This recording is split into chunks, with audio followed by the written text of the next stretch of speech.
Hey guys, welcome to the first video on OpenCV tutorial for beginners using Python. In this video, I'm going to give you a brief introduction about OpenCV. But first of all, let's see what is computer vision, because OpenCV is an open source computer vision library.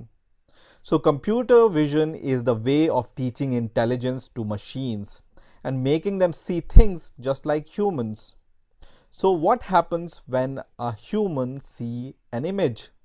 He will be able to recognize the faces which are there inside the images. So in its simplest form, computer vision is what allows computers to see and process visual data just like humans. Computer vision involves analyzing images to produce useful information. So to give you some examples, a self-driving car, it can detect the lanes using computer vision. Or you might have wondered how Facebook detects images when you upload the images of you with your friends. It becomes possible by Facebook's face and image recognition technology. So now let's see what is OpenCV. So OpenCV, which stands for Open Source Computer Vision, is a library of programming functions mainly aimed at real-time computer vision. It is originally developed by Intel, and then it was later supported by a developer called Willow Garage, and now it is supported and maintained by ITCs. Now OpenCV is available on Mac, Windows and various Linux operating systems. So we can say that OpenCV is a cross-platform library. Now you can work on OpenCV using C, C++ or Python, and we will be using Python to learn OpenCV.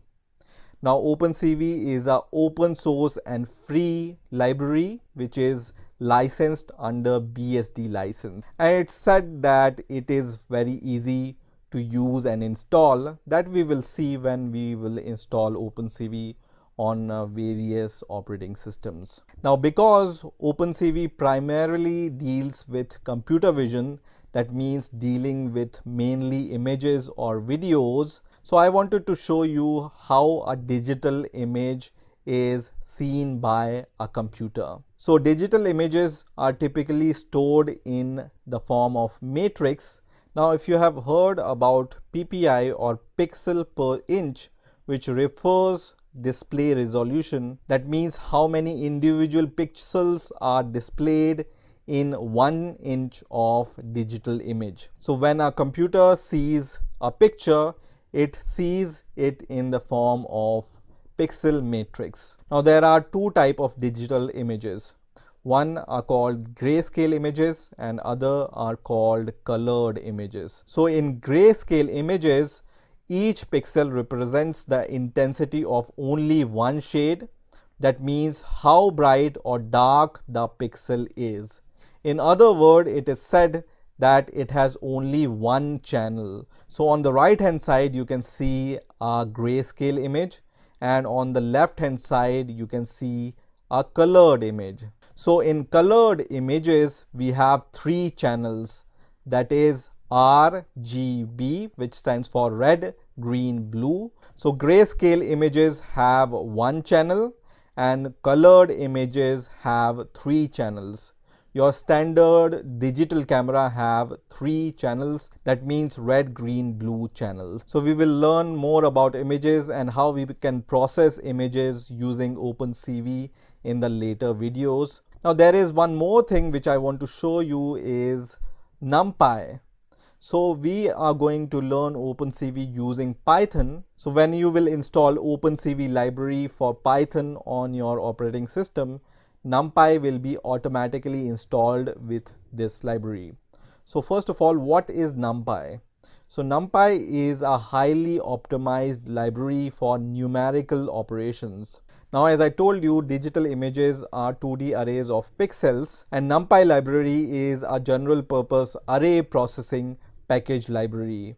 So it provides a high performance multi-dimensional array object and tools for working with these arrays, which makes the processing of images easier. Now all the OpenCV array structures are converted to and convert it from NumPy arrays. And in addition, you can use more convenient indexing system rather than using for loops. So when you want to learn OpenCV using Python, you need to have some knowledge about NumPy also. So if you have some knowledge of NumPy library, it's good, but don't worry, I will teach you step by step so you will not miss anything. So that was a brief introduction about computer vision and OpenCV. In the next video, I'm going to show you how you can install Python OpenCV library, and then we will see how we can work with this OpenCV library. So that's it for this video. I will see you in the next video.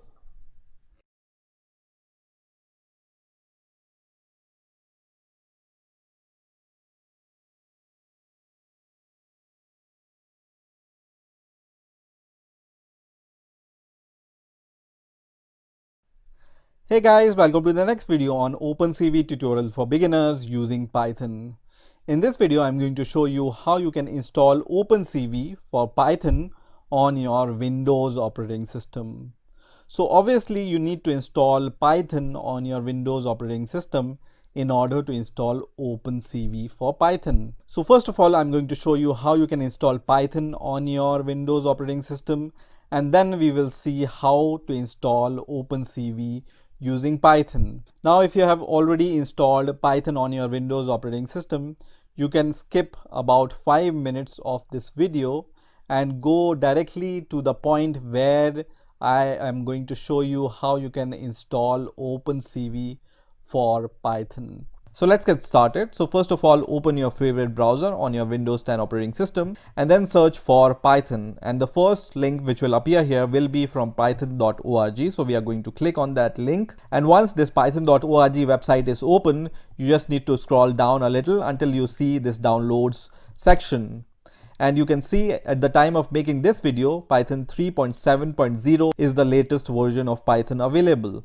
So we are going to click on this link which says Python 3.7.0, and you will be redirected to this page which says Python 3.7.0. And now I'm going to scroll down until I see the files here, and you will see there are various kinds of installer available here. We are going to install the Python using the executable installer. So we are going to choose this option which says Windows x86 -64 executable installer, and now I will wait for this executable to be downloaded. And once this executable is downloaded, you just need to click on this exe file, and I'm going to minimize the browser here. So you can see Python's 3.7.0 setup window has been started, and on the first window you will see two options here.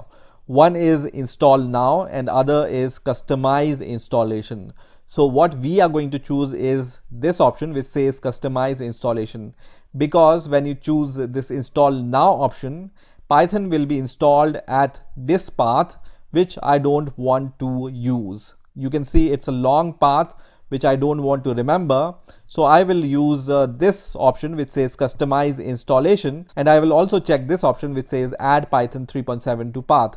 So now let's click on customize installation, and next you will see this optional feature window, and you can see there are some optional feature which this Python installer will install. For example, documentation, pip it will install, which is a Python package manager, idle IDE, Python test suite, and other feature it's going to install. So I'm going to leave everything as default, and then I'm going to click next. And now this next window will open which says advanced option. Here I'm going to check this option which says install for all users, and I'm going to leave other check boxes as checked. And then you will see this section here which says customize install location. So I want to install Python on my C directory. So what I'm going to do is I'm going to open the Windows Explorer, and I'm going to go to the C directory here. And once the C directory is open, I'm going to right click here and I'm going to create a new directory, and I'm going to name this directory as Python, and then I'm going to press enter. And this path I'm going to give here in the customize install location. So I'm going to just give this path which says C:/Python and then \Python 37. 3.7 here means that we are going to install 3.7 version of Python. So now Python will be installed at this location on my computer, and then I'm going to click on the install button here, and then you will see the installation will start and it will be finished in a few seconds. So just wait for the installation to complete, and after some time I can see this message which says setup was successful. So I'm going to click on this close button, which is going to close this installer. So now in order to check whether Python is installed on our Windows operating system or not, we are going to search for Python here, and you will see few options here. One is this Python 3.7 terminal, other is idle IDE. So first of all, we are going to click on this option which says Python 3.7 64-bit, which is going to open this kind of terminal.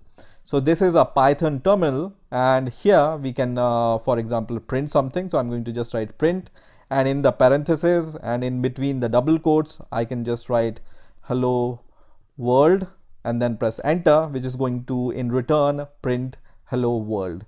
That means Python 3.7 terminal is working. So I'm going to close this terminal now, and once again I'm going to search for Python here, and this time I'm going to select this option which says idle. Okay, so just select this option which says idle, and in the parentheses Python 3.7 64-bit. So this idle is an IDE which comes with Python installation. At the time of installation we have chosen this option to install idle. That's why we can see this option here. And also this is an interactive shell, so you can once again write print, and inside the parentheses you can just write, for example, once again hello world, and then press enter, and it's going to give you this kind of output here. So now Python interactive shell is working and idle IDE is also working. So I'm going to close this idle IDE, and now I want to check whether Python is working using my command prompt or not. So I'm going to right click on this Windows button, and then I'm going to click on command prompt, and here I'm going to first of all write Python and then press enter. And you can see this Python option is working now even on your command prompt, right? So here also you can just write print, and inside the parentheses you can just print hello world, and then press enter, and it prints hello world in return. Now once Python is installed on your Windows 10 operating system, we are going to install OpenCV using pip. Now pip is automatically installed on your Windows operating system with the Python installation. So you don't need to separately install pip on your Windows operating system. It comes automatically with your Python installation. So to verify this, first of all I'm going to check the Python version. So you can just give this command python --version, and then you can check the pip version. So you can just give this command pip --version. So just give this command, and it's going to give you the version of pip which is installed on your Windows operating system. So to install OpenCV using pip, you just need to give this command pip install OpenCV -Python, and I'm going to press enter. So you can see OpenCV related packages are downloading now. So now OpenCV Python package is installed using pip on my Windows operating system. Now you will observe one more thing here, and that is NumPy package will be automatically installed with your OpenCV Python package. So now once OpenCV Python package is installed, we can verify it by just opening our Python shell. So I'm going to just give a Python command to open the Python shell, and then here I'm going to just write import cv2. Okay, so once you give this command, it should not give you any error, and if this import gives you error, that means OpenCV is not correctly installed on your operating system. Now after importing, you can just check the version of OpenCV which you have installed using cv2 dot underscore underscore version underscore underscore, and then press enter, and it's going to give you the version of OpenCV which is installed on your operating system.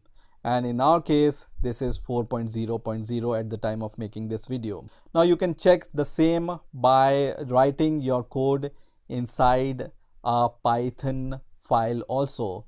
So here I have opened my Visual Studio Code editor and I have already created sample.py file, and here also I'm going to import the CV2 package first of all, and then I'm going to print the version of CV2 using this print statement.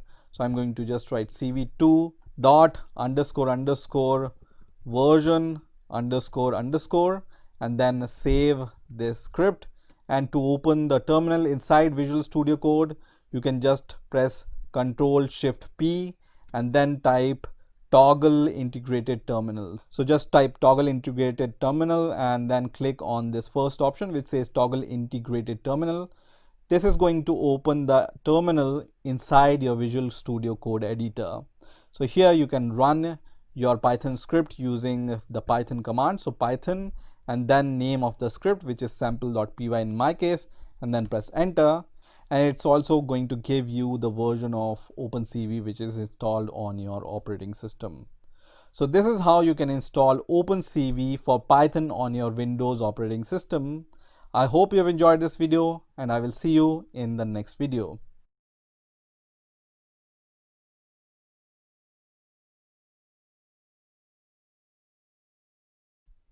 Hey guys, welcome to the next video on OpenCV tutorial for beginners using Python. In the last video, we have seen how we can install OpenCV for Python. Now from this video, we will actually start writing some code. Now moving forward, I will be using PyCharm IDE to demonstrate how OpenCV works, but you are free to use any IDE or any other editor in order to use OpenCV. Now on PyCharm IDE, you need to install OpenCV little bit differently. So if you are using OpenCV, you just need to create a project inside OpenCV, and then you just need to click on File and then go to the settings. Now once this settings window opens, you just need to go to the project and then it'll say after colon your project name. So my project name is OpenCV examples.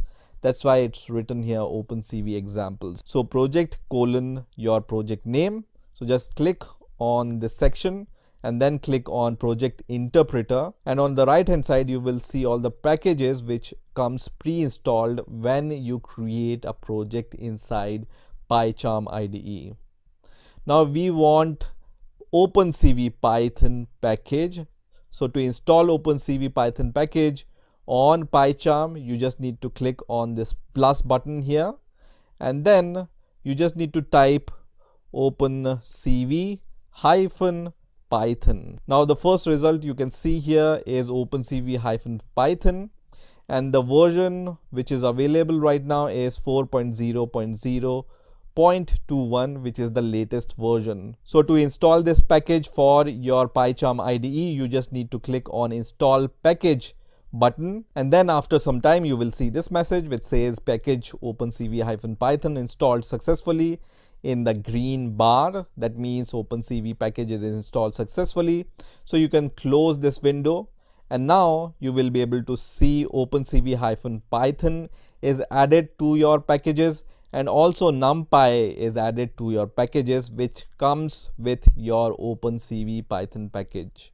So I'm going to just click OK, and now you will be able to import this CV2 package in your Python script. Now in this video, I'm going to show you how you can read images and write images using CV2 package. Now let me show you where you can find some sample images for your project. So you can open the browser and then go to this URL github.com/OpenCV. So just go to this URL, and then under this OpenCV project in GitHub, you will be able to see these repositories. You just need to choose this repository which says OpenCV, and then you can scroll down, and all the images you will find inside the samples folder. So I'm going to go inside the sample folder, and then inside the sample folder you just need to go inside the data folder. So here you will find many sample images and videos and other files which you can use in your project for the learning purpose. So you can use these images in order to develop your example. So what I generally do is I just go to this repository, which is under the URL github.com/opencv/opencv, and then I either download the zip file of this project or clone this GitHub repository on my operating system. And once you clone or download this repository, it will look like this. So it will be downloaded as this folder, which is OpenCV-master. And once again, you can go to the samples folder here, and inside the samples folder you can go to the data folder, and you will find all those images which I have shown you on the GitHub repository. Now to start with, we will be using this image, which is lena.jpg. So I'm going to just copy this image for now, and then I'm going to go to my PyCharm IDE, and then I'm going to just paste this image inside my project. So this JPG image will be directly available inside my project folder. Now let's see how we can read images using the CV2 module. So you just need to use CV2, and there is a method called IMRead which enables you to read the images. So the first argument which you need to give here is the image name. So I'm going to give the image name, which is lena.jpg, and the second argument here is a flag. So there are three flags you can give here. You can either give 0 or 1 or -1 flag here. So this second argument is a flag which specifies the way images should be read. So let me show you all the flags here. So the first flag is cv2.imread_color, or you can give the integer value of it, which is 1. And whenever you give this flag as the second argument of IMRead function, it's going to load the colored image. If you give this flag, which is cv2.imread_grayscale, or if you give this integer value, which is 0, it's going to load your image in grayscale mode. And the third flag is IMRead_unchanged, or the value -1, which is going to load your image as it is, including the alpha channel. So for now, we are going to just give here 0 flag, which means we want to load our image in grayscale. So now let's run the code and let's see what happens until this point. So you can see our code runs fine without giving any error. Now let me give any random name here as the file name, and once again run this code, and once again you will see that there is no exception which is thrown here. So even if you give the wrong file path or file name here, this function is not going to give you any error. Now in case of wrong path or wrong file name, let's say I'm going to just assign this value to a new variable, which is img, and let's print the value of this img using the print method, and then let me run the code once again. And you can see whenever you will give the wrong file name here or wrong path here, as a result of this method you will get none. So you can check the value of image, and if it is equal to none, then you know that you have done something wrong, or you have given some wrong file name or wrong path here. Let's give the correct file name. So I'm going to give the correct file name and then run the code once again. And now this time you will see it's going to give you a matrix, which means that it has read all the pixels from this image and then assigned it to our img variable, and the result you can see in the form of this matrix. So until now we have just read the image. Now we want to display our image. So in order to display our image, what we can do is we can use a cv2.imshow method. So just write imshow here, which is going to show your image. So the first argument here will be the name of your window in which your image will open. So you can give any name here. For example, I'm going to give image name here to my window, and then the second argument is the image variable which you have read using the imRead method. So I'm going to just pass img variable, which is this variable here. So now will it show the image? Let's check. So I'm going to run the code once again, and you can see the image is shown for a millisecond and then it disappears. So now we need to add something which will wait for the image to disappear. So I'm going to add one more method here, which is cv2.waitKey. So this cv2.waitKey is the keyboard binding function, and the argument which it takes is the number of milliseconds for which you want to show your image window. So let's give 5000 value here, which means we want to show the image for 5 seconds. And at last, what we are going to do is, after we have done seeing our image, we will destroy the window which we have created. So you can just give this method cv2 destroy all windows. So destroy all windows simply destroys all the windows which we have created. There is one more method which is destroy window, and this method you can use to destroy a particular window, which we will see little bit later, but for now we will just use this method which says destroy all windows. So now let's run our code and let's see what happens. So now this time you can see our image is loaded for 5 seconds and our image is loaded in grayscale mode. Now if you give here 0 as the argument of waitKey method, then let's see what happens. So I'm going to run my code, and now you will observe that your window will not disappear after 5 seconds or any number of seconds. It's going to wait for the closing of this window, which we can close from this close button. And you can see it's loaded in the grayscale mode. I'm going to close this window, and here as an argument of imRead image, the second argument I want to give here right now is 1, which means the colored image. And let's run the code, and you can see this image is loaded in the colored mode now. Let's also check the -1 argument, which is unchanged. So it's going to just load the image as it is with alpha channels. So let me just close this image once again. So now we have understood how we can read an image using imRead function. So let's see how we can write an image to a file using a function called imWrite.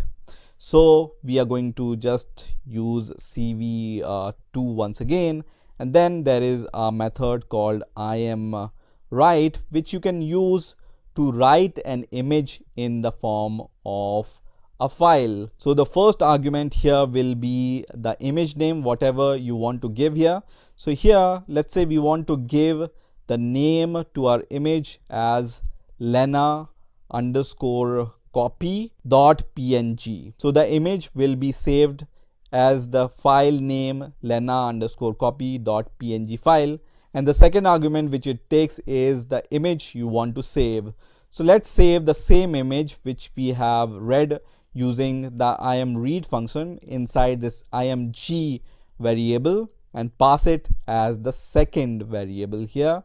And let's run the code and let's see what happens. So our image is loaded using this imshow function, and now when I close this window here, you will observe one more file will be created here. So let me just close this window, And now you can see as soon as I close this window, this method is called, and after this IamWrite method will be called, and when this method is called, this image is created with the name lena_copy.png. We can also open this image and you can see it has the same image which we have seen in the case of lena.jpg.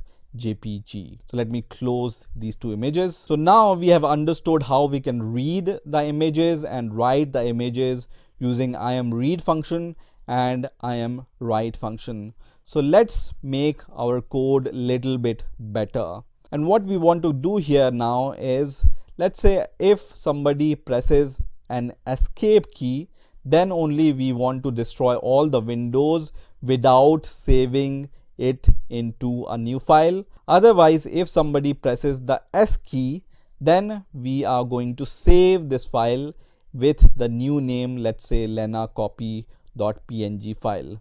So I'm going to just capture the output of my wait key. So just create a new variable, let's say k. So now when we press any key, this key will be captured in this variable. Now, as you know, every key has its own value. So we are going to just use if condition, and we are going to just check whether the value of k is equal to 27, which means that we have pressed the escape key. And if somebody have pressed the escape key, we are going to simply destroy all the windows. Otherwise, let's give the second condition, which is L if k is equal to ord, and this is a built-in function and it takes one argument, which is the key name which we want to press. So let's say somebody presses the S key, and if somebody presses the S key, we just want to save the image which we have read using the IamRead function to a second image which we call lena_copy.png, and then we will simply destroy all the windows which we have created using IamShow method. So let's run the code and let's see what happens. So I'm going to run the code. So this image is loaded, and as soon as I press escape button, you can see this image disappears. That means this condition is met and this method is called, and all the windows will be destroyed without saving the image. Let's delete this image and let's see what will happen when we press the save key. So let me just delete this image, and now let's run the code once again, and this time I'm going to press the S key, and once again you can see the windows are destroyed, but this image is created once again using this function. That means this time this condition is fulfilled and this image is created, and after that all the windows are destroyed. So this code is working fine for me, but in the documentation it's also written that if you are using a 64-bit machine, it's better to use this notation with your wait key method, which is wait key and this mask here. And then once again when we run our code, it works as it is. But in case if it doesn't work, you can try using this mask here. So this is how you can read and write images using OpenCV. I hope you have enjoyed this video, and I will see you in the next video.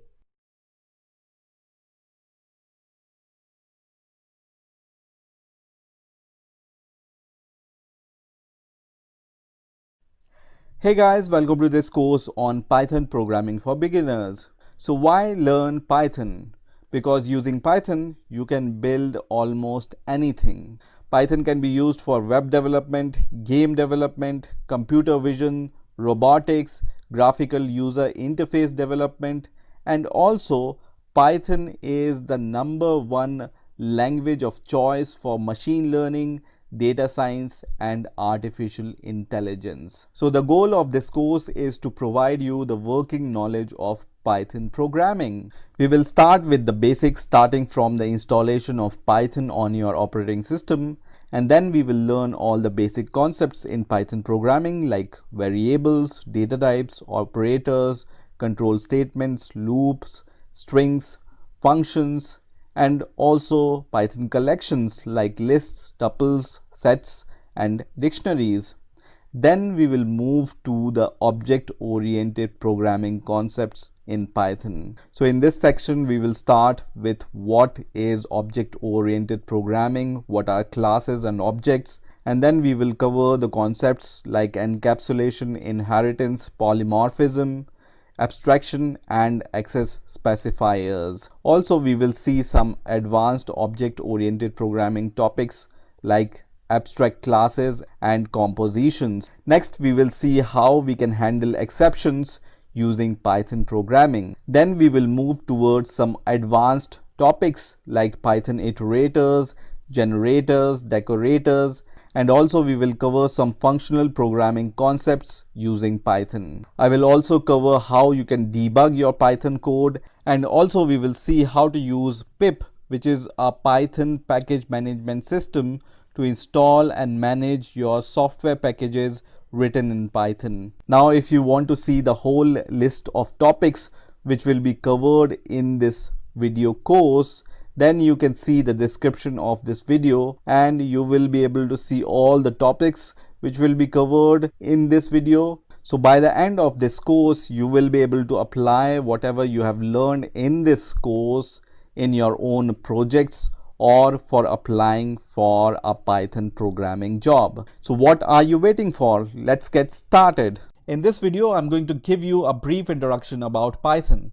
So let's get started. So first of all, what is Python?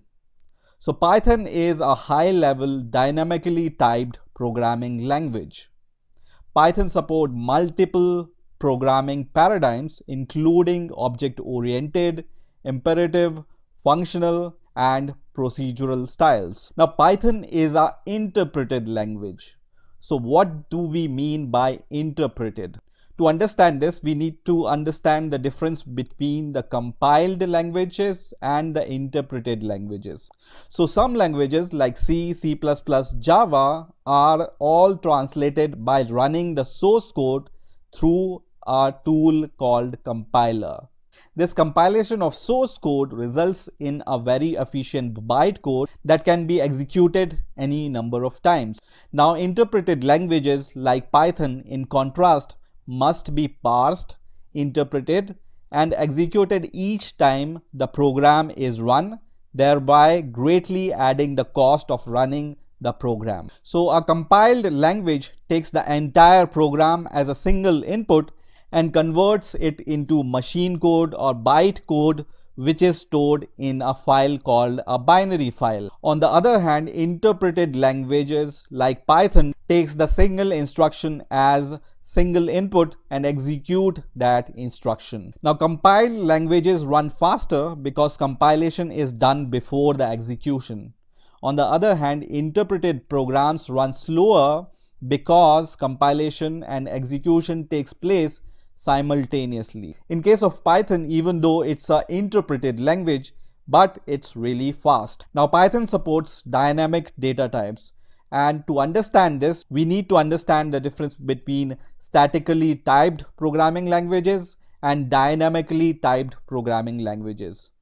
So at statically typed programming languages do the type checking at the compiled time as opposed to the real time, and dynamically typed programming languages do type checking at runtime as opposed to compile time. So let's say you declare a variable x is equal to 9 in Python. Python will do its type checking at runtime, whether it's an integer or a string or a double value. All will be done at the runtime. Now, Python is independent from platforms. That means it's a cross-platform programming language. That means you can run your Python code on Windows, Linux, Mac, or on any other Unix operating system. Now, Python focuses on faster development time. So Python code has a very natural style to it, which makes it easy to read and understand thanks to the lack of semicolons and braces. So we don't use semicolons or braces in Python. That means faster development time, especially when you are doing some prototyping work. Python is a highly readable language and has a clean visual layout. So if a developer writes a very efficient Python program, it's like reading English language. Now Python have high level internal object data types and have automatic memory management, and at last Python is free and open source. That means you don't need to pay anything to start learning Python. Now let's talk about some history about Python. So Python was conceived in late 1980s and its implementation began in December 1989 by a developer called Guido van Rossum in Netherlands as a successor of a programming language called ABC. Now Guido van Rossum worked at Google from 2005 to December 2012, where he spent half of his time in the development of Python programming language. And nowadays Van Rossum is working in a company called Dropbox. And from where this Python name come from?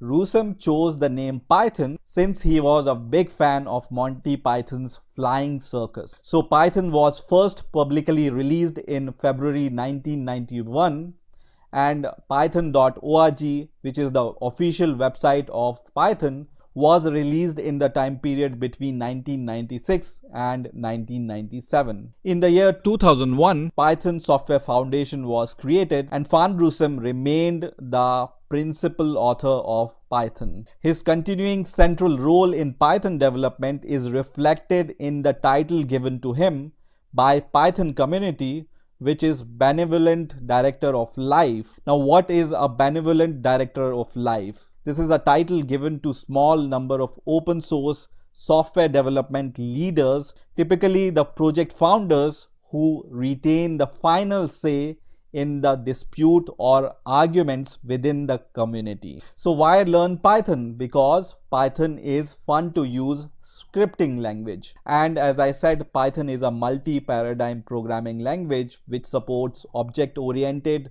imperative, functional programming and procedural styles. That means it's highly recommended for the educational purpose. So majority of educational institutes use Python as the first language which they teach to their students. And why it's the first choice of educational institutes? Because it's very easy to learn and it runs on any platform. Now Python is very powerful, scalable, and easy to maintain programming language which enables high productivity, and it has lots and lots of inbuilt libraries which a developer can use. Python is also used as a glue language which acts as an interactive front end for the languages like C and C++. So when you develop in Python, it reduces the development time, it reduces the code length, it is easy to learn and use as a developer. It is easy to understand codes, it is easy to do team projects in Python, and it's really easy to extend to other languages if you are using Python. So where can you use Python? So because Python is a general purpose programming language, it is used in many web development frameworks. For example, Django and Flask recently became very popular for web development.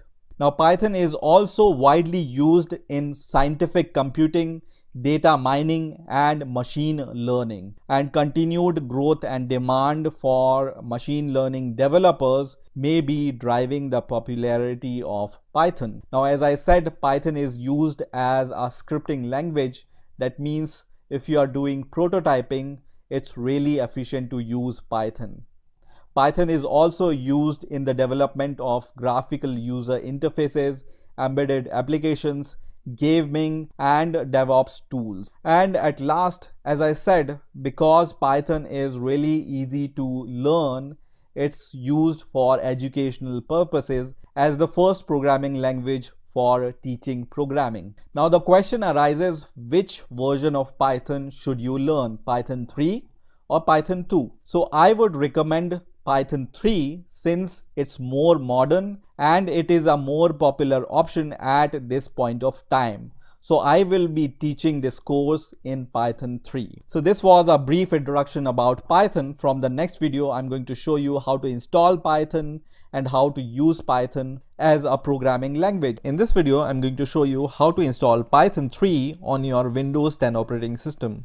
So let's get started. So first of all, open your favorite browser on your Windows 10 operating system and then search for Python. And the first link which will appear here will be from python.org. So we are going to click on that link. And once this python.org website is open, you just need to scroll down a little until you see this downloads section. And you can see at the time of making this video, Python 3.7.0 is the latest version of Python available.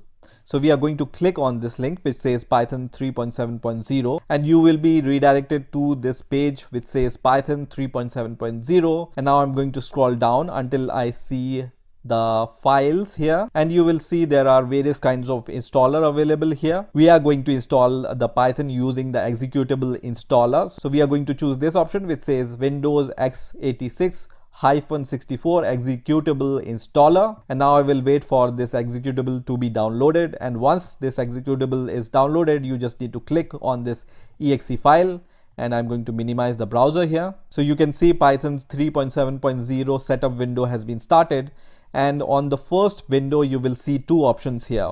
One is install now and other is customize installation.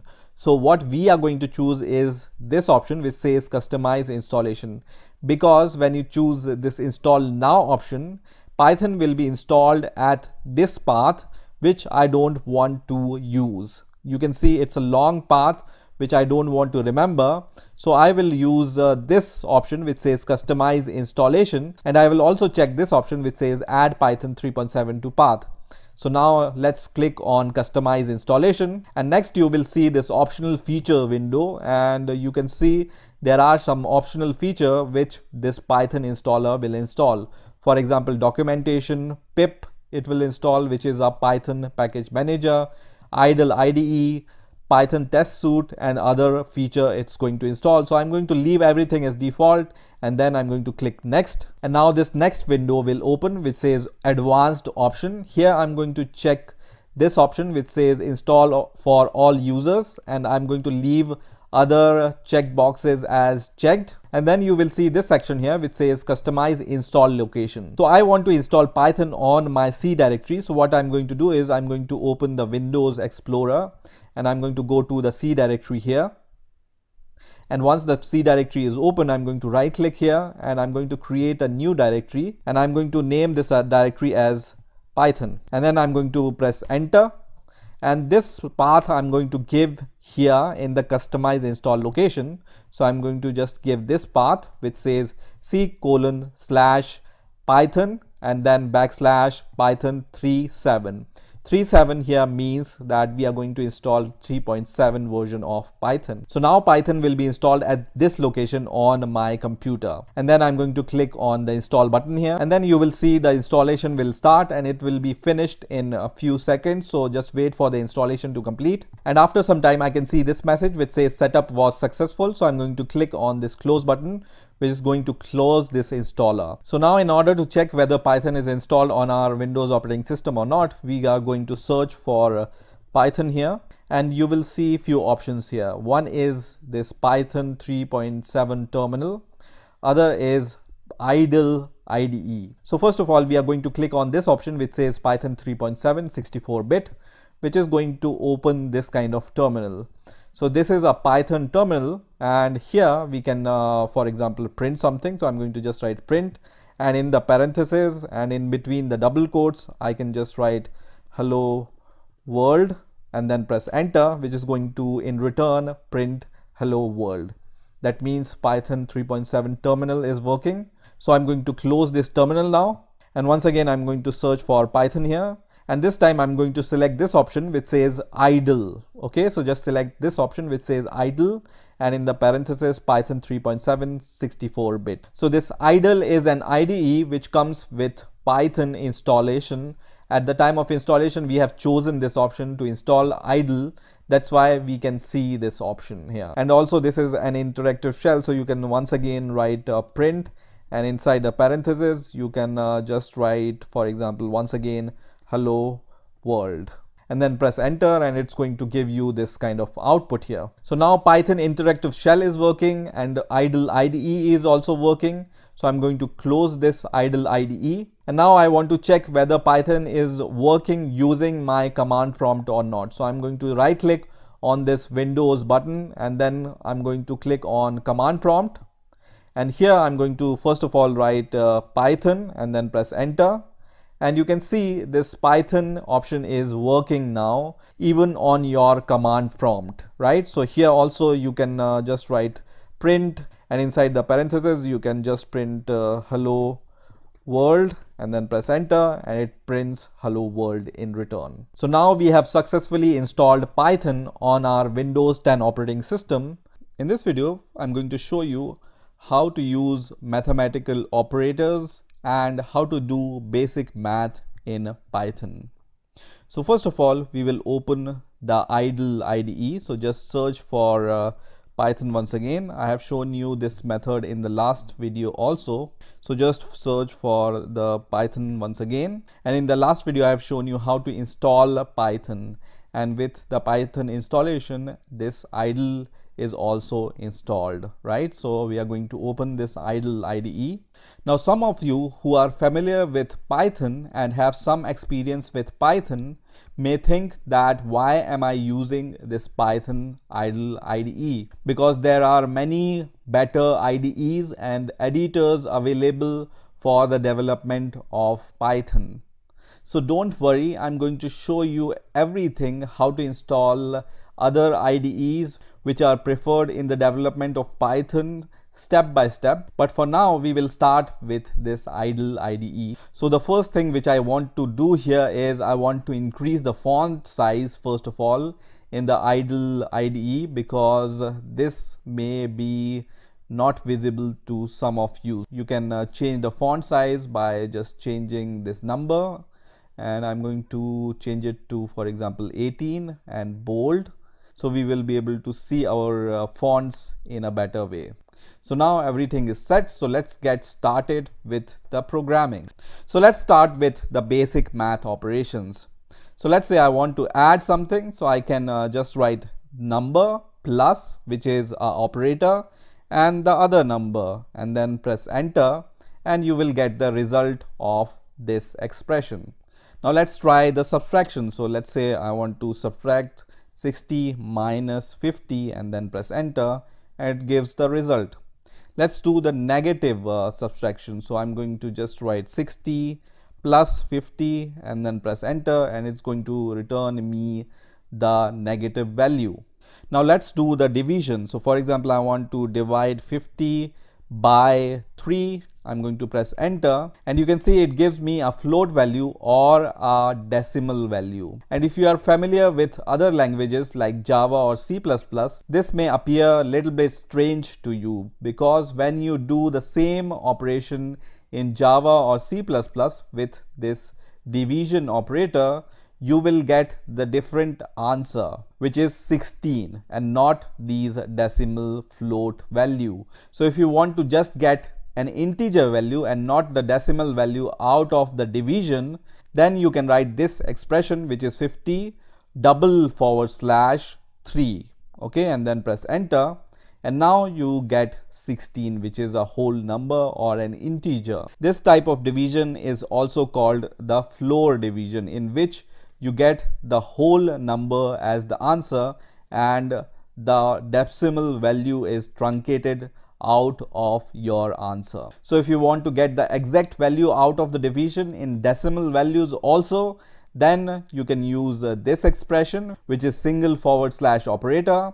And if you want to do the floor division, then use these 2 / symbols. Now it's also possible to divide two decimal values. So decimal values in Python and most of the other languages are called the float values. So here, instead of 50, I can just write 50.0 divided by 3.0, which is also valid. Or I can write 50.0 divided by 10, and then press enter, which gives me 5.0. And when I write the integer, which is 50 divided by 10, it will also give me this value, which is 5.0. Now let's try some multiplication. So if you want to do multiplication in Python, you use a number and then this asterisk symbol and then second number and then press enter, and this is going to multiply these two numbers. So this is the multiplication operator,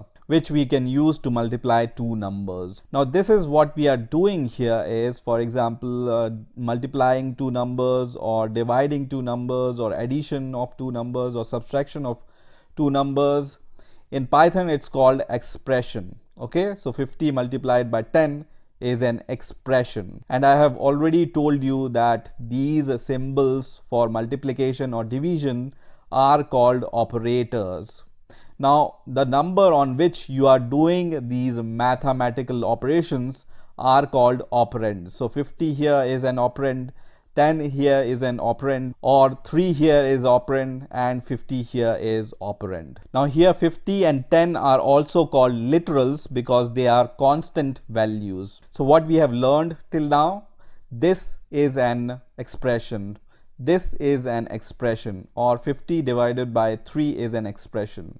The number on which you operate on are called operands, and these symbols which you can use to multiply, divide, add or subtract are called operators, and these numbers are also called literals when they are constants.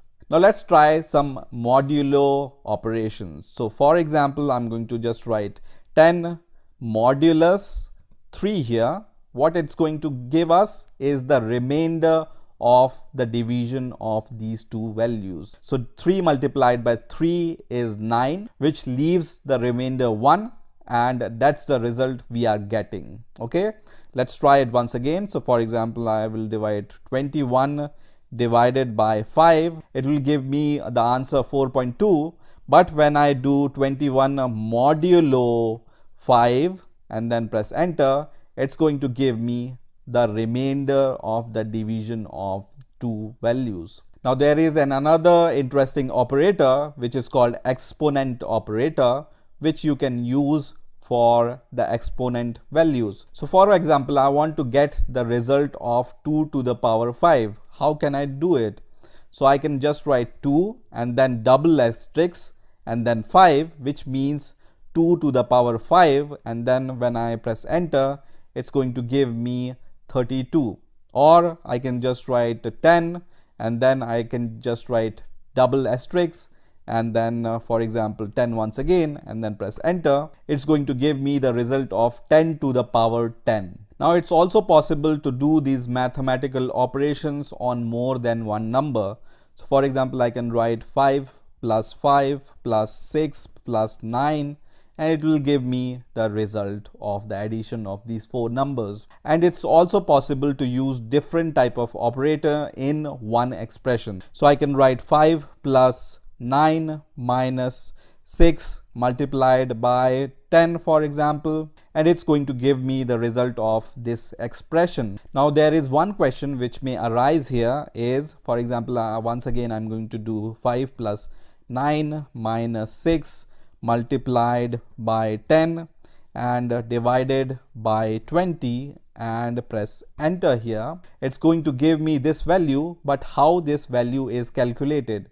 What operation is executed first? Is the multiplication is done first, or is the division done first, or the addition took place first, or the subtraction took place first? So I have this table, and here you can see the precedence of these operators. So in this table, highest precedence is at top and lowest is at bottom. That means parentheses have the highest priority, and then the exponents have the priority, and then the multiplication and division operators have the same priority here, and at last the subtraction and addition have the same priority. But whenever you use these operators which are in the same box in a same expression, then whatever operator you use on the left have the highest priority, and whatever operator you use on the right have the lower priority. So in this table, parentheses have the highest priority and the addition and the subtraction have the lowest priority.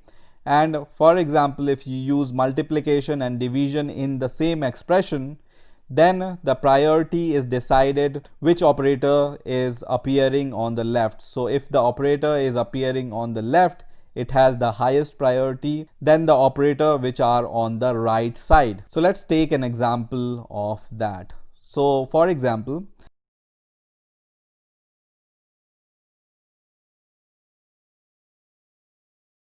so first the addition of these two numbers will happen, and then the division of these two numbers will happen because parentheses have the highest priority. And then the result of these two numbers will be multiplied by 6 because multiplication have the highest priority out of these two operators, which are minus and multiply. So multiplication operator have the highest priority. And at the end, the subtraction of the result will take place. So let's press enter and let's see what's the result. So the result here is 11. And how we get this result here? So 5 plus 9 is 14, and the division of these two numbers is 1 by 2. So 6 will be divided by 2, which is 3, and then at last 3 will be subtracted from this result, which is 14, which will give you 11. Once again, for example, you use 60 multiplied by 20 divided by 30 and then press enter, it will give you 40. But in which order this calculation will happen? First of all, this multiplication will take place because in the table we have seen that multiplication operator and division operator have the same priority, and that's why the priority will be decided from left to right. Now if you want to learn the order of precedence between the operators, then you can use this keyword, which is PEMDAS. P stands for parentheses, E stands for exponents, M stands for multiplication, D stands for division, A stands for addition, and S stands for subtraction. Okay, so you can either remember this name, which is PEMDAS, or you can use this sentence which I have written here. So please excuse my dear Aunt Sally, and you need to remember the first letter of each word here. And the first letter of every word, for example, P here stands for parenthesis, E here stands for exponent, M and D here stands for multiplication and division, A and S here stands for addition and subtraction. So for remembering, you can either use this sentence or you can remember this keyword. In this video, we will talk about Python variables and types. So first of all, what is a variable? So according to Wikipedia, in computer programming, a variable is a storage location paired with an associated symbolic name, also known as variable name or identifier, which contains some known or unknown quantity of information referred to as value. Now, in simple words, a variable is a named place in the memory where a programmer can store data and later retrieve this data using the variable name. Now, the programmer gets to choose the name of this variable which is declared, and programmer can change the content of this variable in the later statements. So let's see how we can define a variable in Python. So you can define a variable using any name. For example, you can give my int as a name, and then using an assignment operator, which is this equal to symbol, you can assign some value to this variable, for example 9, and when I press enter, this value 9 is assigned to this variable, which is my int. And now on, I can just get the value of this variable using the variable name. So when I write my int and then press enter, it gives me the value which is assigned to this variable. Now, as I told you in the first introduction video of this course, that Python is completely object oriented and it's not statically typed. So you do not need to declare the variables before using them, or you do not need to declare the type of the variable. And further, every variable in Python is an object. So if you have learned some other languages like C, C++, Java, or other statically typed languages, you may have observed that before writing the variable name, they give the type of the variable. For example, in other languages, for defining integer, they have to first define the data type of that variable, and then they define the variable name, and then they assign any value to it. But in Python, you don't need to define this data type here. And whenever you define a variable, you need to assign some value to it so that Python will be able to understand the type of data you want to store in this variable. So this type of notation, when I press enter here, it's going to give me error which says invalid syntax, because this type of variable declaration is not allowed in Python. Now there are some rules which you need to follow in order to declare a variable in Python. And these rules are: a variable must start with a letter or underscore. Okay, so you cannot start the variable name with a number or some unknown symbol. The second rule is a variable must consist of letters, numbers, and underscores and no other special symbol. And the third rule is variables are case sensitive. So let me show you the demo of all the rules which are related to declaration of variables in Python. So let's say we have defined this variable myInt. I cannot get the value of myInt when I write, for example, my with capital letter and then int here. And it's going to give me an error because variables in Python are case sensitive. So this variable name is different from this variable name. Now, as I told you, you can define a variable starting with the letter. It's totally valid. So let's define this variable. Age is equal to 10, which is valid. You can also define a variable with the combination of letters and numbers, and it's also totally valid. But a variable name cannot start with a number. So when you write something like this and assign some value to it, it's going to give you an error which is a syntax error. So a variable name cannot start with a number.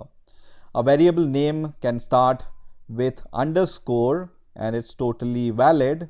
But apart from underscore, when you use some special character, for example, hash age is equal to 10, it's not valid. So whenever you try to get the value of age, it's not going to give you the value which is stored inside this variable. Also, you cannot use any other special symbol between the variable names. So for example, I can write age.22 here is equal to 22, which is not a valid syntax because we have used this dot symbol in between the variable declaration. So these are some of the ground rule in order to declare a variable in Python. Now, apart from that, there are some reserved words in Python which also you cannot use in order to declare a variable. For example, these are some of the words which you cannot use in order to declare a variable. For example, and, del, for, is, raise, you cannot use to declare a variable. So let's say I'm going to go to idle once again and I declare a variable called for is equal to 10.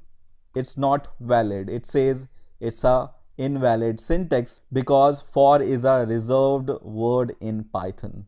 So now we have learned some rule about declaring the variables. So let's declare some variables in Python. So first of all, I'm going to declare an integer variable which takes an integer, and then I'm going to declare a float variable which takes a decimal value. And then I can also declare in Python a complex value. For example, my complex is equal to 1j, and then press enter, and it's also totally valid, where j in this value is the imaginary part of this complex number. Now you can also use e to indicate the power of something. So for example, I declare a variable my num, and you can write this notation like this. So 10 to the power 10, it's totally valid. Okay, and when you try to access this value of my num, it's going to give you the value of 10 to the power 10. You can also write the capital E here. So when I write my num is equal to 10, capital E 10, and then press enter, and I try to access the value which is stored in this variable, you can see it gives me the same result. Now in order to declare a string variable, for example my string, I can use double quotations. For example, I want to write some name here. It's totally valid, so I'm going to just get the value which I stored inside this my string variable, and it gives me this name Max. I can also use single quotation in order to assign string to the variable. So I will use now single quotation, and this time I just change the name to Tom. It's also totally valid. So when I write my string once again, it gives me the value Tom. Now you may have noticed one more thing here is reassignment of the variable is possible. So first I have assigned the value Max to this variable my string, and then I have reassigned some other value Tom to the same variable my string. So reassignment is possible. So for example, let's say what I'm going to do is I'm going to take my float variable, and then what I'm going to do is I want to assign in this variable the value which is stored in my int variable. So I'm going to just write my int here and then press enter, and let's see what is the value inside my float now. And you can see it gives us the value 10. But you may ask that we have declared this variable name as my float, so we are expecting the float value inside this my float variable name, but it's giving me the value 10. So in order to convert an integer value into a float value, you can use typecasting. So I can just write my float here is equal to, then you write a keyword float here, and then inside the parentheses you can write the name of the variable which is my int. And then when I access the value of my float here, it's going to give me 10.0, which is a float value. So in order to convert integers into float, you can use this keyword float here. Now if you want to convert a float value into an integer, you can just write, for example, my int is equal to int, and then inside the parentheses you can write the variable name, for example my float here, and then press enter, and then I can see the value which is stored inside this my int variable, and it's an integer. Now let me show you one last thing, which is to find out the type of any variable. So you use a keyword called type, and in the parentheses you use the variable name, for example my int, and then press enter, and it will give me the type of the value which is stored inside this variable. So you can see integer is stored inside this variable my int. Once again, type and then parentheses, and now I want to know the type which is stored in the my float variable, and you can see it will give me float as an answer. So we know that in my float variable, float value is stored. Once again, we will see what value is stored in this my num, which is an exponent value, right? So I'm going to just write type, and then I'm going to just write my num now, and then press enter, and it gives me a float value. And at last I want to see what type is stored in this my string variable. So I can just write my string here and then press enter, and you can see the value which we get here is str, which stands for string. That means in my string value is stored. Now it's totally possible to use the operators with variables. So I want to add the value stored in my int plus my float here, and this will give me 20 because my int have the value 10 and my float have the value 10.10, so the result is 20.0 here. So this is how you can use variables and types in Python. In this video, we will see how to use print function in order to print output on the console in various different ways. And I'm also going to show you how to take user input using Python. So we have already seen that in Python, we can use this print function in order to print something. And we have already printed hello world at the time of installation, right? And when I press enter, it's going to print hello world on the console. Now, some of you might wonder, what is this print? So print is our inbuilt function in Python. So Python has a number of inbuilt functions and print is one of them. So here print is a function, and then inside the parenthesis, what you give here is called a parameter or an argument. Okay, so hello world is an argument, which is a string argument, right? So let's try to give in this print an integer argument. Let's say I just provide 25 here, and it will print this number once again. Let's say I'm going to write print, and then I want to execute some expression 50 multiplied by 60 and then press enter. Print function is also able to do this. Now let's say I want to output some more complex formatted string. So let's say I want to print on the console 50 multiplied by 10 is equal to 60. How can I do this? So let's see how we can do it. So I can write print here, and then inside these double quotes, you can write your string, for example, 50 multiplied by 10. And then in print function, you can give multiple arguments using this comma separator. So here I can just write 50 multiplied by 10, and let me put equals symbol here inside this string and then press enter. And now it prints 50 multiplied by 10 equals 500. And you can also provide more than one argument to this print function. So for example, I can just write hello here, and then in the second argument, I will just provide the space between hello and world. And in the third argument, I will just say world here. And this print function will concatenate all these string values and give you the output in this format. Now let's say you want to also provide this value here, which is 50 and 10. Instead of string, you want to provide some value which you take from a variable. So for example, you declare a variable x is equal to 50 here, and then y is equal to 10.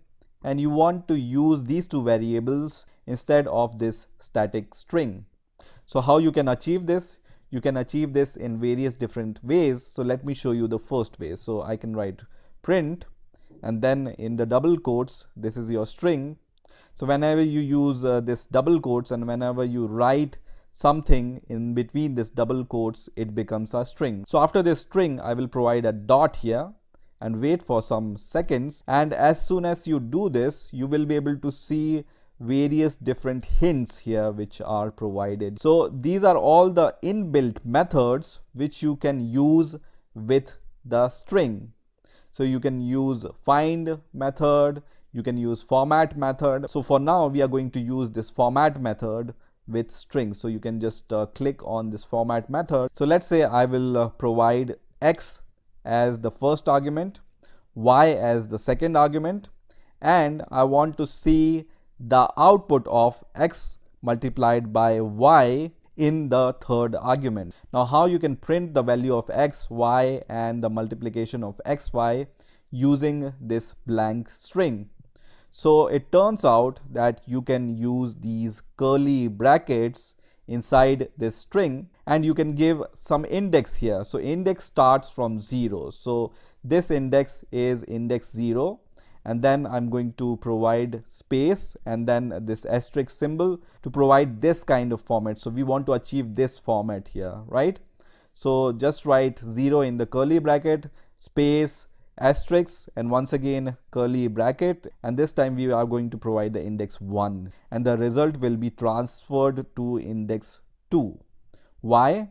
Because here the index starts from 0, so x will be transferred to the index 0, y will be transferred to the index 1, and the multiplication of x and y will be transferred to index 2 here. So let me press enter here, and you can see it prints the string which we desire. Now once again I'm going to write this print function, and once again I'm going to give this parenthesis, and you can see the hint here. So I want to use this SEP keyword now inside the string. So how can I use this? So I will just close this parenthesis, and once again I want to print hello world. So I will just write hello, and then I'm going to provide the comma, and inside the double quotes I'm going to just write world here, and then in the last argument you can provide this keyword SEP is equal to, and inside the double quotes you can provide some separator to separate the hello from world. So I want to just give this string to separate hello from world, and now I'm going to press enter, and you can see this string is separating the keyword hello from the world. Now in Python you can also use C style string formatting to create a new formatted string. So let me show you how we can do it. So I'm going to declare a variable called name, and I'm going to assign some value to it, for example max here, and then press enter. And now I'm going to just write print function, and in the parentheses I want to just greet this name, so I can just write double quotes hello here, and then if you are familiar with C style string formatting, then you may know this modulo s symbol which is used to print strings, right? And then after this double quote you just need to provide once again this modulo symbol, and then you need to provide the variable name which you want to replace instead of this modulo s. So in our case we want to replace this modulo s by name variable, and I'm going to press enter, and you can see it prints hello max. Now let's say I also have the age of this person. So the age is, let's say, 22, and once again I'm going to use this print function, and inside the parentheses I want to say hello to the name including the age. So I can just write hello and then modulo s here, and then I'm going to print the age of this person. I can just write ru modulo d, which is used to print the integer values, and then I'm going to just write years old, and after the double quotes I can just write modulo. And this time I cannot simply provide this name argument like this. I must provide the name in the form of a tuple. And what is a tuple? A tuple is a fixed sized list. And we are going to see in the future videos how to use tuples. But for now, just remember that a tuple is a fixed size list. Okay. So inside these parentheses, once again, I can provide first of all the name, and then as a second value in the tuple I can provide the age variable. And now I'm going to press enter, and now you can see it prints hello max, are you 22 years old. So this is how also you can use these C styled string formatting in Python. I want to give you one more example of float here. So I can just write for example this person's marks. So I'm going to just write marks is equal to, and let's say I want to provide these marks in the floating point. So I can give this modulo f here, and then after this modulo I can just give the marks, so 92.5, and then press enter, and you can see it prints the marks. Now one more little thing which we can do here is we can limit the number of decimal values which we want to see after this point. So we can write the same printf function and same argument, and in order to limit the number of digits after the decimal, you just need to write after f dot and some number, for example 2. Oops, I don't want to see this output. I wanted to see the output after the decimal value. So once again, I think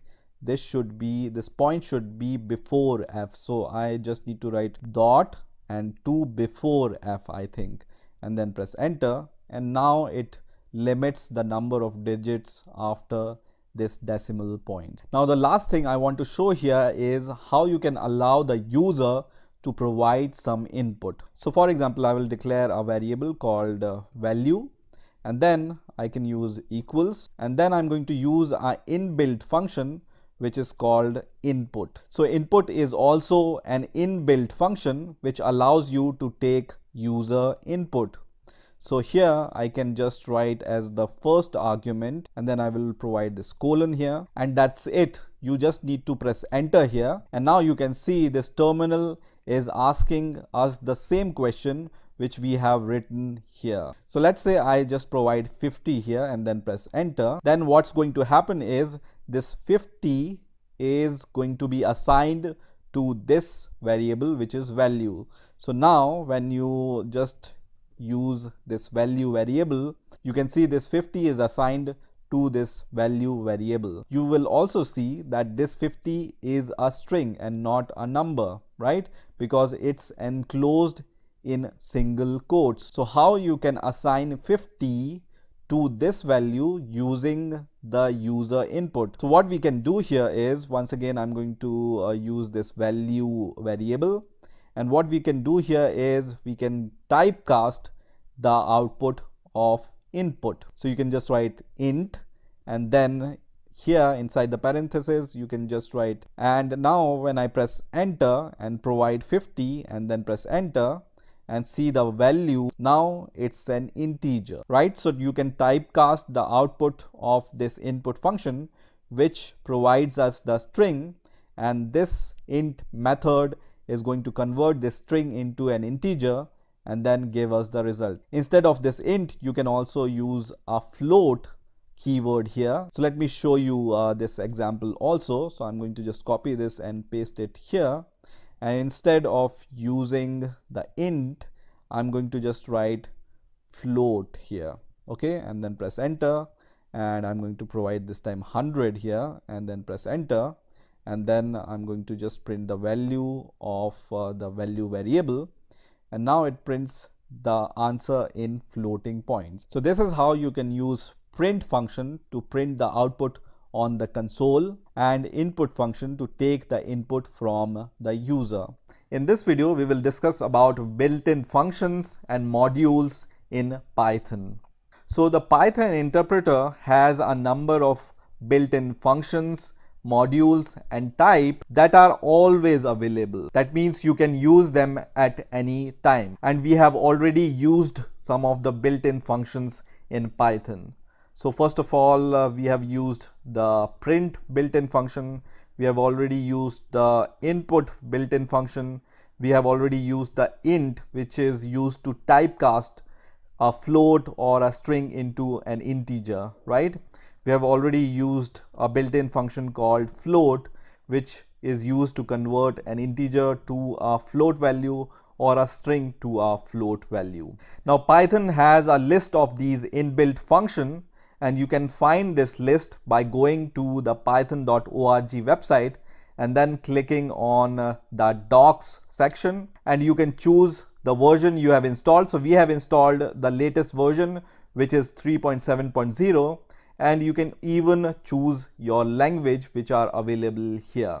Now when you click on this link which says library references, you will be able to see this page which says Python standard library, and then when you scroll down here, you will be able to see the introduction about Python, and the second section here is about built-in functions. So I'm going to click on this built-in function link, and here you will be able to see all the built-in functions in Python. So this is the list of all the built-in functions which you can use in Python.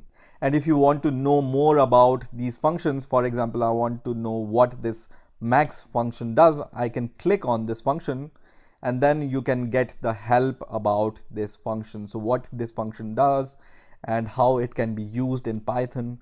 All the information is given here.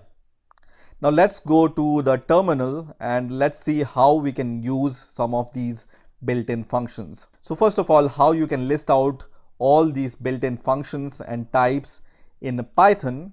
There is a built-in function to list out all the built-in functions and types, which is dir and then double underscore, and then you write built ins, and then once again double underscore, and then close the parenthesis, and then press enter, and it's going to give you the list of all the built-ins available in Python. So for example, from this list, we have already used this function called float, print, and then we have already used this function int and input also. So let's use some more functions. So in the previous videos, I have shown you how to calculate the power of a number. So you use these double asterisks in order to calculate the power of any number.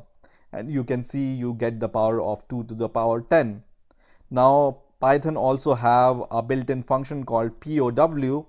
Here you can give as a first argument the number, and as the second argument you can provide the number which you want to use as a power, and when I press enter, it gives me the same result. Let's use some other built-in function, for example len. Len you can use to find out the length of any string. So I can write len, and inside the parentheses I can just write any string here, for example hello, and it will give me the length of the string. So this string hello have 5 letters inside it.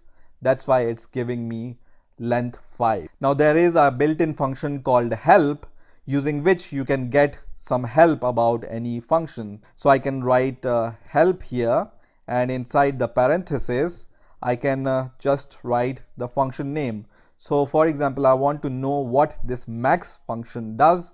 So I can just write max here and then press enter. So it gives me the signature of max, so how it's used, and then it will provide me some description about the function, so what it does. So you can see here it returns the biggest item, right? So I can just write max here, and inside the parentheses I can give the list of items here, for example 1, 2, 8, 9, 4 and 5. And when I press enter, it's going to give me the maximum value out of this list. So you can use this help built-in function in order to know more about all the other built-in functions. Now till now we have talked about the built-in functions which are available in Python. Now let's talk about some of the built-in modules which are available in Python. Now what is a module I'm going to describe in the later videos. But for now, let's see how to import a built-in module in Python and how to use them. So there is a built-in module called math, and to import it, you just use a keyword called import and then the module name, for example math, and press enter, and it's going to import this module into our interpreter.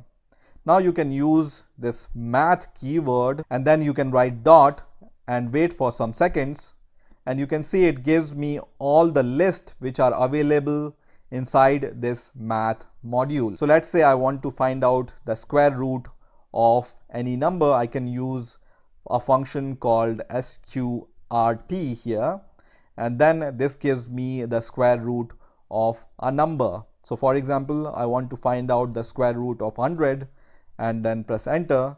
It gives me the answer 10. Now once again, as I said, you can use a built-in function called help in order to know the signature of this function. So I can just write math.sqrt and then press enter, and it's going to give me some help about this function. So you can see it returns the square root of x, and the signature looks like this. Now if you want to print all the methods and types available inside this built-in module, you can once again use this built-in function dir, and then in the parentheses write the name of the module. So this time we will write math here and then press enter, and it gives me the list of all the available functions available inside this math module. and you can see all these functions which are available inside this module. So you can just use a cos function from here, pi function from here, radians or tan function from here. So this is how you can use built-in functions and modules in Python. In this video, I'm going to show you how you can write your first Python script in the form of .py file and execute it.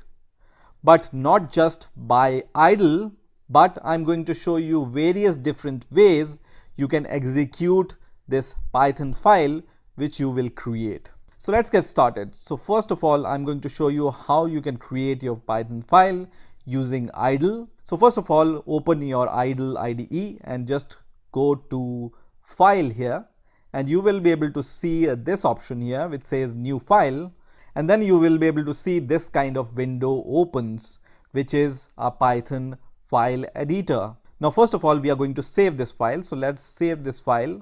You can save this file at any directory or any path wherever you want. So for this first file, I'm going to name it as hello.py. So .py is the Python extension and hello is the name of our file. So I'm going to save this file first of all, and you can see it's saved at my desired location. So in this file, let's write some Python code. So let's say I want to create a program in which I will ask the user to input 3 numbers, and as the output I want the maximum out of these 3 numbers which is inputted by the user. So how can I do this? So as we have already seen, you can define a variable in Python like this. So I'm going to define a variable x is equal to, and we also know that there is an inbuilt function in Python called input to take the user input, and then in the double quotes, so we are going to ask the user that he needs to enter the first number. So enter first number, and in a similar way I am going to ask the user to enter the second number and the third number. Let me change the variable name here. So instead of x, this variable will be y, and the last variable will be z, and this is the third number and this is the second number. But when I write the input like this may give us some problem. The problem is input function gives us a string, and we need to convert this string into a integer or a float. So let's convert this number into a float value. So you can use another inbuilt function which is float, and then this string will be converted to float. So I'm going to do the same for other 2 numbers. Now in order to get the maximum numbers out of these 3 numbers, we have seen there is an inbuilt function in Python which is called max, and we are going to use this max function. But first of all, we need to print something. So we will just write the max value is, and then we can calculate the maximum value and print it from here. So we can use this comma, and then we can use this inbuilt function which is max, and then we will just pass these 3 values which is x, y and z. So will this program work? Let's see. So first of all, before doing anything, you need to once again save this file. Okay, so right now you can see there is a little asterisk symbol here in front of my file, which means my file is not saved. So you need to first of all save your file, and then you will see this asterisk is gone. That means our file is saved. So let's run our code. So if you want to run this Python file using your idle IDE, you just need to click on the run button here, and then choose the third option which says run module. So I'm going to click on run module, and after some time you will be able to see this output printed on the idle IDE. So it says enter the first number, which we have written in our code. You can see this line is executed first of all. So we will enter some number. I'm going to just write 50 here and then press enter, and then it asks us to provide the second number. So let's say this number is 90 and Now we need to give the third number. So I'm going to just give 101 here and then press enter. And it says the max value is 101, which is correct. But in real world, you will not have this idle IDE installed everywhere. So how can I run my hello.py file? So I'm going to minimize this idle IDE for now. And I'm going to go to the location where I have saved this hello.py file. Okay, so just go to the location where you have saved your hello.py file, and now you just need to double click on this hello.py file. So I'm going to just double click on this hello.py file, and you can see as soon as I double click on hello.py, it opens this program in our terminal. Okay, so once again I'm going to close this terminal and I'm going to double click on my hello.py file, and it opens our program in our terminal. So once again I'm going to give three inputs here. Let's say 110, enter, 55, enter, 200 and enter. As soon as you press enter, this window disappears. So why this window disappears? Because after the execution of your program, this terminal immediately closes.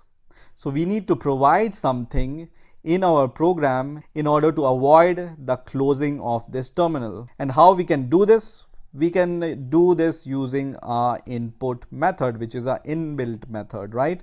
And here we can just type press any key to exit. So what will happen here is after printing the result, your terminal will wait for the user input, and once the input is given by the user, then only the terminal will exit. So let's test our program once again, but before this, don't forget to save this program. So I'm going to just save my program, and then I'm going to open the folder where I have saved this hello.py file.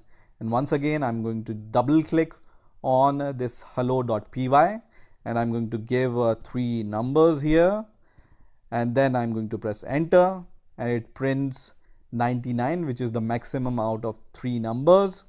And at last, it asks us to press any key. So I'm going to press any key, for example, Z, and then press enter, and this terminal disappears. So now the question is, how does this Python file is executed without compiling this file? So the answer of this question I have already given in the introduction video, and the answer is Python is an interpreted language and not the compiled language. So what happens in normal languages like Java, C++, C? You have a source code, and this source code you need to compile in order to convert this source code into an executable file. For example, you have a hello.java file. You need to compile this Java file in order to convert it into a hello.class file, which is a executable file. And when you run this hello.class file, hello world or whatever program you have written will be executed. Now in the case of Python, because it's an interpreted file, you just need to create this hello.py file and you just need to run it. You don't need to compile this file. And that is the difference between interpreted languages like Python and the compiled language like Java, C++ or C. Now there is one more way using which you can run your Python file, and that is by using your command prompt. So I'm going to open my command prompt. I'm going to right click on this Windows icon, and then I'm going to open this command prompt from here. So make sure that this command prompt is able to understand this Python command. So first of all, type Python on your command prompt and then press enter. And if it shows you this output like Python and the version of Python, then Python is working on your command prompt. So this command prompt is Windows command prompt and not the Python shell which we have installed. So this is our Windows command prompt, right? Now let me make this terminal little bit bigger so we will be able to see what I'm typing. So I'm going to change the font size to, let's say, 24 here. So now we will be able to see what's happening. You can just write quit and then these two parentheses and then press enter, and you will come out of this command prompt. So you need to come out of your command prompt in order to execute your Python file. Now in here, what you need to do is you need to copy the path of your Python file. So I'm going to right click here and then go to the properties, and then in the securities, I'm going to just copy full path of this Python file up to .python. Okay, so I have copied full path of this Python file, and now what I need to do is I need to just write Python here. Okay, so just write Python and then paste the path which you have copied. So I'm going to just paste the path which I have copied and then press enter, and you can see our program is executed. So I'm going to just give quickly 3 numbers, and it gives us the maximum of these 3 numbers. Now I will just type any letter here and then press enter, and I will come out of this terminal. There is one more way of executing your file, and this is you need to just give this command, which is cd, and then your directory path. So up to your directory, you just need to copy this path from here. Okay, so you just need to copy this path, and then after cd you just need to give space and then paste this path without your hello.py file. Okay, so I haven't given the hello.py file name here, and now press enter, which will change your directory to your Python directory. So now we are inside our Python directory. From here you can directly give Python and the name of your file, which is hello.py, and then press enter, and once again the program opens. So we can just give 3 inputs here, and the result is shown. Once again, I'm going to just type any key or any letter here, with, for example, R, and then press enter, and now I'm out of this program. So this is how you can run your Python script on any terminal. You don't need any IDE or any other special software in order to run your Python script. You can run it on your terminal or directly click on the Python file. Till now we have been using idle IDE in order to develop our Python code. Now the reason behind why I was showing to code in Python using idle in the first few videos, because I wanted that you get familiar first with Python interpreter. So now whenever you want to test some functionality in Python, you don't need to open any IDE or any editor. You can just open your terminal and then test that functionality. Until you wanted to test something, terminal or Python interpreter was okay. But when you want to develop a big project using Python, we need to use some kind of IDE. IDE stands for Integrated Development Environment, in order to develop such kind of projects. So in this video, I'm going to show you how to install PyCharm on your Windows 10 operating system, which is the most popular IDE today used by developers to develop Python code. So let's get started and let's see how we can install PyCharm on our Windows 10 operating system. So open your favorite browser and search for PyCharm, and the first link which will appear here will be from jetbrains.com/PyCharm. So JetBrains is the company behind this IDE, and this company, which is JetBrains, is famous for making very good IDEs. So JetBrains has also created some other IDEs like Android Studio, IntelliJ IDEA, WebStorm, and many other IDEs which are popular between developers nowadays. So we are going to just click on this link. So now we are inside this jetbrains.com website, and here you will be able to see this logo PyCharm, and you will be able to see this download button here. So I'm going to click on this button which says download now, and then you will be redirected to this page, which is for downloading PyCharm. So here you can select your platform, whether you are working on Windows or Mac or Linux. And what we want to download is we want to download the community version of PyCharm. This community version you can see is free and open source, so you can download and install it with no cost. If you want to download the professional version, then you need to pay some money to JetBrains in order to use it. And as soon as you click on download button, this download of PyCharm community version .exe file will start. So I will wait for this file to be downloaded. So now this exe file is downloaded on my Windows operating system. So I'm going to double click on this exe file and I'm going to minimize the browser. And now you can see PyCharm setup wizard has been started. So here you just need to click next. And this is the location where PyCharm will be installed on your system. So it will be installed inside your C directory, then program files, JetBrains, and then there will be a directory created which will be called PyCharm Community Edition, whatever version you have downloaded. So I'm going to click next. Now on this next window, you will see two options. One is to create a shortcut.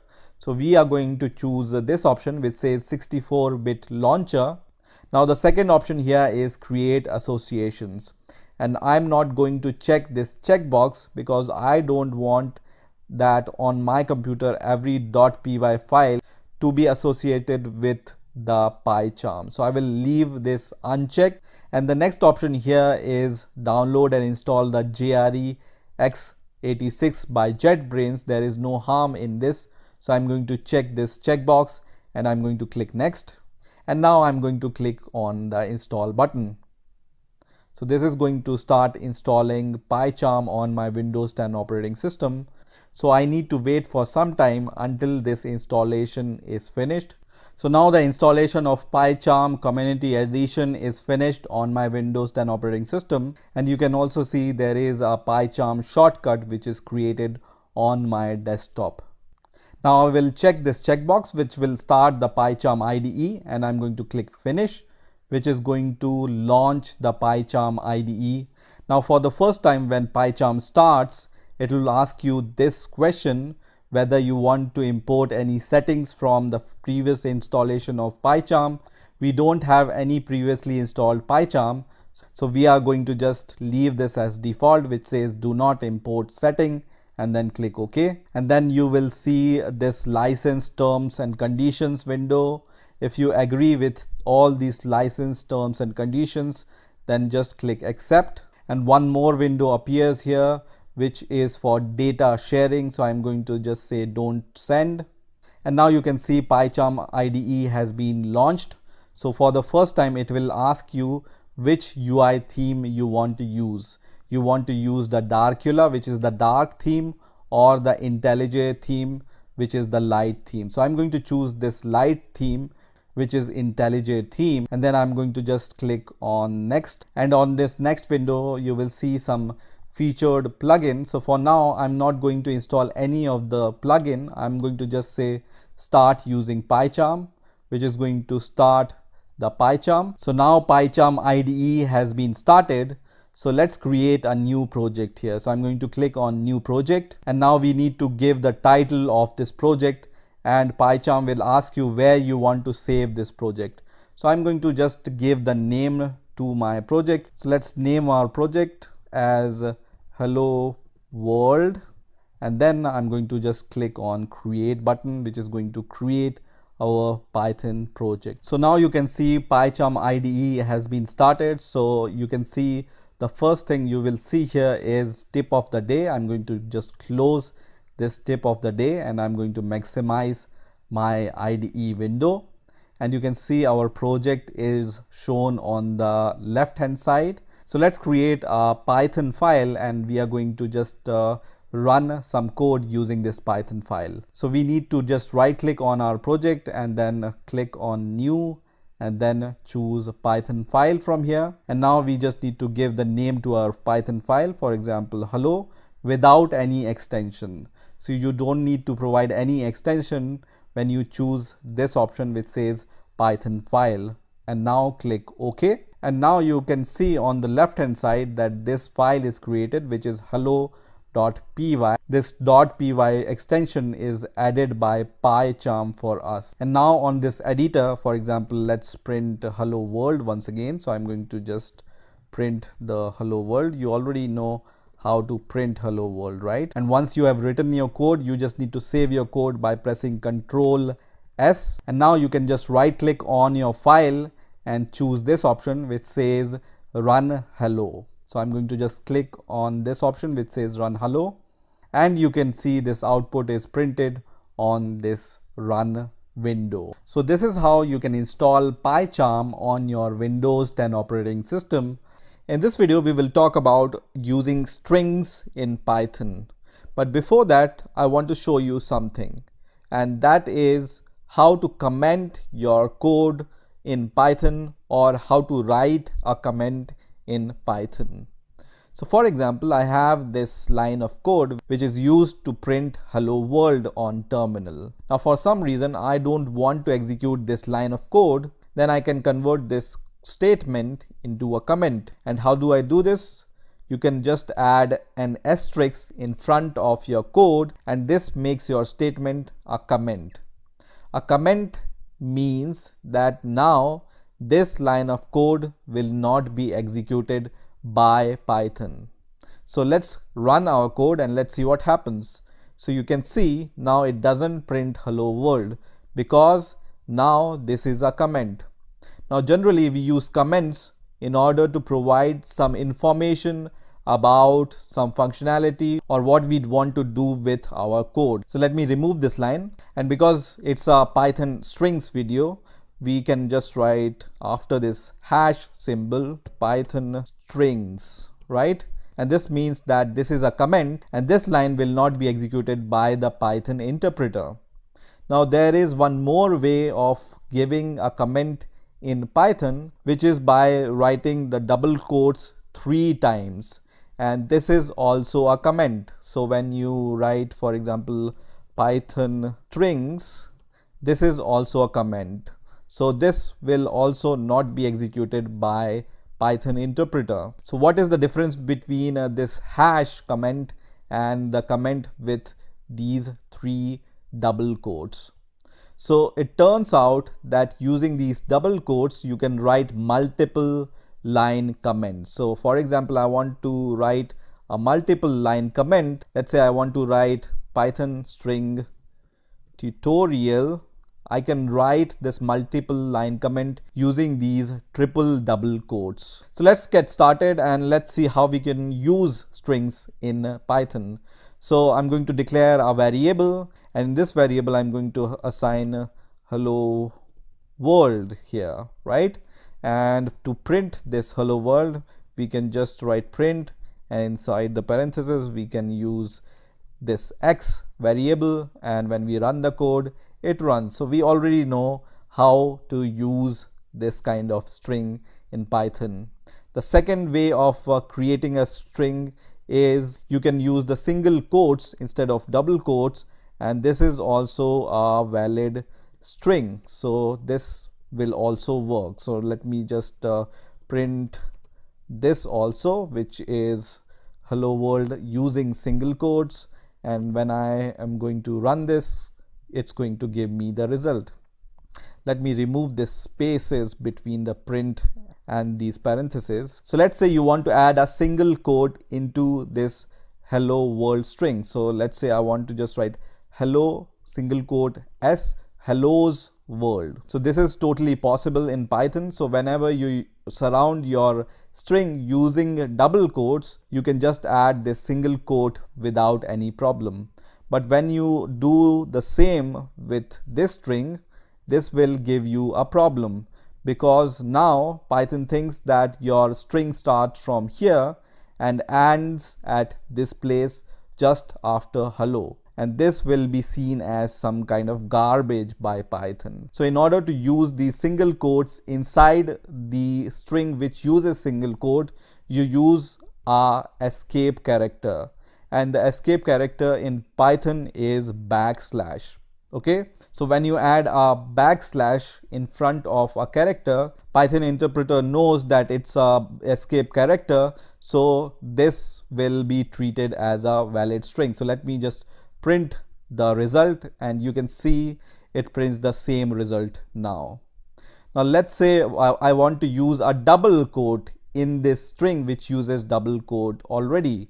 So I'm going to just give a double quote here, and the same problem arises which we have seen in the string with single quote. So to escape this, you can also use backslash and the problem will be gone. And let's run the program, and it gives us this hello world with double quote. So you can print this double quote using this escape character which is backslash. Now let's say you want to print a string with a backslash itself. So I can add a backslash here, and I want to add a backslash here, and let's save the code and let's run it, and let's see if it runs or not. So it turns out that you can use this kind of notation in Python. Also, when you use double backslashes here and here, let's see what happens.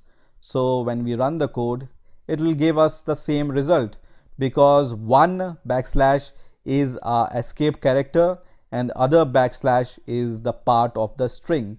So it will print the same result. So you can use this for escaping this character, or you can remove this. The result will be same. So now let me edit these two strings, and I'm going to use hello here with the capital H, and I'm also going to assign hello to the y variable with a small h here. Now Python provides us some inbuilt functions which you can use with strings. So this is a string, right? So you can use some methods related to strings on the x and y variable. So let's see what are these methods. So after the x, I can just press dot, and you can see so many suggestions is given to us by PyCharm, and this is called IntelliSense, which is provided by PyCharm to us.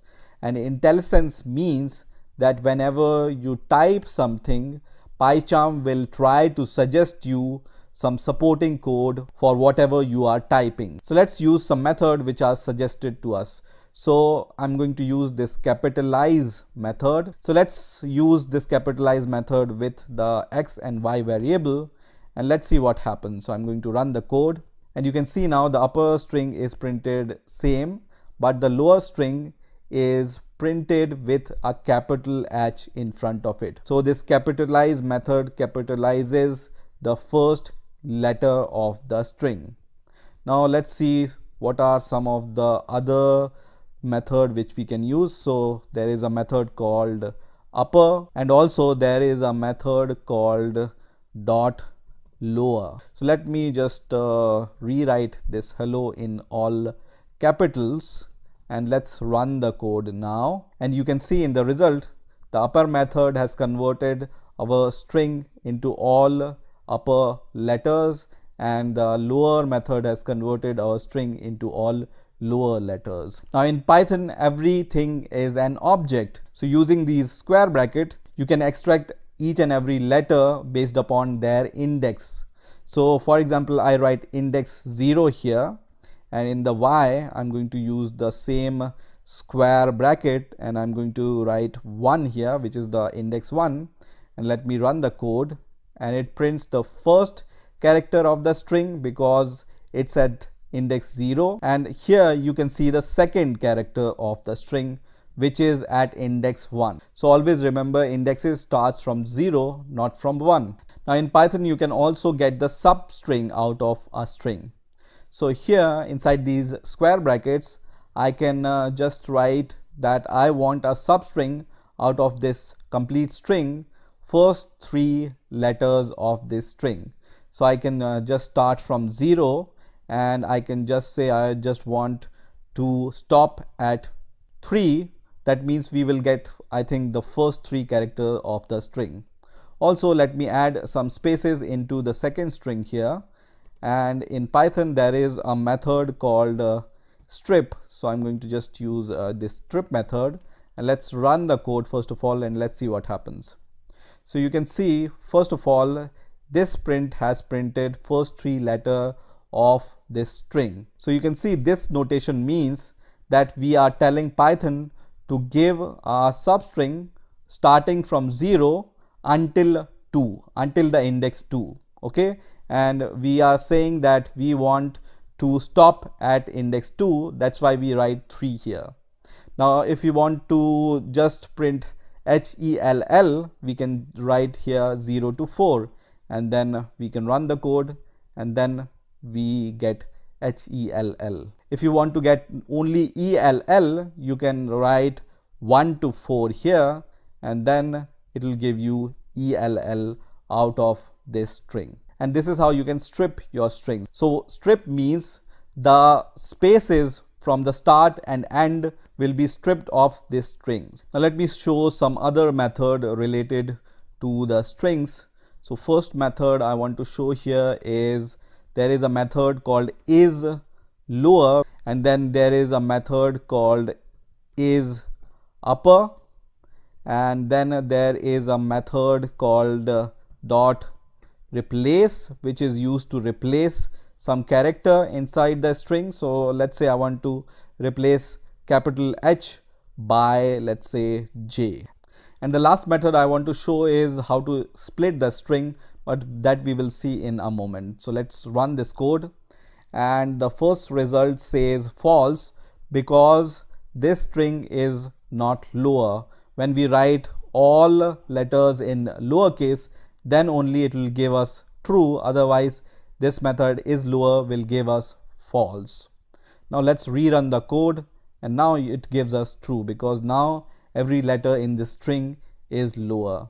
Second method gave us true because we were checking whether every letter in this string is capital or not. The next method replace is used to replace the character if it's there in your string, and replace it with this character if this character is found in your string. So this capital H is not present in our string, right? So let's just add this capital H into our string, and let's see what's the result. So now the capital H is replaced by capital J here in the result. The next method which you can use with the string is a split method. So you can write y dot split, and this is used to split your string using any character. So I'm going to once again write hello comma world here, and I want to split this string using this character which is comma. So I can just write using single quote these comma, and once I run the code, you can see it gives us an array of two members. One is hello and other is world with a space, right?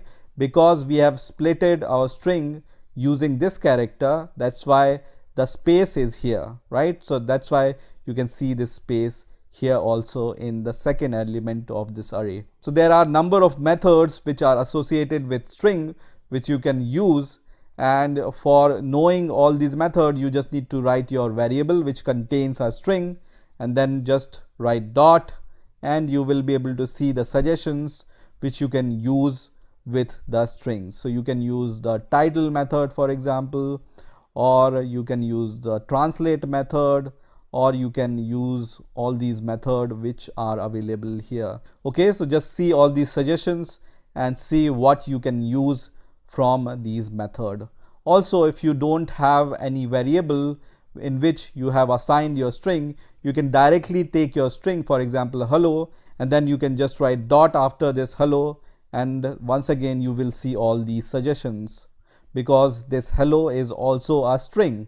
Let me show you one last thing which you can use with string very quickly. So you can write print here, and then if you want to print this hello, for example 10 times, how will you do this? So you can just write, for example, x comma x comma x. This is how you can do this. Let's say you want to print this hello 100 times. How you can do this? So there is a trick in Python which you can use, and this is using these asterisks. You can print the string multiple times. So for example, I want to print this hello 10 times. I can just write my string variable name asterisk the number of time I want to iterate this string. So let me run the code, and you can see now this hello is printed 10 times. Let me provide the space here, so there will be a space between the two hellos, right? Let's say I want to print hello 100 times, then I can just write 100 here and then run the code, and it will print this hello 100 times on the terminal. So this is how you can use strings in Python. In this video, we will talk about the Boolean values, comparison operators, and the logical operators in Python. So first of all, what is a Boolean value? So in Python, Boolean values are two constant objects which are true and false. Now for this demonstration, I will be using a Python interpreter, and in PyCharm, you can open the Python interpreter by going down at the bottom, and you will be able to see this option which says Python console. So just click on this Python console option, which is going to open the Python console, and you can move this bar up and down in order to expand your console, right? So let me just clear this console. So we will start from the top. So in order to clear this console, you can right click and then just say clear all, and it's going to clear the console. And let me resize this console up to the top, and let me just minimize this section also. So as I said, Boolean in Python are two constant objects which are true and false. So how you write true and false in Python? You write true with a capital T and press enter. This is a true value. And false you write with a capital false. This is a false value. Now if you write true with small t, this is not recognized by Python. Also when you write false with small f, this is also not recognized by Python. Now generally we use Boolean values in order to find out the result of some condition. Now let's say you have two numbers and you want to find out which number is greater out of these two numbers. You can use a comparison operator to compare these two numbers, and the result will be shown as a Boolean value. Now the next question arises, what is a comparison operator? So in Python, these are some of the comparison operators you can use. So you can use this double equals to check the equality between two values. You have this not equal operator with this exclamation mark and equals, which you can use to check the non-equality between two values. There is a greater than operator and there is a less than operator, and also there is a greater than equals operator and the less than equals operator. Now examples of each of these operators I have given here. So how to use these operators? As I said, if you have two values, let's say two integers x and y, to compare these two integers whether they are equal or not, you write on the left hand side first variable and on the left hand side second variable, and in between you use the comparison operator. It can be a equal to operator or non-equality operator, or greater than or less than, or greater than equals or less than equals operator. So let's see how we can use these operators in real Python environment. So let's say I want to check whether 10 is greater than 9 or not, and when I press enter, it's going to give me true because 10 is greater than 9. Now once again, let's check if 10 is less than 9 or not, and it will give me a false value, which is also a Boolean result. Also we can check equality between two values. So we can just write 100 is equal to 100 or not, and it will give us true. Once again we can check if 100 is equal to 99, it will give us false. In the same way you can also check for the non-equality. So for non-equality you use this exclamation mark equals and then press enter, it will say true because 100 is not equal to 99. The same operation you can also perform with some variable. So let's say I have a variable called x whose value is 20 and I have a variable called y and I assign 30 to it.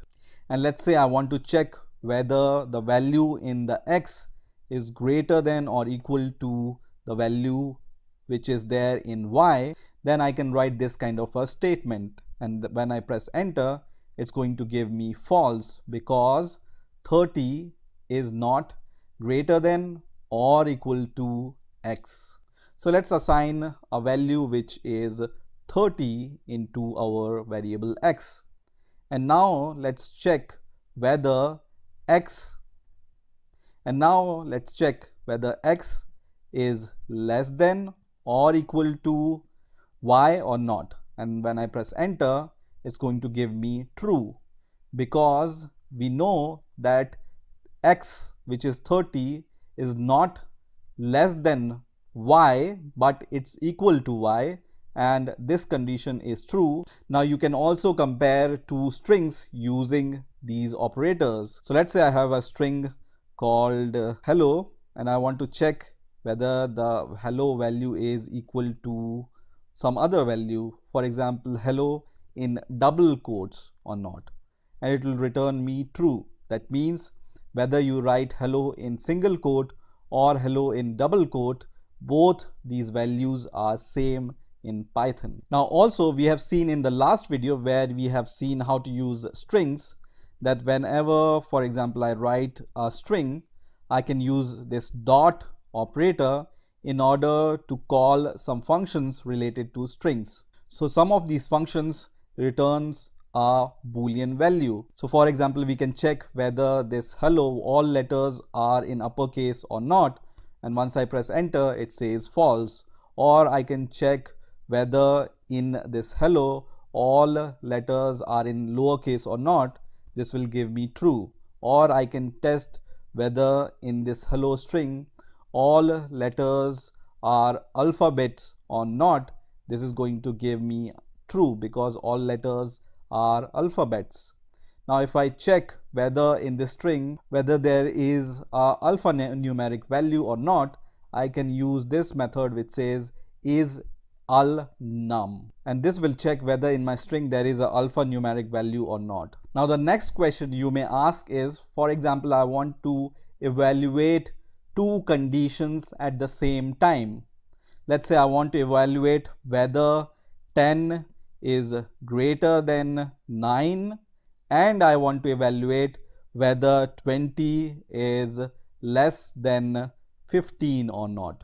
So how can I evaluate these two conditions at the same time? So for those type of comparison, we use the logical operators, and there are three logical operators which we can use in Python: an AND operator, an OR operator, and a NOT operator. So this AND operator you can use to evaluate two conditions, and it will return true only if both conditions are true. Okay, so let's say you have two conditions, x condition and y condition. Then if you use this AND operator, then in order to get true out of these two conditions, both conditions have to be true. In the case of OR, it will return true if one of these conditions is true. So whether x is true or y is true, it doesn't matter, but if only one condition is true, this will give us true value. And the NOT operator will return the opposite of what we have. So if some condition returns us true, then when we use NOT operator, then NOT operator will make this false. So let's try all these three operators in Python. So I said I can use an AND operator to check whether this value is true as well as this value is true or not. So when I press enter, it returns us false because even though the first condition is true, which is 10 is greater than 9, but the second condition is not true, right? So in case of AND, both conditions should be true in order to get the true result. Once again, when I use the same conditions and instead of AND, I use the OR operator, it will return me true because one of these conditions is true, which is 10 is greater than 9, even though the other condition is false. Now let's say we make both conditions true and we use OR, and when we press enter, it's going to still returns us true. So the minimum requirement of OR is there should be at least one condition which evaluates to true. Now let's see how we can use the NOT operator. So I can write NOT and then I can check whether 10 is greater than 9 or not, and when I press enter, it returns us false because we know that 10 is greater than 9 and not makes it false, so it returns us false. Once again, if we check whether 10 is less than 9 or not, it's going to return us true because 10 is not less than 9, and this condition will return false, and not will make it opposite, which is true. So in this way you can use Boolean values, comparison operators and logical operators in Python. In this video we will learn how to use if-else statements in Python. So first of all, what is a if statement? So a if statement is used to execute a statement or a block of code if and only if a condition is fulfilled. So first of all, let's see the syntax of if statement. So let's say I declare a variable called x whose value is 100, and then I'm going to check whether the value in x is equal to 100 or not. So I can use this keyword if, and then if you have seen the last video in which I have shown you how to use comparison operators and logical operators, then you will know that for equality we use a double equal symbol, and then I'm going to just check it against 100. Now after the condition you need to give this colon in order to tell Python that this condition is finished, and you need to press enter, and you will see that there is an indent given to our code, and you can see this cursor is here, which is 4 spaces away from the start or 1 tab away from the start. And here I can just, for example, print the value of x. So I can just say x is equal to, and then after the comma, x. And let me save this code and run this code, and you can see on the run window here x is equal to 100 is printed, because this condition which we are checking using the if statement is true, which means whatever code or statement or block of code you will write under if, it will be printed. Let's say this condition is not fulfilled, so I'm going to just say that x is not equal to 100, which is a false condition, and when I run the code, now it doesn't print anything because this condition is not fulfilled, and that's why this statement is not executed. Now let's talk about the indentation a little bit. So indentation in Python is the way of marking a block of code. So you can see I have given 4 spaces indentation here, so 1 2 3 4, or if you are using PyCharm, when you press enter after an if condition, you will see that automatically this cursor is pointing here, which is 4 spaces away from the starting point. So this means that whatever you write after these 4 spaces or a tab is the part of this if statement. Now if you are familiar with C or C++, this indent acts like a curly bracket in C or C++. So in Python you don't use the curly bracket to define a block of code, you use indentation to define a block of code. So I can write this statement like this also. So I'm going to just say x is equal to, and in the next line I can just give one more print function, and I will print x from the next line. And you can see here also I have given indentation after this starting point, and this means that these two lines are the part of this if statement. So let me change the value of x is equal to 99, and when I run the code, it will print x is equal to, and in the next line it prints 99 using this line of code. So you may ask what happens when I will write this print function here, and let's say we want to print finish here. Okay, and let me run the code and let's see what happens. So it prints finish. Now let me just change this condition, and I'm going to just say 100 here, and let's see what happens now.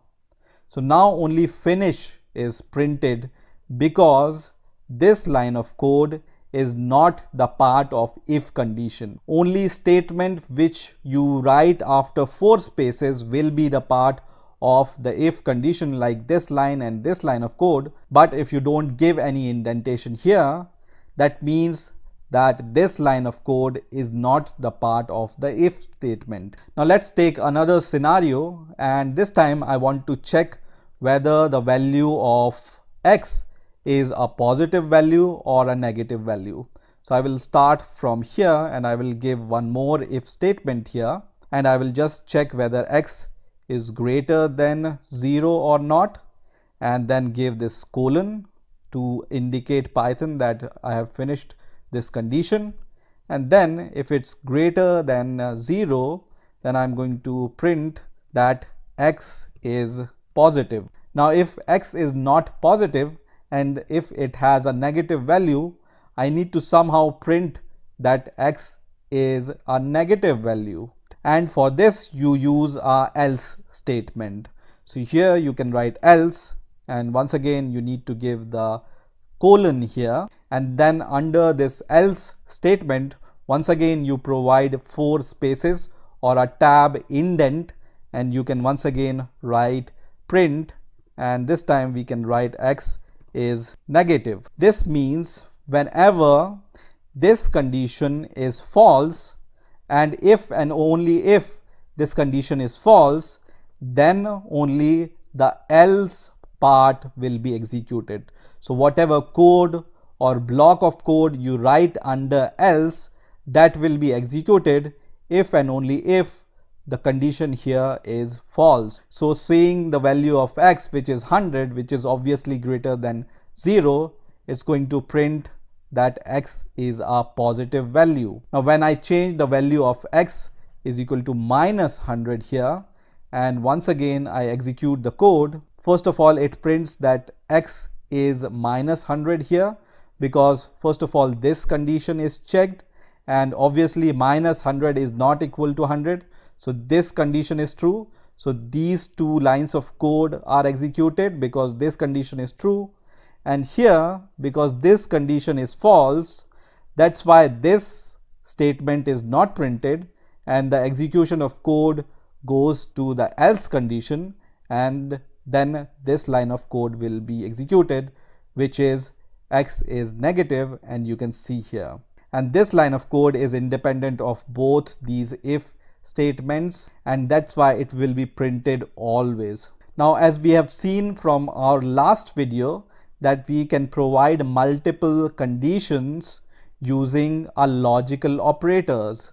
So we can here also write that if x is not equal to 100, or if the value of x is less than 0, let's write here x is less than 0, then only we want to print this statement. So once again when we run the code, in this case both the conditions are true, that's why this is printed. If we write here that x should be greater than 0, then also this will be executed because one of the condition is true, and because in the case of OR we only need to satisfy one condition out of multiple conditions. In the case of AND, when I write AND here and run the code now, you can see this is not executed because one condition is true here and other is false, and in the case of AND, we need to satisfy both the conditions, and then only these two statements will be executed, or this block of code will be executed. So this is how you can use if-else statements in Python. Now in this video, I'm going to show you how to use else statement with if-else statements and how to use nested if statements in Python. So let's get started. So what I'm going to do is I'm going to declare a variable and I'm going to ask the user to enter some name. So I'm going to just write enter a name here, and when the user enters this name, I want to compare this name with some predefined names. So in the last video we have already seen how to use if statement, so I can just write name is equal to, and I can compare it with some names. So let's compare it with a name called Max here, and I will give this colon here, and once the name matches this name, I'm going to print the name. So I'm going to just write name entered is and whatever the name provided by the user. So I will just use this name variable here. This we have already seen in the last video. Now in Python you can also use a elif statement, and the signature of elif statement is you can just write elif here, and then you can provide some other condition which returns boolean. So I can once again here write if the name matches some other name, for example Leo, and once again I'm going to just print the name entered by the user. And this elif condition I can use any number of time after the if. Let me match this name to some other different names, for example Roy, and the last name will be Ali. So if the name matches Max, this statement will be executed. If the name matches Leo, this statement will be executed. If the name matches Roy, this statement will be executed. And if the name matches Ali, this statement will be executed. Now if the name entered by the user does not matches any of these names, then we can use a else statement. So we can just write else here, and we can just print a message here. So the name entered is invalid. So this message will be printed when the name entered by the user does not match any of the name I am checking here. So let's run the code and let's see what happens. So now my code is running, and I'm going to give the name Max here, for example, and then press enter, and it prints this message which says the name entered is Max using this statement. Now once again when I run the program and this name matches, let's say some other name Ali, and then when I press enter, it prints the name entered is Ali, which means this statement is executed. And let me run the program once again, and when I give some random string here, it prints the name entered is invalid. Now let's say the name entered by the user is Max and this condition evaluates to true, then this statement will be executed, and the other conditions which we have given using elif statement will not be evaluated. So let's say we will write Max here also. So this condition and this condition is same, right? Checking for the same name, and when I run the program and when I write Max here, only one statement is printed, which is this one. So we can see when this condition returns true, only one statement is executed and none of the other conditions are even evaluated. Now the important thing to note here is you cannot start with a elif statement. You need to start with the if statement. So you need to write a if statement and check the condition first, and then only you will be able to write elif condition. Now it's possible to use multiple if condition, and then this elif will become the part of this if condition, and this will be the separate if condition. So when I run the code once again and when I write max here, it's going to print two statements. One is using this and other is using this, because this if condition and this if condition are two different if conditions. And once you use elif, so I'm going to use elif here, then this elif is the part of this if condition. So this is how you can use if statement with elif statement and else statement. Now let's see how to use the nested if statement.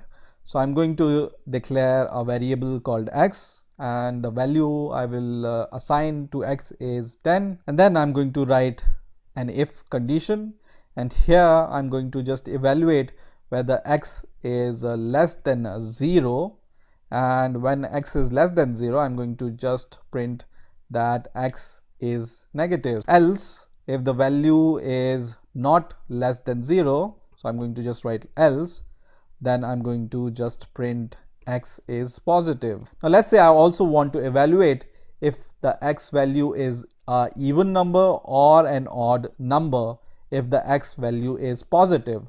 So under the else, I can once again write if, and then we can just evaluate this condition, that if x modulo 2 is equal to 0, which means that when x modulo 2 returns a 0, that means it's a even number, so we can print x is even. Otherwise, in the else condition, I can just write else x is odd. So in this if condition, I'm checking if the value of x is less than 0 or not, and if this condition is not satisfied, then I'm checking whether x is a even number or x is an odd number. So if you remember, indentation here is very important.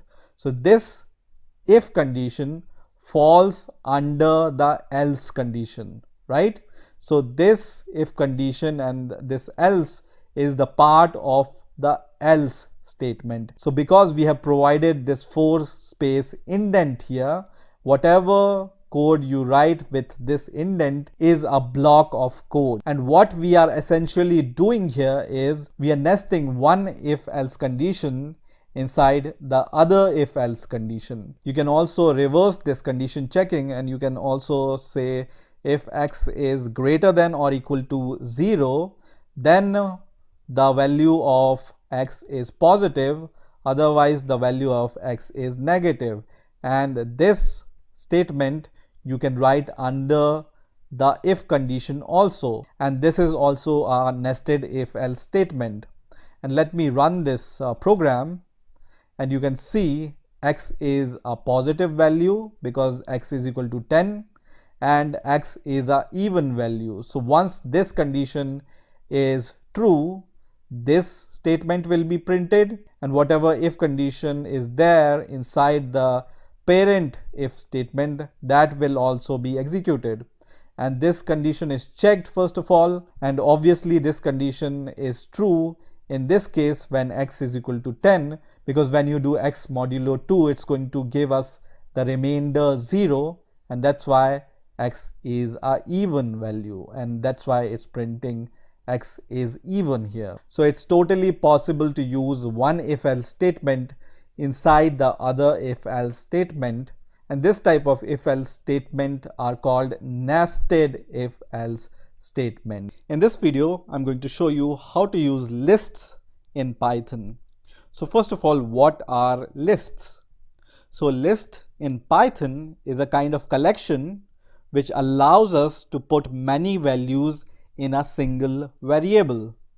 You can also say that list is an ordered set of values. So let's define a list. So I'm going to just say x is equal to, and you can define a list inside these square brackets, and inside the list you provide some values. So for example, I'm going to provide the values 3, 5, 4, 9, 7, 10. So this is how you can create a list in Python.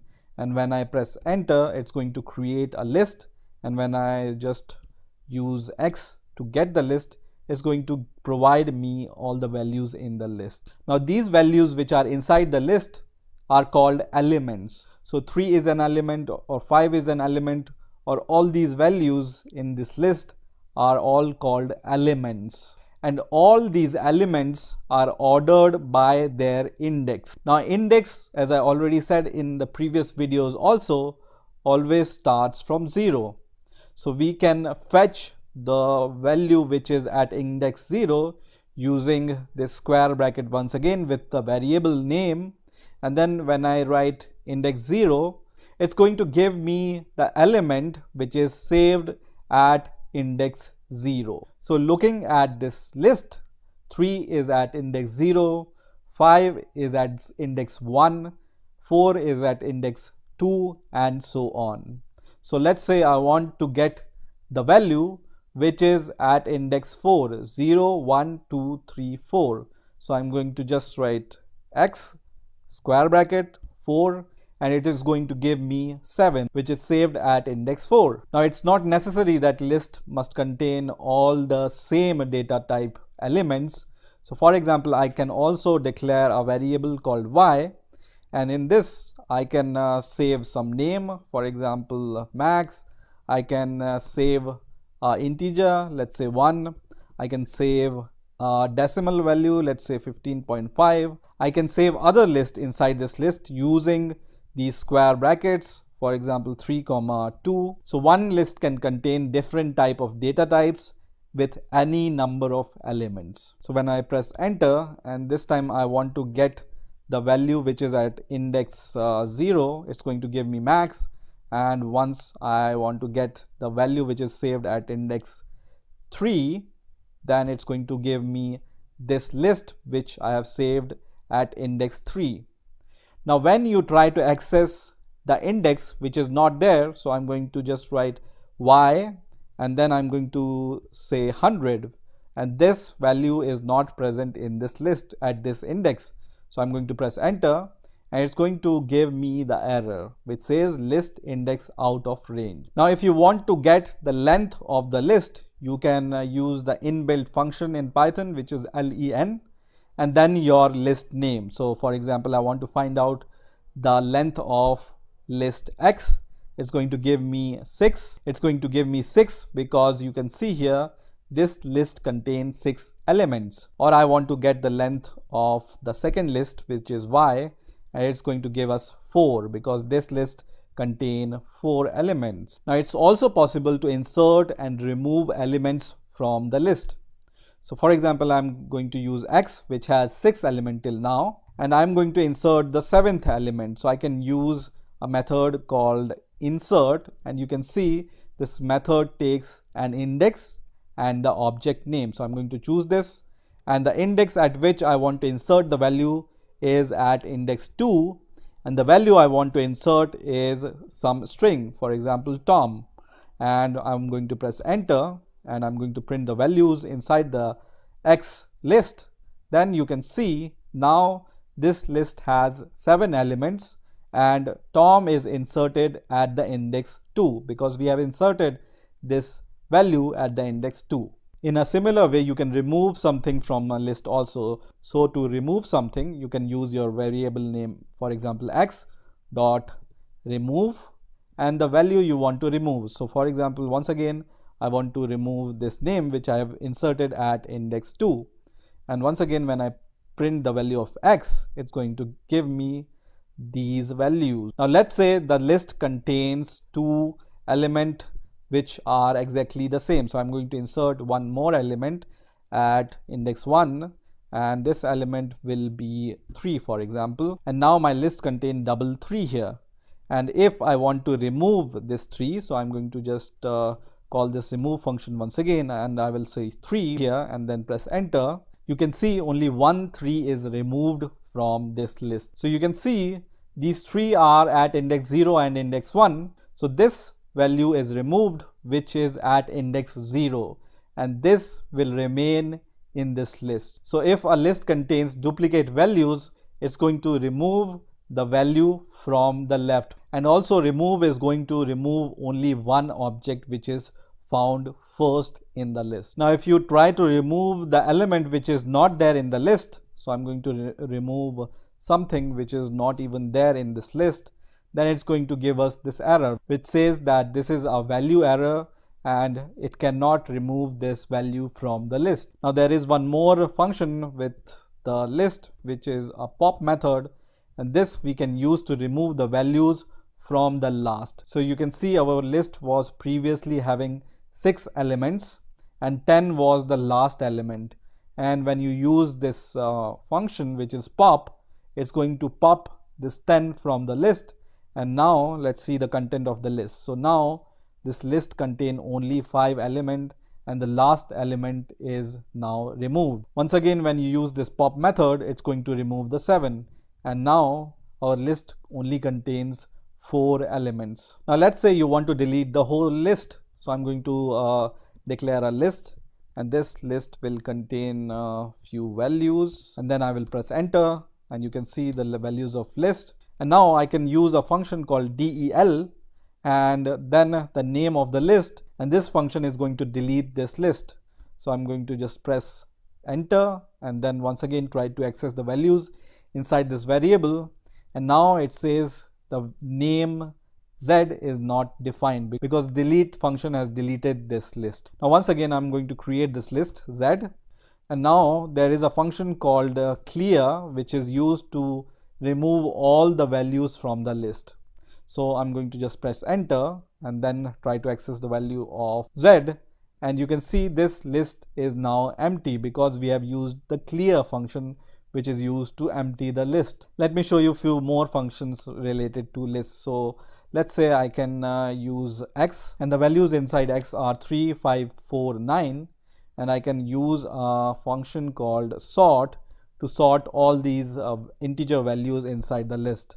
And once I press enter now you can see all the values are sorted, and you can see all the values are sorted in ascending order. You can also use this method x.reverse, and it's going to reverse all the values. So once I use the reverse function and then when I try to get all the values inside the list, you can see all the values are now reversed. There is also a function called append, and here you can append anything to your list. So I want to append 10 to my list, and when I try to access this list, you can see at last this 10 is appended in my list. Also, if you want to copy one list into another, you can use, let's say I'm going to declare a variable called s here, and I want to copy all the values from X list. I can use x.copy, and this is going to copy all the content of my X list into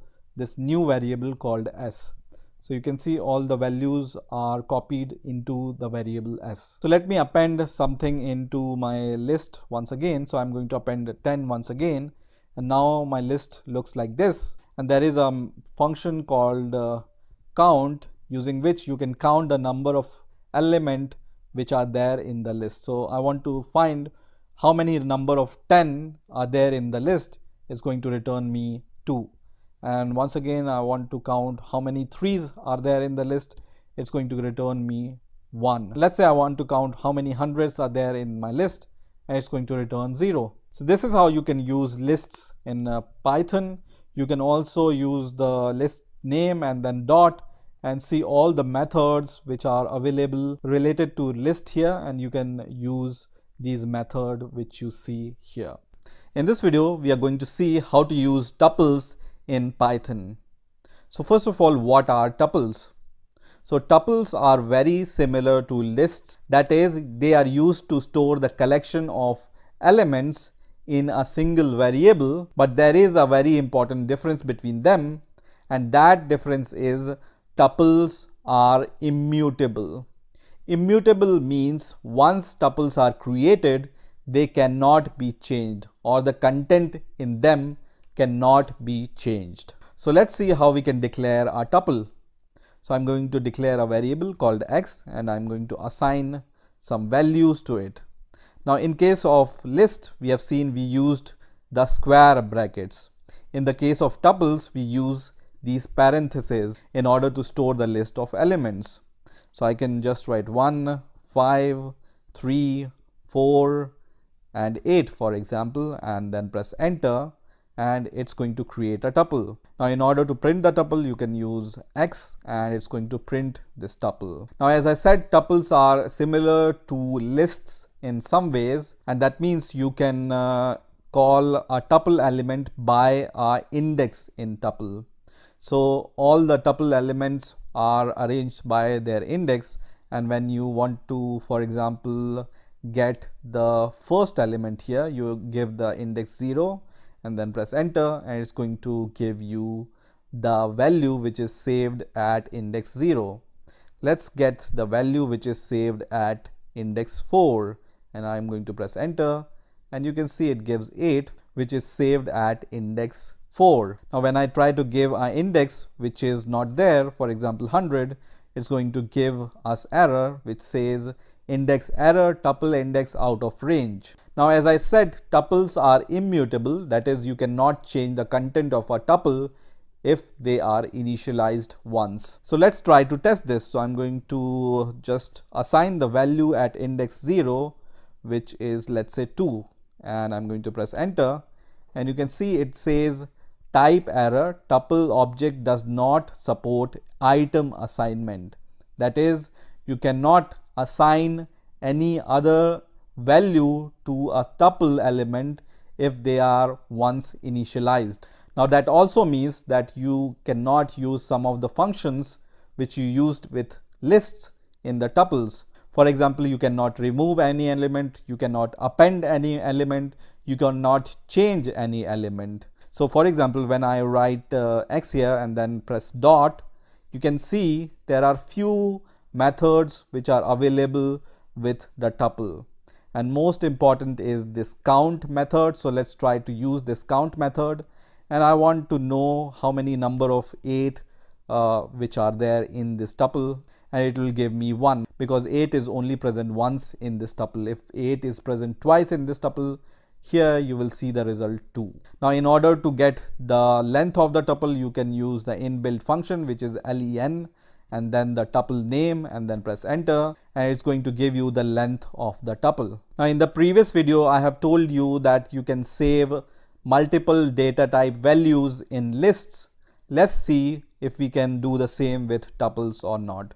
So I'm going to give the parenthesis, I'm going to give the first value as integer, second value as a string, third value as for example the decimal value, and I'm going to press enter, and I'm going to get the value of y, and you can see it's totally possible to save multiple data type values in a tuple. So now I have declared two tuples, one is x and other is y. So let's print x and y once again very quickly, and now what we want to do is we want to use a concatenation operators. So as I said, tuples are immutable, but let me define a third tuple here, and I want to add x tuple and y tuple here, and I want to assign the value to z. Is it possible? Let's check. So I'm going to just once again see the contents in the z variable, and you can see when you use this plus operator or concatenation operator, it's going to join these two tuple and create a new tuple with the combination of the values of both these tuples. Now there is one interesting thing which you can do with a tuple, which is you can declare a variable, and let me define a tuple with only one element, and I'm going to just give hi here, and then after this element I'm going to provide comma here. So this is important, I have provided this comma and I haven't provided the second element in the tuple, and I can use an asterisk here and I can use some value here. So let's say I have provided 5 here, and I'm going to press enter, and then I'm going to see the values inside this a variable, and now you can see hi string is saved 5 times in a variable in the form of a tuple.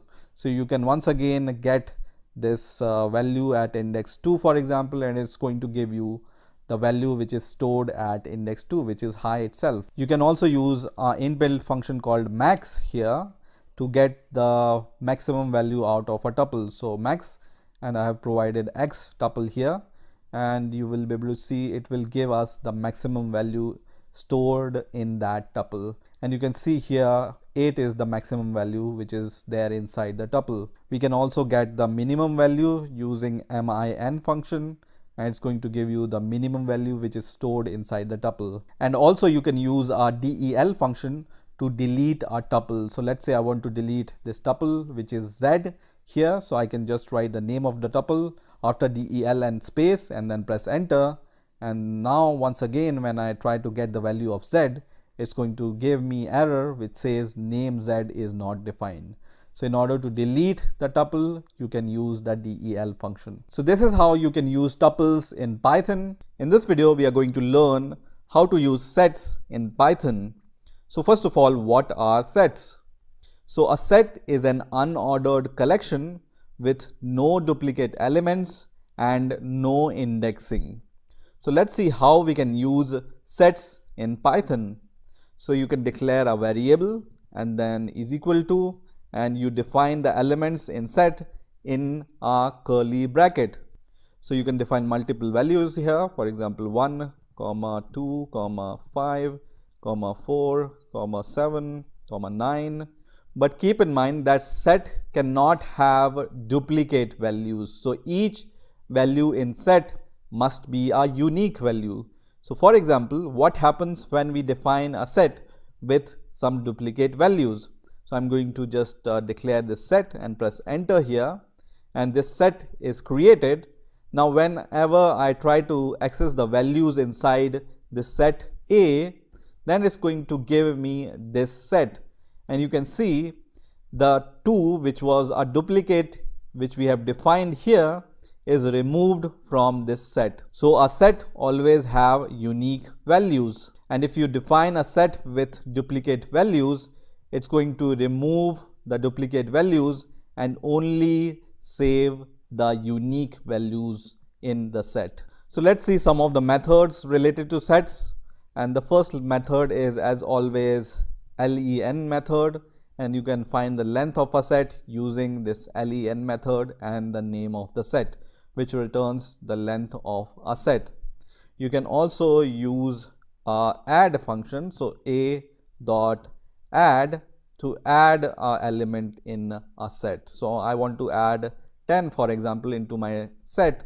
I can use this and then press enter, and once again when I try to get the values inside this set A, you can see 10 is added to this set. But this 10 will only be added if it's already not there in the set. If it's already there in the set, nothing will happen. So let's try to add once again 10 to this set which already have a set, and once again you will see that nothing happens inside the set because 10 was already there. Now if you want to add multiple values in a set, you can use a update method. So you can call this method which is update, and then inside the curly brackets you need to provide these multiple values. So let's add some values into this set. So I'm going to add 15, 18, 17, let's say, and 14. Okay, and then press enter, and now I will see the values inside the set, and you can see all these values are added to the set. You can also remove the values from the set. So I can use a method called remove, and let's say I want to remove 18 from this set. I can just give the element and then press enter, and once again I will try to access the set, and you can see 18 is removed from this set. Now there is a method called discard also. So let's see how we can use this method. Discard works similar to remove method. So for example, I want to remove this 17 from my set. I can write 17 here and it works fine, right? So when I try to access the value of A, 17 is removed. So what is the difference between a discard method and a remove method? So a remove method, whenever you use a remove method and you try to remove an element which is not there in the set, for example, I will try to remove 100 which is not there in the set, it's going to throw an exception and it says key error 100. Now if you try to do the same thing using a discard method, so I'm going to use a.discard here and try to discard 100 from the set which is not there in the set, it's not going to give me any error. And that's the difference between discard and remove. So remove throws an error when an element is not there, but discard doesn't throw any error. It's not going to do anything if the value is not there in the set. Now there is a pop method also you can use with set. So I can use this pop method and then press enter. And what it's going to do is it's going to remove any random element from your set. So it's not necessary that it's going to remove the element from the left hand side or the right hand side. It will remove any random element from the set. Also, for example, I will declare a set of names, let's say, and if you want to clear the set, you can use a clear method. So I can use this clear method in order to empty this set. So now when I try to access the values inside the set, you can see it's an empty set with no values. If you want to delete a set, you can use a del function and then the name of your set and then press enter. And once you delete it, when you try to access it, it's going to give you an error that name is not defined. Now you can also create a set using a set constructor. So instead of these curly brackets, you can write set and in the double parenthesis. So you need to provide the double parenthesis here in order to create a set using the set constructor. So this is also going to create this set called name, and when I try to access the values inside the set name, you can see it has created this set of names. Also, you can convert a list into a set. So let me define a variable called z, and then I can use a set constructor, and inside these parentheses I can use these square brackets which we use generally with lists, and then you can define your list here and then press enter, and this list will be converted to a set, and you can see the result here. Now similar to the mathematical set operations like union, intersection, difference, symmetric difference, you can also use these mathematical operations related to set on the Python sets also. So let's see how we can use this mathematical set operations on our Python sets. So let me once again define a set. I have already one set which is A, which contains these values, for example, and I will define a set B with some other set of values. So I'm going to define a set with, for example, so that is the content of the set B. Okay, so now I have two sets, and on these two sets I want to perform some set operations which are also used in mathematics. So you can find out the union of two sets using an operator called OR. Okay, so when I write A and this pipe symbol which is called OR B, it's going to give me the union of these two sets. And what is the union? So union of two sets contain all the elements that are there in the set A or in the set B. So OR here is important, right? So I'm going to press enter, and you can see it's going to give me the union of A and B. That means this set contains all the elements that are there in set A or in set B. Also, I can use a method called union instead of this OR operator. So I can use a variable dot union. There is a method called union, and then you can write B here and then press enter, which is going to give you the same answer. Okay, so you can either use this union method or this OR operator. Now let's see how we can find out the intersection between two sets. So in order to find out the intersection, you use A and this operator AND, and then your next set which is B here. So what is an intersection of two sets? So intersection of two sets contains all the elements that are there in both the set, that means set A and set B. Okay, so when I press enter, you can see it gives me two elements inside a set, and these two elements are there both in the A set and the B set. That's why we get only two values, because these two values are there in set A and set B also. Again, you can use a method called intersection. So A intersection and then B, which is going to give me the same answer. So either you can use this method or you can use this operator. Now let's find out the difference between two sets. So what is a difference between two sets? A difference of two sets contains all the elements that are in A but not in B. Okay, so you can find out the difference by this minus operator here. So when you write A minus B, you will be able to get the difference between these two sets, and this result will contain all the elements that are in A but not in B. You can also use B minus A, and then it's going to give you other result, because this time it's going to give you a set which contains all the elements that are there in B and not in A. So difference between set A minus B is totally different from B minus A. And also you can use a difference method. So A, then you can call a difference method B, and it's going to give you the same kind of answer you can see here. And also you can call B dot difference A, and it's going to give you the another answer of B minus A. Now you can also find out the symmetric difference between two sets. And what is the symmetric difference between two sets?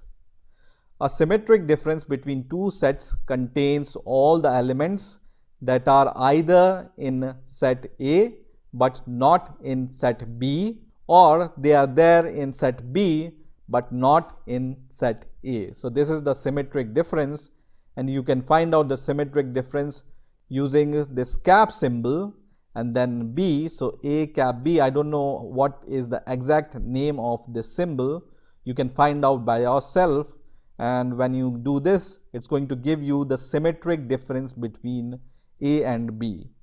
And whenever you find out the symmetric difference, then when you do, for example, B, this cap symbol A, it's going to give you the same answer, because symmetric difference give you same answer. Whether you give A cap B or B cap A, the answer will be always same. Also you can use a method symmetric difference. So you can use this method called symmetric difference B, and it's going to give you the same kind of result. Now one last thing I want to show here is sets are not indexed or ordered. So whenever you want to find out, for example, A and the value at index 0, it's going to give you an error because there are no indexes in a set and they are not ordered by any index. So sets are unordered collection of values. Now if you want to find out what all other methods you can use with sets, you can create a set and then write the name of your set and then press dot here,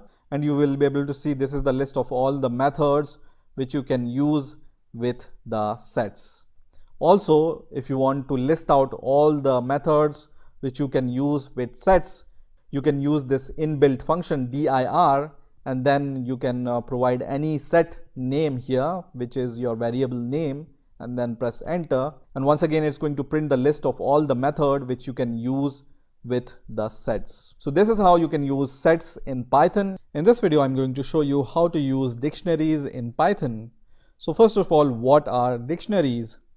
So dictionaries in Python are like associative lists or a map. Now you can think of dictionary as a list of pairs. So let me show you how to define a dictionary. So you can define any variable name, and to define a dictionary, first of all you use these curly brackets, and inside these curly brackets you provide a list of key value pairs. So let's provide the list of key value pairs. So first key is name, and the name is Max. The second key is, for example, age, and the age of Max is, let's say, 14.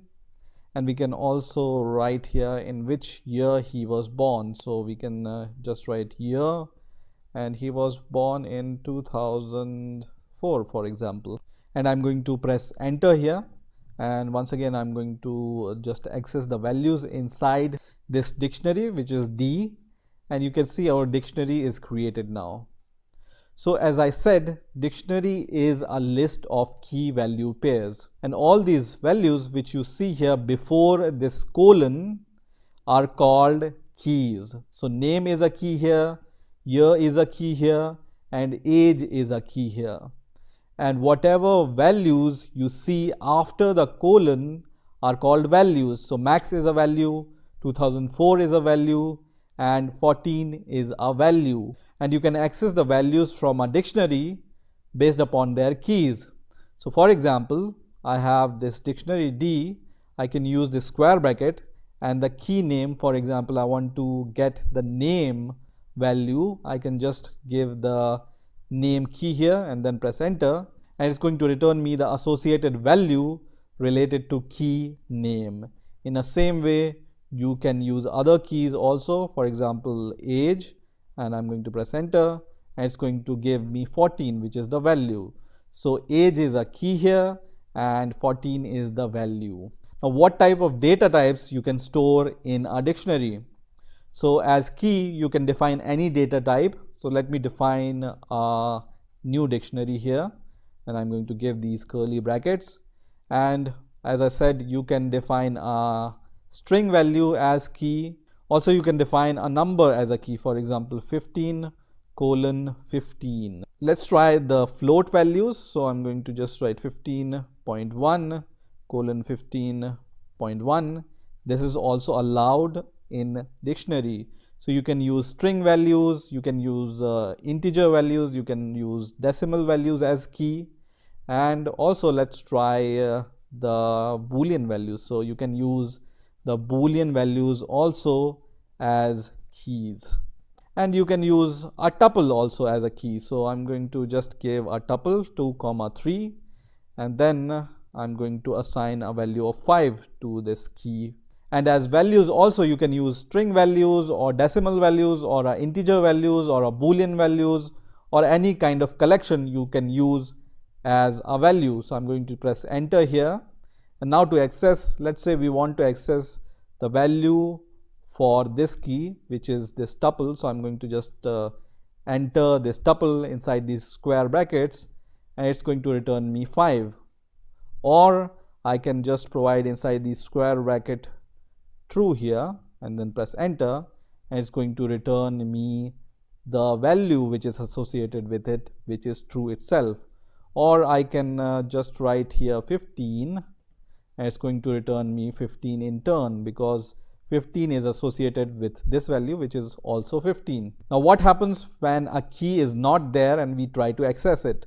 So I'm going to just access 100 from this E dictionary. It's going to give us error that this key is not present in the dictionary. You can also use the len method to find out the number of items in the dictionary, and you can see it says 5 items are there in the dictionary E, and we can count these items. So this is 1 item, 2 item, 3 item, 4 item, and the 5th item is here. Or in other words, you can also say that len function is going to return you the number of key value pairs which are stored in a dictionary. You can also use, for example, I'm going to use my D dictionary now, and you can also use a method called get, and then you can give the key name here in the parenthesis. So let's say I want to get the value associated with the name key. I can get it like this, and it's going to give me the value associated with the name key. You can also add a new key. So this D dictionary, you can see there are right now 3 key value pairs, and I can add one more key value pair. So to add a key value pair, you need to just write D, and in the square bracket you just need to give the name of the new key. So I'm going to just write surname here, which is the name of the new key in the dictionary D, and then you need to give the value associated with that key. So when I press enter, and once again when I try to access the values inside the dictionary, now you can see that surname is added to your dictionary. Now if you want to remove any key value pair from a list, then you can use d.pop method and then the name of the key which you want to remove. Let's say we want to remove the surname once again, which we have added, and you can just press enter, and now you can just print the values inside D. Now you can see the surname key value pair is removed. You can also use a clear function. So let's see what's there in the E dictionary. So these are the values inside E dictionary. I can use E.clear to clear the values inside the E dictionary. So once again when I try to access E, it will give me the empty dictionary. Also you can delete the dictionary using del function and the name of the dictionary, and when I press enter and when I try to access this dictionary E once again, it's going to say that this name is not defined. You can also update the values in a dictionary. So this is my dictionary and I want to update the name, for example. So I can use the dictionary name and then the key here, for example name, and the new name I want to associate with this key is, let's say, a new name here. And when I try to access this dictionary once again, you can see the name is changed. You can also use a method called update to update this key value pair. So once again I want to change the key value pair, which is name. So I can give this curly bracket and then give the key value pair which I want to change. So name, and the new name will be Max once again. And once again when I try to access the dictionary, it will give me this dictionary, and you can see the name is updated now. Now there is a function in dictionary called keys, which is used to list out all the keys of that dictionary. So you can see it will list out all the keys of the particular dictionary. There is also a function called values, which will list out all the values of that dictionary. If you want to list out all the key value pairs, you can use the function called items here, and it will give you the key value pair list. Now the last function I want to show here is, let me list out the content of the dictionary first of all. So there is one more function which you can use here which is pop item, and you don't need to give any argument with this pop item.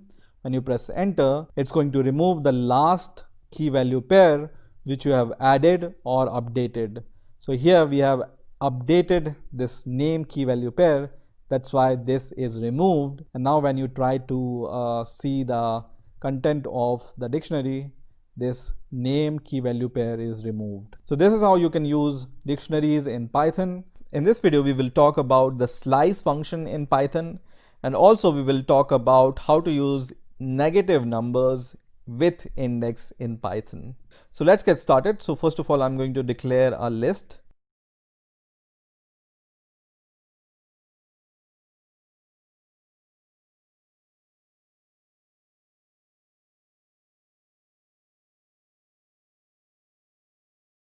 So now we have three variables. First is a list, second is a tuple, and third is a string.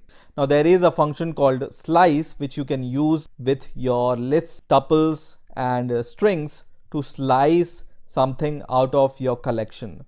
So to use this slice, I'm going to declare a variable, and then I'm going to use this function which is slice, and you can provide some parameters in the parentheses here. So the first parameter you can provide here is, for example, start. The second parameter you can provide here is the end, and the third parameter you can provide here is the step. So let's say I want to get out of this list the numbers from 0 to 4. So as a first argument we can define number 0, which is the first index, and at the end index we can define 5, and then I'm going to press enter, and once again I'm going to use my list variable and pass this x variable which contains the slice object which is returned by this function here, and then press enter. And you can see here it gives me the values from 0 to 4. So the first argument in the slice function is the index from where you want to start. The next parameter is the index of the element before which you want to stop. Okay, so if you want to stop at 4, you provide the index 5.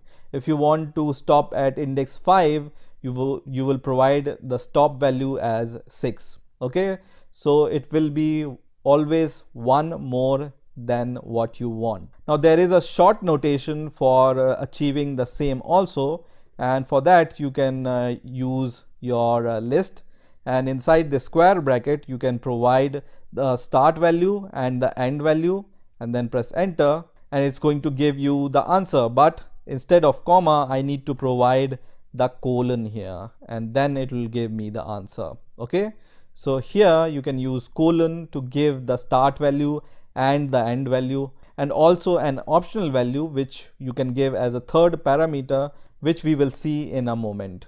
Okay, so this is the short notation of creating slice in Python. So as I said, this is the start value and this is the end value plus 1. Okay, so let me show you something. I have a list here, and you can see here I have written, you have the variable a. It can be a list, it can be a tuple, or it can be a string, and inside the square brackets you give the start value and the end value separated by this colon symbol, and what it's going to give you is the items from start through end minus 1.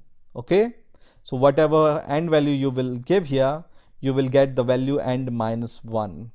You can also use this notation, so start colon and without giving the end value, and also reverse is possible, so you can give only the end value and not the start value, and also this notation is possible.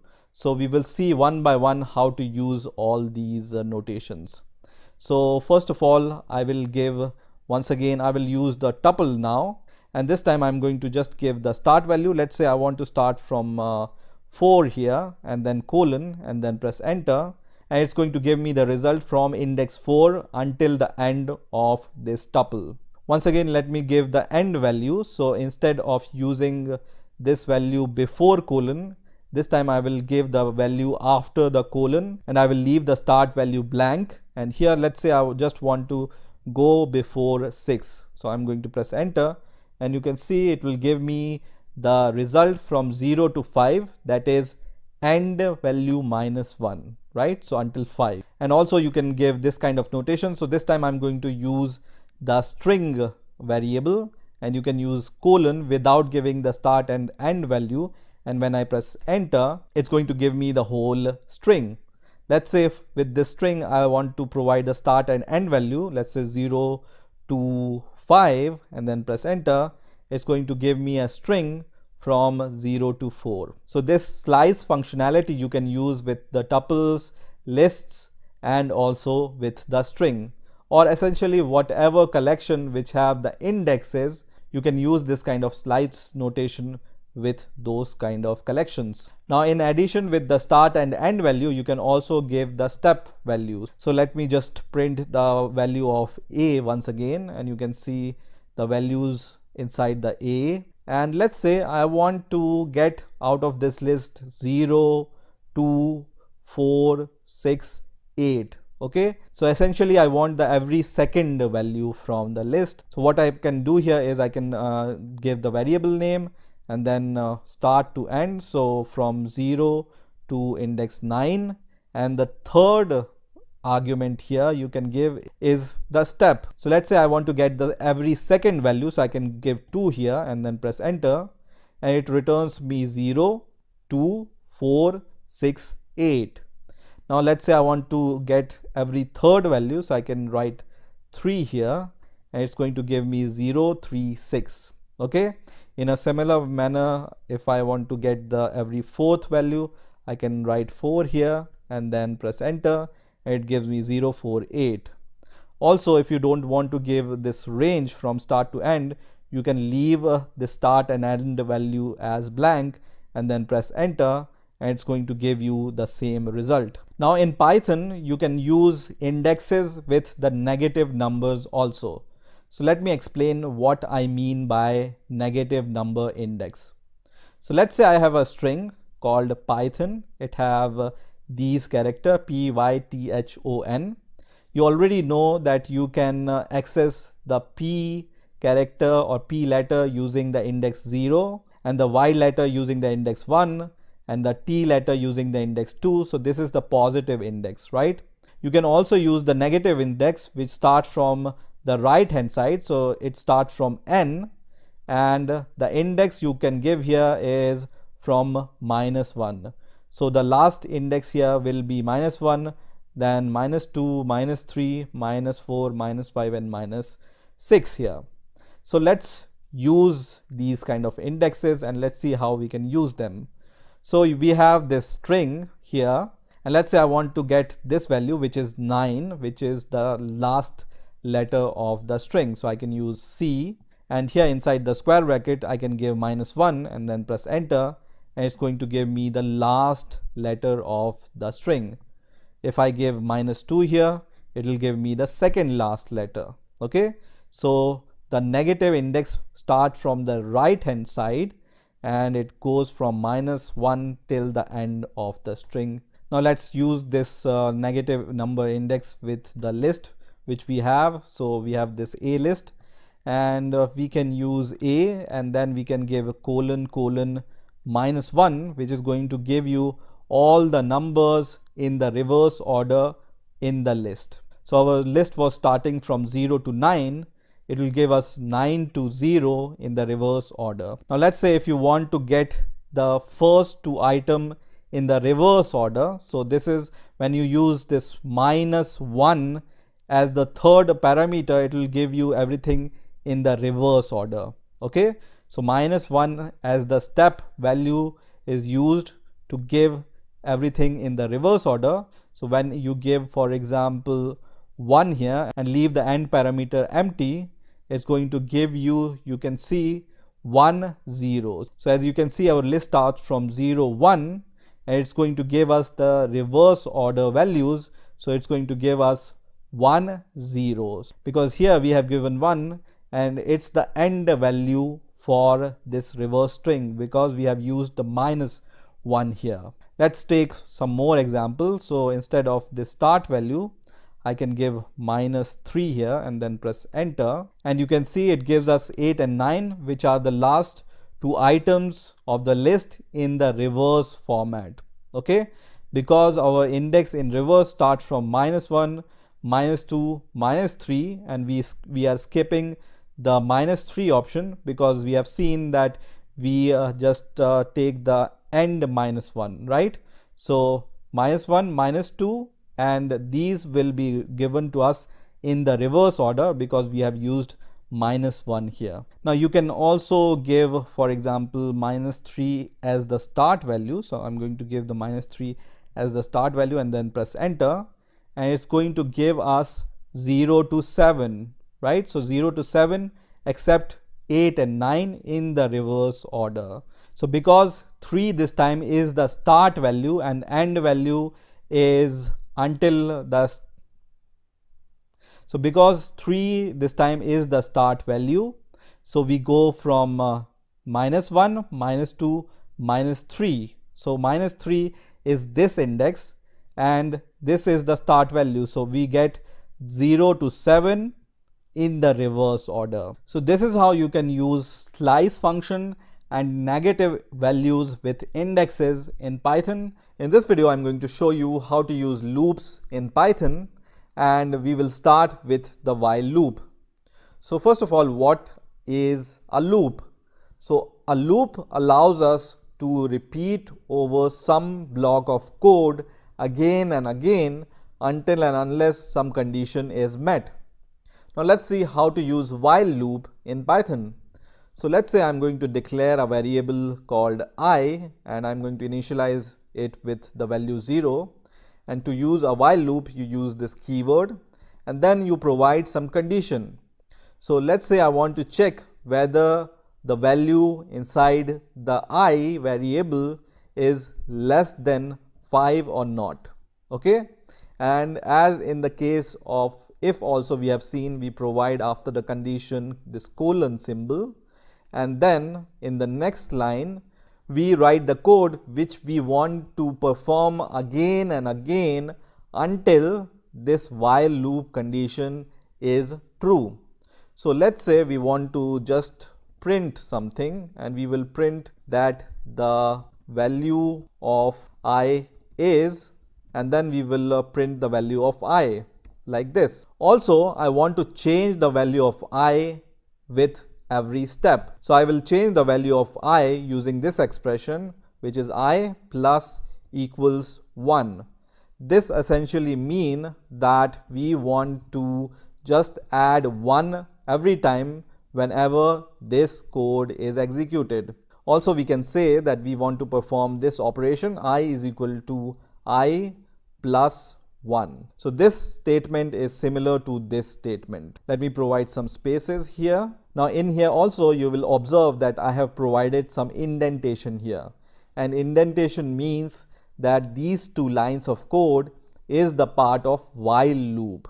Okay, so when I want to write something outside the while loop, I will start from here with no indentation, and let's say I want to just print that we are finished. And now let me run the code and let's see what's the result. And you will see here, first of all, this string is executed, which is the value of I is, and then the value of I is printed, which is 0, 1, 2, 3 and 4. So as you can see here that we have initialized I is equal to 2. So the initial value of I is 0. Now when we come to this code and when this condition is checked, here the value of I is 0, which is less than 5. That means this condition is true, and that means that these two lines of code which are under while loop will be executed. So this line is executed where value of I is printed, which is I is equal to 0, and this line of code increments the value of I by 1. So when this line of code is executed, now the value of I becomes 1 because previously it was 0, and once again this program flow goes to the starting to evaluate this condition, and this time the value of I is 1, which is less than 5, and the condition is true once again. And again this line of code is executed, and this line of code is executed, and the value of I is incremented by 1 once again, and the value of I becomes 2 here, and this will happen again and again until the value of I becomes 5. And when the value of I becomes 5, this condition will be false, and that means this code will not be executed. This code will only be executed when the while loop condition is true, and then at last this line of code is printed, which is finished while loop. Now let me give you one more example of while loop, and I will start from the top once again, and this time I will declare a variable called num, and I will initialize this value by 0, and also I will declare a variable called sum, and initial value of sum is also 0. Now here first of all I will ask the user to enter a number, so I'm going to just write, and also I will ask the user if he or she wants to exit from the loop, he can enter zeros. And then in the next line I will start with my while loop, and I will give the condition if the number, so if the number, I'm going to write number, is not equals to 0, we want to perform some operations. And what operation we want to perform?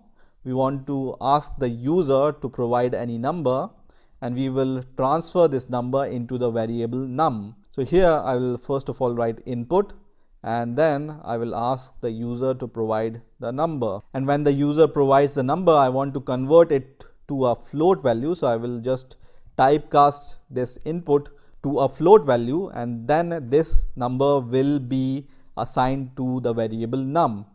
Now here don't forget to give the colon, and in the next line what I will do is I will just use my sum variable, and I will just add the number value to the sum. So I can just write sum is equal to sum plus num, and this means that initially the value of sum will be 0, and then this number will be added to the sum, and until this loop runs we will get the sum of all the numbers which is entered by the user. And at last I'm going to just print the value of sum. So now what do you think will happen? So in this condition we are evaluating that num should not be equal to 0, and then only this code will be executed, and we have provided the initial value of number is equal to 0. So this condition will never be met and this statement will never be executed. So we need to provide the initial value of num is equal to 1, and then whenever the user provides the value, this 1 will be overwritten by the value which is provided by the user. So this time when we run the code, you can see first of all the program asks us to provide a number. So I will provide 100 here and then press enter, and you can see the sum is printed which is equal to 100. Once again we will provide some number and then press enter, and now you can see sum is equal to 150. Once again we will provide one number and then press enter, and now the sum is 1050. Now let's say we provide a number is equal to 0 and then press enter. You can see that our while loop is finished because 0 is not equal to 0, that means a false condition, and then the flow of program comes out of the loop, and then the other while loop will be executed, which is this while loop, and that's why this output is printed. We can also write that sum is equal to, so we know that this is the sum, so sum equals, and then after the comma we will print the value of sum. And once again when we execute the code, and once I want to exit from the code, I can use 0 to exit. So 0 and then press enter, and I come out of this loop. Now Python also supports the else statement to be associated with the loop statement. So what I mean by the else statement to be associated with the loop statement is that I can use after the end of this while loop condition, I can use here else, and after the colon I can provide some code which I want to execute once this loop is finished. Okay, so I can write here that I want to print, for example, finished sum. So let me run the code once again, and I will quickly provide some numbers here and which will provide the sum, and when I provide 0 here, then we come out of the loop, and you can see this finished sum string is printed using this else. So once your program comes out of the loop, this else statement will be executed. Similarly, we can go down, and here also instead of writing this finished while loop, we can also give else statement here. So I'm going to just write else, and after the colon here I need to provide the indentation. So 4 space indentation, 1 2 3 4, and everything will be okay. And once I run the code, and first of all I will provide 0 here to see if this is executed, and you can see this else condition is called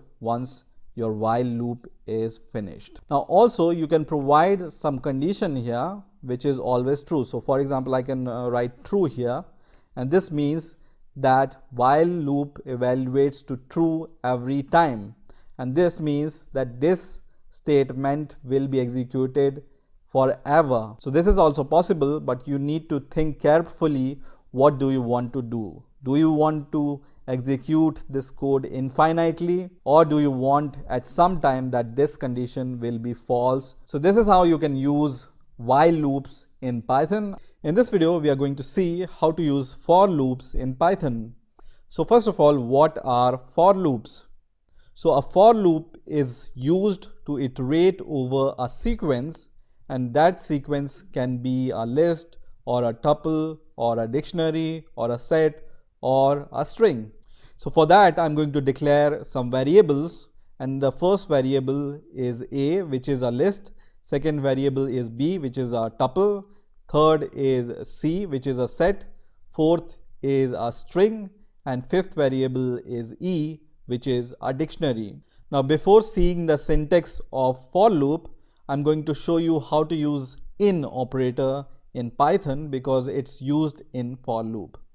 So I'm going to first of all use print, and then I'm going to use 0 and then use in operator, and then I'm going to use this first variable which is a, which is a list, right? And let's see what happens when I try to run this code. So it prints true. So in operator will give you true or false depending upon whether this value is present in your sequence or not. So for example, when I write 100 here, which is not present in the list, it's going to return us false. So this you can use with the tuple also. Let me just use it with tuple, and let's use 1 here, and I'm going to run the program, and it prints true once again.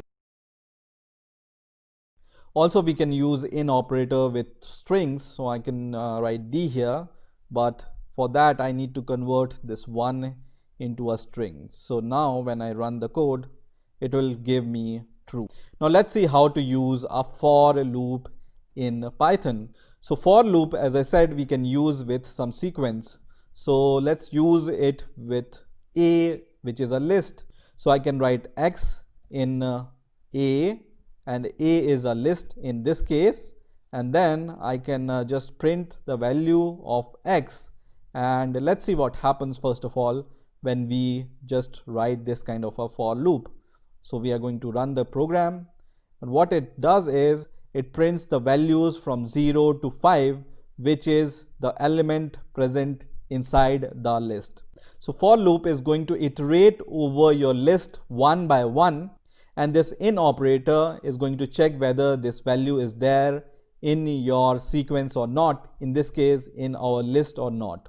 So first of all, when for loop start, it will transfer the first value, which is 0, into x, and then it checks whether x is in this list A or not, and then it's going to print the value of x, which is 0. And once again program sequence goes here, and once again the next value is transferred to x, which is 1, and once again this condition is validated if 1 is in this list A or not, and then the value of x is printed, which is 1. And this iteration goes on and on until 5 is reached, which is the last value in the list. So 5 is printed, and after that there is nothing inside x, and then the program flow comes out of this loop. You can also use this for loop with the tuple also. So let's try it with tuple and let's see what happens.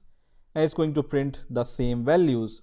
Also with the set, let's see what happens. So I'm going to run the program once again, and it prints 0 to 5 once again because these are the content of the set also. Once again, let's try to use this for loop with the string, and let's see what happens. And it's going to print out the content of this string, which is 0, 1, 2, 3, 4, 5, and it prints them one by one. Now with the dictionary, we use this for loop in a little bit different way. So for example, I will write the variable name, which is a dictionary, and then let's say I want to just print all the keys inside this dictionary. Then I can write e.keys, and then we have all the keys using this function, and when I run the code, it's going to print all the keys inside your dictionary. Also, when you use the function called dot values, it's going to print out all the values inside your dictionary. You can see max and the age 20. Now let's say you want to print out all the key value pairs which are there in your dictionary. You can use a function called items, and this is going to give you keys and values, right? So I can just write key comma value here, and then I can print the value of key first of all, key, and let's provide some space here, and then let's print out the variable value here. Okay, and when I run the code, it's going to give you first of all key and then the value, once again key and then the value. So in order to print out the keys and values from a dictionary, you can use this kind of notation. Now you can also use a function called range. So let me show you how to use this function, which is range, which returns us the values starting from 0. So there is a function called range here, and in here you can provide a number, and this range is going to return the number starting from 0 to 5. So whatever number you write here, the range will be returned from 0 until that number except whatever number you write here. Okay, so let me just try to print out the values which is there in the X, and when I try to print this, it's going to return me from 0 to 5. And you can see here 6 is not printed because the range will give us the value except that value which you write here. You can also provide the start value here. So let's say I want to start from 2 and I want to go until 5. I can write something like this, and now you can see now it start printing from 2 to 5. Also, you can give a third parameter here, which is a step parameter. So I can give 3 here, for example, and let's say I want to write 30 here, and let's run the code. And now what is going to return is it starts from 2 because we have given the start value 2 here, and it's going to go until 29 because we have given 30 value here, right? And this is the step. So every third value will be printed after 2 here. So 5 will be printed, then 8, then 11, 14, 17, 20, 23, 26 and 29. Every third value, right? If you write here 2, then we will increment in the step of 2. So this is how you can use range function with your for loop. Also, as I said in the last video, you can use else statement with your loops. So I can also write else here, and then after the colon in the next line I can print something, or I can execute some statement.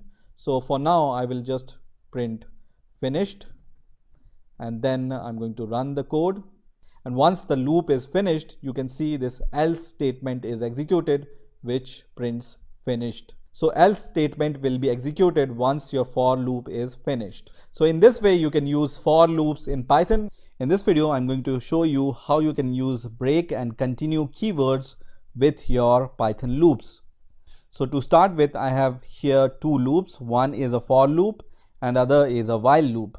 Now this for loop takes a list and then print every element out of this list using this print function. In a similar way, while loop evaluates the value of I. If it's less than 5, then it's going to print the value of I and then increment the value of I by 1. Now this is all normal and we have already seen this kind of code. Now you can use a break keyword with your loops in order to terminate the execution of loop immediately. So let's see how we can use break keyword first, and then we will see how to use continue keyword. So here I'm going to give a condition inside my for loop, and I'm going to just evaluate whether x is equal to 3 or not, and if x is equal to 3, I'm going to use this break keyword. In the same way, I'm going to use this if condition inside my while loop also, but instead this time I'm going to evaluate I is equal to 3, and if I is equal to 3, then I'm going to use this break inside this if condition. So let's run the code and let's see what happens. And you can see in the for loop it has only printed 0, 1, 2. Even though this for loop is supposed to print from 0 to 5, it has printed until 2 from 0, because as soon as this x value becomes 3 and we call break here, the loop is terminated immediately and our program will come out of the loop immediately as soon as this break keyword is called. In the case of this while loop also, as soon as this I value becomes 3, we are calling the break keyword, and as soon as this break keyword is called, our loop is broken and the execution of code will come out of this loop. So until 2 everything was okay, but as soon as the value becomes 3, this break is called and then we come out of the loop. Let me just print a line here in order to separate these two loops, so we know that from where one is starting, right? So I'm going to once again run the code and you can see for loop prints from 0 to 2, and also while loop prints from 0 to 2. If you change the value here, for example here you want to evaluate x is equal to 2 or not, and here you want to evaluate if x is equal to 4 or not, and then you break out of the loop. And once again, when I run the code, you can see the for loop runs only 2 iterations for 0 and 1, and as soon as the value of x becomes 2, we call the break keyword and we come out of this loop. And in the case of while loop, as soon as this value of I becomes 4, we come out of the loop. So the value from 0 to 3 is printed. Now let's see how we can use a continue keyword instead of this break keyword. So instead of this break keyword, I will use a keyword called continue here, and also in the while loop also I'm going to use this keyword called continue, and I'm going to run the program and let's see what happens.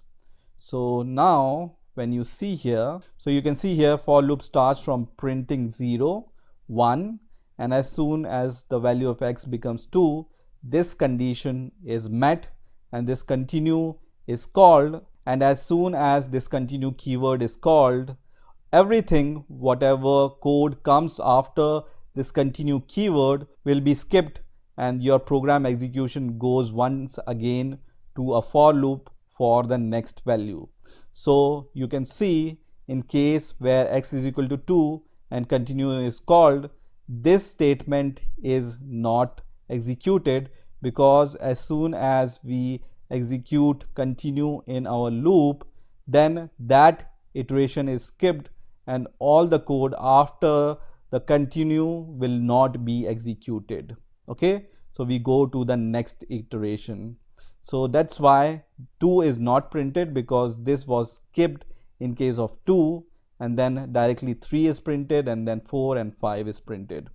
In case of while loop also, as soon as the value of I becomes 4, you can see 4 is not printed here. You can also change this value to 2, and then I'm going to run the program once again, and you can see while loop prints 0, 1, and why it prints 0 and 1. So because as soon as the value of I becomes 2, this continue keyword is called, and after that this iteration is skipped, and also because this iteration is skipped, these two lines of code are not executed, and because this line of code is not executed, that's why the value of I is not incremented and the value of I always remains 2, and that's why this becomes an infinite loop, right?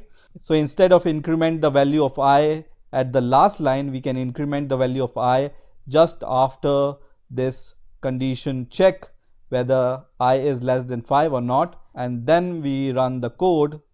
Now you can see it prints 1, 3, 4 and 5. So now what's happening here is initially the value of I is equal to 0 and this condition is evaluated, and then we first increment the value by 1, and that's why it starts with the printing of 1 by using this print function, and as soon as I is equal to 2, this continue is called, and that's why here 2 is not printed, because as soon as the value of I becomes 2, this continue is called, and every code or every statement after the continue will be skipped for that iteration. That's why 2 is not printed here. So in this way you can use break and continue keywords with loop. In this video I'm going to show you what is a function in Python and how to use functions in Python. So first of all, what is a function? So a function is a group of statements within a program that performs a specific task. Now functions can be of two types. One is built-in function and other is user-defined function. Built-in function, we have already seen that print is a built-in function, or for example input is a built-in function, or for example min is a built-in function, and so on. Now usually function does one task at a time. So you can see this print function only prints something. Whatever input you give here, it's going to print it. input function takes some input from the user. Min function finds out the minimum out of some values. So a particular function do one task at a time. Now let's see how we can define a function. So to define a function, you use a keyword def and then you give the name of the function. So name of function, and after the name of the function you give these parentheses and you provide number of arguments or parameters. So for example, arg1 comma arg2 comma arg3 and so on. So you can give any number of arguments to your function. Now after this ending parenthesis you give this colon, and then under this function signature you write some statements which you want to execute when this function is called. So for example, if you want to print something, you can print something, or if you want to calculate something, for example the product of 2 or 3 variables or a sum of 2 or 3 variables, you can do under this function declaration. So let's take an example of function and let's see how we can define a real life function. So I'm going to define a very simple function which is going to add 2 values. So I'm going to name it as a sum, and for example it takes 2 values. One is, let's say, arg1 and other is arg2, and then after the colon I want to add these 2 values. So I can just write print here, and then I can write arg1 plus arg2. So this is a very simple function which takes 2 arguments and then add these 2 arguments and print them. So this is how you declare a user defined function. Now after declaring a function, you need to also call this function. So in order to call the function, you just use the name of the function and then you provide the arguments which is required by the function. So our function requires 2 arguments right now, arg1 and arg2. So we are going to provide these 2 values. Let's say I want to provide 15 as the argument 1 and I will provide 60 as the second value. Now let's run the code and let's see what happens. So when we run the code, you can see our function prints 75, which is the sum of these 2 values which we have provided as an argument to this function. Now also, if you remember, this plus operator you can also use to concatenate 2 strings.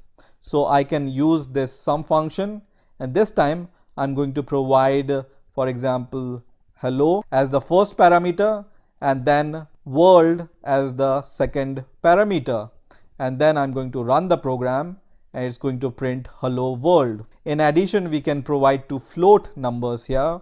For example, I will provide 15.647 and the second argument I'm going to provide is 80.258, and this is also allowed. So I'm going to just run this code and it gives us the sum of these 2 values. So this function sum is doing one single task, which is to add 2 values, whether it's a string or it's a number or it's a float value. Now you may also observe that when I provide, for example, as a first argument I will provide a string and as a second argument I will provide a number here. Will this work? Let's see.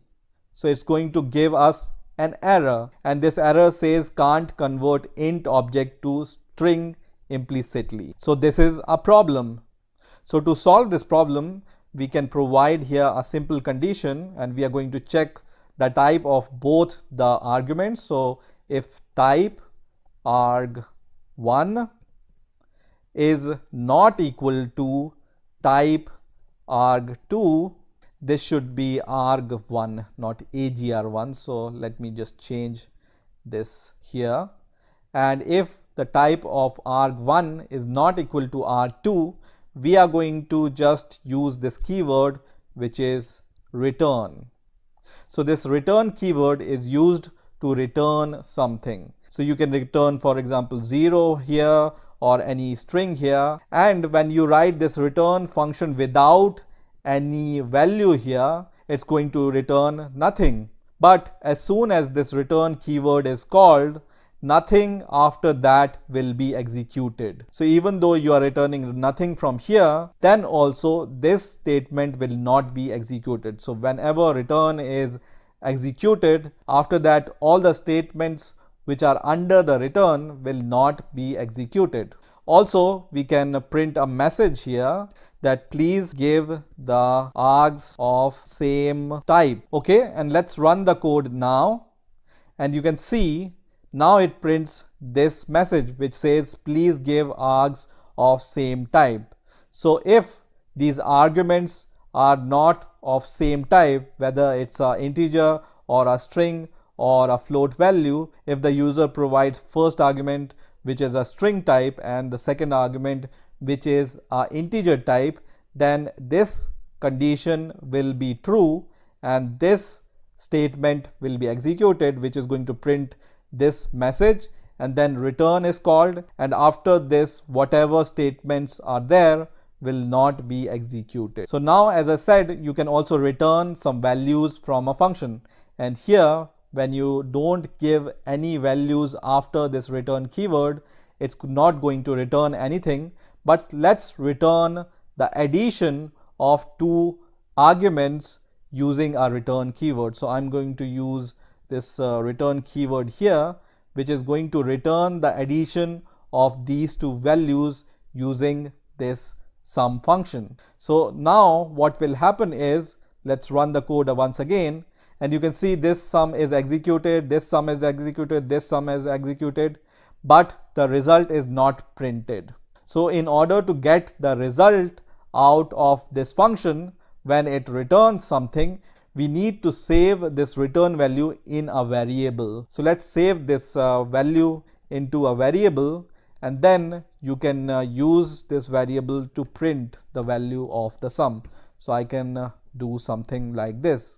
Also, you can directly enclose this sum function inside a print function, and then also it's going to print the sum of these two strings. So either you can assign the result of this sum function, which is returning the result, into a variable, or you can use directly this print function to get the result and print it. So I'm going to use print with other two functions also. So first print and the second print here, and let's run the code once again. And now you can see what happens. So first of all, it prints 75, which is the addition of these two numbers, which is returned by this sum function into a variable a, and we are printing the sum using this print function. Here in the next result, it prints hello world, because this sum function now returns the concatenation of these two strings. Similarly, this sum function is going to return the sum of these two float values. And in the last result, because the type of hello is not equal to the type of 15, then this message is printed, because this condition is true in the last case, and then return will be called.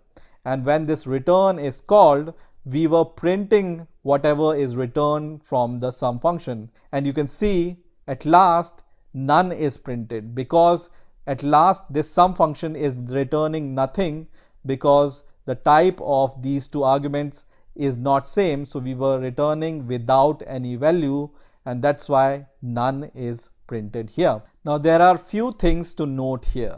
Okay, so the first thing is you can define a function using def keyword and then the name of the function, and under these parentheses you provide the argument. So these two are called arguments. So this is an argument 1 and this is an argument 2. Also, you can use alternatively the name parameters for these two arguments. So this is a parameter 1 and this is a parameter 2. Now it's possible to return from a function, like you can return the addition of two values, or it's also possible to return nothing from a function. So when you use return without a value, it's not going to return anything. Now when you use this function somewhere, it's called calling a function. Now at last, let's discuss about some of the benefits of using functions. So the first benefit is function makes your code simpler, because if you don't use function to execute this kind of code, then you need to write this code again and again whenever you want to use this functionality at different places. The second advantage is function makes your code reusable.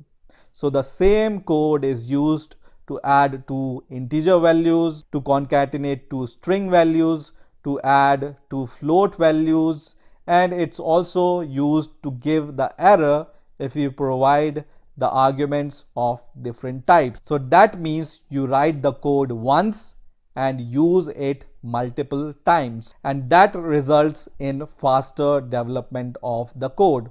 So if you use a function, you can develop your code much faster than if you don't use a function. And the last but not the least advantage is when you declare functions, you can test and debug your code in a better way. So this is how you can declare and use functions in Python. In the last video, we have seen how to declare functions and how to use functions in Python. In this video also, we will discuss some more properties which are related to functions in Python. So let's get started. So to start with, I have a function called student which takes two arguments. One is name and other is age. And inside the function, we just simply print the value of name and age using the print function. And when we call this function with the name and age, it's going to print this kind of output. Now Python allows us to set the default value of the arguments. So after this name, you can put equals to symbol and then put the default value, whatever you want to set for the name. For example, if somebody doesn't provide any name, then you can just say unknown name. Similarly, we can set the default age here. Let's say default age is 0. If somebody doesn't provide any age with the student function, then the default value will be 0. Now instead of using this student function like this, let's say I don't provide any argument to this student function, and let's run the code. And you can see if I don't provide any argument to this student function, the default values are taken. So the default values are used when you want to make sure that every argument in your function should have some value. Now let's say I just provide a name here and don't provide the age, and let's run the program.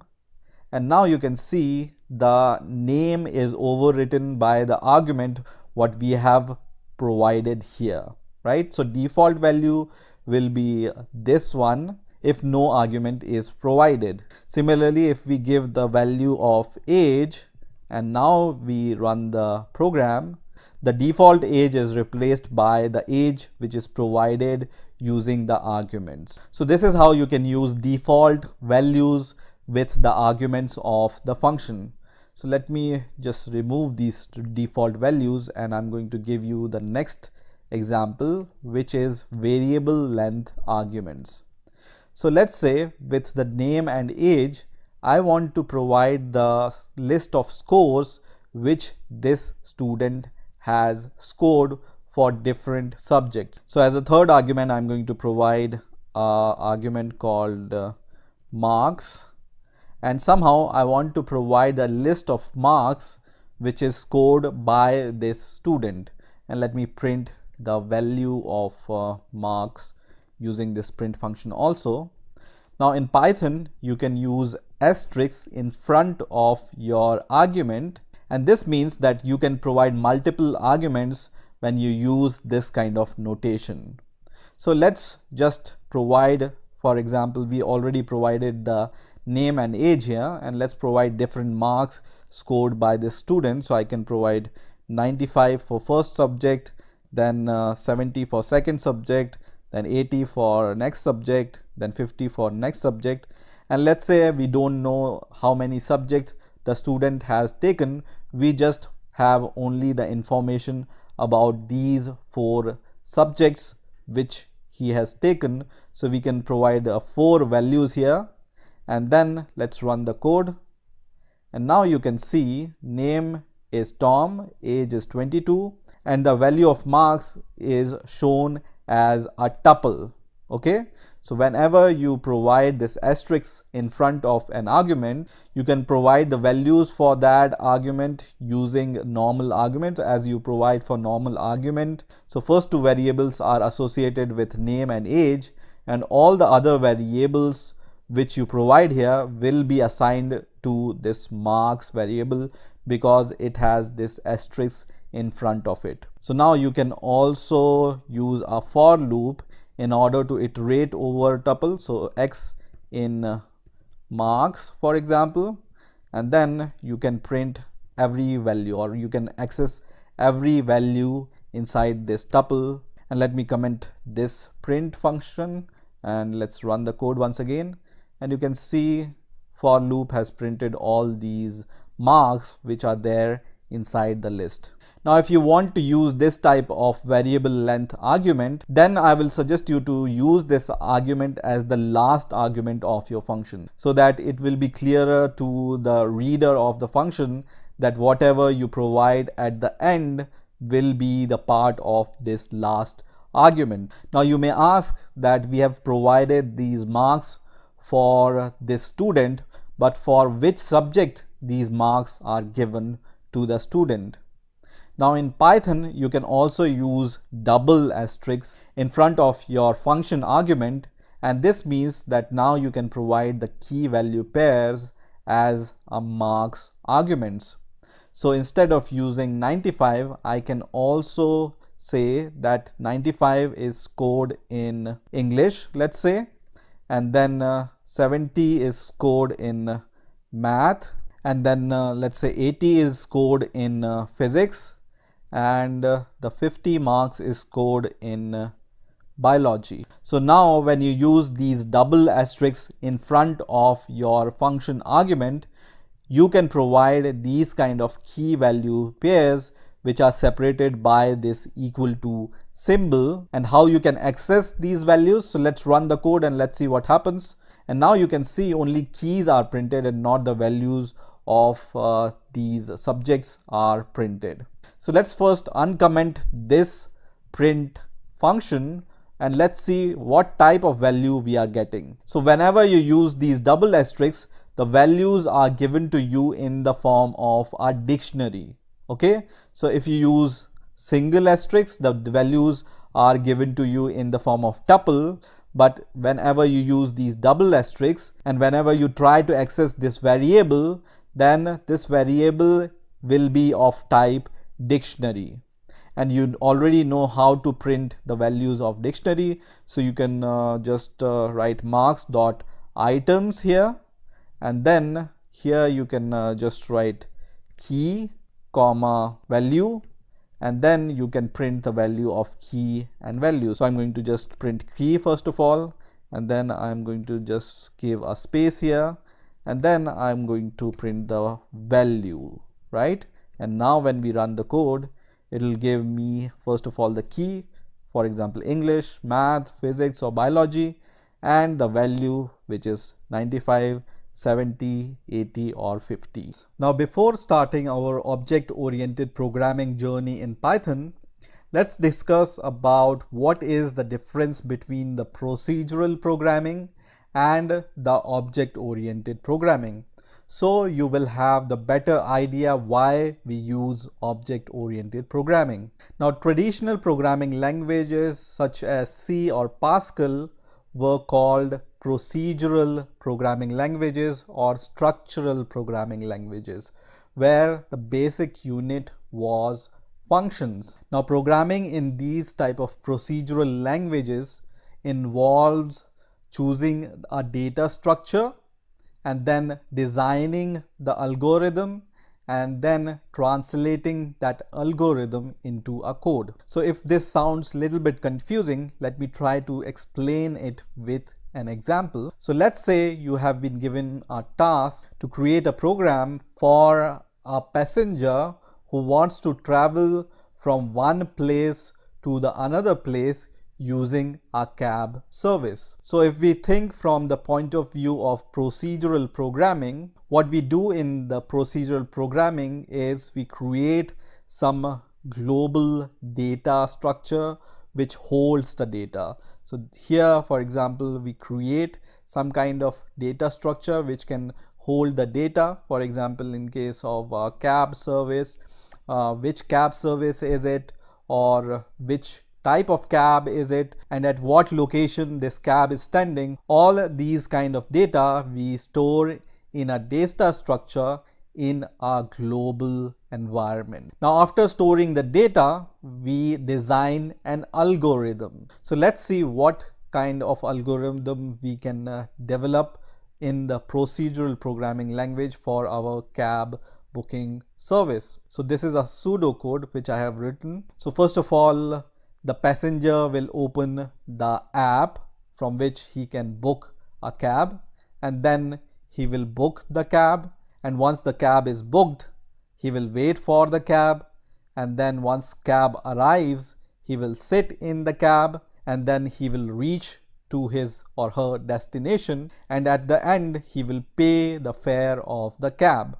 And this is the pseudocode of that algorithm, and then we will translate this algorithm into actual code in procedural programming language. Now in these type of procedural programming languages, we concentrate on creating the functions, and the major drawback of using these functions is that data and operations on the data are separated. That means we need a methodology to send this data to these functions. So here we need to send this data which we have saved globally into these functions, and these functions take this data either as argument or as a global variable, and then perform some actions on this data and give you some result. Now these kind of functions are passive. What do I mean by passive here? That is, these kind of function cannot hold any information inside them. So once you give the data, they are able to give you the result back after performing some operations, but they cannot save or hold the state or the data, so that if you want to use that data in some other place in your code, then it will be very difficult using these kind of functions which you use in procedural programming. Now let's look at the object-oriented approach of doing things. So in object-oriented programming languages like C++ or Java or Python, the basic unit is class. Now if we take the same example of a passenger who wants to travel from one place to another using a cab service, using object-oriented programming thinking, which depends upon the creation of object, we can create different kind of objects. For example, for a cab, we can create a class called cab, and then we can create a class for cab driver, and the third class we can create for a passenger. Okay, so a class you can create for any real life object. It can be a car, it can be a motorbike, it can be a book or employee or a person. So object oriented programming allows us to create object. So first of all, what is a class? So a class refers to a blueprint in which we can have data and methods. Okay, so for example, for our cab class, what attributes this cab class can have? For example, a cab service, which cab service we want to take. What is the make of the cab? Is it a Toyota or a BMW or a Volkswagen cab? At which location this cab is right now? What is the number plate of that cab, so the passenger can recognize this cab? So all these things which I have written here are called data because they can hold some kind of data. Number plate has number plate data, location have geolocation data, make have the make data, cab service can have data like Uber or any other cab service. And the other thing which a class can have are called method. So earlier we have seen that we can create functions, and when these functions you use inside a class, they are called method. Okay, so functions inside a class are called method. Now the data inside this object or class is called attributes or the member variables which can hold some data. And using this class we can create object of the cab class, which means we can create different object using a same class. And how to create object using classes we will see in the next video in the real life example. So don't worry if you don't understand how these things works. I will give you a real life example so you will be able to understand in a better way.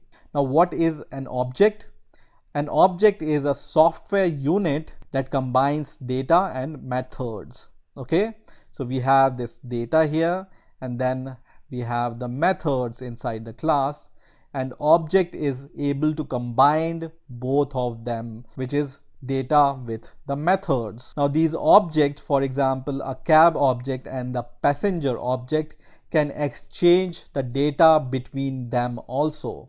So data is interchangeable between, for example, the passenger object and a cab object. So let's rewind once again what we have learned about object-oriented programming.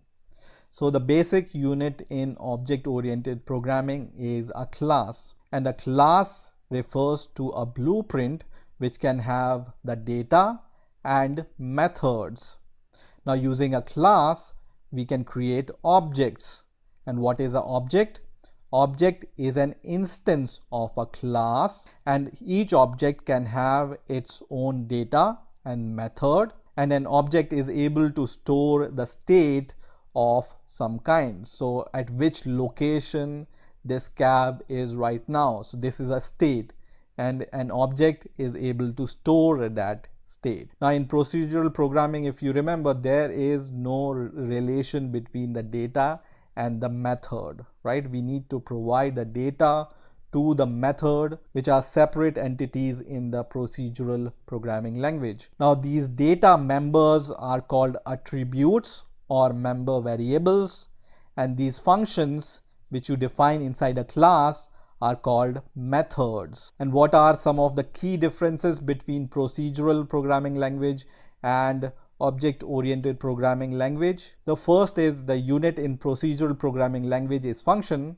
and on the other hand in object-oriented programming the unit is class. The second is the procedural programming concentrate on creating functions, while object-oriented programming starts from isolating classes and then they can have data and methods inside it.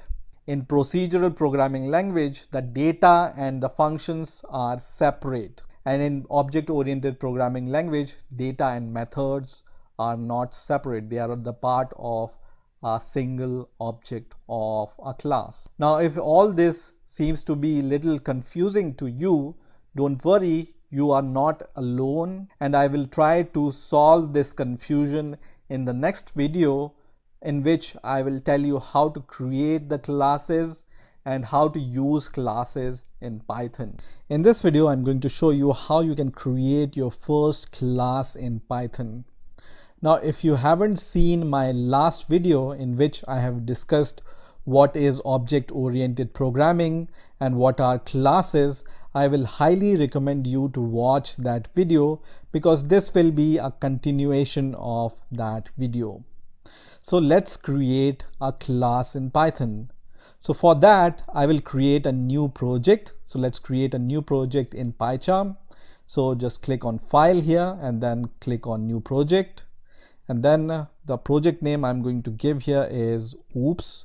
And then I will just click on Create, and I will choose this option which says open in current window, and also this option which is add to currently opened project, which is going to create this project in this window itself which is already open.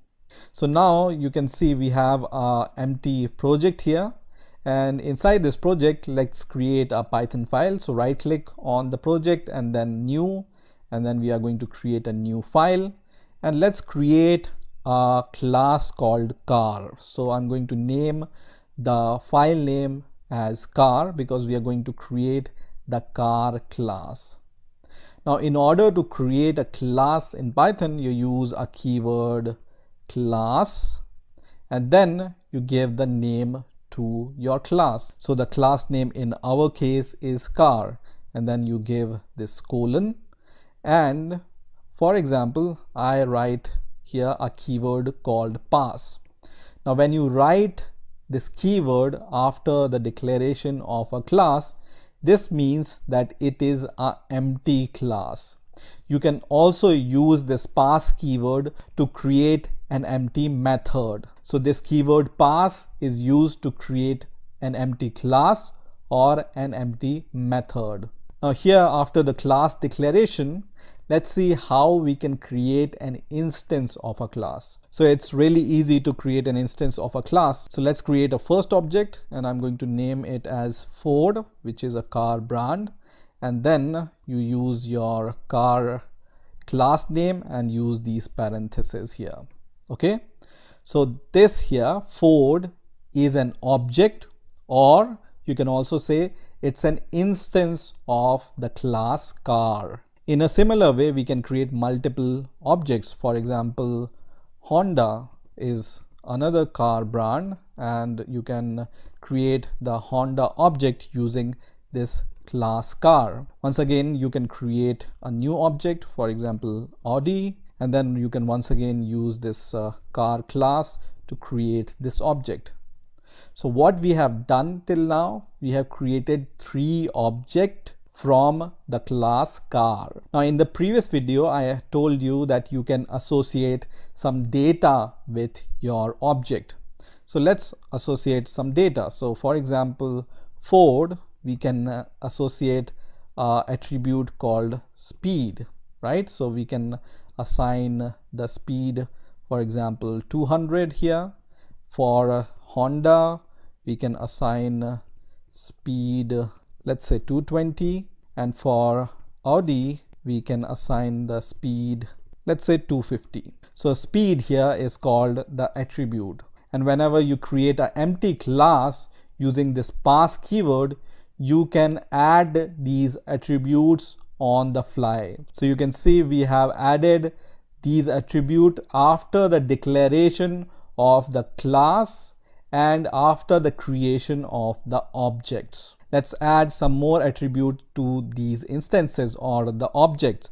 So a car can have the color. So I'm going to just write color, and the Ford has, let's say, the red color, and let me just copy and paste here, and let's say the Honda have the blue color, and we have the Audi of black color. So once again, color is an attribute here. Now if you want to print these attributes, you can use this print method, and then for example we want to print the speed of Ford and the color of Ford, then we can do it like this, and let's run the code. So in order to run this code, first of all, when you create a new project and a new Python file, you need to right click on this file and then click on run the file name, whatever is your file name. My file name was car. So you can see now the result is printed here. First is the speed, and second is the color of an instance Ford. Similarly, you can print the color and speed of Honda and Audi objects also. Now if you want to change some attribute, it's also possible. So let's say I want to change the speed of Ford object. So I'm going to use Ford dot speed once again, and this time I want to assign 300 speed to this attribute. Let's say we also want to change the color of the Ford object. So I'm going to just use Ford.color, and this time I want to use the color blue here. And let's once again we will try to print the color and speed of the object Ford, and now you can see this result. So before, the speed was 200 and the new speed is 300 for the object Ford, and before the color was red and the new color is blue for this object Ford. Now if you have followed the last video, this speed and color is the data. So speed and color are the variables which holds some data inside them, but still we haven't added any behavior or methods to our class car, and that we will do in the next video. Now let's create a new class, because understanding classes in any language is difficult. So let me give you another example. So this time I'm going to create a new Python class, and I'm going to name this Python class as a rectangle, and then press OK, which is going to create this class. And to create a class, you already know, you use the keyword and the name of the class and then the colon, and we will also make this class an empty class using this pass keyword. And in order to create an instance, I'm going to just write rect1, which is the first object, using the rectangle class, and then I'm going to create rect2, which is the second object, using this rectangle class. And now what are the attributes which we can relate to the rectangle? A rectangle have a width and the height, so let's add the width and height. So let me use the first object, and let's say height is 20 for the rectangle 1, and then we are going to use the second object, and once again we are going to add the height for the second rectangle. Let's say the height of second rectangle is 30.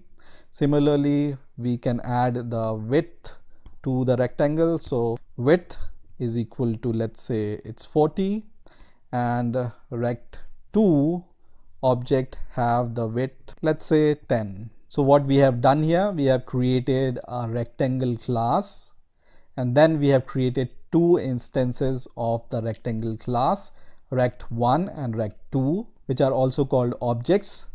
And then we have added some attributes to our objects, which are height and width. Now let's say you want to calculate the area of these two rectangles. I can use the print method, and then what is the area of the rectangle? It's the multiplication of the height and the width, right? So I can use this rectangle 1 object, and then I can call the height and width of this object, and this will give me the area of the rectangle 1 using this multiplication operator. Similarly, I will do the same for the object 2 here, and let's run the code. And if you remember what we need to do, if we create a new Python file, we need to right click on the file and then click on run, right? So once the file is running, you can choose from here which file you want to run, but at least once you need to right click on the file and just click on run whatever file name you have. So you can see the area of rectangle 1 is 800 and the area of rectangle 2 is 300. So this is how you can create a very simple class in Python. In this video, I'm going to show you how to use init method in Python and how to use a keyword called self in Python. So I will continue with the class which I have created in the last video, and this was the class which we have created, and we have used this special keyword pass there, and pass we were using to create an empty class. Now I'm going to remove this pass and I'm going to add a method called init here. So I'm going to just write def and then underscore underscore init and then press enter. and you can see this init method is created here. So this is like a normal method with double underscore in front and back of this init keyword. And you will also see the self keyword is already added as the first argument of this method. Now this init method serves as a constructor for the class. So usually it is used to initialize some attributes or some functions, because this is the first method which will be called when you create an instance of a class. So here we are creating an instance of a class, and this init method will be the first method which will be called when this object or instance will be created. So let's check what I'm saying. So let's say I want to print inside this init method that the underscore underscore init underscore underscore is called. And let me run this code. So I will change this to car and then run this code. And now when I see this result, you will see this line is called 3 times because we have created 3 instances from the same class. Okay, so every time this instance is created, this print is called, and that's why this line is printed 3 times, and everything else will be printed after that. Whatever we were printing, for example, speed or color of the car, will be printed after that. Now, one important thing to notice here is I said init serves as a constructor. It's not a constructor. Although it would be tempting to call this init method as a constructor, actually it's not a constructor, but it behaves like a constructor because init is the closest thing we are going to get in Python to a constructor, because it is the first method which is called whenever an instance is created. Now, if you are familiar with other object-oriented programming languages like Java and C++, there is a destructor also in those kind of languages with classes. Now, Python doesn't have any destructor because Python has an automatic garbage collection. So you don't need a destructor in Python because Python will take care of anything which should be taken care of. Now, as I said, usually init method is used to initialize something.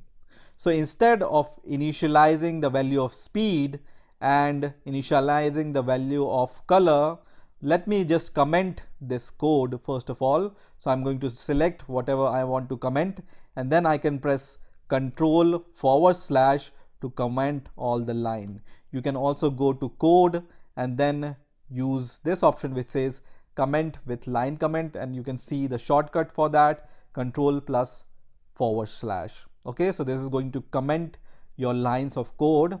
And now I want to use the speed as the initialization value. So after this self keyword, I can give the next parameter, which is speed here, and then the third parameter is the color here.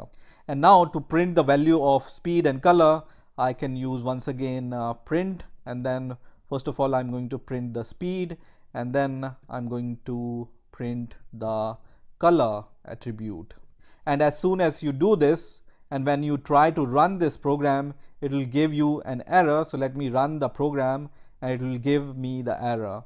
It says init missing 2 required positional argument, which is speed and color. Okay, so once you create an init method and provide any arguments other than self, self is automatically provided by Python whenever you create an instance of a class. But other than self, when you write for example speed and color arguments here, you need to provide those arguments at the initialization of your class. So here first we will give the speed inside these parentheses, for example 200, and then the color, for example red here. Okay, same we need to do for the other 2 instantiation of the car class. So let me do it for the second instance and also for the third instance. And now let's run the code once again and let's see what happens. So now you can see everything works fine and no error is given to us. And you will also see, because this print is called first, you can see the speed is printed first and then the color, and then this line is printed after that. And that means we will get the speed, color and this line 3 times for every instance with different values, whatever values you have provided for the instantiation of your car class. Now usually you provide these arguments because you want to initialize the value of speed. So let's try to access the value of the Ford object speed and color. So let me just uncomment this code and let's run this code, and it will give us an error. You can see this says that car object has no attribute called speed, right? So what is the error? Because we have provided these attributes speed and color, but we haven't assigned these values to any attribute inside this car class. Earlier what we have done is we have assigned the speed value to a speed attribute and the color value to the color attribute, but we have already commented those codes. So how can we assign the speed and color to the car object? So it turns out that you can use the self keyword, and then using the self keyword you can assign the value to the current object. So self is essentially the current object. Okay, it's similar to using this in C++ or Java if you are familiar with those two languages. So you use self dot and then the name of the attribute, for example speed in our case, is equal to whatever argument you provide for speed. So we have provided the same argument, which is speed itself.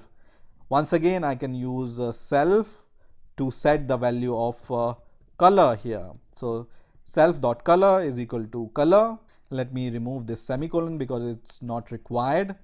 And now when I run this code, you will see that there is no error now. So because we have now used the self keyword to set the attributes of speed and color, so we can easily access the values of the speed and color using any object of the car class. So let me once again minimize this.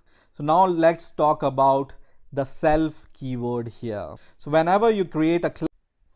Hey guys, in this video I'm going to show you how you can download and install OpenCV for Python on your Ubuntu operating system.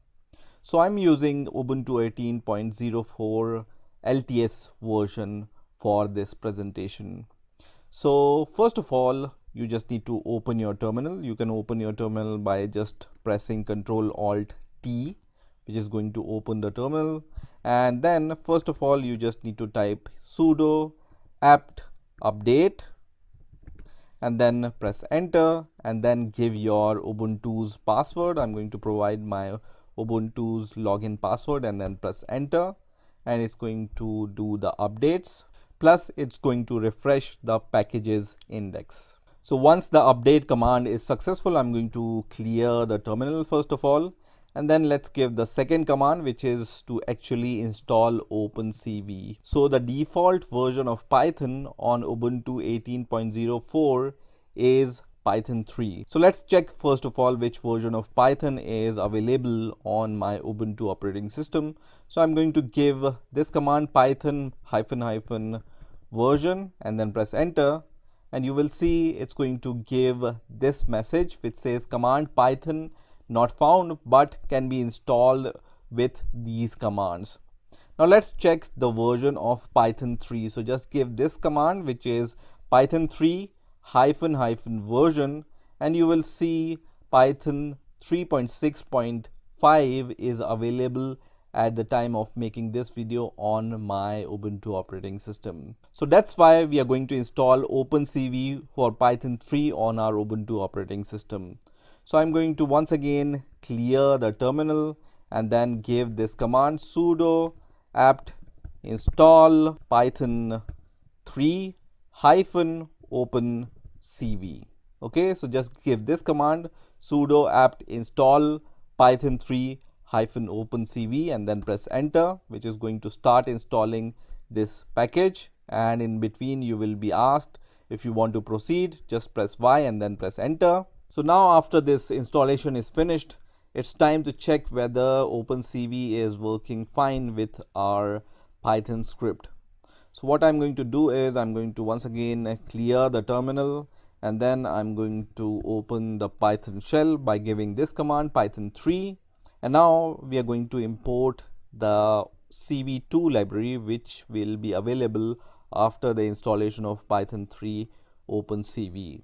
So I'm going to just write import CV2 and then press enter, and if this import doesn't give any error, that means OpenCV is installed successfully on your Ubuntu operating system. And now we are going to try to check the version of CV2 package which is installed on our operating system.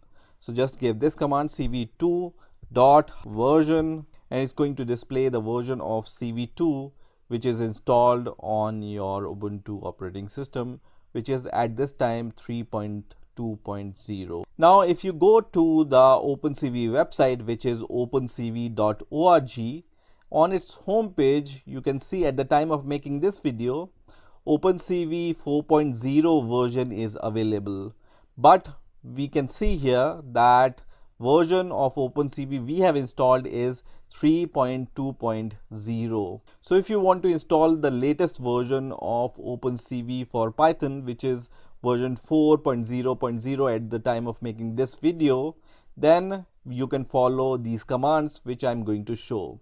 So I'm going to close this terminal, and then I'm going to open the terminal once again. And first of all, in order to install the latest version of OpenCV, we need to install Python pip, which is a package manager for Python packages. So in order to install pip for your Python 3 version, you just need to give these commands. So first command you need to give is sudo apt update and then press enter, and then provide your Ubuntu's password. So once the update command is finished, I'm going to clear the terminal and then give this command, which is sudo apt install python 3 hyphen pip, and then it's going to ask you if you want to continue. I'm going to press Y and then press enter. So now the installation of pip for our Python version 3 is completed. So I'm going to clear the terminal once again, and now we are going to check the version of pip which we have installed.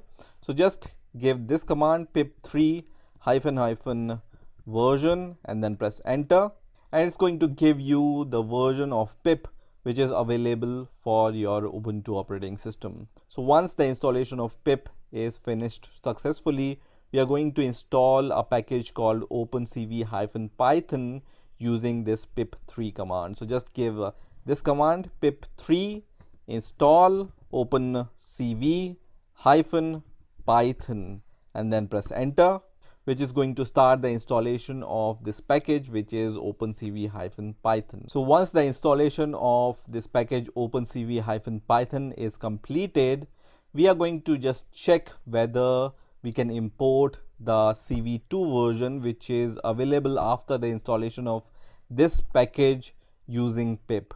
So I'm going to clear the terminal once again, and let's give the python 3 command to open the Python shell, and then I'm going to import the CV2 package and then press enter, and if it doesn't give any error, that means CV2 is available for your operating system.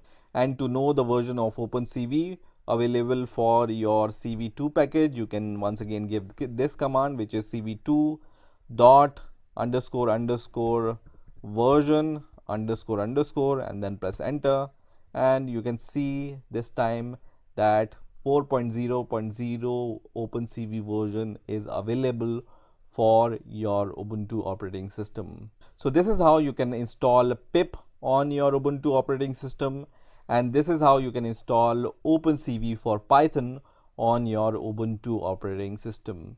I hope you've enjoyed this video, and I will see you in the next video.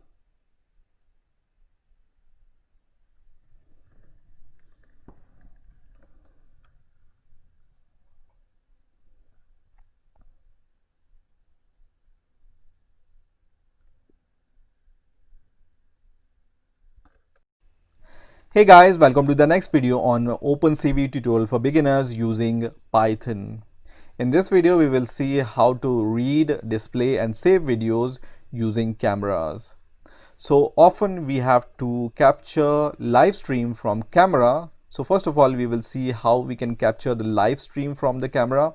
The same method you can use to display the video from a video file. So let's get started and let's see how we can capture the live stream from your default camera. So I'm going to just create a variable called cap, and then inside your CV2 package there is a class called video capture. We are going to take this class and create an object of it, and as an argument here you can provide either the input file name. So for example, if you want to just read the video from a particular file, you can give the file name, for example my file.avi or mp4, or you need to provide the device index of your camera from which you want to read. So by default this index will be either 0 or in many devices it's also -1.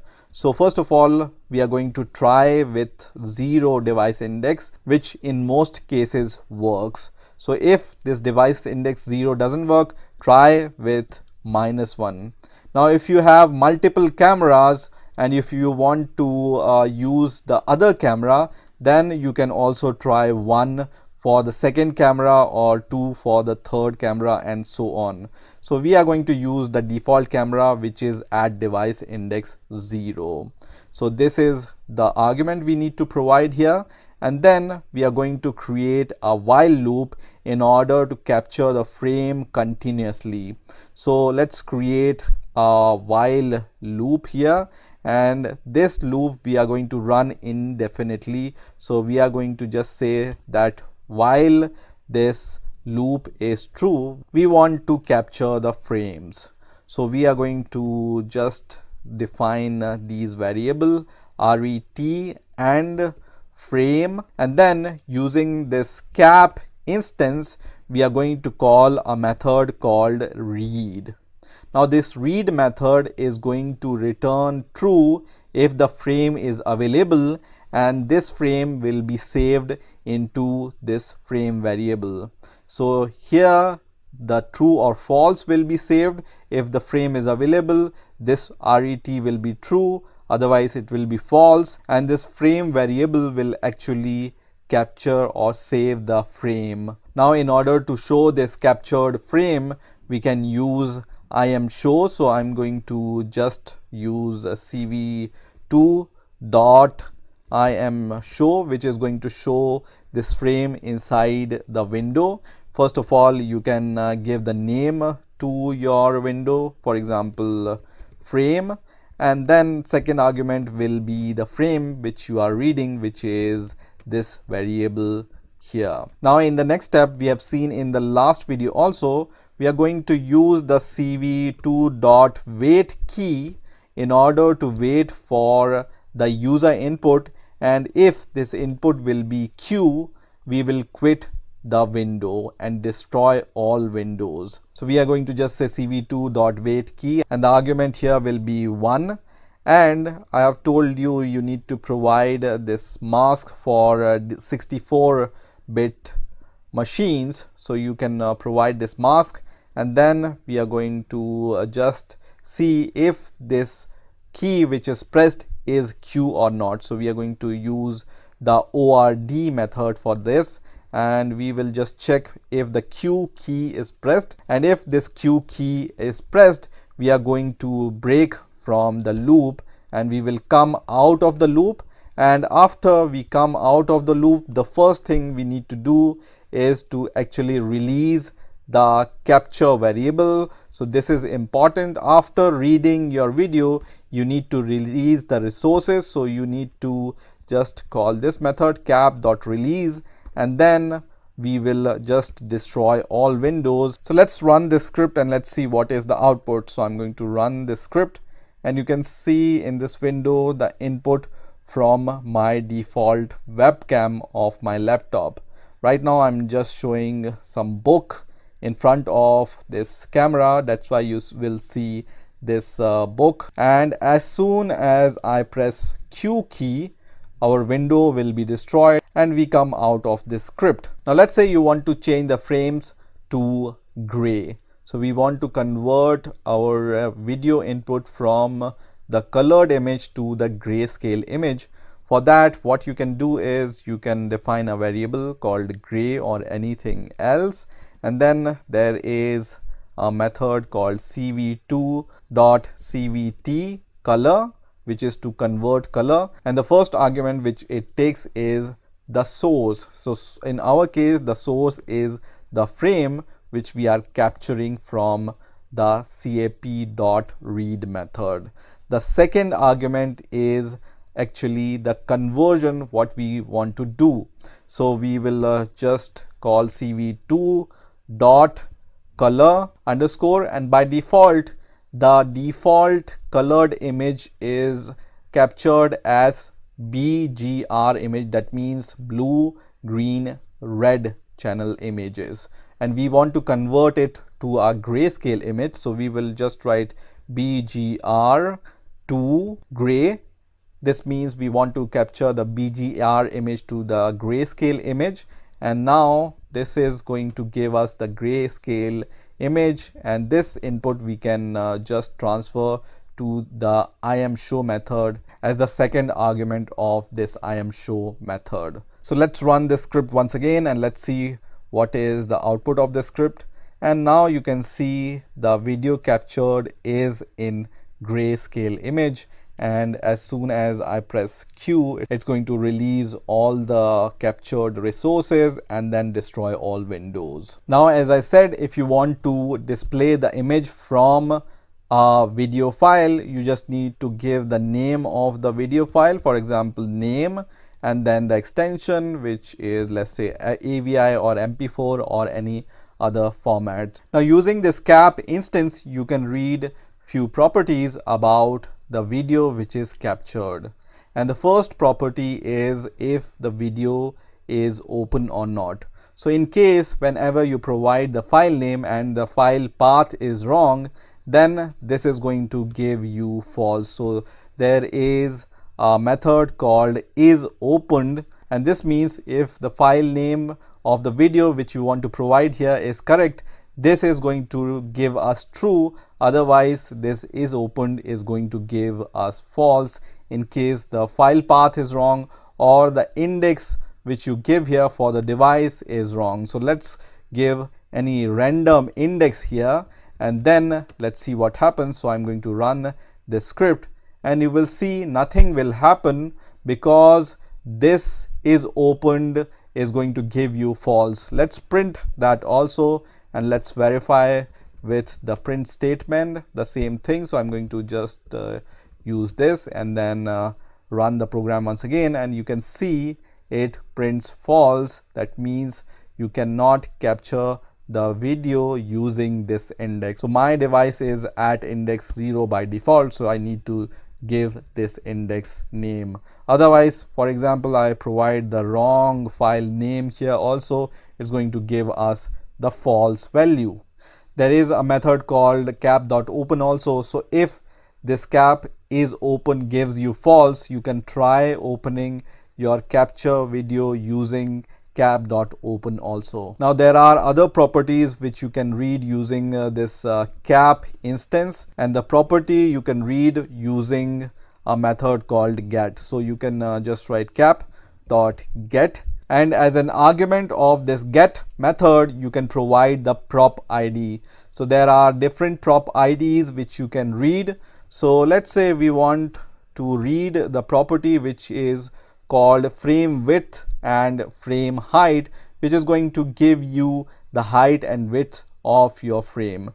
So for this you just need to write cv2.cap underscore prop underscore frame underscore width. This is going to give you the width of your frame, and if you want to get the height of your frame, you can use cap underscore prop underscore frame underscore height. And this whole list you can find on the official documentation of OpenCV. So I will provide you this link where you can see different values of the prop ID. So right now I have used this ID and this ID, but there are several number of IDs available here which you can use to read the property of your frame. So let's use print method to just print out what property we are reading. And let's once again run this script. And here you can see in the output, you can see the value 640 and 480, which is the width and height of your frame by default. Now let's see how we can save the image which we have captured from our webcam or the default camera. So as we already know that we read frame by frame when we capture the videos from your default camera. So for creating the capture, you have used video capture class, and for saving the video, we are going to create the video writer class. So I'm going to first of all create a variable called out for output, and then I'm going to call a class called video writer. So let's call this class, which is video writer. And now this class takes few arguments. The first argument is the name of your output file. So for example, I can just give the name output.avi, the extension of the file. The second argument here is the 4cc code. Now 4cc is a 4-byte code which is used to specify the video codec. And if you want to know more about 4cc code, you can visit this website, which is 4cc.org/codec.php, and here you can find several 4cc codes. So for now, what we are going to do is we are going to just get the 4cc code using a class called video writer underscore 4cc. So I'm going to declare a variable 4cc, and then I'm going to use cv2 to call a class called video writer 4cc. So as an argument of this class, you just need to provide the 4cc code. So for example, I can give this kind of code. So you can provide this argument, which is asterisk, and then your 4cc code, which is xvid in this case. Or otherwise, what you can do here is you can also give this code in this format. So for example, x comma, then second argument is v, and then third argument is I, and the fourth argument is D. So you can either give this type of notation, or you can just use asterisk, and then in single quotes you can just write xvid or any other code here. And then this 4cc code we are going to pass as the second argument. The third argument is the number of frames per second. So let's say we just want to use 20 frames per second, and the fourth argument is the size. So we already know that the size in which we are capturing is 640 by 480. So we are going to provide this in the form of tuple. So 640 comma 480. So this will be the size of the video which will be saved in this file. Now inside our loop, as we have seen, we are just reading the frame here in the frame variable, and this is the boolean variable. If the frame is available, it's true, otherwise it's false, right? So first of all, we are going to check if its value is true or false. So we can just write if ret is equal to true, then only we are going to just save this file into the output file. So I'm going to just put everything inside this if condition. Otherwise, we are going to break out of this loop. So I'm going to just say else break. Now inside this if condition, we can just write this frame into a file using a method called out.write. So out is the instance of video writer. So I'm going to just use out.write, and then we are going to just pass the frame which we have captured, which is inside the frame variable. And now at last we are going to release all the resources using the out instance, which is the instance of video writer. So I'm going to just write out dot release, and then let's run the script and let's see what happens. So one thing to note here is our video will be saved as it is, that is in the BGR mode, that is in the colored mode. So let's run the code and let's see what happens. So I'm going to just start my script once again, and now I'm going to just press Q. So you can see here our video is shown in the grayscale, and our video will be saved in the original format because we are saving every frame before the conversion. So it will be saved in the original format. So I'm going to just close this script, and as soon as I close the script, you can see the output.avi file. And in order to verify this file, I'm going to go to the project, and here I'm going to start this file using, let's say, VLC media player, and you can see it shows the output of the output.avi file. So this is how you can read videos, display and save videos using the default camera or the video file. I hope you have enjoyed this video, and I will see you in the next video.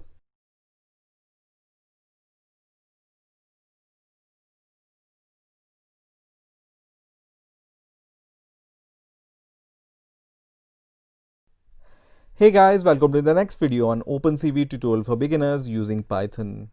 In this video, we will learn how to draw different geometric shapes using OpenCV. So to start with, I have this code, and I have already explained what this code does. So this IamRead is used to read an image, and then we are just showing this image into a window using this IamShow method.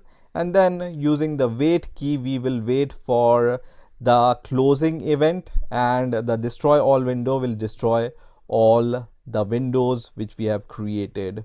So this we have already seen. Now let's say we want to draw some geometric shapes on this image. So to start with, let's learn how to draw a line on our image which we have read from this read function. So what we are going to do is we will overwrite this image. So we have already created this image variable. So what we are going to do is we will draw a line on the same image. So I'm going to just write img is equal to cv2 dot lines, and you can see in the suggestion this line method takes few arguments. So the first argument is the image itself. The second argument is the starting coordinates of point 1. The third argument is the ending coordinates of point 2. And then the fourth argument is the color, and fifth argument is the thickness. So let's use this line method and then give these arguments one by one. So we want to write to the image which we have read using this file. So the first argument is the image variable, and the second argument is the coordinates. So the coordinates should be given in the form of tuple. So let's say we start with 0, 0 coordinate, and the ending coordinates will be, let's say, 255, 255. Okay. The fourth argument will be the color, and the color you need to give in the BGR format. So if you want to give the blue color, then you can just write 255, 0, 0, because first is the blue color, second is the green color, and third is the red channel color. So if you specify here 255 in the first channel, that means the blue channel, then it's going to draw the blue line. If you give here 255 and then you make other channels 0, then it's going to draw the green line. And if this 255 comes at last and the other channels are 0, then it's going to draw the red line. So let's say we want to draw the red line, that's why I have given 255 here. And the next argument is the thickness. So the thickness you provide in the numbers. So starting from 1 is the lowest thickness. You can increase the thickness 2 or 3 or let's say 5 or 10. So it's going to increase the thickness based upon this number. So let's say we want to give the thickness to our line 5. So this is going to draw a red line on our image. So let's run the code and let's see what happens. So you can see our image is loaded in the grayscale. That's why you don't see any color on the line, but our line is created here. So let's load this image in the colored format by changing this argument to 1, and let's run the code once again, and you will see the image is loaded in the colored format and the line color is red. Now if you want to change the thickness of this line, you can just increase this number, and if you want to change the color of this line, you can change it using these color channels. So let's change the line color to green, let's say, and I'm going to run the code, and you can see the thickness of the line is increased and now the color of the line is green. Now if you want to draw the line with any other color, you can just go to your favorite browser and search for RGB color picker, but always remember our image will be loaded in the BGR format, so in the reverse order, so blue, green, and then the red channel. So let's say we want this color here, and its RGB channels are this. So I'm going to just copy all these channels, and then I'm going to give these channels in the reverse order. So first of all 147, then 96, and then third channel is the 44, and then I'm going to run my code, and you can see you get the same color which you have chosen here. So this is how you can change the color of your lines. Now there is a function called arrowed line. Let's say we want to use this function which is called arrowed line, and this is going to draw the arrowed line as it says. So let's say we want to just draw this arrowed line in blue color. So I'm going to just give the color channels here and then run the code, and this arrowed line is overlapping on the previous line. That's why you don't see the previous line. So let's change the coordinate of this line. So let's draw this line in this coordinate, which is going to draw the straight line in my opinion. Let's see what happens when I run the code, and you can see it draws the straight line from left to right, which is the arrowed line, and this was our original line. Now let's see how to draw the rectangle. So to draw the rectangle, we will do the same. We will just overwrite on the same image. So we will just say image is equal to cv2 dot rectangle, which is a method, and you can see what are the argument it takes. So the first argument is the image itself. The second argument is the point 1 and point 2. This point 1 and point 2 coordinate I'm going to explain in a bit. The third argument is the color, which is same as line, and the fourth argument is the thickness. So let's use this rectangle function to draw the rectangle. So first of all, I'm going to just pass the image variable here. The second argument is the top left vertex coordinates. So let me just draw something here so you will be able to understand in a better way. So when you want to draw a rectangle using OpenCV, this here is a top left vertex coordinates, which is x1 and y1, and this is here the lower right vertex coordinates. So the top left vertex coordinates you give in the second argument. So let's give some coordinates here. So 384, 0, and the lower right coordinates I want to give here is, let's say, 510, 128. So let's say we want to give the red color. So I'm going to just write 0, 0, 255, and the thickness I want to give here is 5, and I'm going to just remove this because it will just create problems.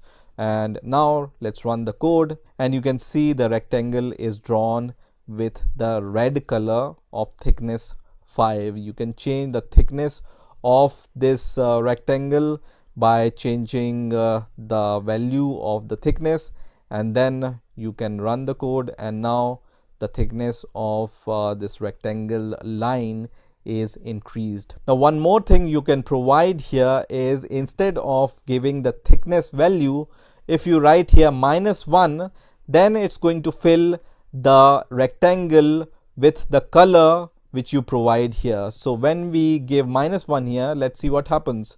So now we get the filled rectangle because we have provided -1 option here. So if you provide -1, then your rectangle or whatever shape you are creating will be filled with the color which you specify here. So let me just change the thickness to 10 once again, and now let's see how we can draw the circle. So to draw the circle, we once again use cv2 dot circle function, and once again you can see what are the argument which it takes. So the first argument is the image, the second argument is the center of the circle, the third argument is the radius of the circle, and the fourth and fifth argument is the color and the thickness once again. So once again we will provide the image, the second argument is the center of the circle. So let's give the center of the circle, which is the coordinate on which you want to give the center. So I'm going to provide, let's say, 447, 63 here, and the third argument is the radius. So radius we want to provide here is, let's say, 63, and the fourth argument is the color. So let's use 0, 255, 0, which is going to draw the green color, and then let's give -1 here. So our circle will be filled with green color, and let's run the code and let's see what happens. So you can see this circle is drawn here, and this circle is filled with the green color. Now let's see how we can put some text into the image. So to put the text on our image, we will once again use the image variable and overwrite on it, and then we will use a method called putText. So this is the method which we are going to use. The first argument is the image. The second argument here is the text which we want to put. So let's say we want to just print OpenCV on our image. So we can just write OpenCV as the second argument.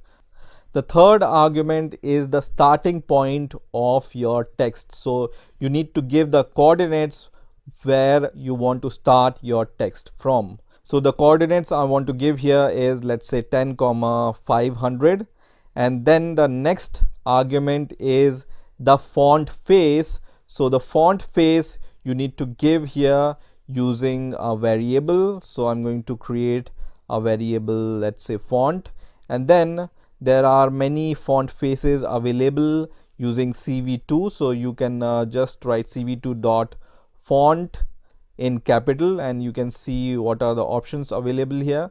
I'm going to choose the first one itself, which is font Hershey simplex font, and then we are going to pass this font as the fourth argument.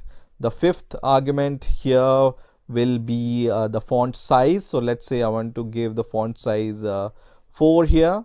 The sixth argument here is the color of your font. So let's say I want to just draw 255, 255, 255, which is going to give us a whitish kind of color. The next argument we will give here is the thickness. So let's say I want to provide the thickness 10 here. And the next argument you can give here is the line type. So let's say I want to give the line type CV2 dot capital line underscore AA. And now let's run our script and let's see what happens. So you can see here OpenCV is printed in the white color of thickness 10. And if you want to change this color, you can change it from here. So I'm going to just put the first channel as 0, and now this color is changed to yellow color. Now one more thing I want to show here is how you can create an image using numpy zeros method. So either you can use an image which you read from imRead method, or what you can do here is I'm going to just comment this code and we can create an image using the numpy zeros method. So I'm going to create this img variable, and then I'm going to use the numpy module. So just import this numpy as import numpy as np, and then we are going to use this mp to call the zeros method. Now in order to create a black image using this zeros method, you need to give the first argument in the form of list, and inside this list the first element will be the height, second will be the width, and third will be 3. So let's say we want to provide the height 512, we want to provide the width also 512, and the third argument will be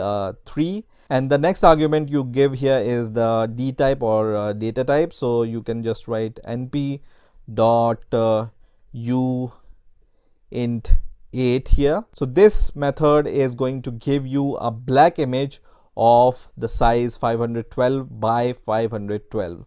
So let's run our code and let's see what happens. So you can see now you can see the black image, and on our black image the line is drawn, the arrowed line is drawn, and the text and the circle and the rectangle are drawn here. So this is how you can draw different geometric shapes on your image.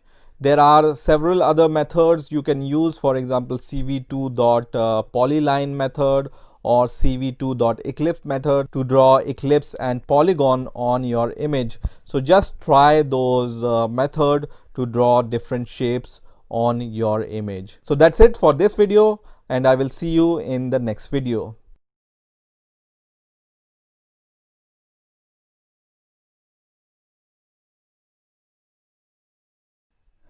Hey guys, welcome to the next video on OpenCV tutorial for beginners using Python. So in this video we will see how to set some properties to our captured images. So in the video capture lesson we have seen that when we create a cap variable using the video capture class, we can get many properties using the cap.get method. So we were able to get the width of the frame and the height of the frame. Similarly, we can use the cap.set function to set some values. So you can just write cap.set, and then you can set the values of the property. Generally all the properties which you can read like this, you can also able to set those property using the set method. Now this notation you can also give in the form of numbers. So every property here has a defined number. So for example, instead of using cv2.capProp underscore frame width, you can just write 3 here, and that will work also. So every property has a number associated with it. So using that number, either you can just, let's say we want to set the width and height, either you can write this as the first argument and the second argument is the actual width you want in the video, right? Or you can just give the number of that property and then give its value. So let's say we want to change the width of this video to let's say 1208, and then let's just set the height. So cap dot set, and the associated number for the height parameter will be 4. So 3 for width and 4 for the height, and let's say we want to just move it to 720, and then we will once again print the value of the width and height, and this time we are going to just give their associated numbers, which is 3 and 4. So let's run this program. You might already know this program, what this program is doing. So it's just capturing the video from your default device at index 0, and then it's just showing all the frames using this IMShow method in a window. So now I'm going to run this script and let's see what happens. So when I run this script, you can see the size of this frame is changed. So let's see in the terminal also. You can see before, the original size of the video we are capturing is 640 and 480. So width was 640 and the height is 480. Now once we have changed the width and height, you can see the width is changed to 1280 and the height is changed to 720. So even if I have given here 1208, the default camera will automatically set its value according to its resolution. So let's just close this video, and let's say we want to just change this value to some random number. So let's say 700 by 700. Will it work or not? So let's run the script once again and let's see what happens. So the script is running, and you can see that even though we have provided the 700 and 700, the camera will automatically take the resolution which is available for your default camera. So the resolution remains the same even though we have set the different value to it. So you need to keep in mind, even though you can give any value here, but the camera will only set the resolution which is available for it. So let's give a very big value here. So I'm going to provide, let's say 3000 here, and height also 3000, and let's run the script once again and let's see what happens. So when we run the script, you will see the resolution is changed, but the resolution will change to the maximum resolution of my default camera, which is 1280 and 720. This is the maximum resolution which is available for my webcam. So let me just close this window. So this is how you can set some values. So there are many values you can set using this set method. You just need to go to the documentation and then search for the value you want to set. I hope you have enjoyed this video, and I will see you in the next video. Hey guys, welcome to the next video on OpenCV tutorial for beginners using Python. So in the last two videos, we have seen how to capture videos from our default camera device, or how to add geometric shapes on the images. Now in this video, we are going to combine the knowledge we have gained in the last two videos. So if you haven't seen the last two videos, I will recommend you to watch those videos and then come to this video. So in this video, we will see how we can just draw something on a video, and more specifically, the aim of this video is how to show the current date and time on a live video.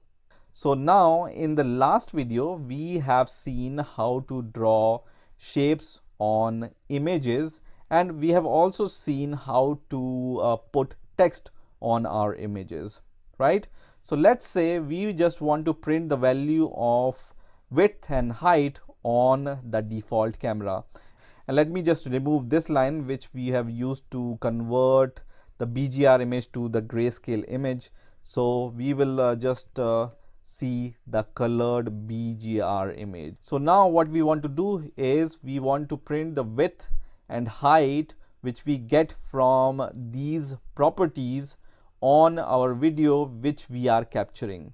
So in the last video we have already seen that we can use a method which is cv2 dot put text. Yeah, so this method we have seen in the last video, and first of all we will define the font which we will pass to our put text method. So the font I'm using here is cv2.font Hershey underscore simplex, and now the first argument here will be the frame which we are capturing, because every frame is just like an image and a video is the combination of multiple images.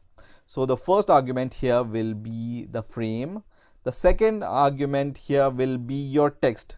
So the text which we want to show here is, let's say, width and height. So let's define a variable which we want to show on our video. So let's say the variable name is text, and first of all I'm going to define the width. So just say width, and then we are going to provide the value of the width using the concatenation operator.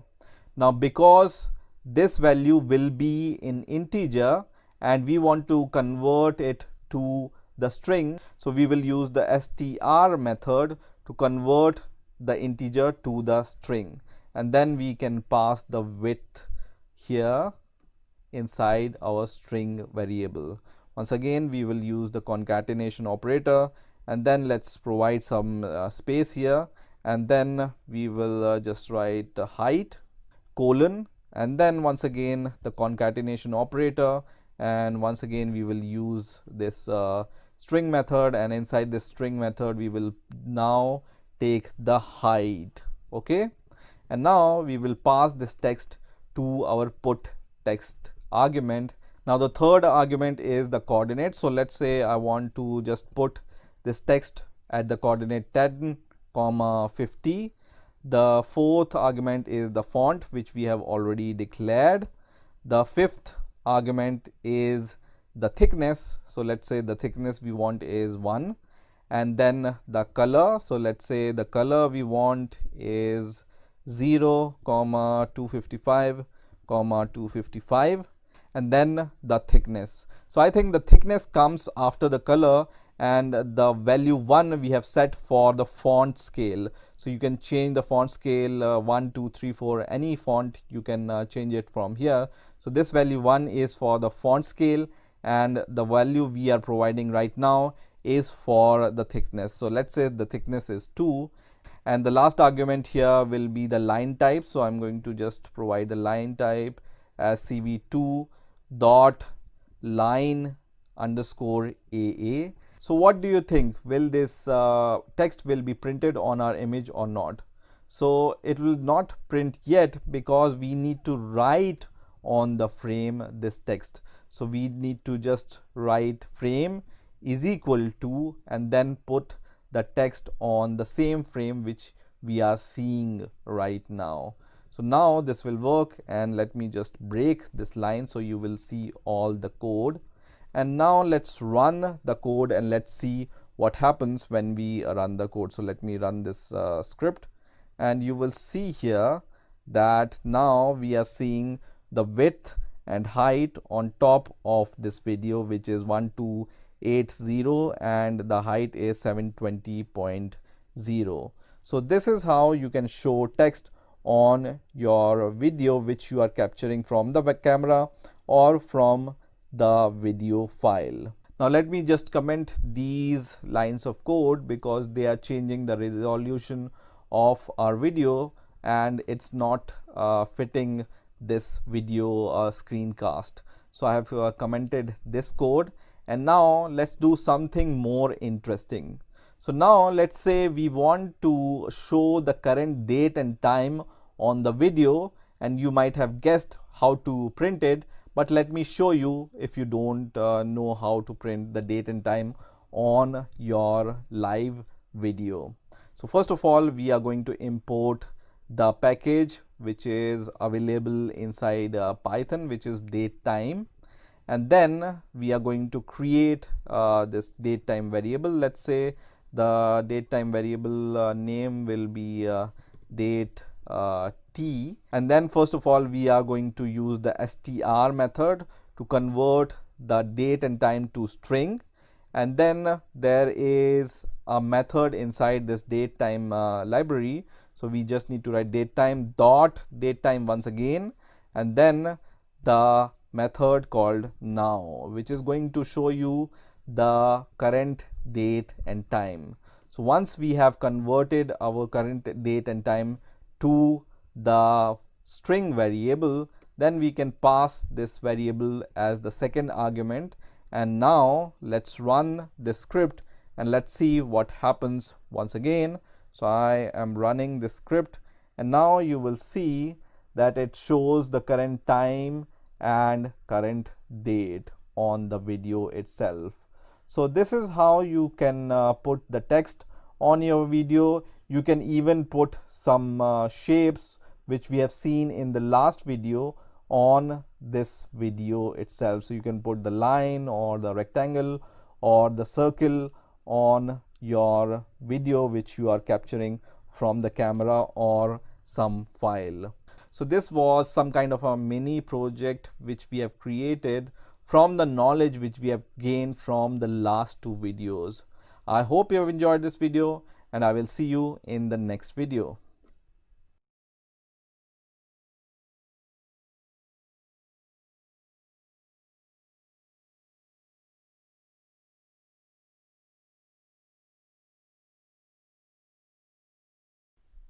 Hey guys, welcome to the next video on OpenCV tutorial for beginners using Python. In this video, we will learn how to handle mouse event in OpenCV. Now, mouse event can be anything. For example, a right click event, or left mouse button click event, or a left button double click event. So there are many mouse event available in CV2 package. Now, to list out all the events in the CV2 package, you can write this kind of code. So first of all, I'm going to create a variable called events, and then I'm going to just iterate over all the events inside CV2 library. So I'm going to just write I for I in dir inside our CV2 package. So this dir method is the inbuilt method which is going to show all the classes and member functions inside your CV2 package. Okay, so we are iterating over all the function names or member variable names, and then we want to see what are the events available inside this package. So we can just filter those events using a condition. So we are going to just say that we want to just see the variables or the member properties which have this keyword event in them. So event in I, and then we are going to just print out all the events. So I'm going to just print out all the events, and then I'm going to run this code, and here you can see the list of all the events which are available inside your CV2 library.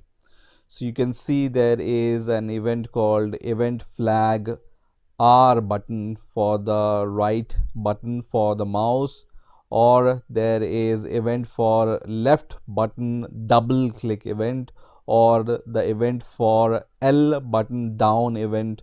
So there are many such events available here, and we are going to use those events to listen for the mouse events. So this is how you can print all the events which are available inside your CV2 library. And now we will create a script or a program to listen for the mouse event. So first of all, we will create a mouse callback function which is executed when mouse event takes place. So in order to create this callback function, we are going to just define a function, and then we will give the name to our function. For example, click event function, and this callback function generally takes few arguments. So the first argument will be the event which is taking place when we click our mouse, and then it's going to give us the x and y coordinate on the image where we are clicking with our mouse. So we are going to get the x-axis value and the y-axis value whenever we click the mouse at certain position in our image. Also, we will get the flags and we will get the param. So for creating the mouse click callback function, it has this kind of specific format which is same everywhere. So these are the parameter it takes, and then inside your callback function you can define the logic. So let's say whenever I click the left button down, then I want to show the x and y coordinates on the same image.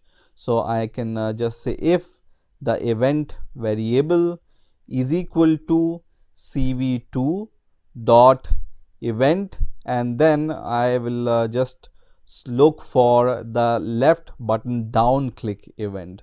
So if this event occurs, then I will first of all print the x and y axis values. So let's print x comma y, and you can also provide some space between x and y coordinates using this kind of string.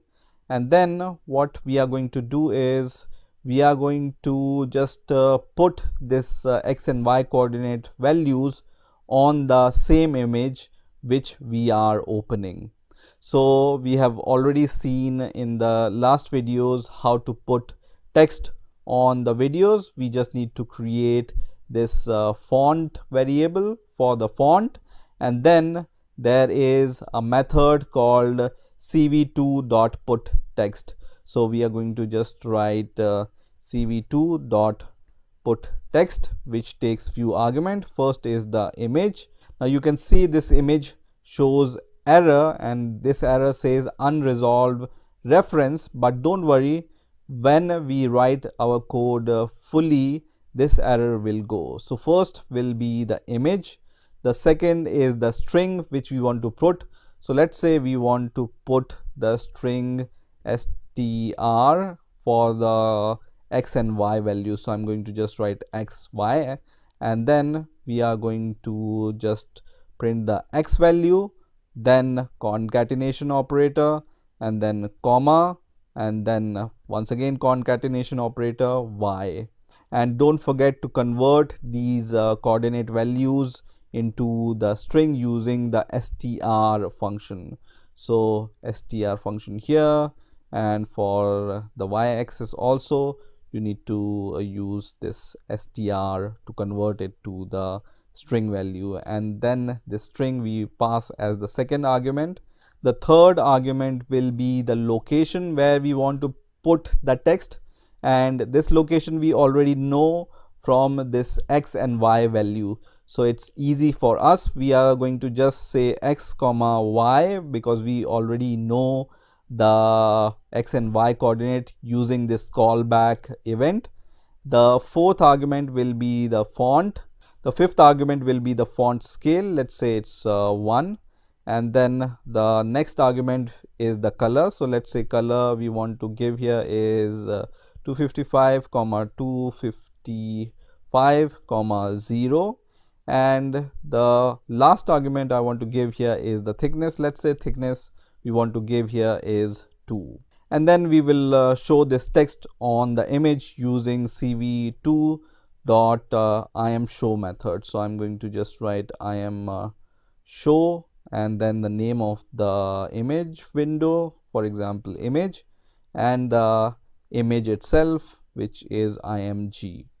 So right now this is showing error to us, but when we will call this callback function using a standard function called set mouse callback, then this error will go.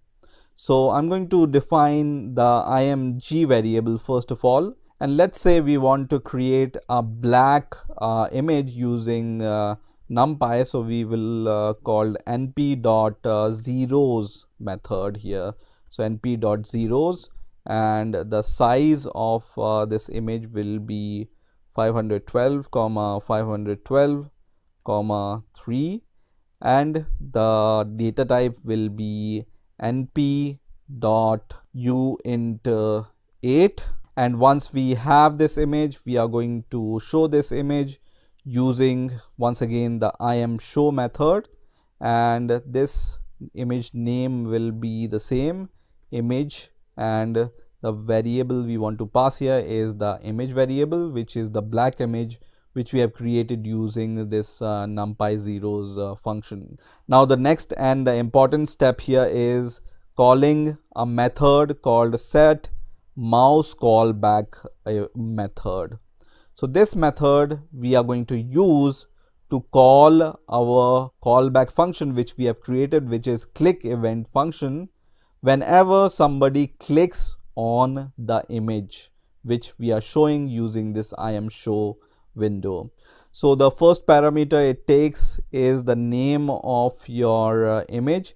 Make sure that this name here which you take in the imShow method, you can see I'm taking the same name here in the imShow method also here. So the window name should be the same everywhere, then only it will work. So here also you need to just give the parameter. First parameter here is the window name. So the window name is image, and the second parameter is the callback function which we want to call whenever this event take place. So this is the callback function which we have created. Now the next step are the obvious steps which we have already seen. So first of all, we will call the wait key method to wait for the escape event, and the second is the destroy all windows. So we will destroy all the windows once we are finished. So let's run this code and let's see what happens. So now you can see the black image which is created by numpy zeros method, and when I click on this image anywhere, you can see the coordinates of the position where I've clicked is printed here.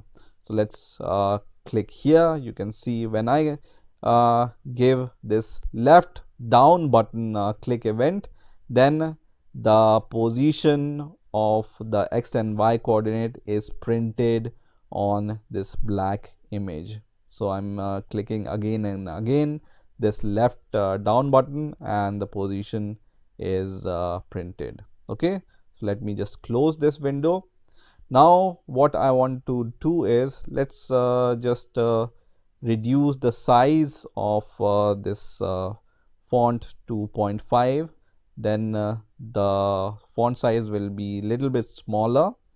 Now what I want to do is I want to listen for some other events. So I will go to my callback function once again, and I will add one more condition here. So once again, if event is equal to cv2, and this time I want to listen for the right click event. So I'm going to just write event right button down event. Okay, so whenever somebody presses this right button down for the mouse, then this event is going to be captured inside this condition.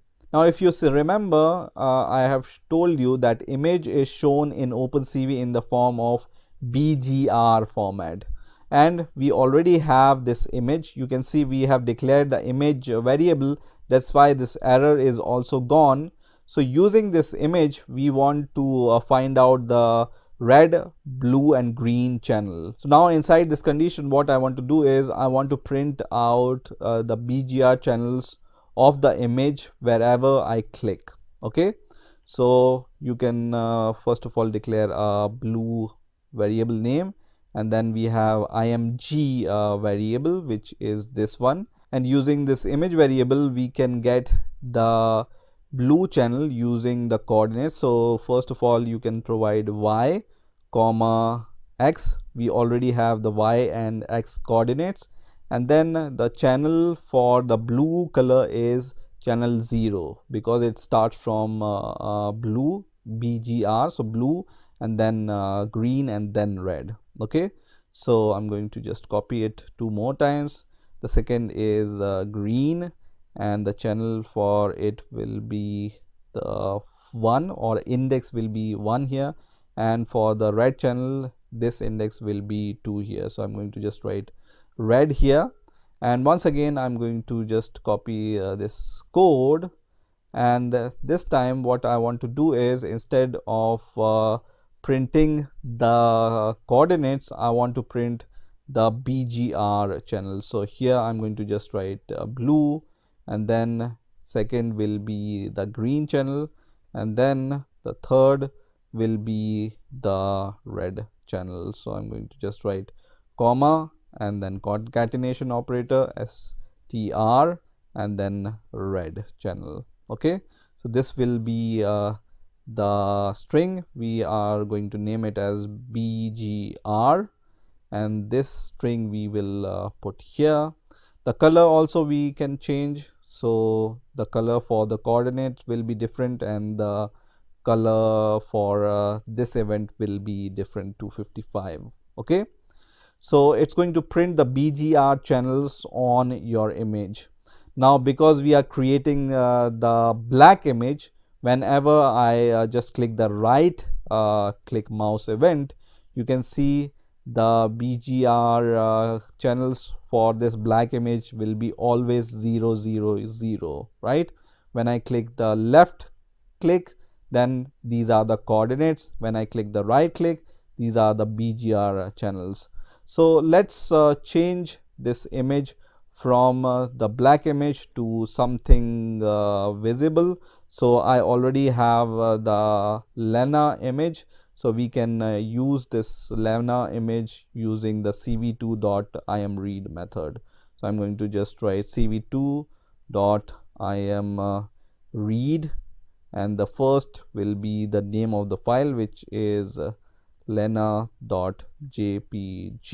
So now let's run this code once again, and now I have this colored image, so we will be able to see these functionality in a better way. So first of all, the left button click event, you see the coordinate, and when I click the right click button event, then you can see the BGR channels are printed.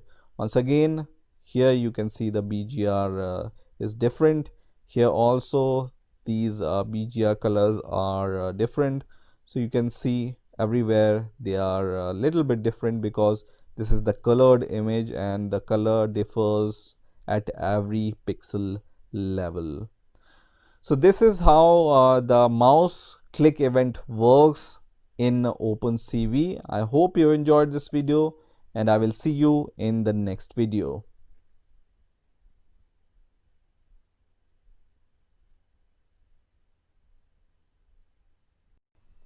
Hey guys, welcome to the next video on OpenCV tutorial for beginners using Python. In the last video, we have seen how to use mouse click event in OpenCV using Python. So we have seen how we can create a callback function which listens to a mouse click event, and then how to use this callback function using this set mouse callback method. Now in this video, I will show you some more examples about mouse click event. So the first example I want to show about drawing a point and then connecting points using the line. So to start with, I'm going to just remove this if condition for the right down button click event, and every time somebody clicks the left button down click event of mouse, then what I want to do is every time the mouse is clicked down, I want to draw a circle, very small circle, and when he clicks on the next point, then I want to join those 2 points using a line. So for that I will need a CV2 circle. So I'm going to remove this code which we don't need right now. We just need this condition which listens for the left button down click event of mouse, and then what we will do is we will just use CV2 to draw a circle. So we will just write dot circle, and first of all this circle method takes the image, so we are going to pass the image, and then the second argument is the coordinates, x and y coordinate. So we already have x and y coordinate using this callback function with the second and third parameters, and then the third parameter will be the radius. So I will take the radius 3, which is like very small, which will give you effect like a point on an image, and then we can give the color. So let's give 0, 0, 255, and then we will give the thickness. Now the thickness I'm going to give here is -1, and you might already know what this -1 do. So this -1, whenever you give as a thickness, it fills your circle or any closed shape. Okay, so your closed circle will be filled with this color which you provide here. Now next what I want to do is I want to create an array of points. So I'm going to just declare a variable called points and initialize it with an empty array. Now this empty array variable we can use inside our callback function, and what we are going to do is we are going to just add or append every time this mouse is clicked. So I'm going to just call an append method here, and then we are going to append the x and y coordinate to this points array. So we know that where this mouse is clicked, and we are saving the coordinates wherever the mouse is clicked in the form of array. Now in the next step what we will do is if the mouse is clicked more than 2 times, so we can just test the length of this array, which is points, and if the length of this array is greater than or equal to 2, because the first click will be only a point, so we cannot connect this point with a line, but when we have 2 or more points, then we can connect those points with a line, right? So if this points array length is greater than 2, then we are going to just create a line between those points or the circles in our case. So I'm going to just call cv2 dot line method, and first argument here will be image. The second argument here will be the point 1, so the coordinate of point 1. Now we want to join the last 2 points, right? So we are going to just use this points array, and then to get the last value of an array we use -1 here. So here as an index we will give -1, which means the last element of an array, and then we will join the second last element of an array. So I'm going to just give this will be points variable, not print. So let's give the points variable, and then we are going to pass the -2 here, which will be the second last element. So last and second last element we want to join, and then the next argument will be the color. So let's say the color we want here is 255, 0, 0, and the next point will be the thickness. So we will give the thickness of 5 here, and then we will show this image using IamShow method. This code I have already shown you in the last video, so I will not explain what this code is doing. If you want to know more about this code, you can see the last video. And this time I will use the NumPy zeros array, which will be a black image. So let's run this script and let's see what happens. So I'm running this script, and now I click on some position on this image, and you can see this red circle is created. This circle is created using cv2.circle method, and because the radius is 3, the circle is very small, and because the thickness is -1, the circle is filled with the color which you provide here. Now we have said that if the point is only 1, then we don't want to create any line. If there are points which are 2 or more, then we want to connect those points with the line. So let's click here, and you can see point 1 and point 2 are connected with a line. I click here, and you can see the last and the second last points are connected with the line. That's why we have taken this -1 and -2 argument, which means the last element of the array and the second last element of the array. So when I click at any point, it will be now connected with this blue line. So this kind of line drawing you can use in satellite images where you want to connect 2 points together with the line. Now let's see the next example which I want to show you. So in the next example, what I want to do is I want to first of all read an image, and then I want to click on any point on the image, and then I want to show the color of the point on which I have clicked using a second window. So for this, instead of using the NumPy array, which is the black image, I will use the normal image, which is the lana.jpg image. And now I will just remove this code from here. So first of all, I want to read the BGR channels. So first of all, I will just declare these variables. First is blue, and we have the image. And in the last video, we have already seen how we can get the BGR channels, because we have the x coordinate and the y coordinate, and we also know that blue is the first channel. So we use the index 0 here to get the blue channel from this image at this coordinate, which is x and y.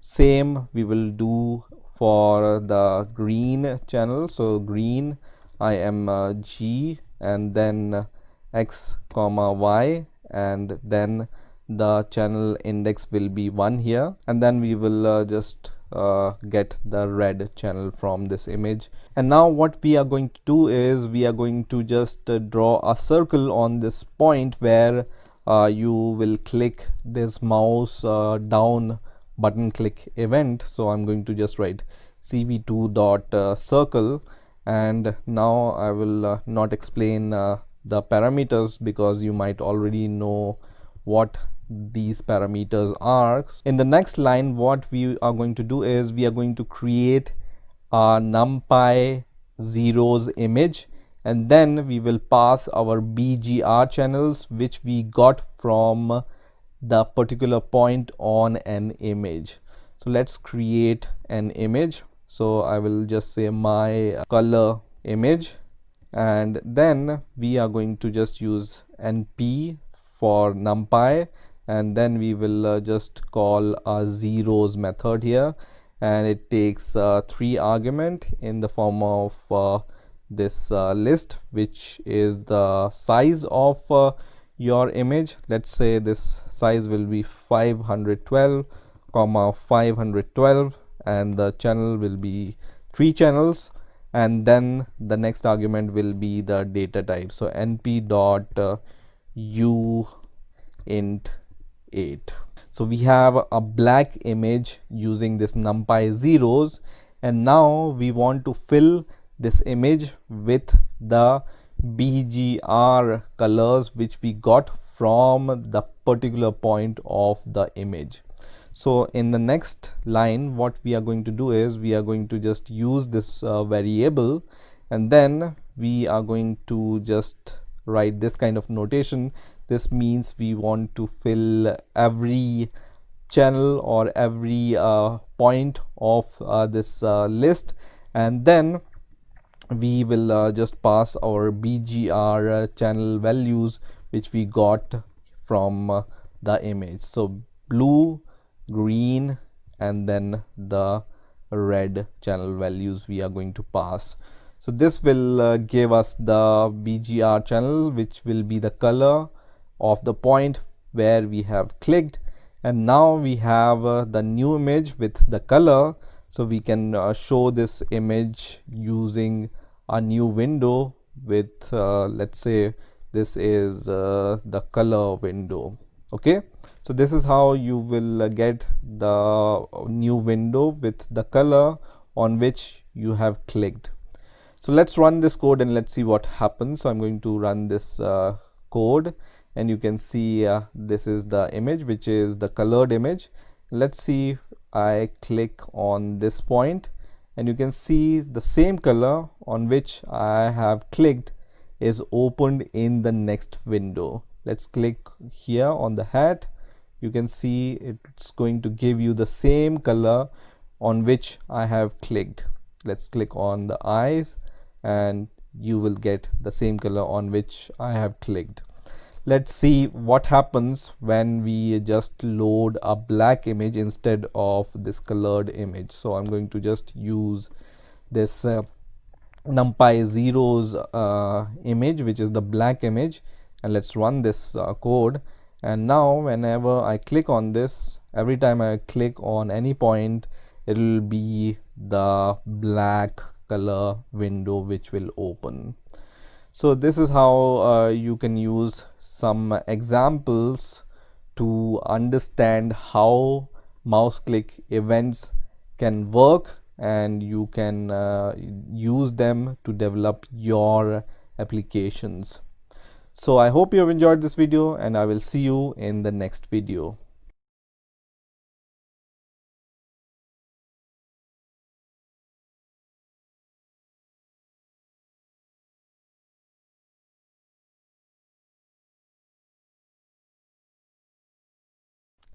Hey guys, welcome to the next video on OpenCV tutorial for beginners using Python. In this video, we will see some of the basic and arithmetic operations on images using OpenCV. So let's get started. So here I have this code. Some of this code you already know. So you already know how to read the images using IamRead method, and then show it inside a window using IamShow method, and destroy all windows using this destroy all windows method. But this code in between is a little bit new. So let me explain line by line what this code does. So when you have this image using IamRead method or any other method, you can use these attributes like shape, size, and dtype to get different values from this image. So image.shape is going to return a tuple which contains the number of rows, columns, and the number of channels in this image. The image.size will return the total number of pixels which are there inside the image. And image.dtype is going to return the data type of the image which you have obtained. Now here, if you want to split your image in 3 channels, then you can use cv2.split method and pass your image as an argument, and it's going to give you the BGR channel of your image. Now if you have BGR channels and you want to merge those BGR channel into an image, then you can use cv2.merge method and pass these BGR channels in the form of tuple, and it's going to give you the image which you can load using IamShow method. So let's run this code and let's see what we are getting using these attributes.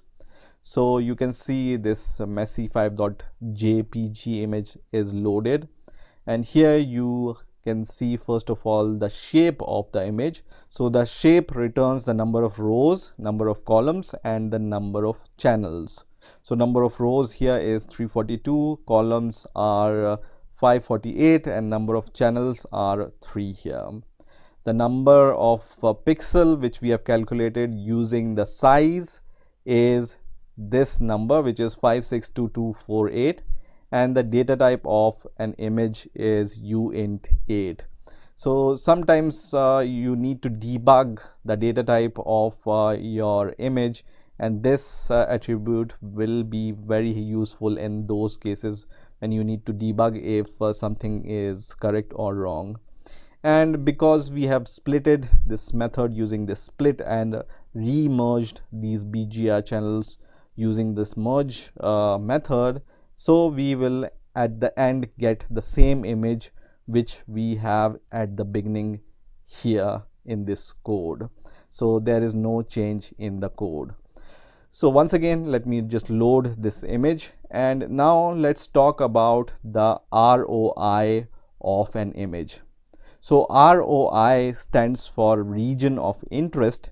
So sometimes you need to work with certain region of the image. So let's say you only want to work with the face here, or you only want to work with this ball. Okay, so this is called the region of interest, or in short form it's called ROI. So let's say we want to just work with this ball here. So this will be our region of interest, or ROI, and I want to just copy this ball to other place in this picture. So I want to just copy this ball and place it on the other place, let's say somewhere here. Okay, so how we can do this? So I already have the coordinates of the ball, but you already know how to get the coordinates of some place in the image. We have already discussed this in our previous video, so I'm not going to show you how to obtain those coordinates. But let's say I have those coordinates of the ball, so I'm going to create a ball variable, and we have our image. So we will take our image, and there are certain NumPy indexing features which we can use here. So I'm going to just write 280 colon 340, which is going to give you 1 point on the ball, which is the upper left hand side of this ball. And then we will give 330 here colon 390, which is going to give us the bottom right hand corner of this ball. Okay, so now we have this ball. So this indexing is going to copy this ball, all the pixels of this ball, and then now we have the ball, so we can place this ball on any place on this messy image which we are reading. So what we can do is we can once again use IMG, and using those NumPy indexing features, we can place this ball at some other place. So let me just give those indexes here. So let me give 273 colon 333. I have already tested this code, so that's why I know exactly where I want to place this ball. But if you are not sure where to place this ball, then you might have to first calculate or know the coordinates where you want to place this ball, and you already know how to find out the coordinates on an image, and you will be able to place that ROI or interest of region at some other place. So what I'm doing here is I have just copied the ball, and then I am placing the ball on this coordinate. Okay, so I just need to just assign our ball on this coordinate, and then this ball will be copied to this index on the image. So let's see what happens when we run the code.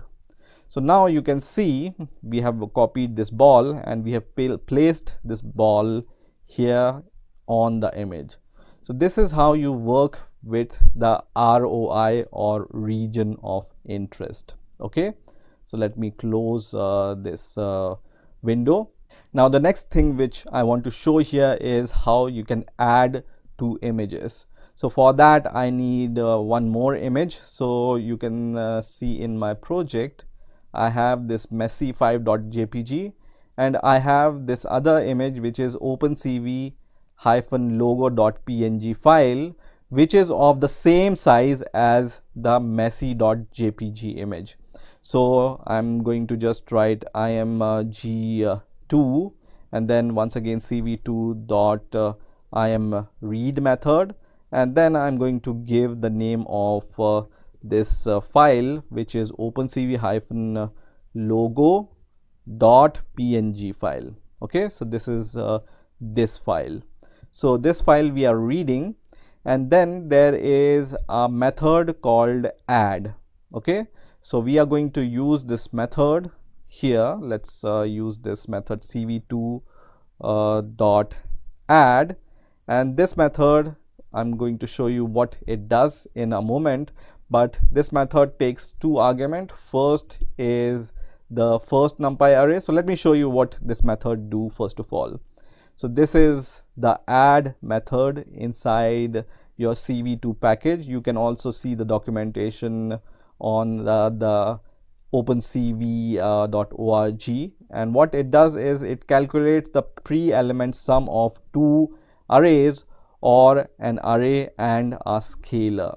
Okay, so here we can just pass our two arrays which we got from the imread method and pass here as the first and the second argument. So img and img2 are the 1 and 2 parameter, and there are some other parameters also, like output array, input array mask, and int, which is the data type, which are set by default, so we are not going to set them. So we are just using cv2.add method on these two images, and then I just want to assign the new image which we have added to a new variable. Let's say this is dst for destination image, and then we are going to just show this image using this imshow method. Okay, so we have two images. Let me show you those images one by one first of all. So this is the first image I have, and the second image is OpenCV-logo, which is like this one. Okay, so those two images we have, and when I run this code after adding those two images using add method, you will see, first of all, you will see this error. And why this error is coming? Because you will see here that the size of those two input is not matching. Okay, so in order to add two images, you need to have the images or the arrays of same size, and then only you will be able to add those two images. So let's resize those two images into a size which is common to both of them. So what we are going to do next is we are going to resize those images. So once again, I'm going to just use img variable. So what I get after the resizing, I will once again assign to this img variable, and there is a method called cv2.resize, and this helps us to resize the image. So first of all, we need to give the source which we want to resize, and then we are going to give the size which we want to get. So the number of columns and number of rows we can give here. Let's say we want to just resize this image to 512, 512, which is the number of rows and number of columns, right?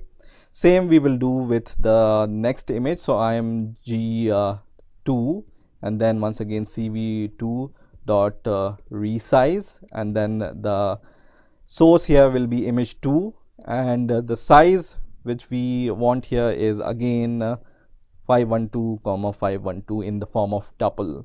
So we have resized this image and this image, which are of different sizes, to the same size. And now let's run the code once again, and now you will see that these two images are merged now. Okay, so you will be able to see the hand here and little bit foot, and here the ball of this image 1, which is messy 5, and then we have the second image, which is OpenCV, which is added to the first image. So this is how you can add two image using OpenCV. Now there is one more method which is called add weighted. Okay, so this add method is going to just add these two images, but if you want to add the weight, for example, you want to give the weight 90% to the first image and 10% to the second image, there is one more method. So let's go to the documentation once again, and there is this method called add weighted method. Okay, so this add weighted method takes several arguments. Here you can see first is the source of the first array, and second argument is the alpha value. Alpha is the weight which you want to give to the first image. Okay, the third argument is the source 2, so in our case this will be the image 2. The fourth argument is the beta. Beta is the weight which you want to give to the second image, right? So this weight you can give from 0 to 1, anything. And this gamma is the scalar value which you want to provide, and this second last parameter is the destination, and the last is the D type or the data type here. Okay, so this is the formula which this method is going to use. So source multiplied by alpha and source 2 multiplied by beta plus gamma. So this is the method which will be used using these arguments, or simply you will use this kind of method. So source multiplied by alpha plus source 2 multiplied by beta plus gamma, which is the scalar you can add to the image. Okay, so let's use this method. So I'm going to just copy this method and then comment this and go to the next line, and instead of using add, I'm going to use the add weighted method. Okay, so the first argument is the source, which is the first source, which is img in our case. Second argument is the weight. So first, this is the messy image, right? So we want to just give the weight here 90, or you can just give 0.9 here. And for the second image, we want to give the weight 0.1. Okay, so the sum of this weight and this weight will be 1. And also we are going to give the gamma value here as 0. So we don't want to add any scalar value to this add weighted method. So the next value here will be 0, which is the value of gamma.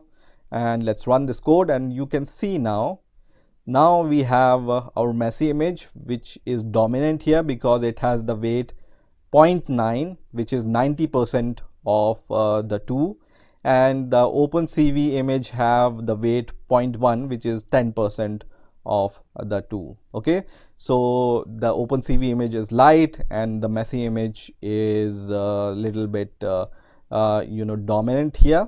You can just give 0.5 and 0.5, so the weight of the two images will be the same, and now you will see those two images in the same domination. Okay, so 50-50%. Now let's say we want to increase this value of OpenCV to 0.8 and the messy image weight will be 0.2, then the dominant image here will be OpenCV, and in the background kind of thing you will see this messy image. So this is how you can add two images with their weight and the scalar. And that's it for this video. So in this video you have seen some of the basic operations on the images and some of the arithmetic operations on the images which you can do using OpenCV. So I hope you enjoyed this video, and I will see you in the next video.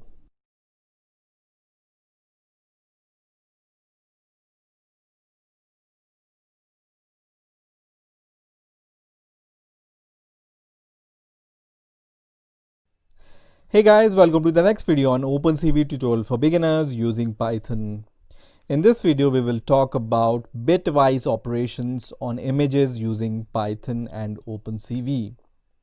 So bitwise operations can be very useful when working with masks. Masks are binary images that indicates the pixel in which an operation is to be performed. So let's see how we can perform bitwise operations on images. So to start with, I have here one image, which is image underscore one.png file, and let me show you the image also. So this image is half black and half white.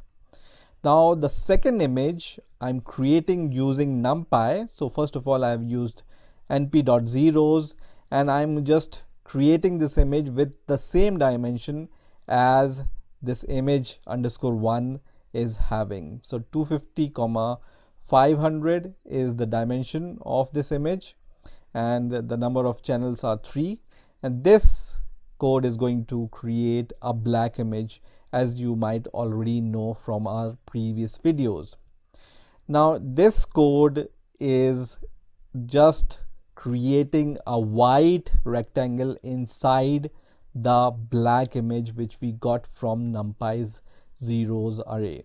Okay, so this is the dimension of the rectangle inside your black image, and the color of the rectangle will be white because this is 255 comma 255 comma 255, and we are taking thickness as -1. That means your rectangle will be filled with white color.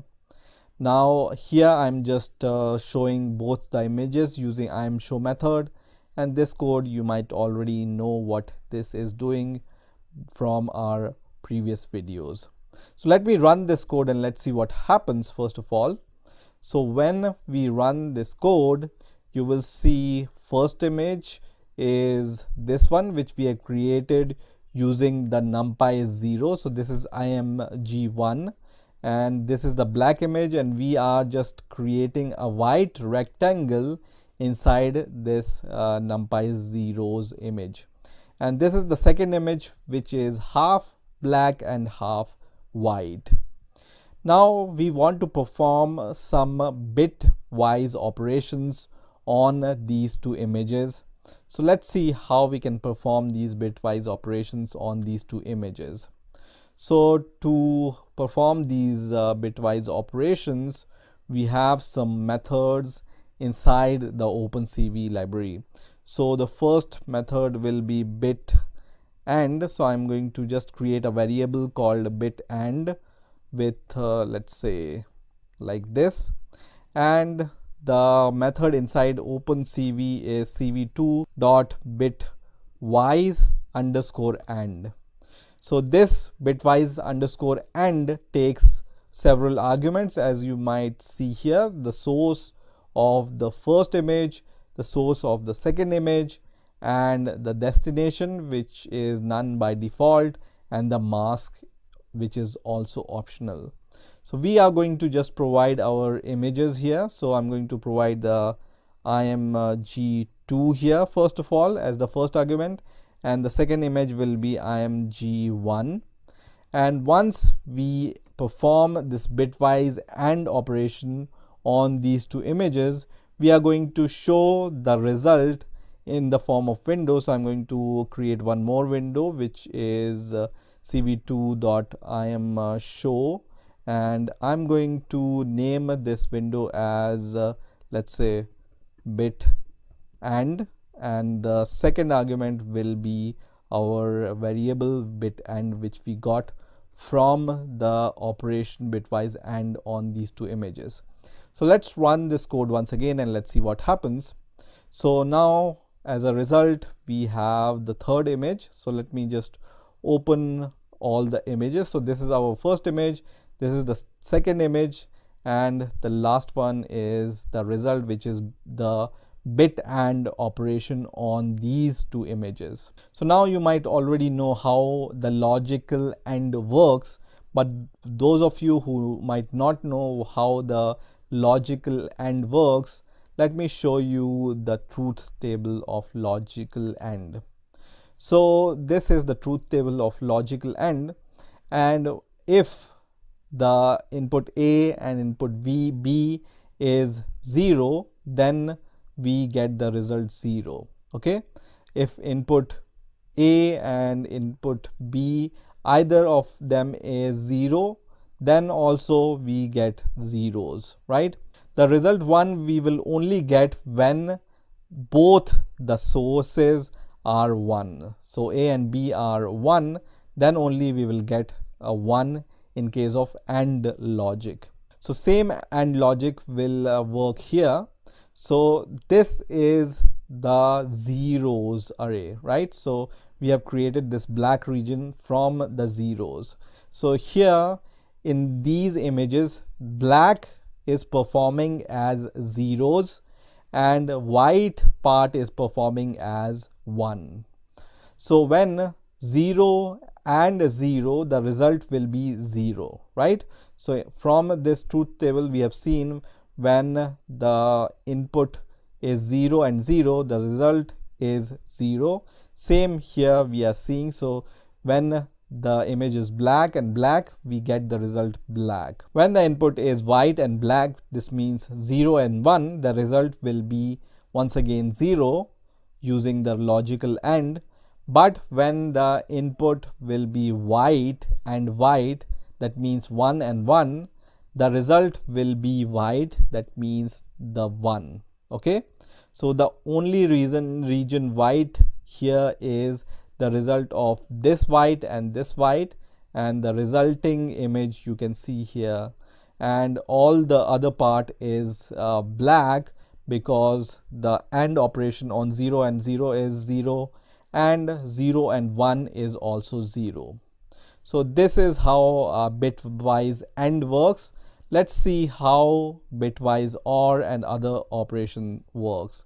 So I'm going to just comment this code, and now we are going to just create the bitwise OR operation. So for that, I'm going to just instead of writing bit AND, I'm going to just write bit OR, and instead of bitwise AND, we are going to just write bitwise OR here, and then we will simply call this image using IAMShow method. So we are just calling here bit OR. Now let's run the code once again and let's see the result. So you can see the result here. So let's see the truth table. So in the logical OR, if only one input is 1, then the result will be 1. So either A or B is 1 or both are 1, then the result will be 1, and if both inputs are 0, then the result will be 0. So same you will be able to see here. So when the first source and the second source is 0, the result is 0. But when the first source and second source is 1 or white, the result is white. When the first source and the second source is 0 and 1 or black or white, the result is once again 1 or white here. Okay, so this is how the logical OR works on the image.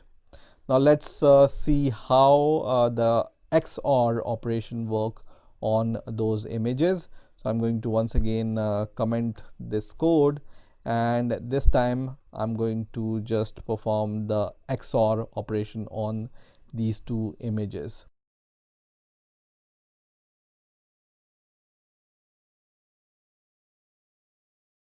And now we are going to run this code once again, and you will see this kind of result.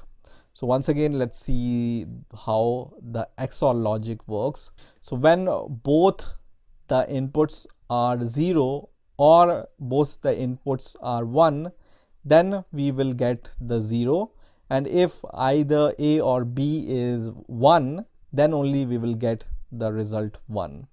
So same you will be able to see here. So when both first and second source is 0, the result is 0. when both the first and second source is 1, you can see here and here, the result is once again 0 here, right? But when the input is 0 and 1, result will be 1. And in this case also, the black and white will result in the white image, which is the logical XOR operation. So once again, let's close this. And now let me show you how the NOT operation work. So I'm going to just comment this code, and then I'm going to just use the bitwise NOT. So here bit NOT, let's say we will perform the bit NOT on the first image and the second image. So I'm going to just write bit NOT on the first image because it only takes one argument. Bit NOT is just the opposite of the source. So if you get the input 0, then the result will be 1. If you have the input 1, the result will be 0. So the opposite of the input. So let's perform this operation on image 1 and image 2. And let's comment this code, and we are going to just show these two result windows using the IamShow method. And also I need to change this name, otherwise we will face problems. And here also I haven't changed the name of these IamShow windows, so let's change the name of these windows, and let's run the code once again. And now you will get these results. So we will get the first result. So the first bit NOT 1 is the NOT of the first image, and bit NOT 2 is the NOT operation on the second image. So you can see wherever we have white, we got black, and wherever we have black, we got white. So just the opposite of the input. Here also, wherever we have the black region, we got the white image here, and wherever we have the white pixel, we got the black pixel. So this is how bitwise NOT operation works on the images. So these are some of the bitwise operations which you can perform on your images. And as I said, bitwise operations can be very useful when working with masks, which we will see in the later videos. So stay tuned and keep watching these videos, and I will see you in the next video.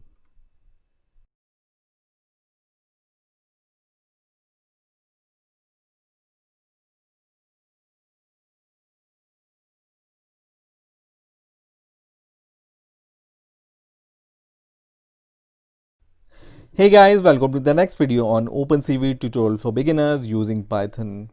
In this video, we will talk about track bars in OpenCV. Now, track bars are really useful whenever you want to change some value in your image dynamically at runtime.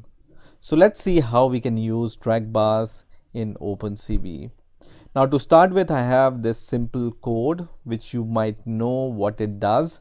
So first of all, I have imported CV2 as a CV, and then I'm creating an image using the numpy zeros array with these dimensions, and then I'm creating a named window with the name image.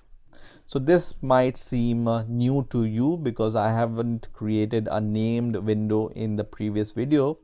So the named window you can use to create a window with a name, and this time we have given the named window name as image. Now in this while loop, we are just using this IamShow method to call this window and then loading this image inside this named window. Now you might already know what this code does. It just waits for the key, and if the key is escape key, then we will break out of this loop. And in the last, we are just destroying all the windows which we have created. Now in order to create a tracked bar, you just need to use CV and then call a method called create track bar. Now the first argument here you need to give is the track bar name. Because you can create multiple track bars in your image window, that's why you need to provide a name which is unique to this track bar. So I'm going to just give the name to my track bar as B, because what I want to do is I want to change the BGR values of the image using the track bar. So the first track bar will change the B channel values. That's why this first argument is the track bar name, which is B, and the second argument here we will give is the name of the window. So that is why we have created this named window, so that we can provide the name of the window, which is image in this case, and that is how we know that in which window we need to add the track bar. So in the image window, which is this one, we want to add the B track bar. Now the third argument here will be the value, which is the initial value at which your track bar is set, and the next value here will be the count, which is the final value you want to set for your track bar. Now there is this last thing which we want to set here, and this is the callback function, which will be called whenever your track bar value changes.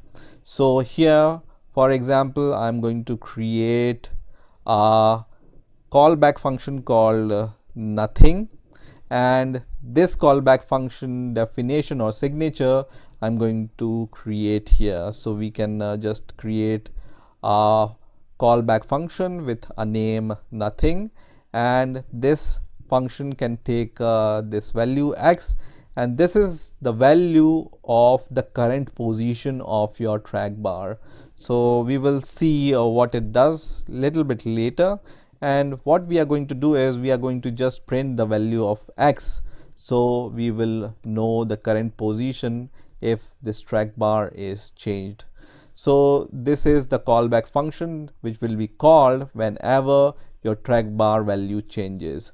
Same we will do with the other track bars. So we will create the 3 track bars in the same window with the name B, and the next track bar name will be the G, and the last track bar name will be R. Okay, so this will be capital R. So now let's run this code and let's see what happens when we run this code. So I'm going to right click and run this script, and you can see here inside this named window with the name image, we have this black image which we have created using NumPy zeros array, and now we have 3 track bars here with BGR names. So these track bar values you can change using this scroller, and as you can see here, let me show you in this terminal, whenever you change the value of any bar, the corresponding value will be shown here using this callback function, and inside this callback function we have the print statement. Okay, so as I said, whenever you change this value, this callback function is called and it will print the value of the current track bar. Okay, so for this functionality, what we want to do is we want to get the current position of the track bar, and because we can change the value of BGR channels from 0 to 255, that's why I have given the range between 0 to 255 to the track bars also, so that you can change these BGR channel values. So now in order to get the current value of your track bar, first of all we will just check the value of the B track bar. So we will just use cv dot get track bar position, which is this method, get track bar POS, and then we just need to give the name of our track bar. So let's say we want to check the position of track bar B, then we will just say we want to have this track bar position with the name B, and the second argument here will be the name of your window. So in which window this track bar is present. So our track bar is present inside the image window, right? So same we will do for the G and R values also. Now we have the values of B, G, R channels from the track bar. So now we want to set these values to our image. So what we can do here is we can just write for example I am G. Inside these square brackets you can just give this kind of notation and then give the BGR channel values. So I'm going to just write B comma G comma R. That means we want to set the current BGR values to this image.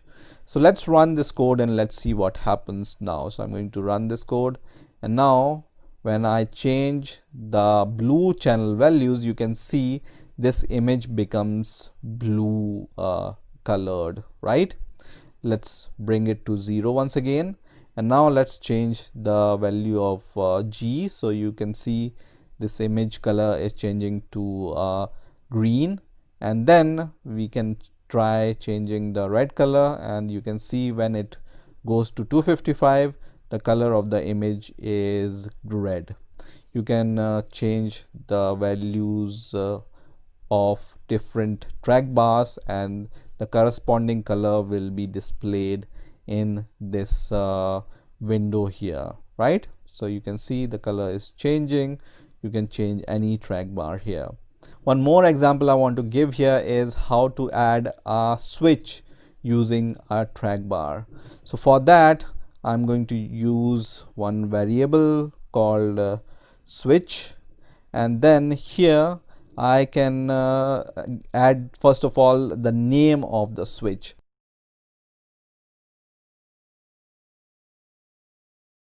And in the next line we will once again call cv2 dot create track bar with the name switch. Okay, so now the name of our track bar will be switch.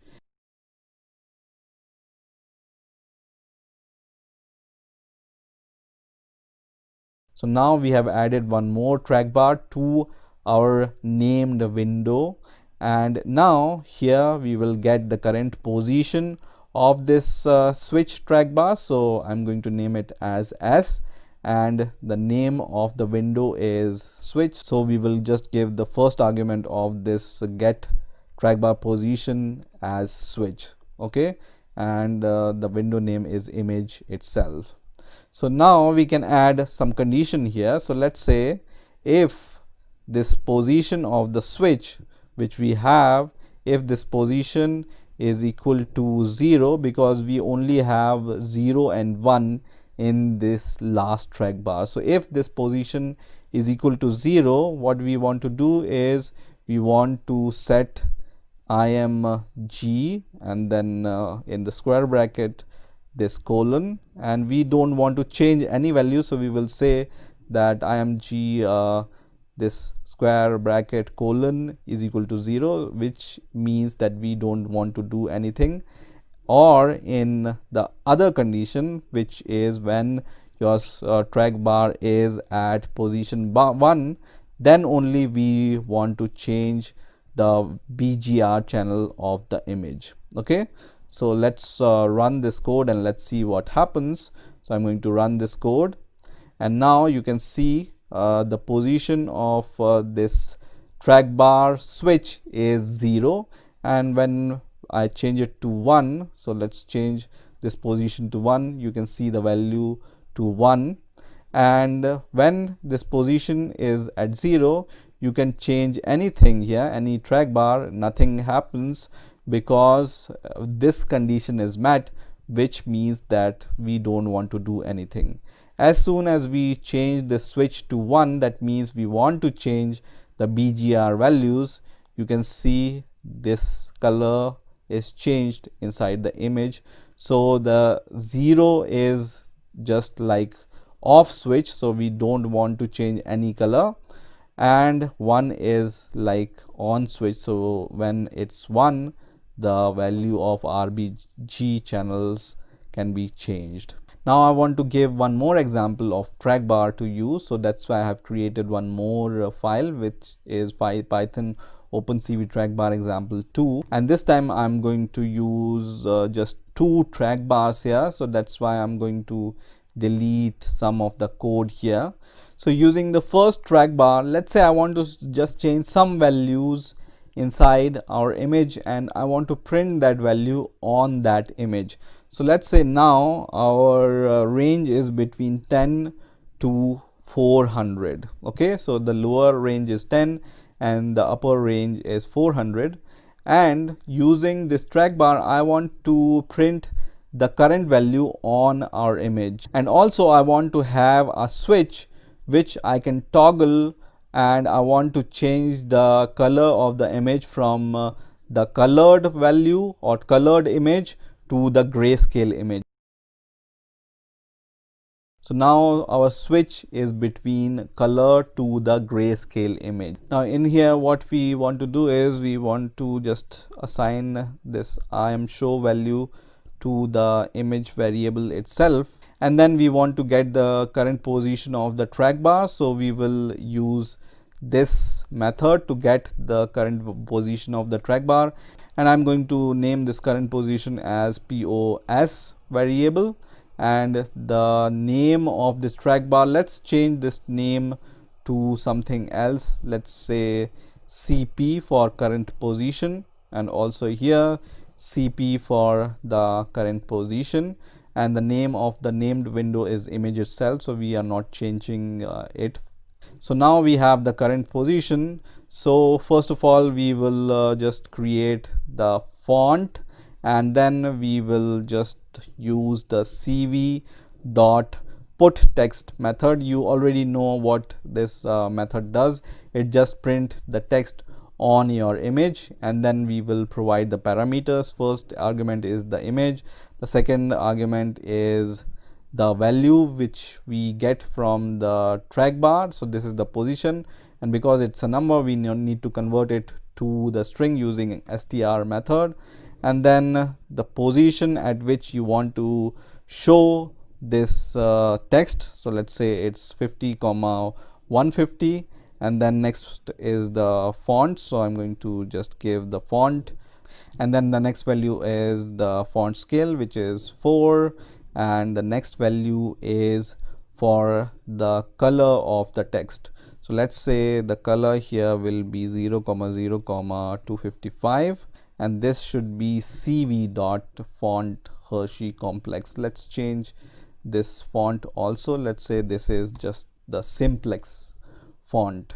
Okay, so this code is going to just print the current position of the track bar on your image, and then inside this condition what we want to do is we want to get the switch value. So let's use this s variable and then get the current position of the switch using this switch name from the image window, and then if the switch is at 0 position then we want to do nothing, so we will just pass this situation, and in case the value of this switch is 1, then what we want to do is we want to change the image value from color to the grayscale value, right? So we can just write cv dot cvt color, and the first argument is the image which we are loading,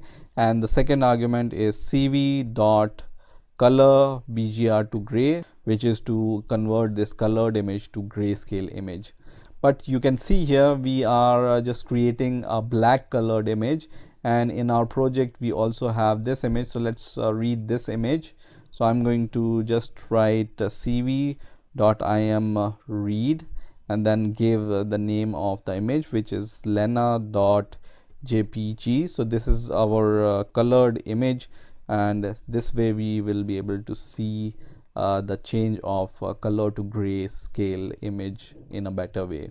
So let's run this code and let's see what happens. And you can see image appears and disappears, and there is an error. So let's see what is the error. So the error here is coming from this line. So we need to read this image inside the while loop. Okay, so this is why our error is coming, and at the last we want to load this image after this if condition. Okay, so now let's run this code once again, and you can see this value is printed on our image, which is 10, which is the value of CP, and if we change this value, it is changing on our image also, right? And once we change this 0 to 1, then our image is converted from colored image to the grayscale image. You can also change the font size here. For example, let's say it's 6 here, and the thickness also, if you want to change, you can change it using this parameter. Let's say it's 10, and let's run this code once again. You can see the thickness and the size of the font is changed, and you can see this value in a better way. Okay, so this is how you can use track bars in OpenCV. I hope you have enjoyed this video, and I will see you in the next video.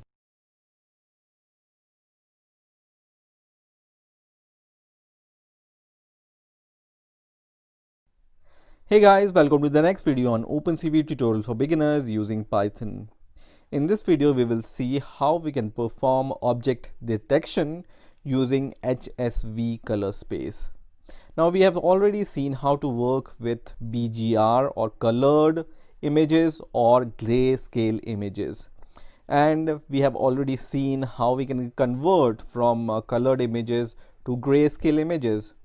So there are more than 150 color space conversion methods in OpenCV, and one of them is colored image to HSV image. Now, what is HSV color space? So HSV stands for hue, saturation, value. So H stands for hue, S for saturation, and V for the value. Now, generally RGB in RGB color space are all correlated to the color luminance. That is what we loosely call intensity. In other words, we cannot separate color information from luminance. So HSV or hue saturation value is used to separate image luminance from color information. So this makes it easier when we are working on or we need luminance in our images. That is why generally we use HSV in the situation where color description plays a very important role. Now, as I said, HSV stands for hue, saturation, and value. But what is the meaning of each and every single word in HSV? Now, HSV is also known as the hexagon color model.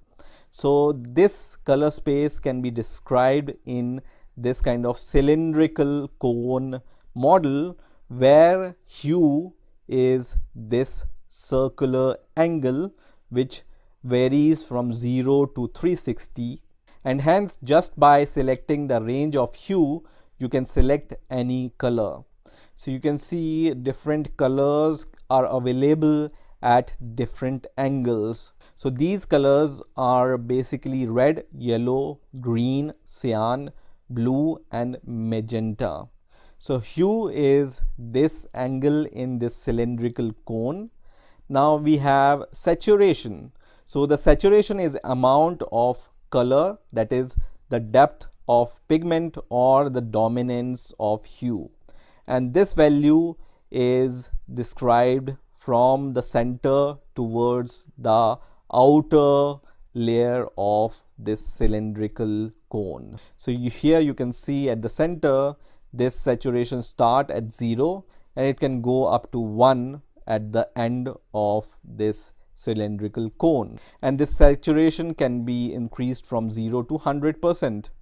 Similarly, the value is basically the brightness of the color. So this brightness can be increased from 0 to 1, from the bottom of the cone to the top of the cone.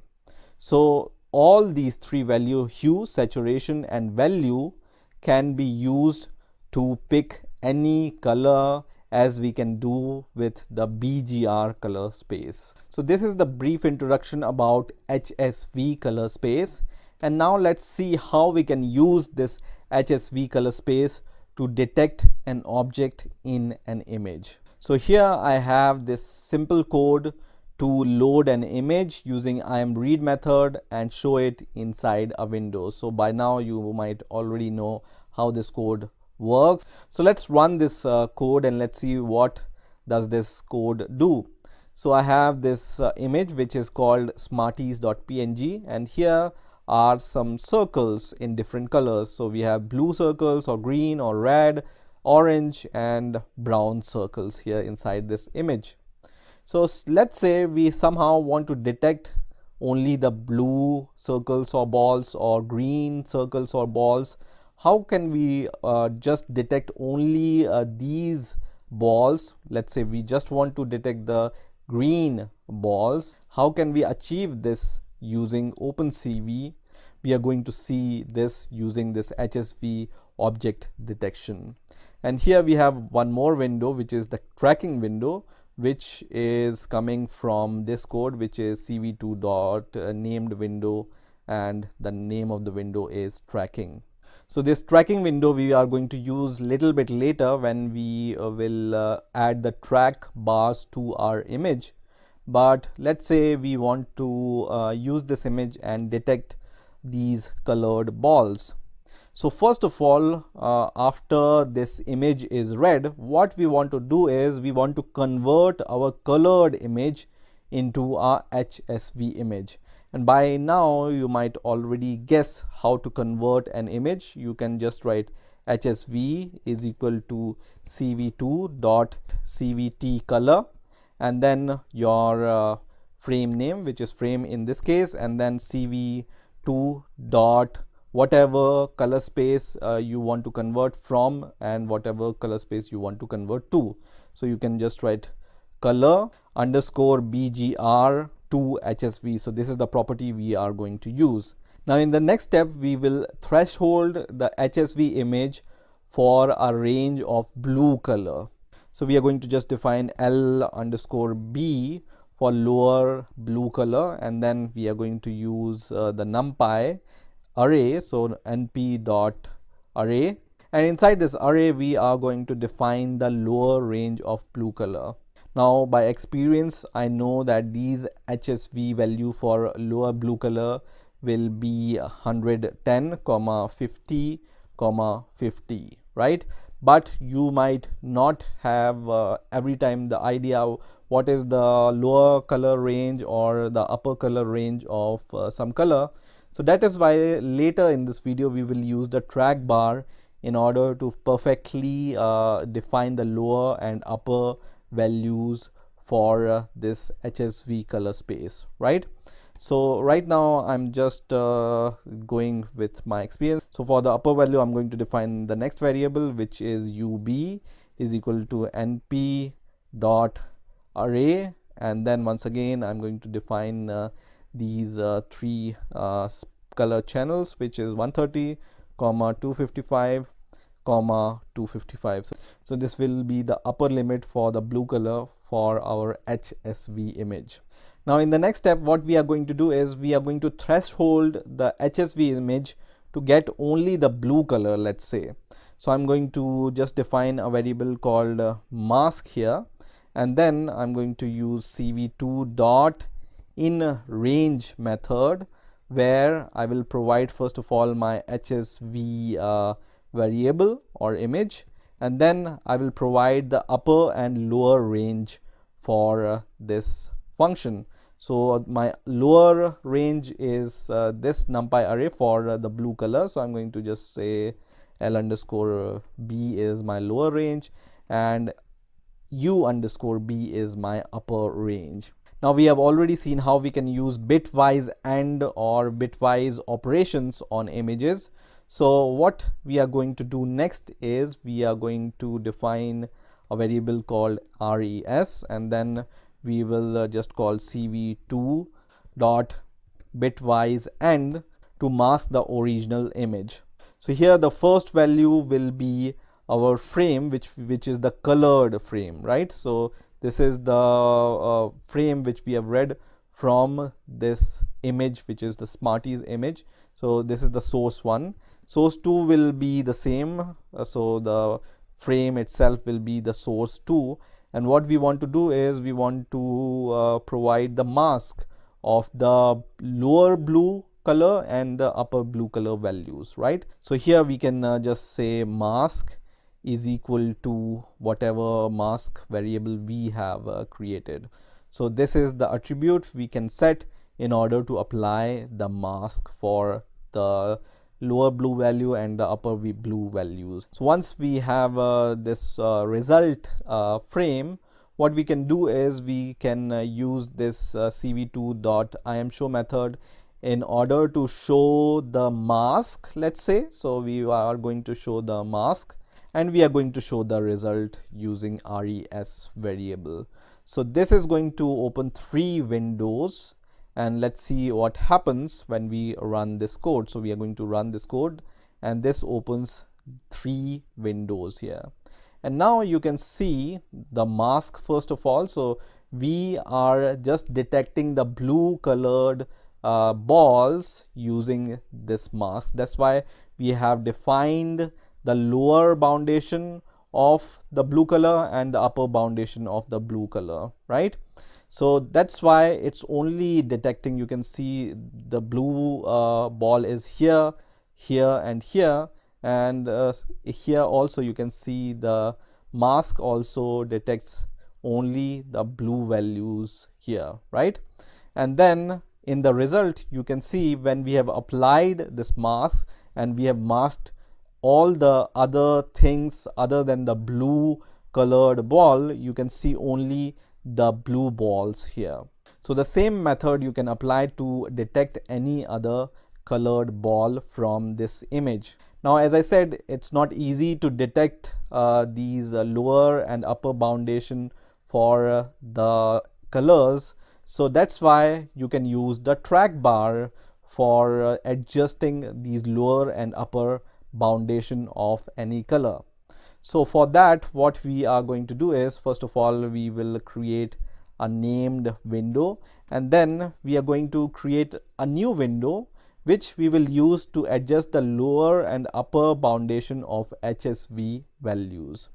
So now I'm going to just use cv2 dot, we have already seen how to create a track bar, so I'm not going to explain in detail how this works, but let's say this track bar name is lower hue for LH. Okay, so this is the lower hue value, and then the name of the window, which is tracking, which is this one. So we are going to provide the name of the window, and the next argument will be the starting and the ending values. So we are going to define the start value 0 and the end value, let's say we are going to define the 255 here.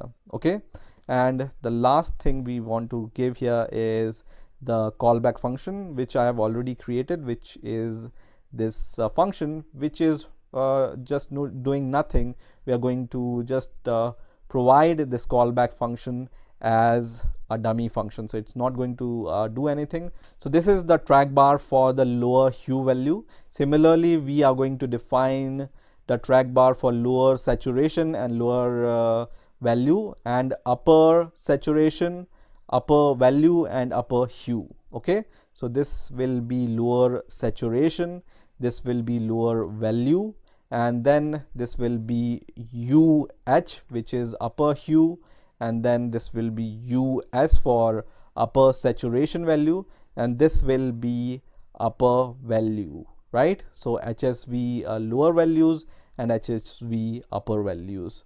So here we are going to set the initial value for the upper value. So let's say everything is set to the maximum. So 255, 255 and 255 here. Okay, so the lower values are set to zeros and upper values will be set to 255. Now you already know how to get the values from a track bar. So you can use, for example, L underscore H for the lower hue values is equal to CV2 dot get track bar position. So just use get track bar position method, and then first of all give the name of the track bar from which you want to get the position. So let's say we want to get the position from the LH track bar, and then the name of the window which is tracking in our case. So here is the second argument. And similarly, what we are going to do is we are going to define the other lower values and upper values. So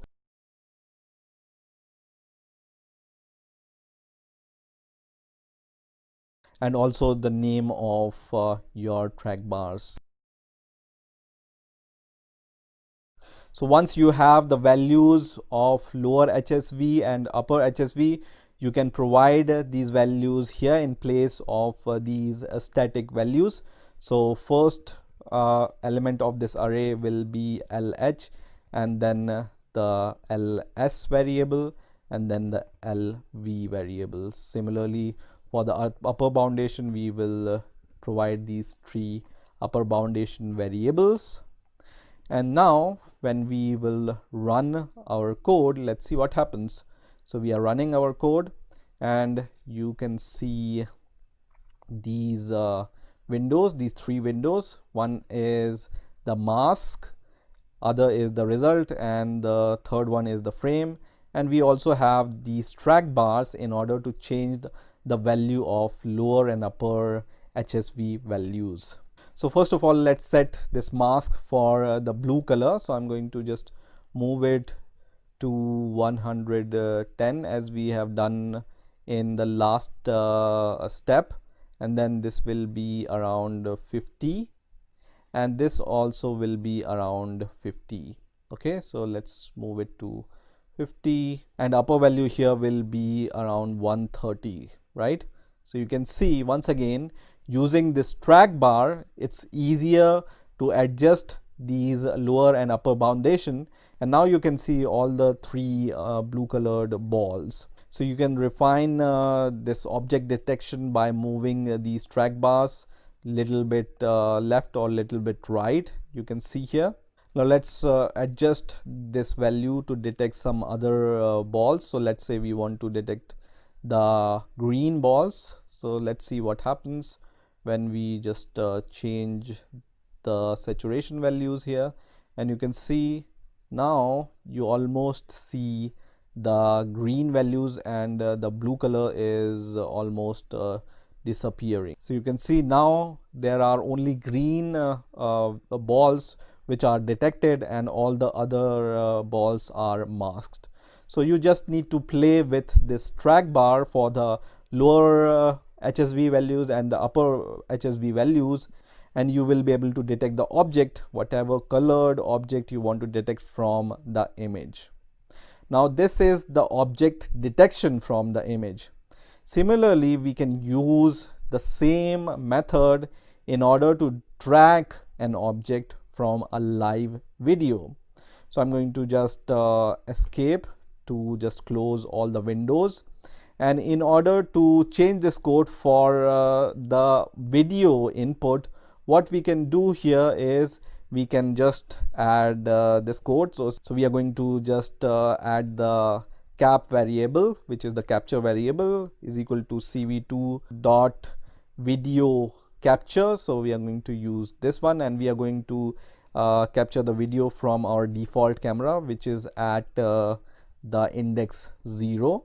And then you already know how we can read the values from the camera input. So I'm going to just comment this code, and instead of reading the image, what we are going to do is we are going to write underscore comma frame is equal to cap dot read, which is going to read the frames from your default camera. And at the end, when you are done playing with your images, you can just destroy this cap using the release method. So you can just write cap.release, just going to release all the cameras you are just capturing, right?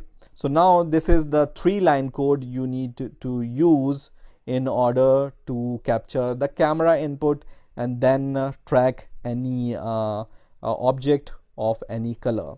So I'm going to run this code now, and you can see I'm just holding a blue colored object here, and I'm moving this object on the left and right, and you can see only blue colored object is detected and every other frame value is masked. So this is how you can do the object tracking of any color using the HSV color space. So you can see the real image which is captured from the camera, and then the mask, and then the result of the mask and the real image in this blue colored object tracking. So this is how you can do object detection and object tracking using HSV color space. I hope you have enjoyed this video, and I will see you in the next video.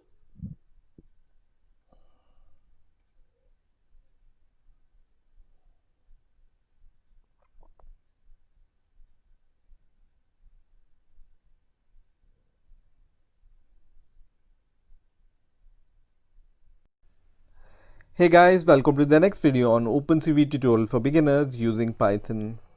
In this video, we will see how we can perform simple thresholding on images using OpenCV. So first of all, what is thresholding? So thresholding is a very popular segmentation technique used for separating an object from its background. The process of thresholding involves comparing each pixel of an image with a predefined threshold value.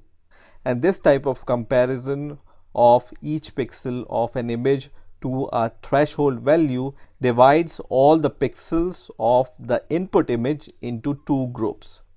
So the first group involves pixels having intensity value lower than the threshold value, and the second group involves the pixels having intensity value greater than the threshold value.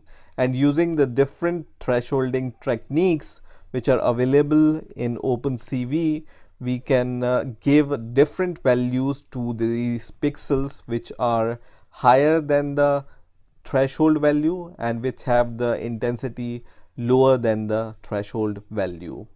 So let's see how we can use simple thresholding techniques on an image. So to start with, I have this simple code which loads an image on a window, and this image is called gradient.png.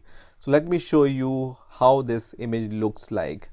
So this image looks like this. So as you can see in this image, we have on the left hand side the black values, and when we gradually move from left to right, we move towards the white value.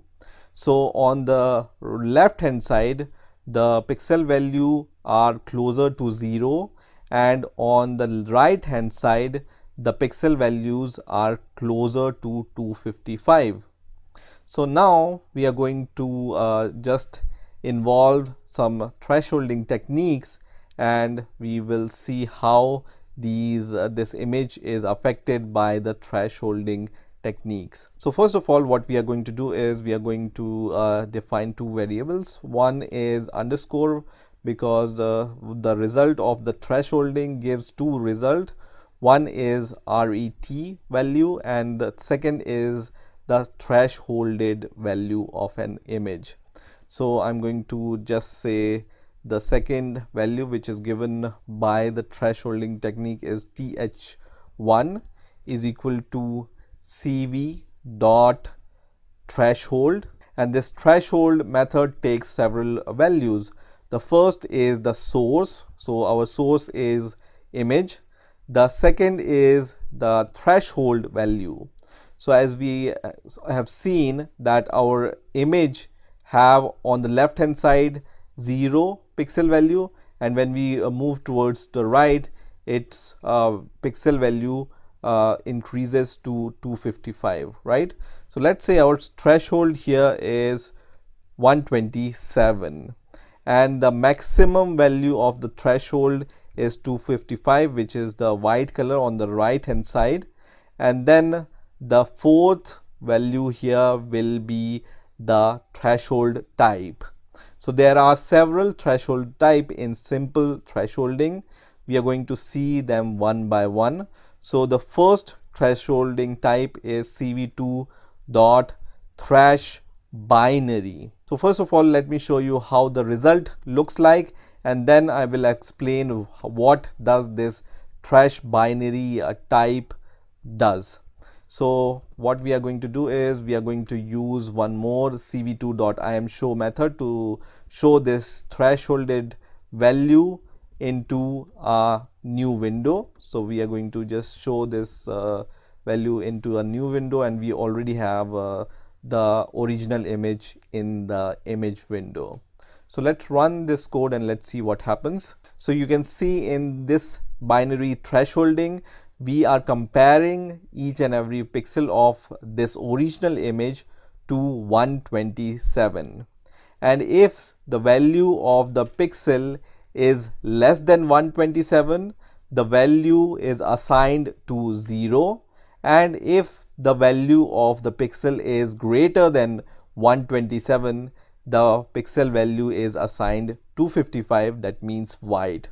So if the value of the pixel is 0, it will look black, and if the value of the pixel is 255, it will look white. So this is how binary thresholding works, and by the name itself you can understand that this is just a binary thresholding. So it's either 0 or 1. Now let's see the other type of thresholding technique. So now I will just change the name of this variable as th2, and the next type of thresholding is called thresholding binary inverse. And as the name suggests, the thresholding binary inverse is going to give the inverse result of what you get from the thresh binary. So I'm going to once again use the IMShow method to show the result of this thresholding binary inverse value, and let's run the code and let's see what happens. So this is the original image, and then we have the thresholding 1 image and the thresholding inverse image. So this image you got from the first thresholding, which is by using thresh binary, and the second image you got from this method, which is thresh binary inverse. And this thresh binary inverse image is just the inverse of what you get using the thresh binary. So if the pixel value is lower than 127, which is our threshold, the pixel is assigned 255. Otherwise, if the value is greater than 127, then the pixel value is assigned 0, which is the inverse of what we got in the previous step. Now let's change this threshold to, let's say, 50, and here also let's say we change this threshold to 200, and let's see how this result changes when we change the threshold value. So I'm going to run this code once again, and you can see this is the result of thresh binary. And now because our threshold is up to 50, that's why our result is like this. So until the pixel value is 50, it's black. Otherwise, if the pixel value is greater than 50, it's going to give you the white pixel value, and the thresh binary inverse is going to give you the inverse value of what you get in the thresh binary step. So I'm going to once again just close these windows, and let's see the next thresholding type. So I'm going to name my variable as th3. So the next thresholding type is called thresh trunk. So this is this type, and let's first of all see what is the result of this thresholding technique, and then I'm going to explain what it does. So we are going to just show this thresholded image into a new window and run the code, and now we have the result. So let's move it like this, and we have here the original image, and the result of the thresh trunk is this th3. So here what happens is, up to the threshold, the value of the pixels will not be changed. So up to 200, because our threshold is up to 200, so when the pixel value is up to 200, the pixel value will not change, and after the threshold, which is 200, the pixel value will remain the same, which is 200. So from here to here, the pixel value will remain 200. Let's change this threshold to some other value, let's say 127, and then let's run this code, and you will see that now from black to 127 pixel value, the value of this image will not change. So original image up to half is the same, and after the pixel value 127, the value remains 127. Okay, so the pixel intensity value will remain 127 until the end. So if the value is greater than 127, the value will remain 127, and if the pixel value is lesser than 127, then the pixel value will remain unchanged. So this is how the thresh trunk works. And let's see the other method, which is, let's say, th4, and this is the method which is called thresh20. So we are going to just use thresh20, and then we are going to open this th4 into a new window, and let's run this code and let's see what happens. So now we have this result. Let's move this to the left, and the result of the thresh20 is this one. So in thresh20 thresholding, whenever your pixel value is lesser than threshold, the value assigned to pixel will be 0. Okay, so when the pixel value is lesser than the threshold, the pixel value is assigned to 0. That's why you can see half of the image is black. And when the pixel value is greater than 127, which is our threshold value, the image or pixel value will remain the same. So after 127, all the pixels will remain the same. Let's see the other technique, which is called thresh20 inverse, which you already understood, I think, what it does. So this is thresh20 inverse, and we can just change this variable name to th5, and here we can just open it into a new window, and I'm going to run this code once again. Let me move this here and the result here. So you can see this thresh20 inverse is just the opposite of the thresh20. So if the value of the pixel is greater than the threshold value, which is 127, the value will be assigned to 0. Otherwise, if the value of the pixel is lesser than threshold, the value of the pixel will remain the same. So this is how some of the simple thresholding techniques works in OpenCV. We will see other thresholding techniques in the later videos. So stay tuned, and I will see you in the next video.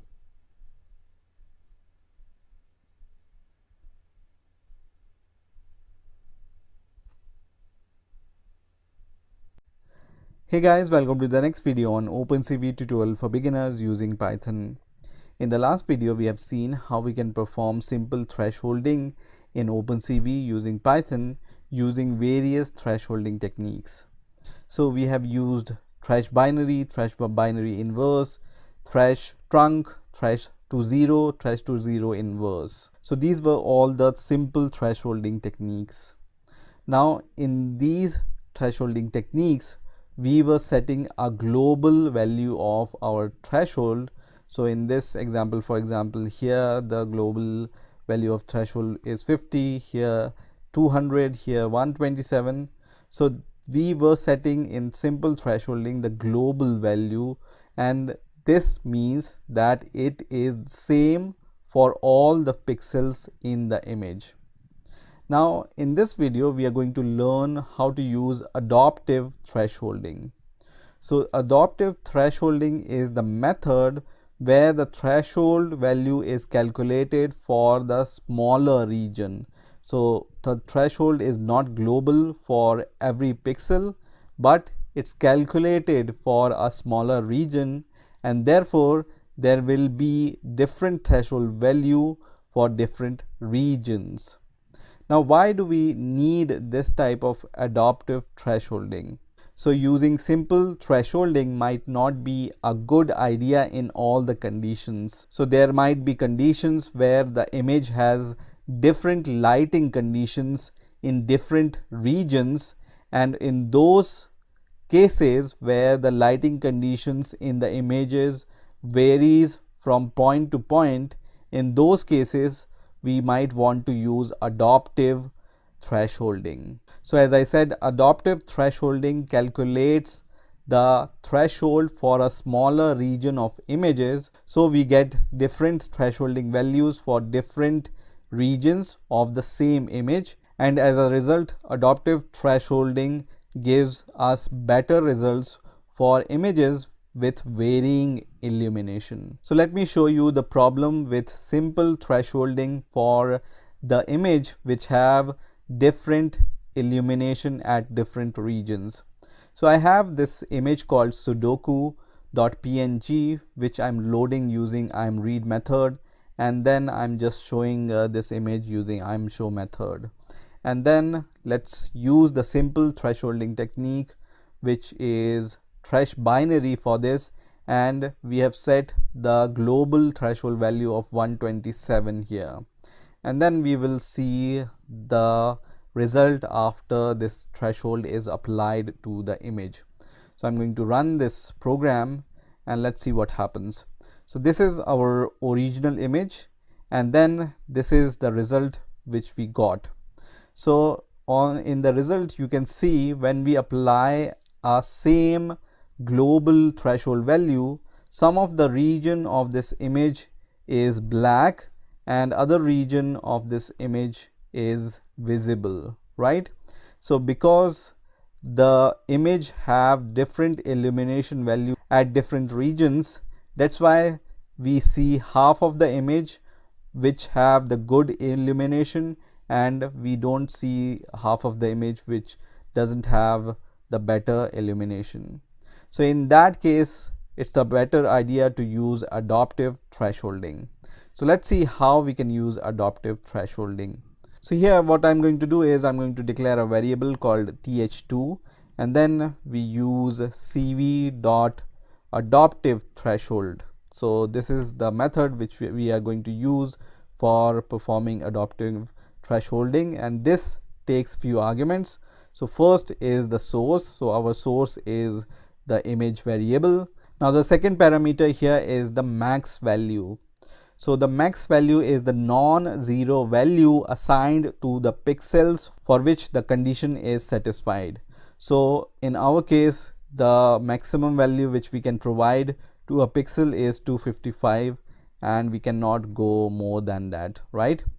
Now the third parameter here is the adaptive method. So this adaptive method is going to decide how the thresholding value is calculated, and there are two types of adaptive methods which we can use. So the first method is called cv2.adaptive thresh mean C. So what is the meaning of this adaptive thresh mean underscore C? So using this method, the threshold value is the mean of the neighborhood area. And here is the documentation of these two methods.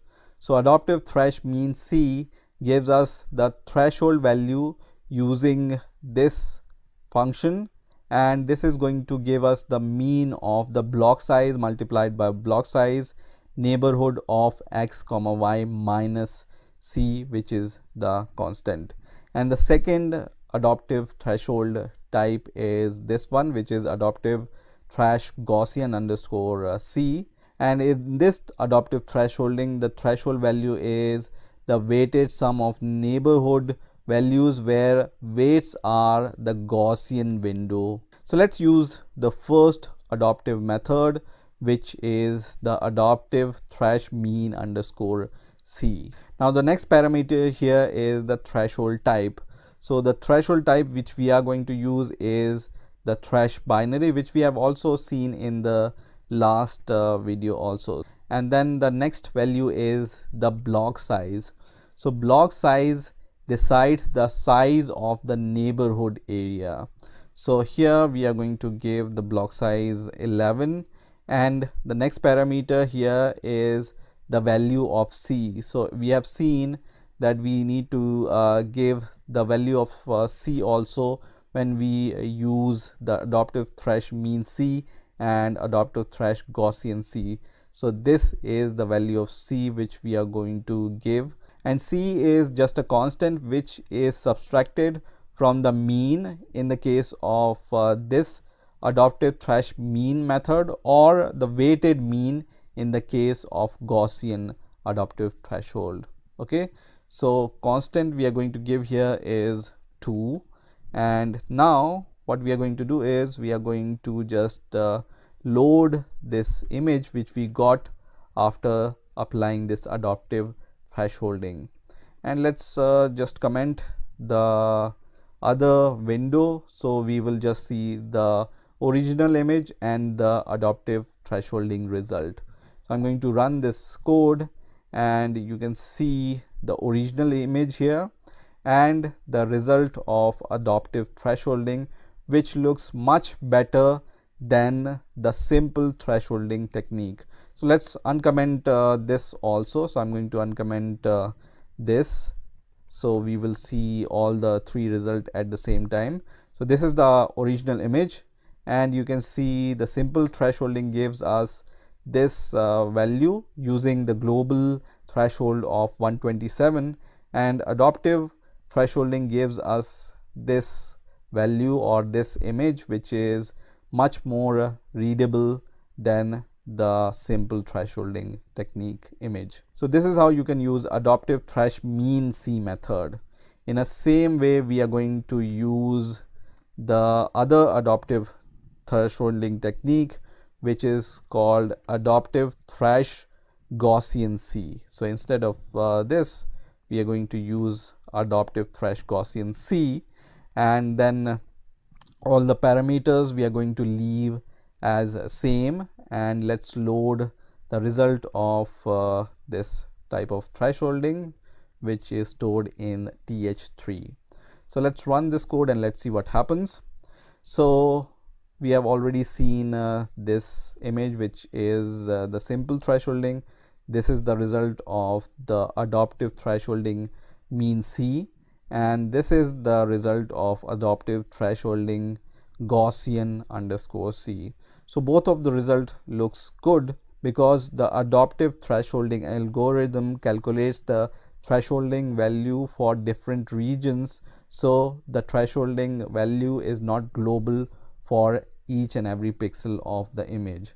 And we have seen the two adaptive methods which are available in adaptive thresholding. So in this way, you can use adaptive thresholding in OpenCV using Python. I hope you have enjoyed this video, and I will see you in the next video.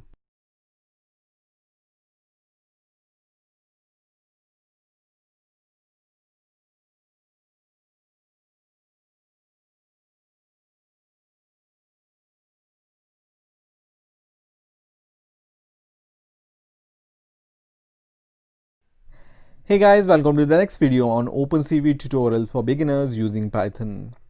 In this video, we will talk about a library called matplotlib, which you can use with OpenCV images.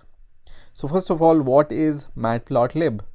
So matplotlib is a plotting library for Python which gives you a wide variety of plotting methods. And on the official website, which is matplotlib.org, you can see matplotlib is a Python 2D plotting library which produces publication quality figures. So it's primarily a 2D plotting library, but it's widely used with OpenCV to display graphs and images and histograms. So we will see how we can use matplotlib with OpenCV. It's also written here that for simple plotting, the pyplot module provides a MATLAB-like interface. So first of all, let's see how we can install matplotlib, and then we are going to see how to use matplotlib with OpenCV. So to install matplotlib using pip, you just need to open your terminal and then just give this command, which is pip install matplotlib, and then press enter, and in some seconds this matplotlib library will be installed using pip. So now you can see matplotlib is installed on my Windows operating system, and to check it, I'm going to just give the Python command, and here I'm going to import matplotlib. So I'm going to just write from matplotlib import pyplot as plt, okay, and then press enter. And if this import doesn't give you any error, that means it's imported successfully and you can start using matplotlib. Now as we are using PyCharm IDE, let me show you how you can install matplotlib on PyCharm. So just open your PyCharm IDE, and then here just click on file and then settings, and then go to project : your project name. My project name is OpenCV examples, and then click on interpreter, and you can see other packages are already there, and we just need to install the matplotlib package. So just type here in the search matplotlib, and you will be able to find matplotlib here in the results. So just click on matplotlib and then just click on the install package. So I'm going to just click on the install package, and in some seconds matplotlib library will be installed in your PyCharm IDE. So you can see this message which says package matplotlib installed successfully. That means we can close this window, and then you will be able to see matplotlib is available in your project interpreter. So everything is fine, and I'm going to just close this, and now I will be able to import matplotlib. So I'm going to just write from matplotlib import pyplot as plt. Now in order to show the image which you read using the OpenCV imRead method, you can use this code. So just write plt dot imshow. So there is also a method inside your pyplot library which is available inside matplotlib, and this method you can use to show the image which you have read from the OpenCV imRead method. So for now, just write this kind of code, and to show the matplotlib window, you just need to write plt dot show. So this is going to show this image using the matplotlib library. So we are opening this image using the OpenCV imshow window as well as matplotlib window also. So let's run this code and let's see what's the result which we are getting.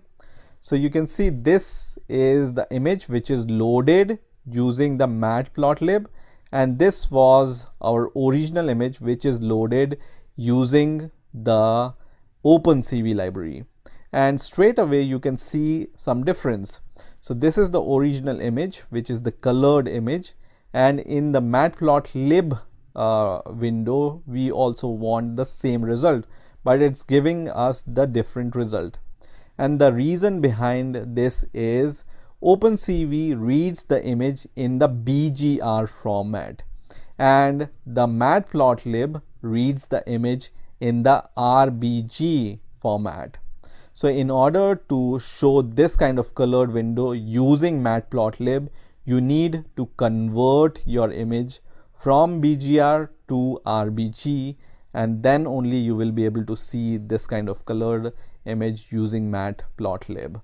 So I'm going to just close these windows, and now after I'm showing this image using the CV2 ImShow method, I'm going to convert this image. So I'm going to just write img is equal to cv2 dot cvt color, and then I'm going to convert this image from BGR image. So I'm going to just write cv2 dot color underscore BGR to RGB. Okay, so our matplotlib library shows the image in the RGB format, and the OpenCV reads the image in BGR format.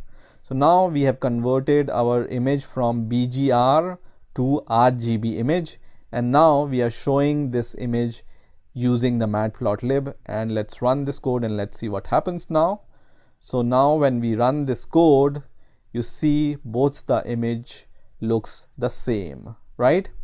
Now let's see the advantages of using matplotlib.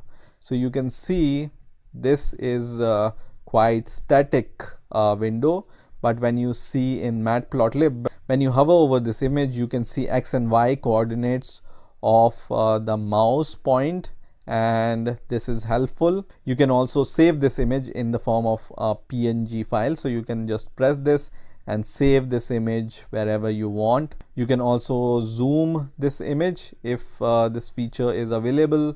There is also configuration subplots options, so you can just increase these values left, bottom, wherever you want to place your image. You can do that. These are some options which are available here. You can also reset these options, and you can see the coordinates here. So because matplotlib is primarily a 2D plotting library, so you can see the x coordinates and y coordinates, and because this image is about 512 by 512 pixels, that's why here it's showing 0 to 512, and here also on the y-axis 0 to 512. So this is how you can load your image using matplotlib.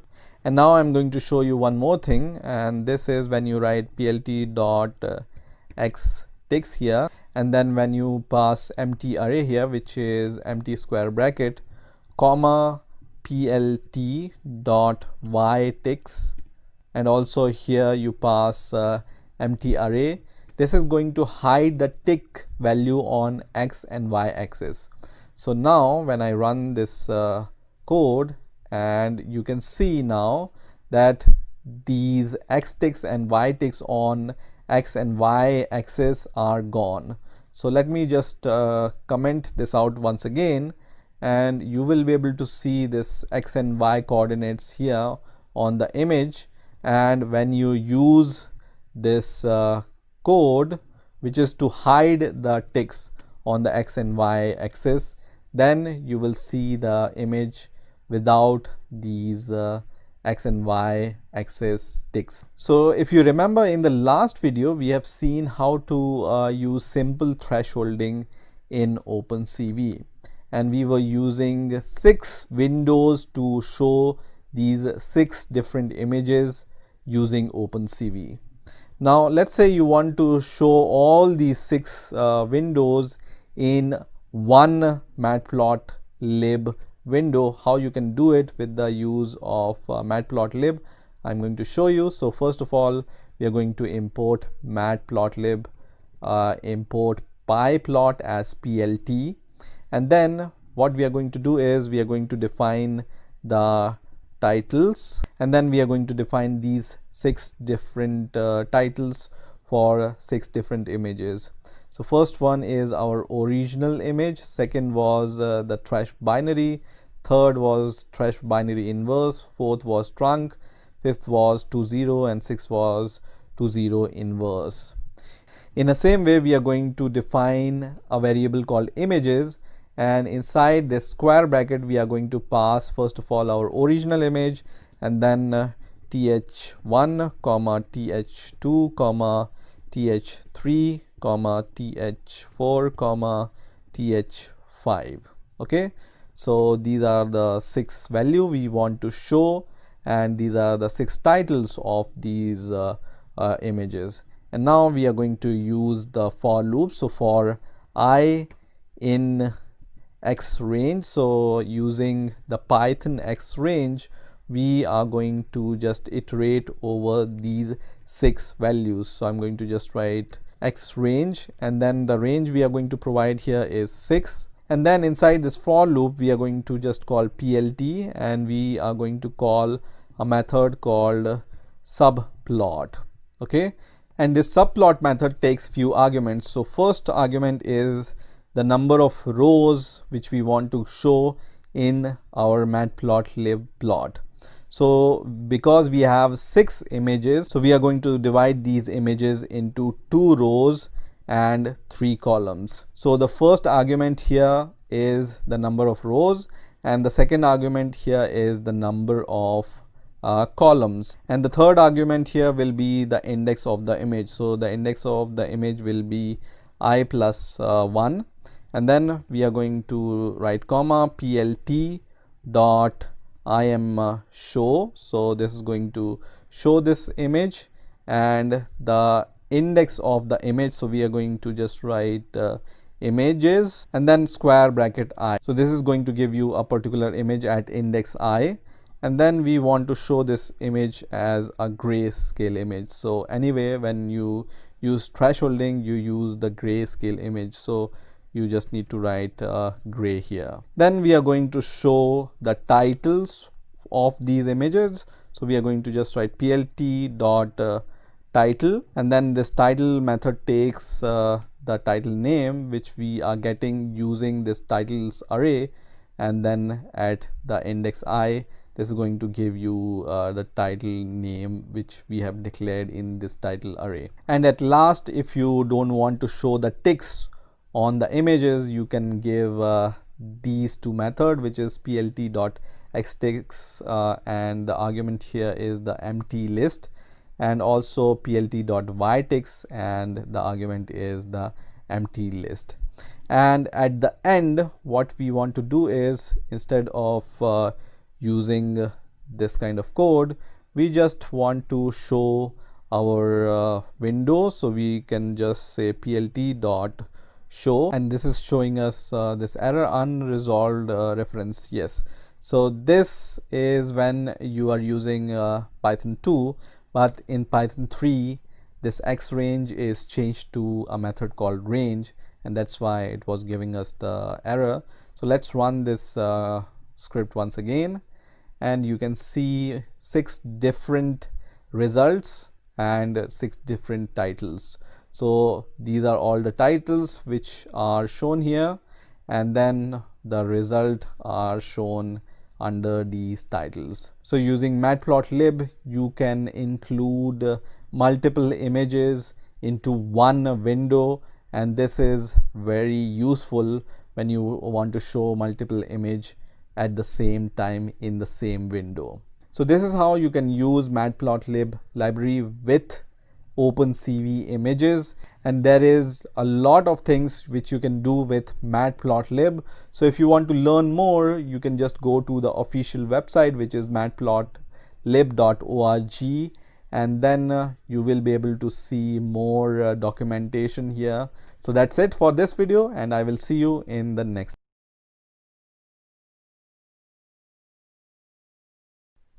Hey guys, welcome to the next video on OpenCV tutorial for beginners using Python. In this video, we are going to discuss about morphological transformations in OpenCV. So we will discuss different morphological operations like erosion, dilation, opening and closing methods, etc. But first of all, what are morphological transformations? So morphological transformations are some simple operations based on the image shape. Now, morphological transformation is normally performed on a binary image, and when we perform morphological transformation, there are two things which are required. First is the original image, and second is called a structuring element or a kernel, which decides the nature of the operation. Now there are different type of morphological transformations and we are going to see them one by one. Now to start with, I have this simple code which reads the image using OpenCV IMRead method, and we are just loading or showing this image using matplotlib. Now if you are unfamiliar with matplotlib and how to use matplotlib to show images, in the last video I have explained this topic in details. So if you want to see that video about matplotlib, you can see it, and this is the code I have used in the last video also, and I have explained this code in details in the last video. So if you are confused what this code is doing, just see the last video. Now there is one important thing to notice here is I am reading this image in a grayscale mode. Okay, so either you can provide here as the second argument of imread cv2.imread underscore grayscale, or you can provide simply 0 here in order to read this image in grayscale. So let's run this code and let's see what it does. So as expected, it's just opening the image in the grayscale mode using matplotlib. Now, as I said, normally we perform the morphological transformations on the binary images. So that's why we need to provide a mask to our image using the simple thresholding. So let's just do that. So I'm going to just write underscore comma the mask. So I'm going to name my variable as mask here, and then I'm going to just write cv2 dot threshold, and this threshold take few arguments, as you might already guess. First is the image itself, second argument is the value of the threshold. So for now I'm going to just provide the threshold of 220 here. The maximum value of threshold will be 255. Then the next argument here is the type of the threshold. So we are going to provide cv2 dot thrash binary inverse. So this is our mask. So let's load the mask in the matplotlib window. So I'm going to just provide in this titles array one more title, which is mask, and then we are going to see how this image looks like after the mask. Okay, and here the range I'm going to increase it to 2 because now the array is of 2 elements, and the subplot is also, let's say, 1 by 2. So we want to show 2 images, and I'm going to just run this code, and you can see this was the image, which was the grayscale image, and the second image is the masked image. Now if you see this image carefully, let me just increase the size of this image, and if you see this image carefully, after masking there are some black dots here on the balls, and let's say we want to remove these dots which are there in between this white area, this black dot or this black dot, or you can see some black dots are there inside your ball in the white area, and we want to remove these dots from the balls. For this we are going to use the dilation transformation. So first of all, what we are going to do is we are going to just write dilation, which will be our variable name, and then we are going to use this method called cv2.dilate. Okay, so this method uses the source, which is mask in our case, and then the second thing is the kernel. Okay, so let me explain what the kernel is. So a kernel is normally a square or some shape which we want to apply on the image. So we are going to define a kernel of numpy once, which means we want to apply white square on our balls. So you can see when we run our code, once again it shows us error because this kernel is undefined. So let me define this kernel first of all. So I'm going to just say kernel is equal to np dot once, and then we are going to define the shape of this kernel. Let's say this is of 2,2 size, and then we will just say np dot uint8. So this is our kernel, and kernel in this case is nothing but a 2 by 2 square shape, and this square shape kernel is going to be applied on our image wherever these black dots are there. So now we have defined this kernel. So let's see after this kernel is applied on our masked image how it looks like. So I'm going to just add one more title here, which is dilation, and then I'm going to add the image after the dilation is applied on our image, and then we are just going to increase the range to 3 because now we have 3 images, and let's say this plot contains images 1 by 3, so 1 row and 3 columns, right? So I'm going to just run this code once again, and now you can see all these 3 images. First was the original image, second is the masked image, and the third one is the image which we got after we applied the dilation. Let me just increase the size of this image somehow. So now you can see that, for example, here there was a black dot and now it's reduced, right? The size of this black dot is reduced. Here also there was a black dot, but its size also is reduced, but still we can see these black dots here, right? So how we can remove these black dots completely? So there is a third parameter which we can provide to this dilate method, and it's called iterations. So number of iterations. So we can just provide iterations is equal to whatever the number of times we want to perform dilation on our image. By default it's 1, and you can provide, let's say, 2 here, and let's see what is the result now. So I'm going to just run this code again, and now you can see those black dots which we can see here on the masked image are now gradually gone, but still I can see some little dots on the images. The small dots are already gone, right?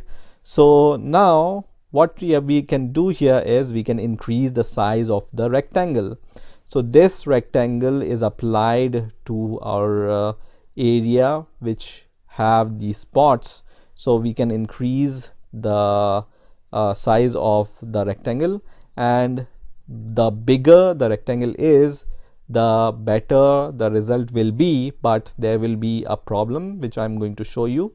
So let's run this code, and you can see now all the black dots from our image is gone. So there was a black dot here which you don't see anymore, and there was a black dot here, here, here, and here, and we don't see these black dots here. But you might also observe that the size of this white area is also increased after we applied the dilation on this masked image. So now this ball and this ball in the result after the dilation is merging here, right? So you can see it's merging because the size of our kernel is big, and when we apply dilation, the pixel element is 1 if at least one pixel under the kernel is 1. That's why the shape of these balls are increasing. So let's see how our next morphological transformation works, which is called erosion.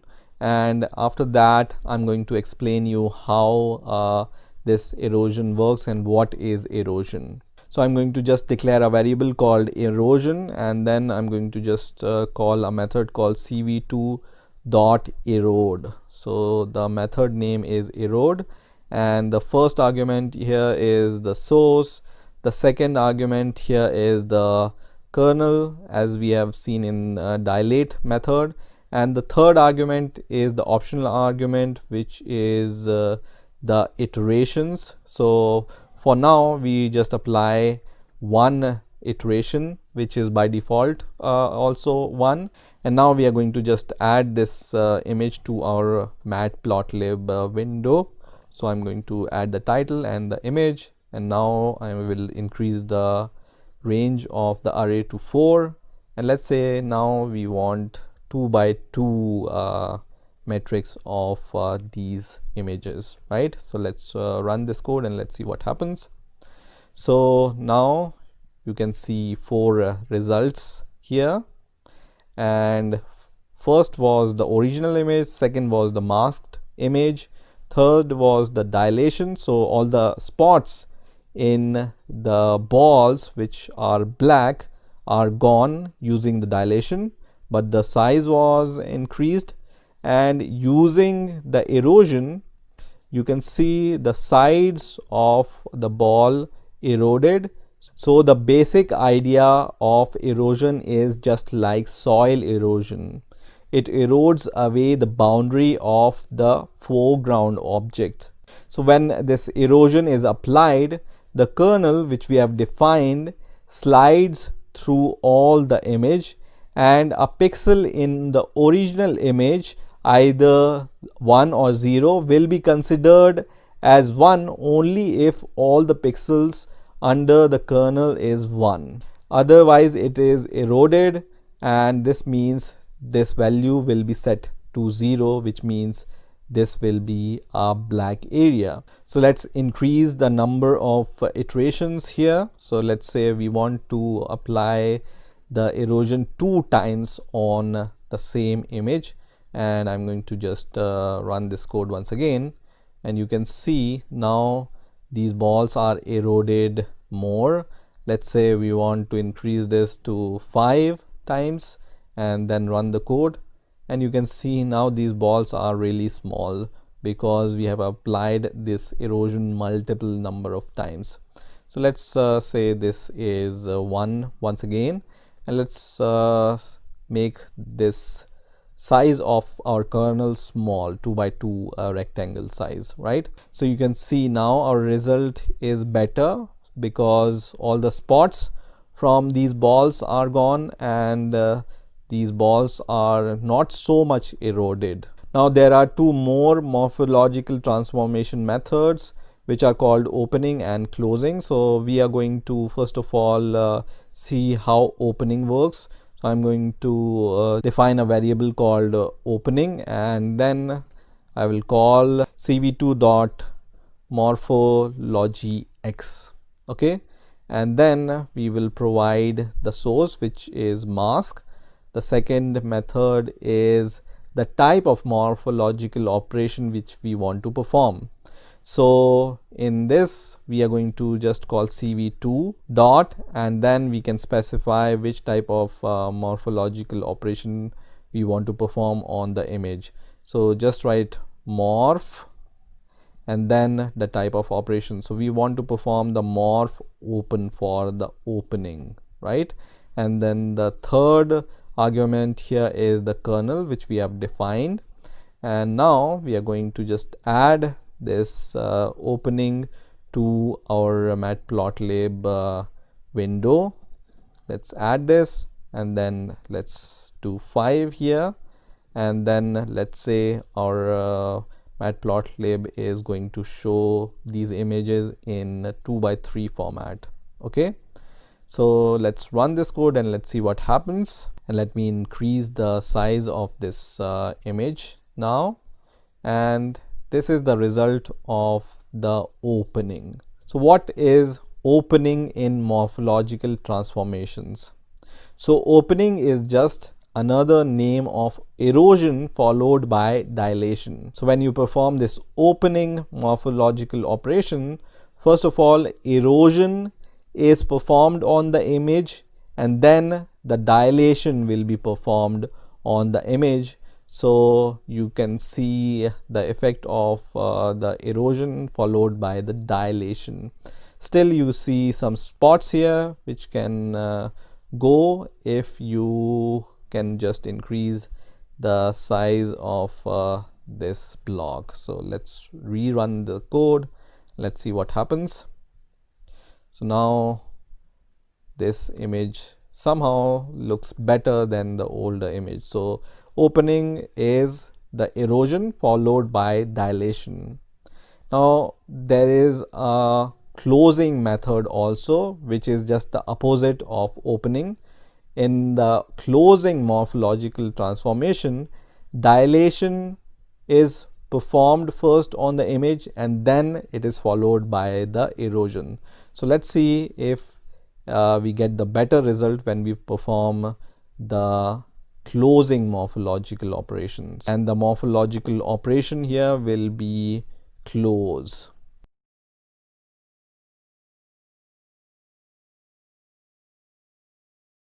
And run this code, and now you can see the result here. So in closing, as I said, first of all the dilation is applied and then the erosion is applied. In the opening, first of all erosion is applied and then the dilation will be applied. Now there are different type of morphological operations you can apply using this morphology X. So for example, I'm going to just use some of them. So the main morphological operations other than opening and closing is, let's say, morphological gradient. So I'm going to just say mg for morphological gradient, and you just need to change the second argument here. So cv2 morph underscore morphological gradient. So we are going to just call this morph gradient, and it's going to apply the morphological gradient. And then the next is the top hat and the black hat. So there are different morphological techniques you can apply. So I'm going to show you one more and then I will leave you with the other techniques. So th for top hat, and here also the second argument you just need to change it to top hat, right? Otherwise you can see there are so many number of techniques you can apply on your image. So there is gradient, close, open, we have already seen, black hat, cross, dilate, ellipse, erode, hit miss, rect, and then top hat, which is we are going to use right now, right? And then we can just add these two things to our list of titles and list of images.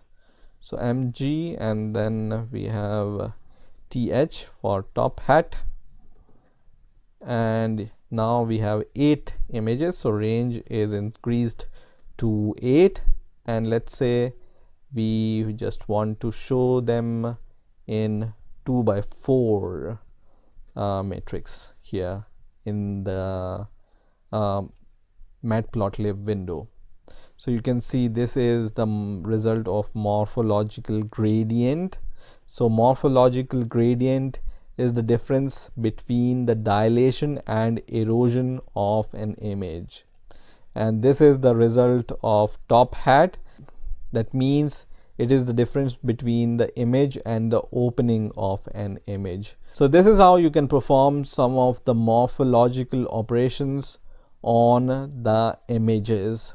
Now I will show you one more example. I have a image called j.png.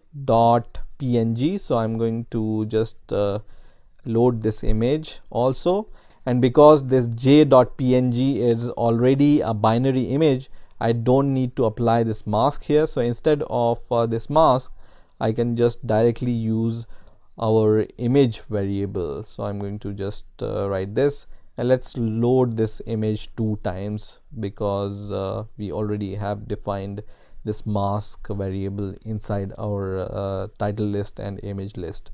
And now I'm going to just run this code. So the original image of this j.png looks like this, and after we applied the dilation, you can see the dilation increases the area of this j. The erosion just erodes away the corners of this j, right? Opening is going to apply the erosion first, followed by the dilation, and closing is going to first of all perform the dilation followed by the erosion. This morphological gradient is going to give you the difference between the dilation and erosion of the image. So it's going to give you this kind of result, and you can see the top hat result here, which is the difference between the input image and the opening of the image. So this is how you can use different type of morphological transformations on your images using OpenCV. I hope you've enjoyed this video, and I will see you in the next video.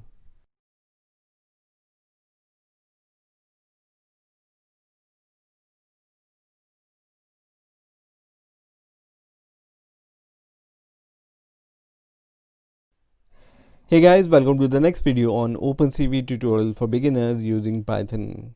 In this video, we will discuss about smoothing or blurring images in OpenCV. So smoothing, which is also known as blurring, is one of the most commonly used operation in image processing. The most common use of smoothing operation is to remove noise in the images. Now, when smoothing or blurring images, we can use diverse linear filters because linear filters are easy to achieve and are also relatively fast. Now, there are various kinds of filters available in OpenCV. For example, homogeneous, Gaussian, median or bilateral filters, which we will see one by one. So first of all, we will see the homogeneous filter. So homogeneous filter is the most simple filter, and in homogeneous filter, each output pixel is the mean of its kernel neighbors. Now in homogeneous filter, all pixels contribute with the equal weight, and that's why they are called homogeneous filters. Now, those of you who don't know what the kernel is, I have explained about kernel in the last video, so you can see the last video. And in simple word, a kernel is a shape which we can apply or convolve over an image. And you can use, for example, NumPy to create this kind of squared kernel. So in homogeneous filter, the kernel looks like this image which you see on your screen. So in homogeneous filter, kernel k is equal to 1 by the width of the kernel multiplied by the height of the kernel. So let's say we want to use a kernel of 5 by 5, then using this formula, we will have k is equal to 1 by 25, and then we will have our kernel matrix of 5 by 5 ones. So let's create this kernel first of all, and then we will see how to use this kernel for the image filtering using 2D convolution or homogeneous filter. So what I have right now here is the simple code which loads this image using matplotlib, and this code you might already know because I have explained in detail how matplotlib works and how to read the images using OpenCV. One thing to note here is I'm just converting the image from BGR to RGB because matplotlib reads the images in the RGB format and OpenCV reads the images in the BGR format. So this conversion is necessary. So let's define our kernel. So I'm going to just say kernel is equal to np dot once, and then we are going to take the kernel of 5 by 5. So we are going to define this kernel 5 comma 5 of ones. So I'm going to just say np dot float 32 here, and then we are going to divide this kernel by 25 because our kernel is of 5 by 5, because the formula which we have seen, in that formula we have the kernel which was a matrix of ones, and then we have the multiplication of 1 divided by the width and height of the kernel. So that's why the multiplication of the width and height is 25. That's why I have taken 25 here. So now we have our kernel, so we can define our destination image using this kernel, and we are going to use cv2 dot, there is a method called filter 2d which we are going to use, which is used for this homogeneous filter. So here the first argument is the image, the second argument is the desired depth of the destination image. So for now we are going to take it as -1. The third argument is the kernel. So now when we have applied this kernel on our image using 2D filter, let's see what the output will look like. So I will name this image as 2D convolution, and the destination is the final image which we got using filter 2D. And let's increase this range by 2, and let's say we want to show this image on matplotlib in 1:2 format. Okay, so I'm going to just run this image. So this is the result. On the left hand side is the original image, and on the right hand side is the 2D filter applied image. So this is the image which we got by applying the homogeneous filter using filter 2D function.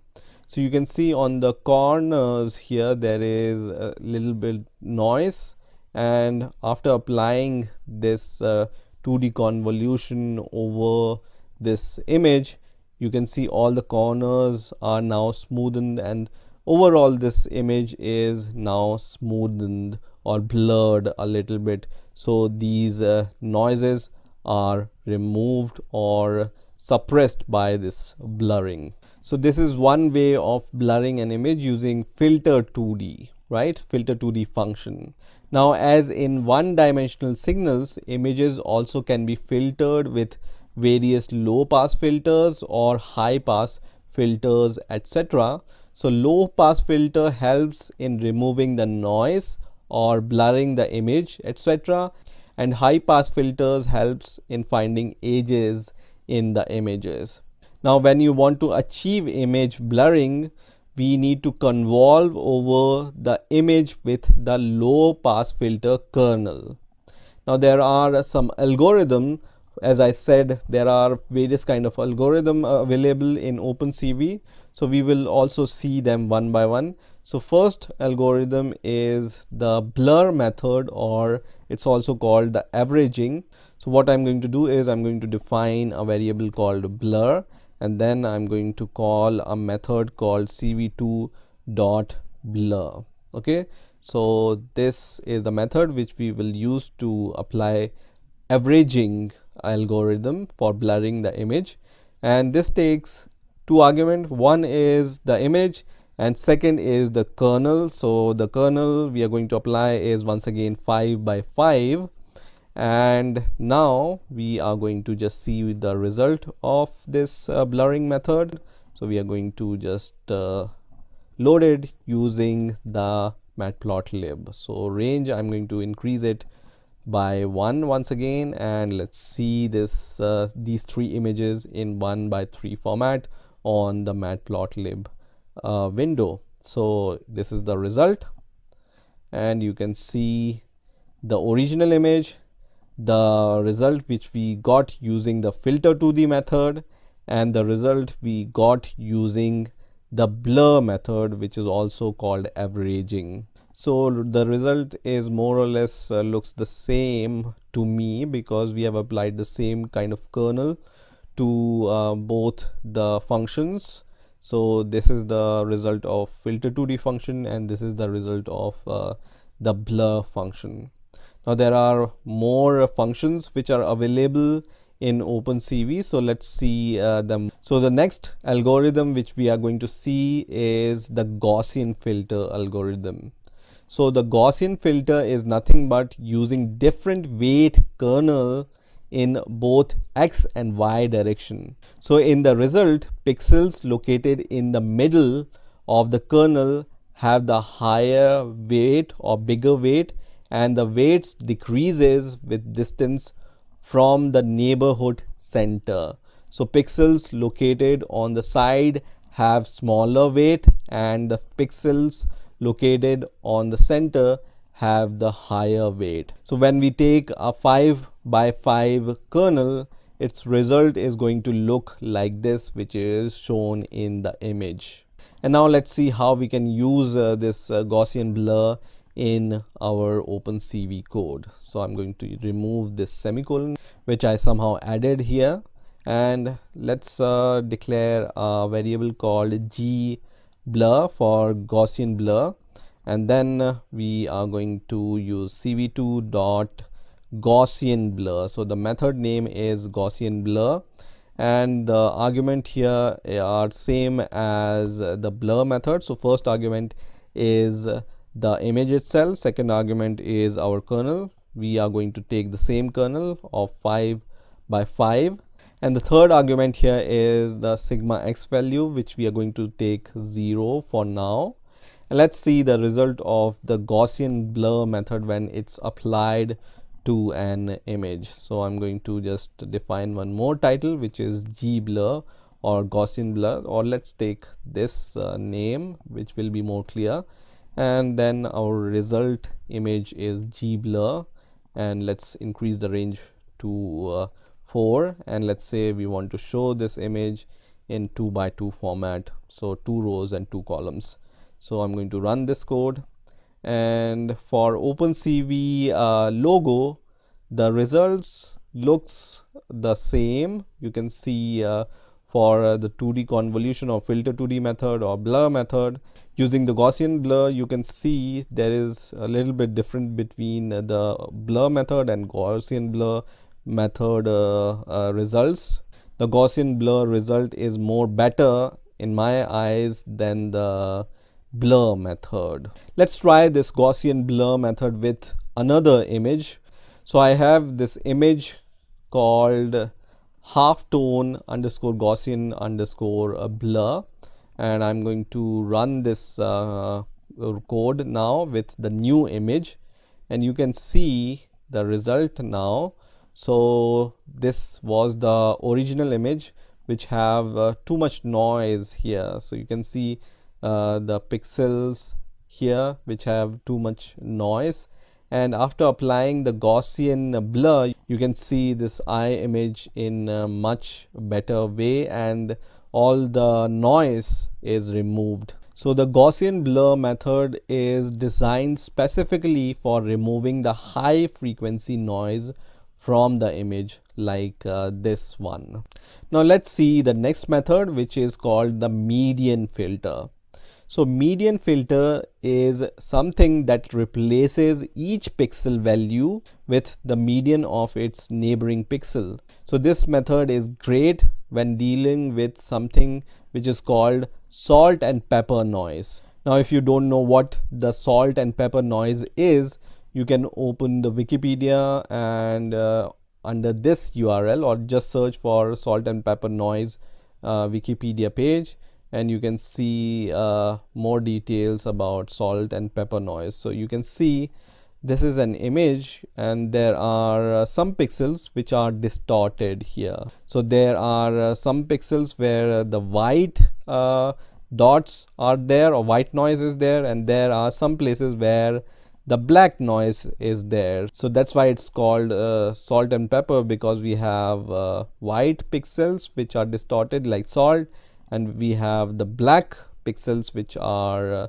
which looks like pepper. So that's why it's called salt and pepper noise. So I have this same image which I'm going to use as a source now. So it's called water.png in my case. And now let's see how we can use the median blur method. So I'm going to just define a new variable called median, and then I'm going to use cv2 dot median blur method. So this method is called median blur, where the first argument is the image and the second argument here is the kernel size. Now one thing to note here is that the kernel size must be odd here. So this must be 3 or 5 or 7 and so on, except 1. Okay, so when you just give 1, it's going to show you the original image, and let's say we just give 3 here as the kernel size, or in our case we have the kernel size of 5, so let's take the 5 kernel size here. So let's just show this result of the median filter in the matplotlib window. So I'm going to just increase the range 5, and let's say this is 2 by 3 matrix now, and I'm going to run this code, and now you can see the results of all the filtering method, and you can see the best result you get using the median filter method. So when you have this kind of salt and pepper dots on your images, then you can use the median filter. Now let's see the last filter, which is called the bilateral filter. So by using all these filters, for example homogeneous filter or averaging or the Gaussian or the median filter, we not only dissolve the noise but we also smooth the edges. And sometimes we need to preserve the edges. That means we need that all the edges must remain sharper even if the image is blurred. So let me show you one example. So I have this lena.png image. So I'm going to define a variable called bilateral filter, and then there is a method called cv2 dot bilateral filter, and this bilateral filter takes the first argument, which is the image. The second argument is the diameter of each pixel neighborhood that is used during the filter. So let's take it as a 9. The third argument is the sigma color, and the fourth argument is the sigma space. So the sigma color is the filter sigma in the color space, and sigma space is the filter sigma in the coordinate space. So for this we are going to take this filter sigma color and sigma space as 75 and 75 here, and let's see it in the result window. So bilateral filter, and then the result bilateral filter, and this gives me error because this image is called lena.jpg, not png, so jpg, and then we need to increase this range by 1 to see all the 6 images. And let's run this code and let's see what happens. So you can see the result now. So let me make it a little bit bigger so you can see them, and from here also.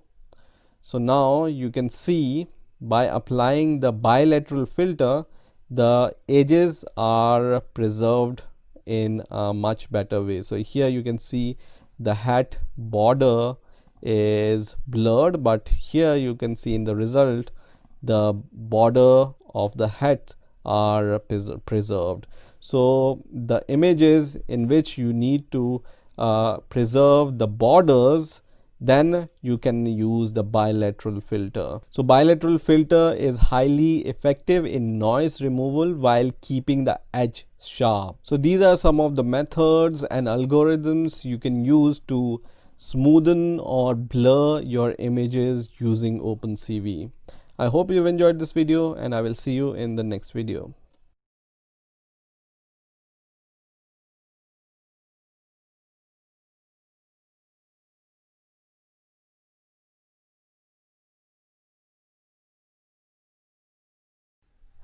Hey guys, welcome to the next video on OpenCV tutorial for beginners using Python. In this video, we will talk about image gradients in OpenCV. So first of all, what is an image gradient? So an image gradient is a directional change in the intensity or the color inside the image.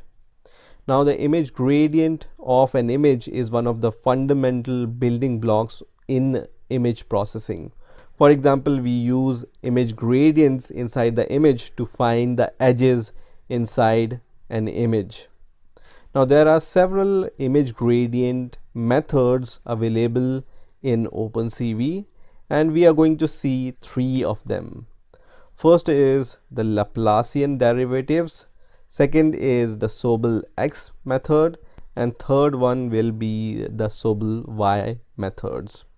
And all these methods which I mentioned are different gradient functions which uses different mathematical operations to produce the required image. So the Laplacian calculates the Laplacian derivatives, whereas Sobel method is joint, Gaussian and differentiation operations. But don't be overwhelmed with the details. You just need to keep in mind that these are just the functions which we use for finding out the gradients of an image to analyze the image. So let's use the first method, which is called the Laplacian gradient. Now to start with, I have this initial code, and you might already know what this code is doing. So first of all, I'm just reading this image messy5.jpg in the grayscale mode using the imread method, and then I'm just loading this image using the matplotlib window. So let's first see how the result looks like. So this is going to look like this. This is just a normal image of Messi, and let's see how we can apply the Laplacian method to find out the Laplacian gradient of an image. So for that, we are going to declare a variable called lap, and then there is a function available inside your CV2 library, which is called Laplacian. And this Laplacian method takes few arguments. First argument is the image. The second argument here will be the data type, which we are going to use, which is called cv2 dot cv underscore 64f. So cv2 dot cv underscore 64f is just a data type, and we are using a 64-bit float due to the negative slope induced by transforming the image from white to black. So you just need to keep in mind that this is just a data type which is 64-bit float, and it supports the negative numbers which we will be dealing with when the Laplacian method is run on our image. Now in the next line, what we are going to do is we are going to take the absolute value of our Laplacian image transformation, and we are going to convert this value back to the unsigned 8-bit integer which is suitable for our output. So I'm going to just write lap, and then using the numpy uint method, so np dot uint8, and as an argument we are going to pass np dot absolute, and then inside the absolute method we are going to just pass our image, which is going to give us the absolute value of our Laplacian image transformation, which is going to convert this into the unsigned 8-bit integer. Now let's see the result of this Laplacian gradient. So I'm going to just add a new title to my title array, which is called Laplacian, and also inside the images list I'm going to add this lap variable which contains this image right after the Laplacian gradient is applied here, and here the range will be 2, and we are going to see it in 1/2 format on the matplotlib window. So here you can see the original image, which is this one, and after the Laplacian gradient method is applied on this image, you can see all the edges which are detected by this method when we applied this method on this messy5.jpg image. And an image gradient, as I said, is the directional change in the intensity or the color in an image.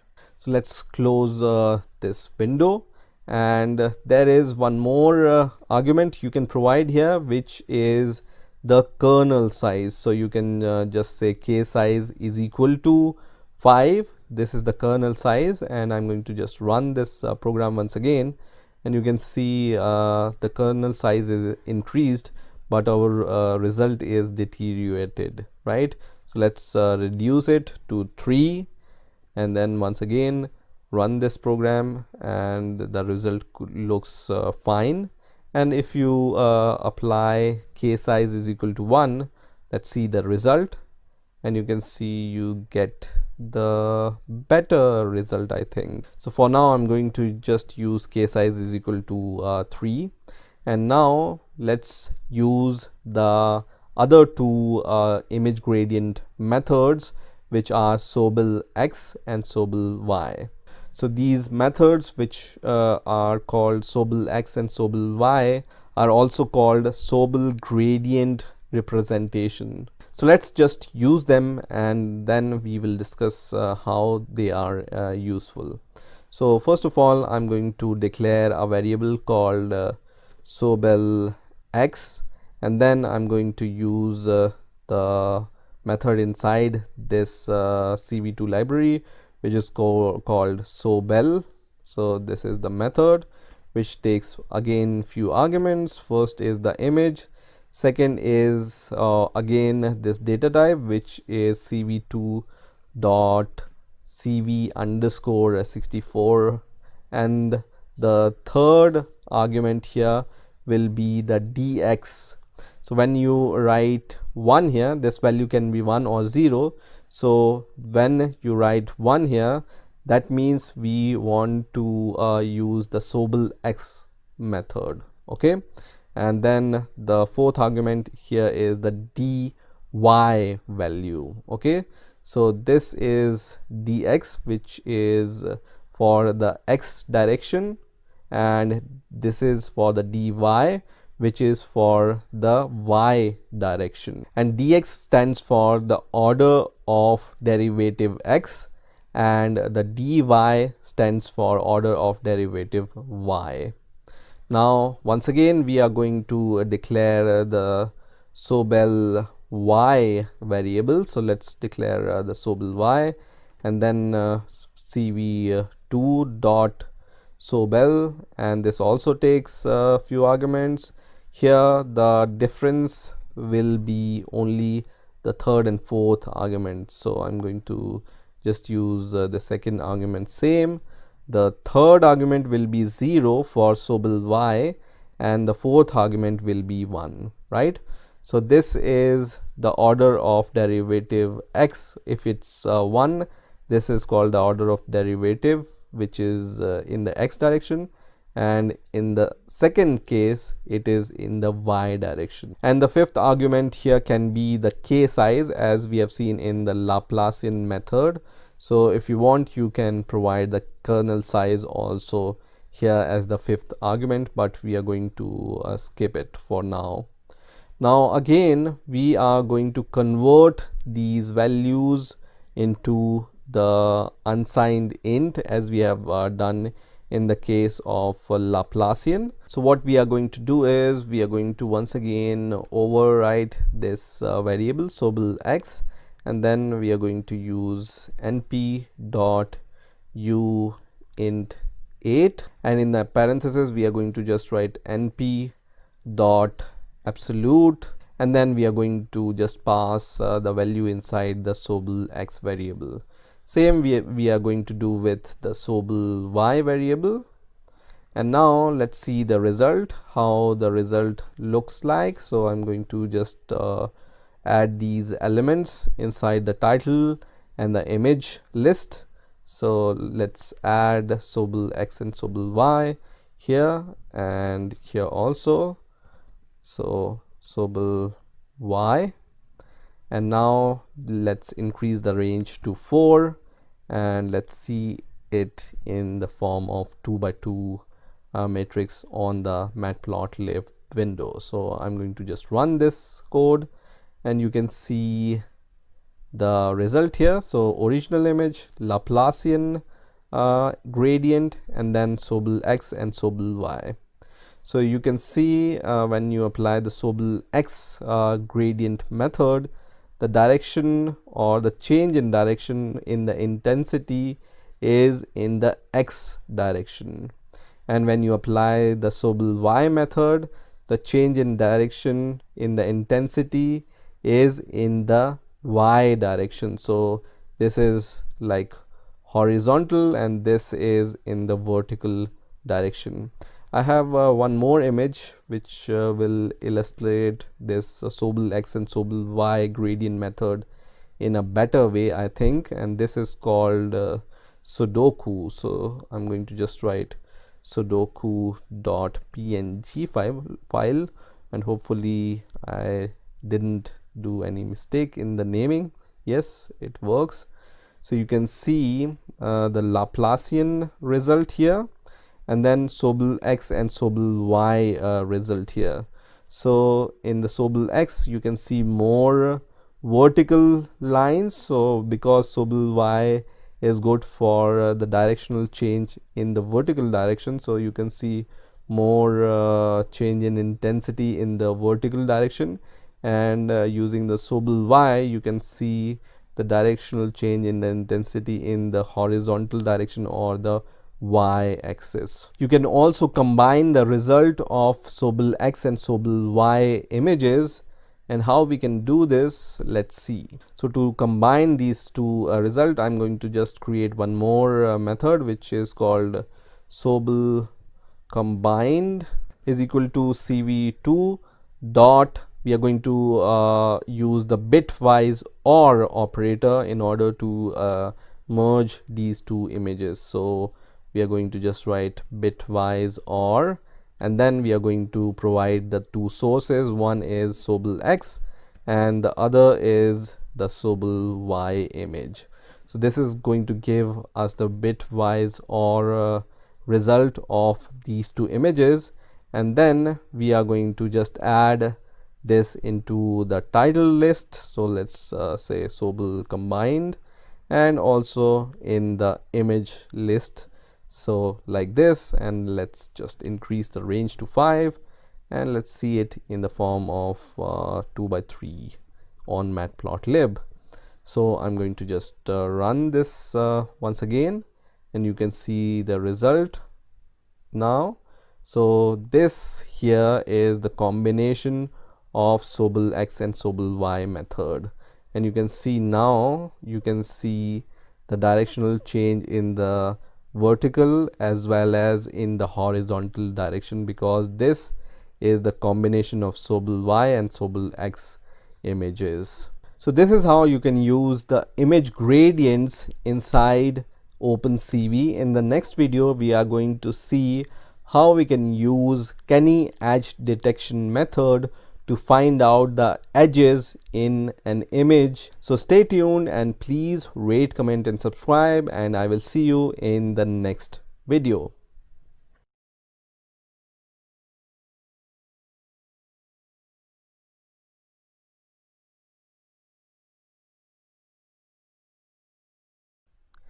Hey guys, welcome to the next video on OpenCV tutorials for beginners using Python.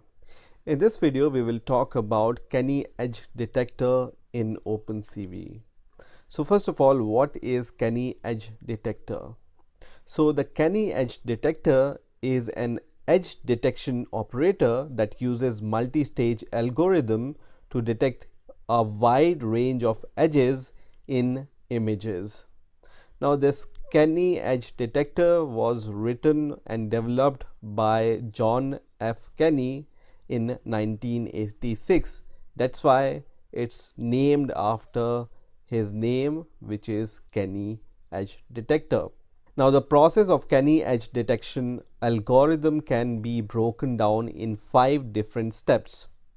The first step is to apply Gaussian filter to smooth the image in order to remove the noise.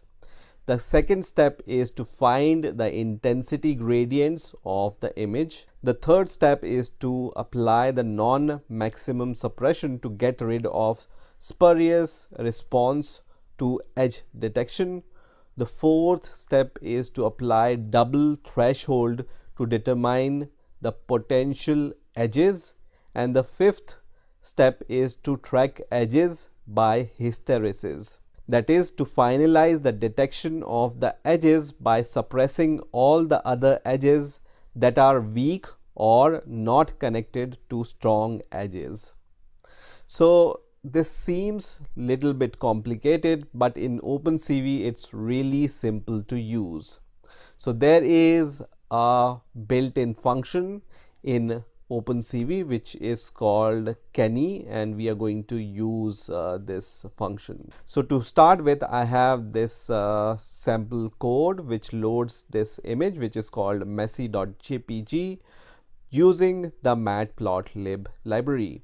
I'm going to just run this to show you the result. So this is the image, and we want to detect the edges of this image. So what we are going to do is we are going to first of all declare a variable called Kenny, and then there is a method, as I already said, inside your CV2 library which is called Kenny method, which takes few arguments. So the first argument here is the image source itself.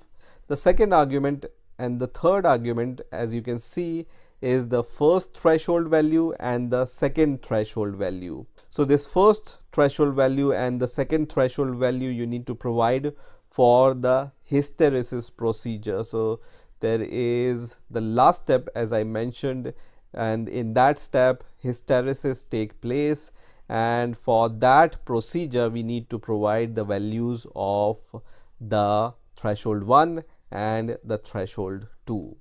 So for now I'm going to provide 100 as the threshold 1 and 200 as the threshold 2. But later you might want to add a track bar in order to see the changes in the edges when you just move the track bar from left to right for the threshold 1 and the threshold 2. So this might be a small assignment for you. You can just add the track bar and see how the edge detection changes when you change the value of threshold 1 and threshold 2. And I have already explained how you can use track bars with OpenCV. So just watch that video and you will be good to go. So now we have the result of Kenny edge detection function. So we are going to just add it to our list, first to the list of titles and then second to the list of images, and the range we are going to increase it to 2, and this we are going to just see the images in 1:2 format. So I'm going to just run this Python script and see the result. So you can see we have the original image here which we have loaded in the grayscale, and on the right hand side you can see the result of the Kenny edge detection methods. So you can see all the edges which are available here on this messy5.jpg image.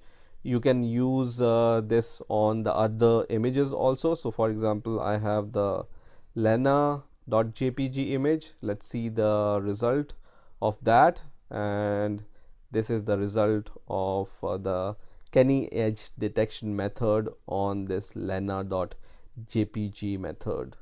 So this Kenny edge detection is really useful because in the last video we have seen how to find out the image gradients, and let's see in comparison to those image gradient methods how Kenny edge detection method performs.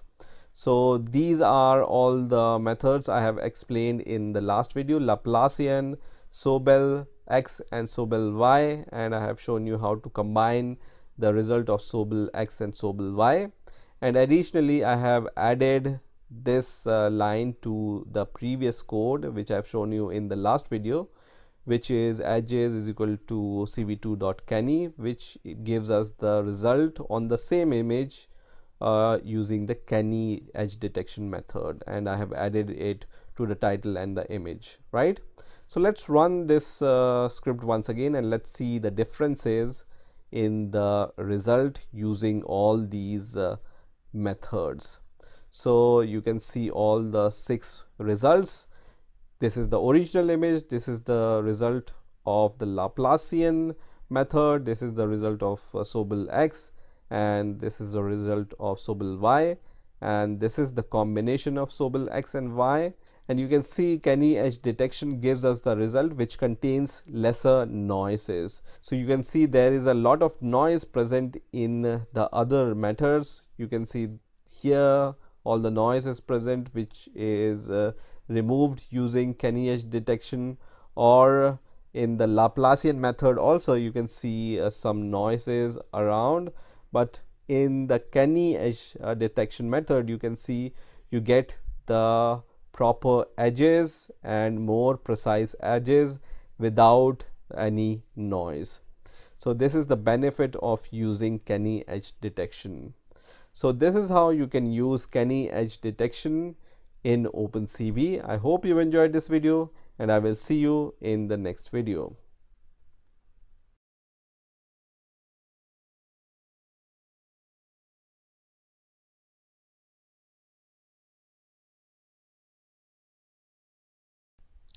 Hey guys, welcome to the next video on OpenCV tutorial for beginners using Python. In this video we will discuss about image pyramids in OpenCV. So till now, normally when we have used images, we have used the images of constant size. But sometimes we need to work with the images of different resolution. So for example, if I have an image and I want to search the face inside an image, this face can be of different sizes. So using image pyramids, we just create the images of different resolutions, and then we search for the object, for example face, in all of these images. So pyramid or pyramid representation is a type of multi-scale signal representation in which a signal or an image is subject to repeated smoothing and subsampling. So a normal pyramid, when you create a pyramid of images, it will look like this. So let's say this is the original image at the bottom. Then when you downscale an image using a pyramid function, it's going to give you this image which have the half resolution than the original image, and then when you further go up, it's going to give you the 1/4 of the original image, and then so on. So 1/8 or 1/16 of an image. Now there are 2 types of image pyramids which are available in OpenCV. First is called Gaussian pyramid and second is called Laplacian pyramid. So first we will discuss about the Gaussian pyramid. So Gaussian pyramid is nothing but repeat filtering and subsampling of an image. Now there are 2 functions available for the Gaussian pyramid, which is called pyr down and pyr up. So let's see them one by one. So I have this sample code which is just reading an image and then showing it using the IAMShow method. Now in order to use this pare down function, you can just define a variable, let's say LR for lower resolution, and then you can use cv2 dot pare down. So there are two functions you can see, pare down and pare up. So first of all we will see pare down, and then we are going to pass our image as an argument here. So I'm going to just pass our image as an argument, and we are already showing the original image, and let's show the image after we have reduced the resolution of this image using the pare down method. So pare down is going to reduce the resolution of an image.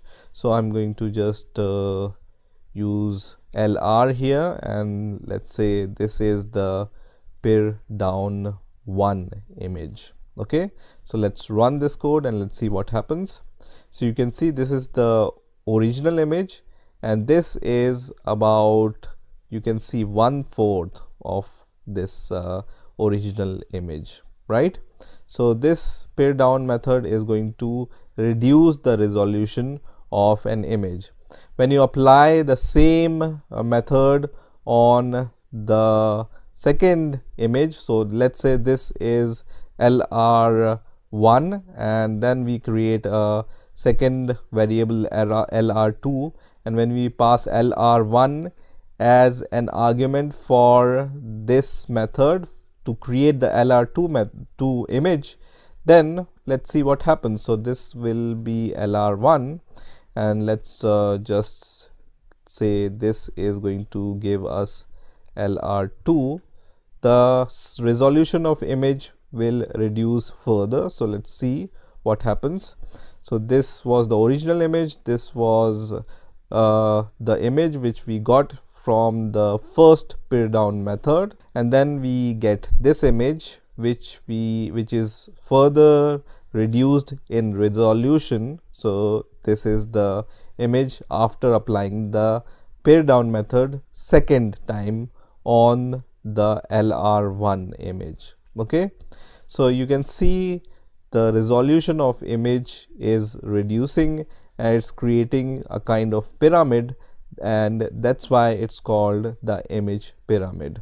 Now there is a method called pare up also available in OpenCV. So let's see what this pare up method do. So as you can expect, it's going to increase the resolution of the image. So here I'm going to just say HR for higher resolution, and then I'm going to just say cv2 dot pare up. Okay, and it's going to increase the resolution of an image. Now let's say we want to increase the resolution of this image, which is the smallest image which we got using the pare down method, right? So we are going to apply the pare up on the last image which we got using the pare down method, and let's see what happens. So when I'm going to use this HR2 here, and this we got from pare up method, and let's say this is the pare up 1, and I'm going to just run this code, and you are going to see that we have converted this image, which was the smallest image, to a higher resolution, which resulted in this image. But when you see this image carefully, so let me just move this to this side, and this was the original image. So let me just minimize this. So this image we have converted to this image using the pare up method.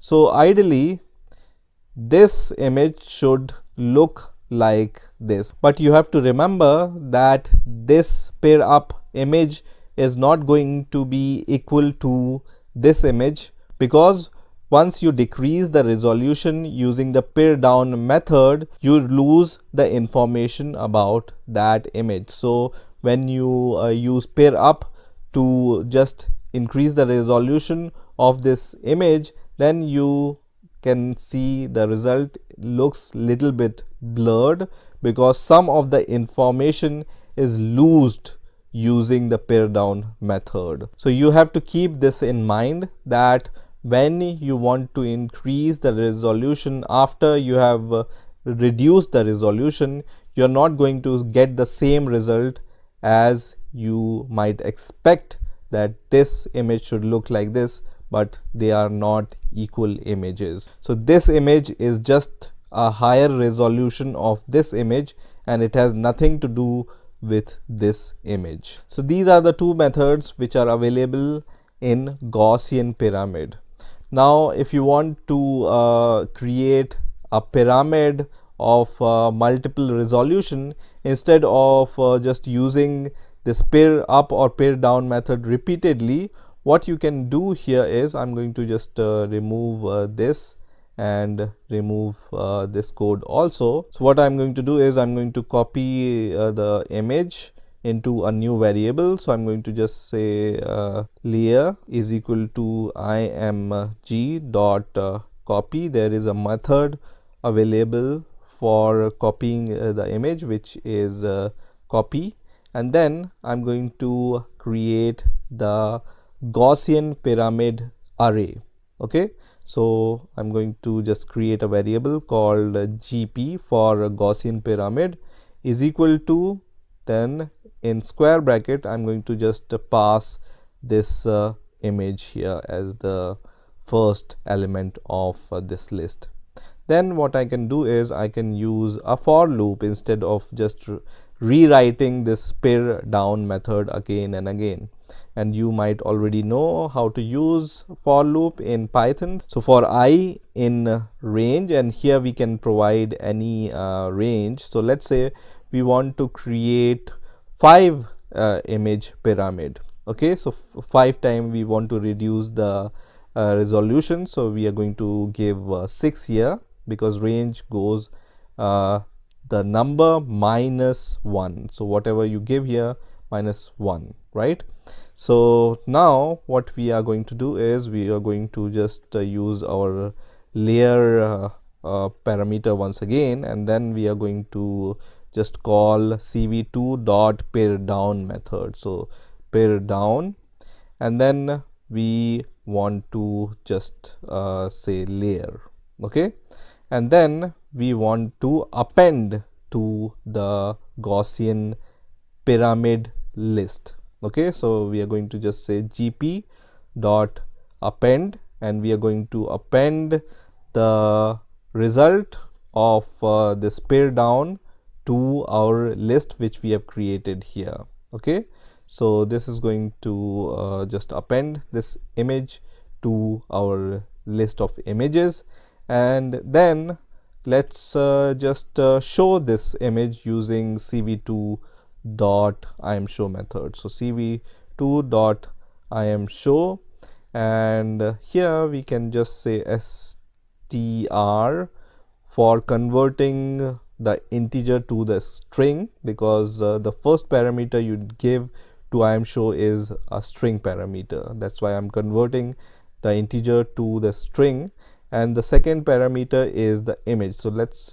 pass this layer here. Okay, so you have the original image which will be shown using this line of code, and then you will see multiple number of images of different resolution using this code. So let's run this code and let's see what happens. So I'm going to run this code, and you can see there are different images resulted using that code which we have written.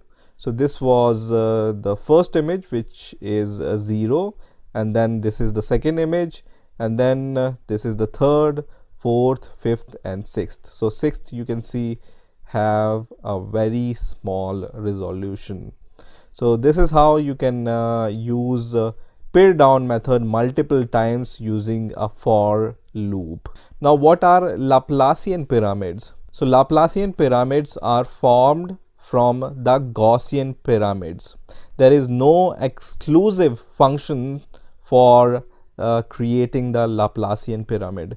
So as you have seen that in Gaussian pyramids, there are two methods available, pair up and pair down, but there is no exclusive function for creating the Laplacian pyramid. So how we can create a Laplacian pyramid if there is no function available for creating them? So you can create a Laplacian pyramid, or a level of Laplacian pyramid is formed by the difference between that level in the Gaussian pyramid and the extended version of its upper level in the Gaussian pyramid. So this definition might be confusing to you guys. So let me explain you with the code what I mean by this definition. So what I'm going to do is, first of all, I'm going to take the top level layer of the Gaussian pyramid. So top level layer of the Gaussian pyramid is the last image which is generated using this for loop. So let's say we have 6 images or 5 images using this for loop. So what we are going to do is, because we have appended each and every image to this list, right? So we have all the images inside this list, so we can just get the last image using the indexing. So again, I'm going to use the layer variable, and then I'm going to just say GP for Gaussian pyramid list, and then there is the index 5, because last image will be available at the index 5 of this list. So we get the last image of that Gaussian pyramid, and then let's show this image. So I'm going to just say cv2 dot show, and this is the upper level or the last image. So I'm going to say upper level Gaussian pyramid, and then we are going to pass this layer variable here. So this is going to show just the last image of this list, and let's just comment this code out because we don't want to see all the images. And then I'm going to create a new list for Laplacian pyramid. So I'm going to just say LP for Laplacian pyramid, and then I'm going to create a list using the layer variable itself, as we have done for the Gaussian pyramid list also. So the first element here is the layer variable itself, and now we are going to use the for loop, and then I in range. And this time what we are going to do is, you might already know how to use the range function, and if you don't know, you can see you can give the stop integer here, or you can give multiple parameters here. So you can see there is one more implementation of this range function.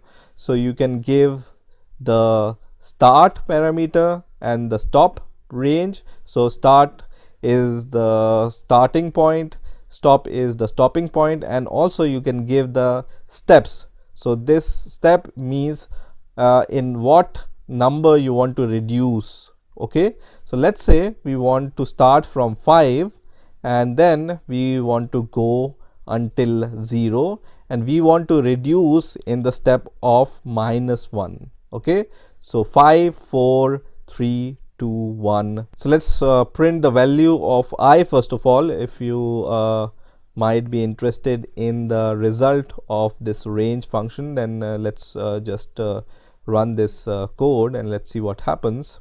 So this is the images which we get, but we are not interested in these images, we are interested in the print function output. So you can see the output of this print function code is 5 4 3 2 1.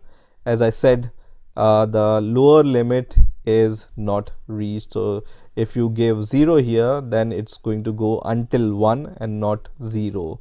If you give 6 here, then it's going to go until 5, not 6. So let me repeat the definition of Laplacian pyramid once again. So Laplacian pyramid is formed by the difference between that level in the Gaussian pyramid and the extended version of its upper level in the Gaussian pyramid. So let's first create the extended version of that level. So we are going to just create a variable called Gaussian extend or extended, and then we are going to extend the level of that image which are there in the Gaussian pyramid list by using cv2 dot pair up method. And here what you need to give is the Gaussian pyramid list, and then we just need to get the index I from this. So this line gives us the extended version of the upper level in Gaussian pyramid. Now let's create the Laplacian pyramid. So Laplacian is equal to cv2 dot subtract, because we want to find out the difference between that level in the Gaussian pyramid and the extended version of its upper level. So I'm going to just say GP for Gaussian pyramid, and then we are going to just say I minus 1 as the first parameter, and the second parameter is the extended version of the Gaussian upper limit. And now we can use the show method to show all these Laplacian images. So I'm going to just say cv2 dot show, and once again I'm going to use str function to convert from a number to string, and then in the next parameter I'm going to just pass the Laplacian parameter here as an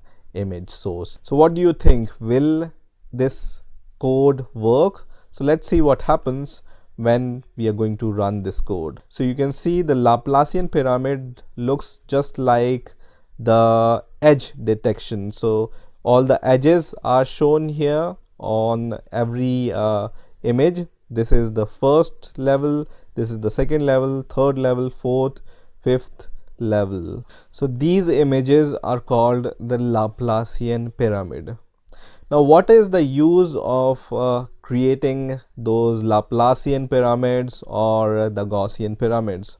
So the Laplacian and Gaussian pyramid helps us to blend the images and the reconstruction of the images. So these are the two benefits of creating those Laplacian and the Gaussian pyramids. So in the next video we are going to see how we can blend the images, or how can we reconstruct the images using the OpenCV and the image pyramids. So stay tuned, and I will see you in the next video.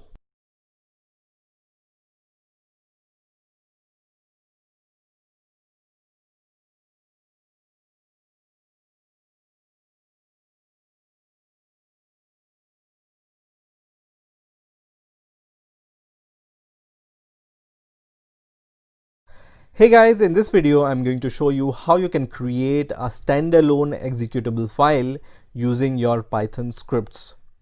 So let's say I have a project and it contains some Python scripts or a Python script, and let's say I want to convert this test.py into an executable file. So on Windows it will be .exe file, or on Linux it will be a binary file which I can execute by double clicking. So for that, for converting your Python scripts into an executable file, we can use a utility called PyInstaller. So you can see there is a website called pyinstaller.org, and you can find more about this PyInstaller utility on this website. And PyInstaller is a Python application which creates standalone executable file under Windows, Linux, or your Mac operating system. So for using PyInstaller, you need to have pip installed on your operating system. So what is pip? First of all, if you don't know what is pip, you can just go to this website py.org, pypi.org, and pip is a package management system which is used for the management of the Python applications. So for using PyInstaller, you need pip. And how you can install pip on your operating system?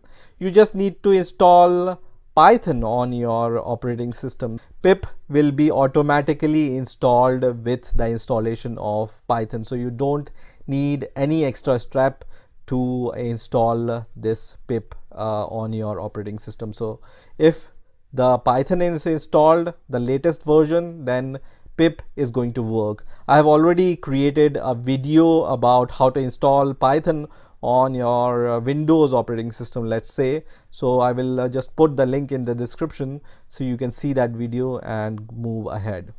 So once you have installed Python, you can just open the command prompt. And once the command prompt is open, you can check if pip is installed or not using this command. Just give pip -- version, and if this command gives any useful reply, for example in my case it says pip and the version of pip which is installed on my system and which Python version it's using. So this is the Python version it's using, and this is the pip version which is installed on my system. So once this command works, then what I can do is I can go to the PyInstaller website, and you can see it's a simple command to install PyInstaller. So you just need to give this command pip install PyInstaller in order to install PyInstaller. So let's copy and paste this command, pip install PyInstaller, and then press enter. And it will take a few seconds to install PyInstaller utility using pip. So once this installation command is finished successfully, you can see it's finished successfully on my terminal. What I will do is I will just go to PyInstaller website and see how to use it. So it's a very simple usage of this PyInstaller command. You just need to give the PyInstaller command, and after that the name of your Python script. So let's do that. So what I'm going to do is I'm going to go to this folder where my Python script is there. So I'm going to just restart my command prompt, and once the command prompt is open, I'm going to just copy the path of this Python script, and then I'm going to just say cd and the path and then press enter. Let me just make it a little bit bigger, and let me just move this folder explorer. So in order to convert this test.py script into the executable file, you just need to give this command pyinstaller space the name of your Python script, which is test.py in my case, and then press enter. And it's going to take some time, and you can see some folders and files are created by PyInstaller inside the project folder for you. So once this PyInstaller command is finished, you will see in addition to your Python script, there are a few folders which are created. So the interesting folder for you will be this folder, which is the dist or dist folder. So I'm going to go inside this dist folder, and then I'm going to go inside the test folder. So this name will be the same as your Python script name. So I'm going to go inside this folder, and here you will be able to find an exe file with the same name as your Python script. So because my Python script name was test.py, that's why the executable file name is test.exe file. So let me just double click this file, and you can see when I double click this executable file, it will give me the same output as my Python script is going to give me. So this is how you can convert your Python script into a executable file. So let me also show you the output of the Python script. So let me just clear this console here, and then I'm going to just say Python and then test.py, and you can see the executable file gives me the same output as this command is giving me. Now you might observe one minor issue here, and this issue is you can see there are a lot of dependency files which are created by PyInstaller for just running this test.exe file.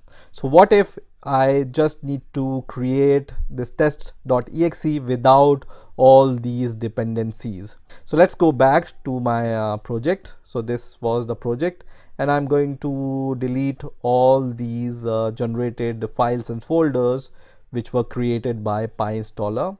And once again, I'm going to give the same command, which is PyInstaller test.py, but I'm going to add one extra flag here, which is --one file flag.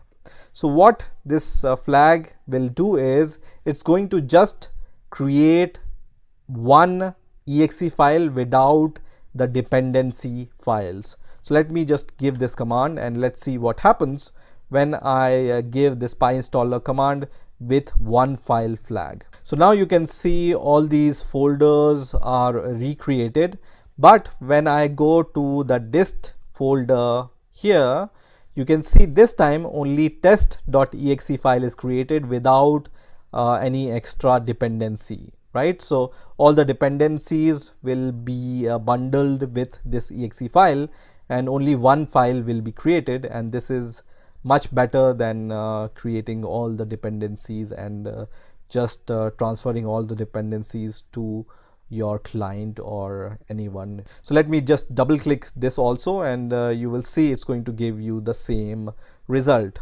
So if you want to create only one exe file without any dependencies, you just need to give this flag, which is --one file, and you will just get only the exe file.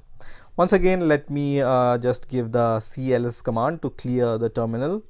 Now I have one more example for you. So let me show you the second example, and let me go inside this folder, which is tkinter project, and let me just run this project. So I'm going to just go back one folder, and then I'm going to cd into the kinter _ project, and let me just run this Python script real quick. And this is the output of this Python script. So this is a window which I want to open, and I want to convert this Python script into an executable file. So this Python script uses kinter for creating this window. So there are some dependencies which you need to import inside your Python script. Now in order to convert this into an executable file, you might already know the answer how to convert it. You just need to give this command PyInstaller space --one file and the name of your script, which is going to create an executable file using this Python script. And once again, when I go inside this dist folder, you can see this main _ window.exe file is created, and when I double click on this window, then there is a terminal which is opened first, and then after few seconds your real application will start. So now the real application, which is this kinter window, is started now. So you can see a little problem here, which is this terminal window always opens before opening your real application, which is this window.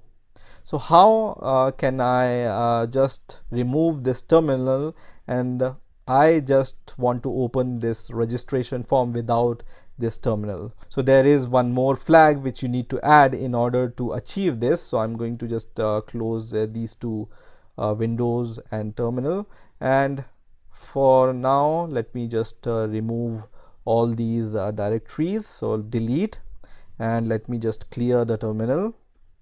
And in addition to your --one file flag, what you need to do is you just need to give one more flag, which is -w. Okay, so PyInstaller --one file space -w, and then your script name, and then I'm going to just press enter, which is once again going to create these directories. So once this command is finished, I'm going to go once again to the dist folder and run my main _ windows.exe file, and this time no terminal will open, only your application window will open without opening any console terminal. So you can see only my real application is opening without opening any extra console terminal.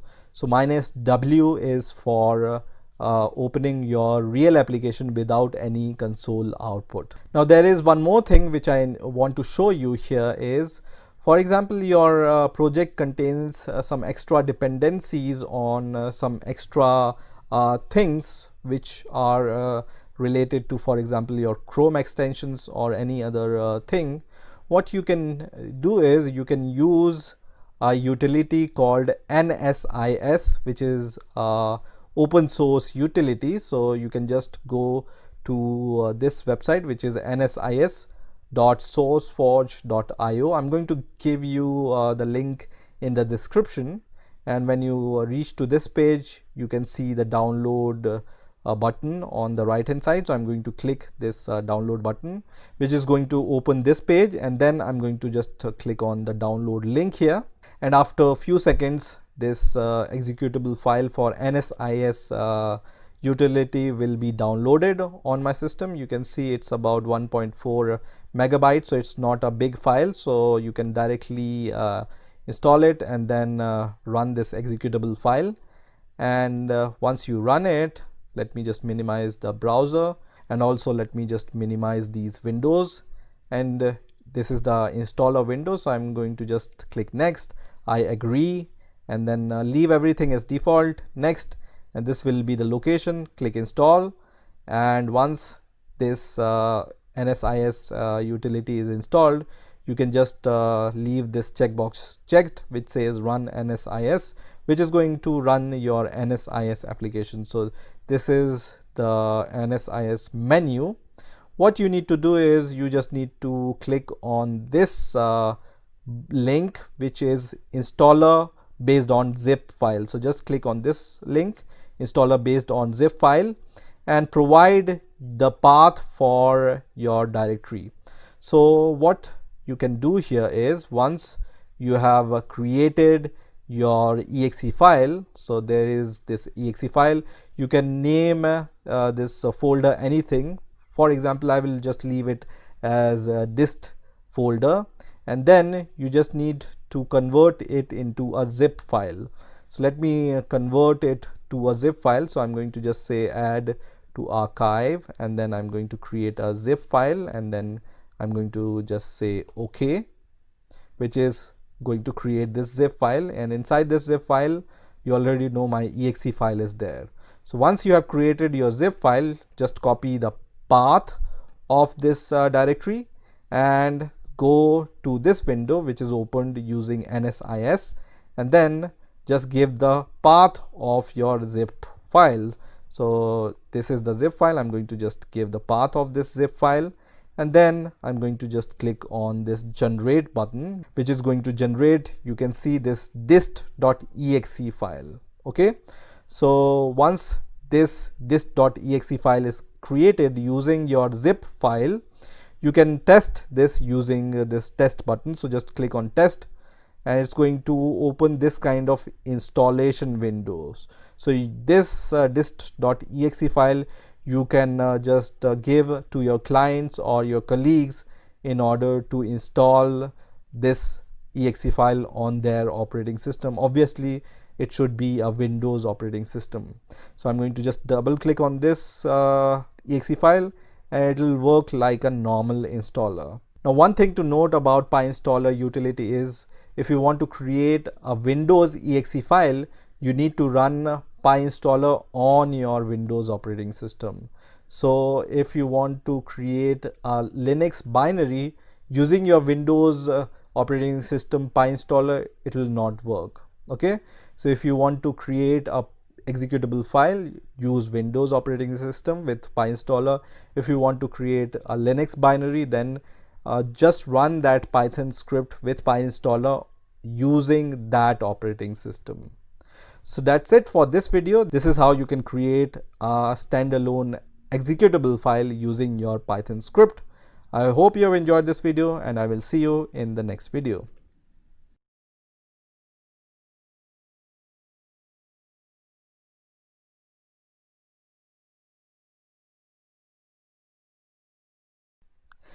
Hey guys, welcome to the next video on OpenCV tutorial for beginners using Python. In the last video we have seen what are image pyramids, and I have told you there are two kinds of image pyramids in OpenCV. One is called the Gaussian pyramid and the other is called the Laplacian pyramid. And we have seen in the last video how we can create the Gaussian pyramid and the Laplacian pyramid. Now, in the last video, I have also told you some applications of image pyramids, and one of the application of image pyramids is the image blending. So let me show you one example. So here in this code, I have two images. One is of apple and other is of orange. And I want to blend or merge these two images. So let me just run this code first of all. So you can see there are two images. First is of apple and other is of orange.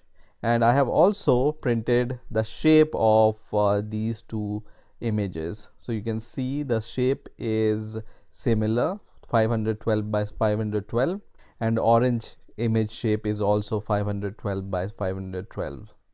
So here what I want to do is I want to blend half of the orange to half of the apple. So let's say I want to just blend right hand side of this orange to the left hand half of this apple. So how can I achieve this? Now you might say that I can just cut these two images into half, and then I can stack these two images side by side, and I will get the half and half of the two images, and that's how I can just get the result. So let's first of all try this technique. First of all, we are going to just create the half and half of the apple and orange images, and we are going to just stack these images side by side. So let's say I'm going to create the variable called apple underscore orange, and then here there is a method in numpy. So I'm going to just say numpy dot hstack. So there is this method called hstack, and here what I can do is in the form of tuple I can provide the half of my apple image. So apple is the image variable name, and then what I'm going to do is the half of this image, because this image is 512 by 512. So I'm going to just give this kind of expression, colon, comma, and then colon 256, which is the half of the apple image on the left hand side, right? And then I'm going to just do the same with the orange image. So I'm going to just take orange and then colon, comma, 256 colon. So one thing to observe here is I have taken colon before 256 in the apple image, and I have taken colon after 256 in the orange image. And then I'm going to just show this apple orange image, and let's see what result we get when we run our code. So these two are the apple and orange image, and this is the result of adding the two halves of the orange and the apple image. But still you can see this line which is clearly visible, and from this line you can say half of this is orange and half of this is an apple. So in image blending, what we need to do is we need to blend this line also. So the orange and the apple image should be merged or blended in a perfect way. So for blending this half apple and half orange image, what we can do is we can use the image pyramid techniques to blend these two images. Now in order to blend two images using image pyramids technique, we need to follow 5 steps. The first step is to load two images In our case, these images are of apple and orange, which we are already doing. So first step is to load these two images. The second step is to find out the Gaussian pyramid of our apple and orange image. The third step will be, from these Gaussian pyramids, find out the Laplacian pyramids. Okay, so we will find out the Gaussian pyramid in the second step, and then in the third step we are going to find out the Laplacian pyramids. Now in the fourth step, we are going to join the left half of the apple and the right half of the orange in each levels of Laplacian pyramid. And finally, in the fifth step, what we are going to do is we are going to just join these image pyramids and reconstruct the original image. So let's follow these steps one by one and let's see what result we get. So as I said, first step is already done, which is just loading these two images, and the second step would be to find out the Gaussian pyramid. So let me just write this step: generate Gaussian pyramid for apple first of all, and then we are going to find out the Gaussian pyramid of the orange. So first of all, what I'm going to do is I'm going to just copy the apple image. So I'm going to just say apple underscore copy is equal to apple dot copy. So there is a method called copy which you can use to copy this image. So from this copy, what we are going to do is we are going to generate the Gaussian pyramid. So I'm going to once again name my variable as gp let's say underscore apple, and then we are going to just pass our image which we have copied in the form of list. So I'm going to just say apple copy here. So these steps we have already seen in the last video, how to create the Gaussian pyramid and the Laplacian pyramid of an image. So I'm not going to explain this in detail. If you want the detailed explanation, you can see the last video. Next, what I'm going to do is I'm going to create a for loop, and I'm going to just say for I in our range. So I'm going to use the range function, and we are going to use the 6 levels in this example. So I'm going to provide the range up to 6, and then what we are going to do is we are going to just say apple copy, or you might have named this variable as apple layer also, because we are just creating multiple layer of the apple image for the Gaussian pyramid, right? And then we are going to use the cv2.pairDown method to create the Gaussian pyramid. Okay, this we have already seen in the last video, and now as an argument we are going to pass our apple copy variable here. And in the next step, what we are going to do is we are going to just append to our gp underscore apple variable, which is our Gaussian pyramid for the apple image, and then we are going to just append this apple copy after we have applied pairDown method on the same image. So this is just giving us multiple layer of the apple image, right? The same method we are going to apply for the orange also. So I'm going to just copy this code, and then I'm going to just paste this code once again, and this time this will be for orange, and I'm going to just say this is the orange copy, and we are going to copy from the orange image, and then we are going to just generate the Gaussian pyramid for the orange image, and this will be passed here, and also here, and also here, and also here, and this Gaussian pyramid orange will be passed here.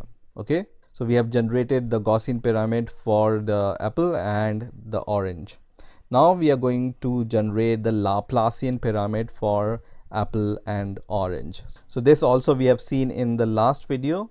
So I'm going to just comment generate Laplacian pyramid for apple first of all.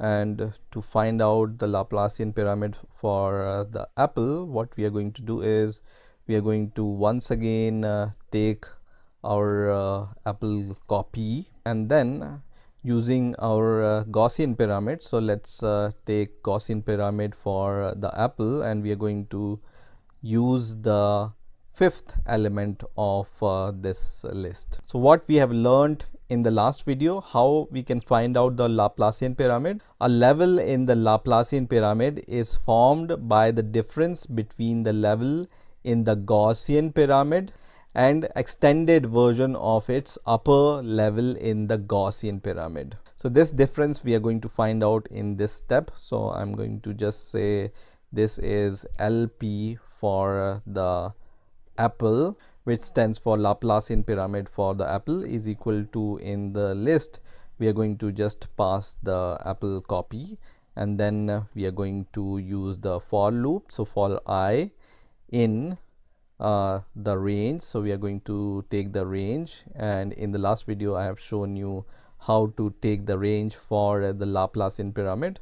So we want to go from 5 until 0 in the steps of -1, and then in the next step we are going to create the Gaussian extended variables. Gaussian extended is equal to CV2 dot pair up. This time we are going to use the pair up method, and then we are going to pass our GP apple, which is Gaussian pyramid for apple, and then the index here will be I. In the next step we are going to create the Laplacian variables is equal to CV2 dot subtract. So there is a method in CV2 which is called subtract, and then we are going to take our Gaussian pyramid for the apple, so GP apple, and the index here will be I minus 1, and the second argument for this subtract method will be our Gaussian extended variable. So we are going to just pass this Gaussian extended variable, and in the next step we are going to just append to our Laplacian pyramid for the apple. So LP underscore apple dot append, and we are going to just append this Laplacian variable to the Laplacian pyramid for the apple. Same we will do for the orange image also. So we are going to generate the Laplacian pyramid for the orange here, and this will be the copy of the orange copy here and here also, and then this will be the GP orange, right? This also will be GP orange, this also will be GP orange, and here instead of LP apple we are going to just say LP orange, and then we are going to just pass this variable here also. So now we have finished 3 steps. One is to load both the images, second is to find out or generate the Gaussian pyramid, and the third step is to generate the Laplacian pyramid for both the images. Now the fourth step is to just join the half of these 2 images.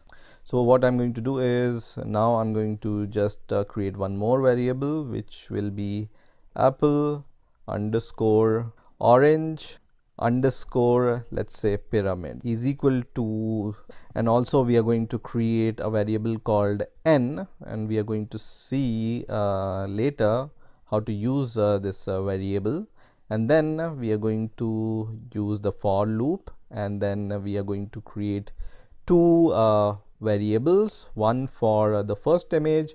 So I'm going to just say apple and then lap comma orange lap. Okay, so these 2 variables I'm creating just same as this I in this for loop in zip. So there is a method zip which we can use to zip the Laplacian pyramid one, which is for the apple and for the orange also. So I'm going to just say LP for apple comma LP for the orange. And inside this for loop, first of all, we are going to just increment the value of n by 1 each time. So n plus equals 1. And in the next step, we are going to find out the shape of the apple image.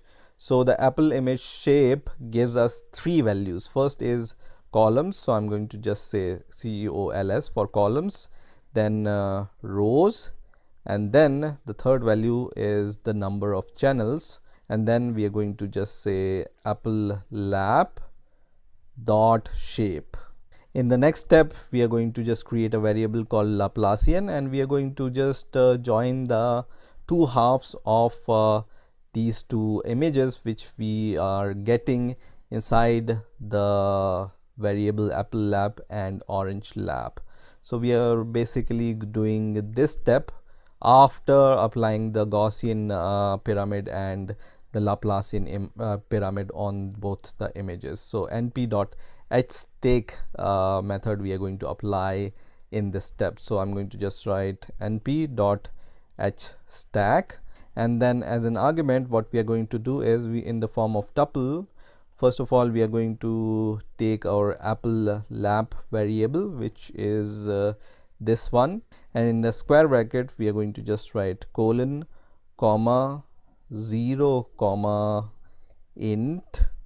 So we are going to just typecast the number of columns in the apple shape. So this we got from the shape of the apple index, and then divided by 2. So we are going to just dividing the columns into half, and same we will do for the orange lap. So we are going to just say orange lap in the square bracket colon comma int, and then once again in the parenthesis we are going to just say cols for the number of columns divided by 2, and then colon, as we have done in this step also. And at last we are going to just append this Laplacian variable to this list which we have created. So apple underscore orange underscore pyramid dot append, and then we are going to pass the Laplacian variable here. Now the last and the final step is to reconstruct our image. So let's reconstruct our image. So now what we are going to do is, we are going to once again create a variable called apple orange underscore reconstruct is equal to, this will be the first index of our apple orange pyramid. So I'm going to just say apple orange underscore pyramid, and this will be the 0th index, and once again we are going to use the for loop. So for I in the range, so we are going to go from 1 until 6, and the default step is of 1, so we don't need to give the third argument.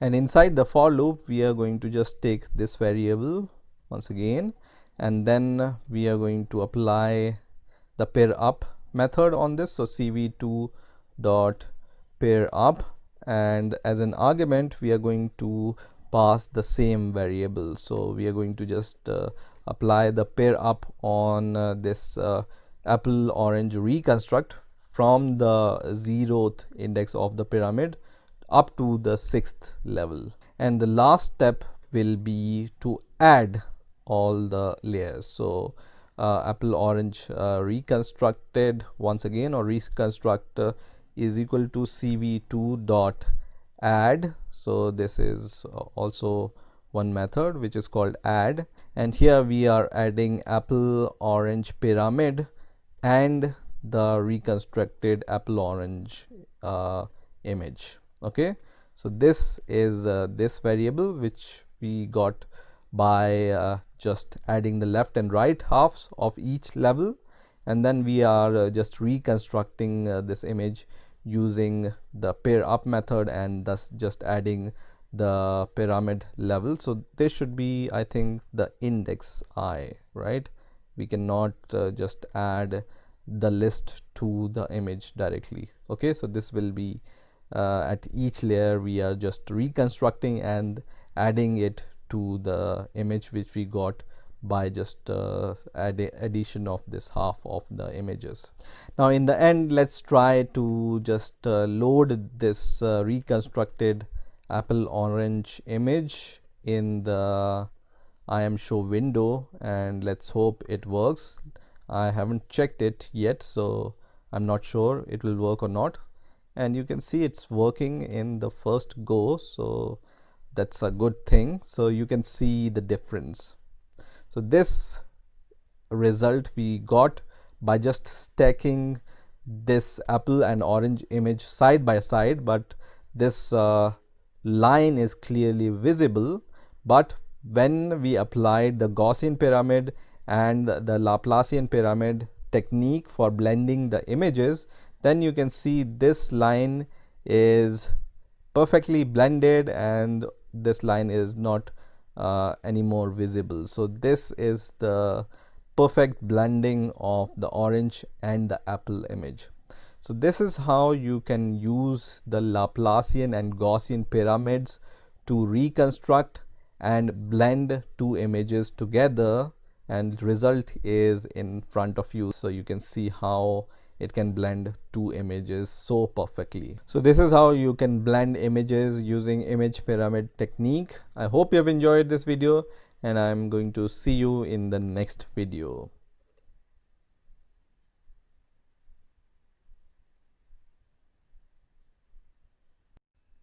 Hey guys, welcome to the next video on OpenCV tutorial for beginners using Python. In this video, we are going to understand what contours are, and we are going to see how to find contours and how to draw contours. So first of all, what are contours? So contours can be explained as the curve joining all the continuous points along the boundary which are having the same color or intensity. Now contours can be a useful tool for shape analysis or object detection or object recognition. Now for better accuracy, we generally use binary image for finding the contours. So first of all, we are going to generate the binary image, and then before finding out the contours, we are going to apply the threshold or canny edge detection to find the contours on the image. So let's start with an example. So here I have a simple code which reads an image and then converts this image into a gray scale image, and then I'm just showing both the images using IamShow method. So let's run this code and let's see what result we get. So this is the original image with these colors, and after the conversion of this image to the grayscale image, this is the result which we are getting. And then we are going to find out the threshold or the canny edge. So in this example, we are going to just apply the threshold. So for applying the threshold on this image, we are going to define first of all two variable ret comma thresh is equal to cv2 dot threshold. So there is a method called threshold which we have already seen how threshold work in detail in the previous videos. So the first argument which this threshold method takes is the image. So we are going to pass our grayscale image as the source. The second argument is the threshold value. So because it's a binary image, let's set the threshold to 127, which is around half of the 255, right? The third argument is the maximum value. So the maximum value here will be 255. The next argument will be the type, and type here will be 0. So this is going to give us the threshold value for this grayscale image, and after finding out the threshold of this image, we are going to find out the contours. So for this, we are going to define two variables. One is contours and the second is the hierarchy, because the method which we are going to use, which is cv2 dot find contours, this is the method. It's going to give us these two values, contours and the hierarchy, and we are going to see what are contours and hierarchy in details after applying this method on this image. So the first argument will be the thresh which we got using this threshold method. The second argument will be the contour mode. So this is called the contour retrieval mode also, and there can be several possibilities here which we can apply. But for simplicity and in the most common case, we use retr underscore tree here, okay, as the mode. The third argument here will be the method which we want to apply, and this is also called the contour approximation method. And here also several possibilities are possible, but for now what we are going to use here is this will be cv2 dot approx none. So now as you are seeing here, this find contour method gives us contours and the hierarchy. So the contour is a Python list of all contours in the image, and each individual contour is a numpy array of x comma y coordinates of boundary points of the object, and the hierarchy is the optional output vector which is containing the information about image topology, and this we are going to see in the later videos. So for now we are only concerned about finding out the contours. So for this, as I said, this contains the number of contours, right? So we can print out these number of contours is equal to, and then we are going to just convert this number into the string, and there is a method called length, and then inside this length method we are going to pass our contour variable. So this line is going to print out the number of contours which are found inside the image which we are providing. So let's run this code and let's see what result we get. So we already know that this gives us a grayscale image and the original image, but we are interested in this print message, and the number of contours which are found is 9 inside the source image which we are providing here. Now we already found out the number of contours. Now we need to draw these contours on the image itself. So how can we achieve this? But before this, let's see the individual contour also. So I'm going to just print out the value of the first contour which will be at index 0. So let's run it once again and let's see what happens. So we are running this code once again, and you can see after printing out the number of contours, it's going to give us the numpy array of the x and y coordinates. So if we plot or join all these x and y coordinates, we are going to get the boundary of the contour. So now we are going to just take these contours and pass it to a method called draw contours, which is going to draw or join all these coordinates of those contours. So to get this, we are going to just say cv2 dot draw contours, and then the first argument here will be our original image, because we want to draw the contours on our original image. So this will be the img and it's the original image, and the second argument will be the contours. So we are going to just pass the contours which we found inside the image. The third argument will be the contours indexes. So if we just give here -1, then it's going to draw all the 9 contours which were found inside the image, these all contours. So first of all, we will give -1 here as an argument, and then we will see how to give other arguments as the numbers here also. The fourth argument here will be, I think, the color. So we are going to just give the color 0, 255, 0, let's say, and the next argument will be the thickness. So we are going to take the thickness 3 here. So using this method, what we have achieved is we have drawn the contours on the original image. So let's run this code once again and let's see what result we get. So you can see this was the grayscale image, and this we have used for finding out the contours.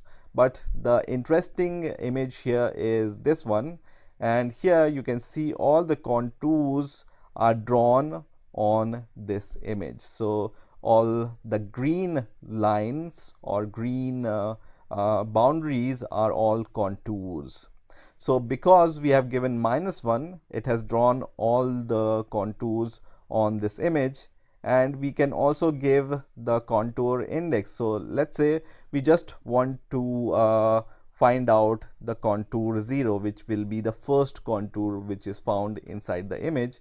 We are going to just run this code once again, and the first contour which was found out is this contour, this P contour, right? In a similar way, we can go up to 8, so 0, 1, and let's rerun this code again. You will see that the second contour is this contour. So this whole contour from the boundary of this image is the second contour. And in a similar way, you can go let's say 2. I'm going to run this code once again. You will see the next contour here. And similarly, you can go up to the index 8, because the total number of contours are 9 and we are starting from the index 0. That's why we can go up to 8. So this value depends on the number of contours. Okay, so because we found out the number of contours are 9, so that's why we can go up to 8. And let's run this code, and the last contour which was found out, and we have drawn this contour here on this blue circle, right?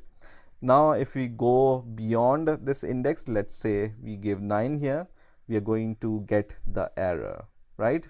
So you can go up to 8 here, and if you want to just draw all the contours, then you can just give -1 here, and it's going to draw all the contour on the image which you are providing. So this is how you can find out the contours and draw contours on the images using find contour and draw contour methods in OpenCV. I hope you have enjoyed this video, and I will see you in the next video.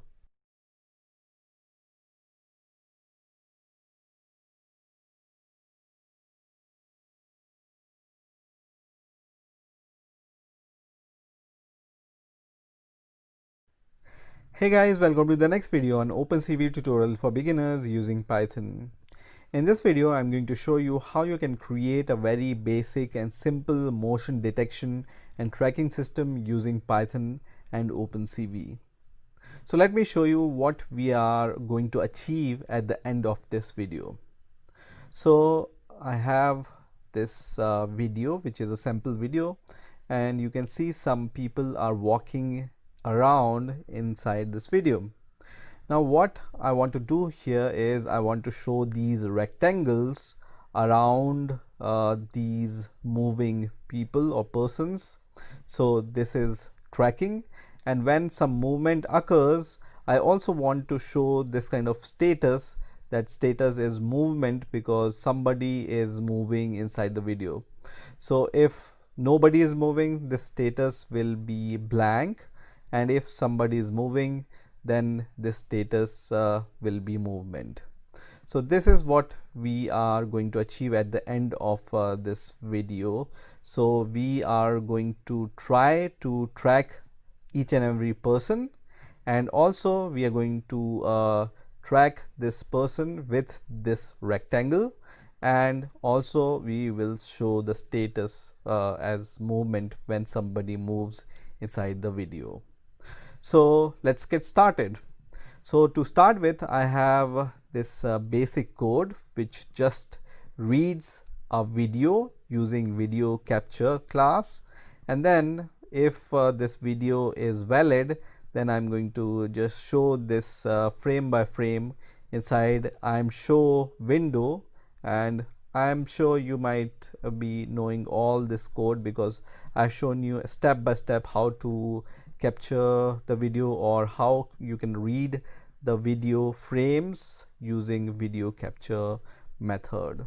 Okay, so this is just to load this video and show it frame by frame using IamShow method. So let me run this code first of all to start with. So our original video looks like this. So some people are moving, but we want to track the movement of each and every person, and also we want to show a rectangle around them, whoever is moving. So let's get started. So under this video capture code line, what I'm going to do is, first of all, I want to read 2 frames from the cap instance. So I'm going to just copy this code and paste it here. So this will be our frame 1, let's say, and similarly I'm going to just read the second frame. So simply we are just declaring 2 frame one after another, okay, and we don't need this code anymore. So first of all, I'm going to declare a variable diff, and using cv2.absdiff method, so absolute difference, we are going to find out the difference between the first frame and the second frame. So this method absdiff is for finding out the absolute difference between the first frame and the second frame. Now once we have the difference, then we are going to convert this difference into a grayscale mode. So we are going to just say gray is equal to cv2 dot convert color, so cvt color, and the first parameter here will be our difference which we have found between the 2 frames. So I'm going to just pass diff as the first argument, and the second argument will be cv2 dot, we are going to convert this bgr color to the grayscale mode. And why we are finding out the grayscale mode of this diff?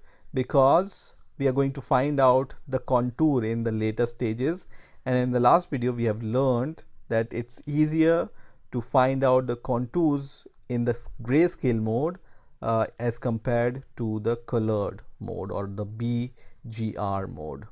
So once we have this grayscale mode, we are going to just blur our grayscale frame. So we are going to just declare a variable called blur, and then we are going to apply the Gaussian blur on our gray variable. So cv2 dot Gaussian blur, the first parameter here will be gray. So let's give this gray parameter which we have defined here. The second parameter here is the k size or the kernel size. So let's say we want to provide the kernel size 5,5, and the third parameter here will be the sigma x value. So we are going to just pass 0 here as the sigma x value. Now we are going to find out the threshold. So we are going to just say underscore because we don't need this first variable, and then the second variable will be thresh is equal to cv2 dot threshold, and the first parameter which it takes is the source. So we are going to pass our blurred image as the source, and then the second parameter here will be the threshold value. So we are going to just provide 20 here, then the maximum threshold value will be 255, then the type will be cv2 dot thresh binary. So in the next step, what we are going to do is we are going to dilate the thresholded image to fill in all the holes. This will help us to find out the better contours. So there is a method called cv2.dilate. So we are going to just declare a variable called dilated, and then we are going to apply this method. So cv2.dilate, which takes few arguments. The first argument will be our thresholded version of the image. The second argument here will be the kernel. So kernel, let's say for now we are going to provide none here. Okay, so the kernel size will be none, and then third parameter will be the number of iterations. So let's provide the number of iterations, and the number of iterations we are going to provide here will be 3. So If it doesn't work, we can increase or decrease the number of iterations. Now in the next step, what we are going to do is we are going to find out the contour. So as you all know that contour or find contour method is going to give you two results. One is the contours and other is the hierarchy. So we are going to just say contour, and the second result we are going to just say underscore because we are not going to use this second result. And then we are going to just say cv2 dot find contours, and we are going to find the contours on this dilated image. So we are going to say dilated. Now the next argument here will be the mode. So the mode which we are going to use here will be retter underscore tree. So I'm going to just write retr underscore tree, which is most commonly used. And then the next argument here will be the method. So the method here will be cv2 dot chain approx simple. And once we have our contours, we are going to just draw the contours because we already found out the contours. So we are going to just say draw contours, and the first argument here will be frame 1 because we want to apply all the contours on the original frame, right? So we are going to apply all the contours which we have found using all these methods on the frame 1, and then the second argument here will be the contour. So you can just give the contours here, and the third argument here will be the contour ID. I can just say -1, which is going to apply all the contours, and the next argument will be the color. So let's say we want to provide the green color. So I'm going to just say 0, 255, 0, and the next will be the thickness. So let's say we want to provide the thickness of 2 here. So now it's going to draw all the contours which we have found with the difference of frame 1 and frame 2, right? And then we are going to just display this frame 1. So we can just say this is our feed, and the result after applying the contour will be saved in the frame 1, which we will display. Now in the next step, what we are going to do is we are going to assign the value inside frame 2 into frame 1. So we are going to just say frame 1 is equal to frame 2, and then inside our frame 2 we are going to read a new value. So we are going to just say ret comma frame 2 is equal to cap dot read. Okay, so we are reading the new frame in the variable frame 2, and before reading the new frame we are assigning the value inside the frame 2 to the frame 1. In this way we are reading the two frames and finding out the difference between the two frames. So let's run this code and let's see if it works or not. Let's test this. So you can see now there are these contours which are drawn around all the moving persons. Also there are some contours which are drawn around this rope which is also moving, right? So we have successfully determined the contours, and we have already drawn these contours on the frame 1.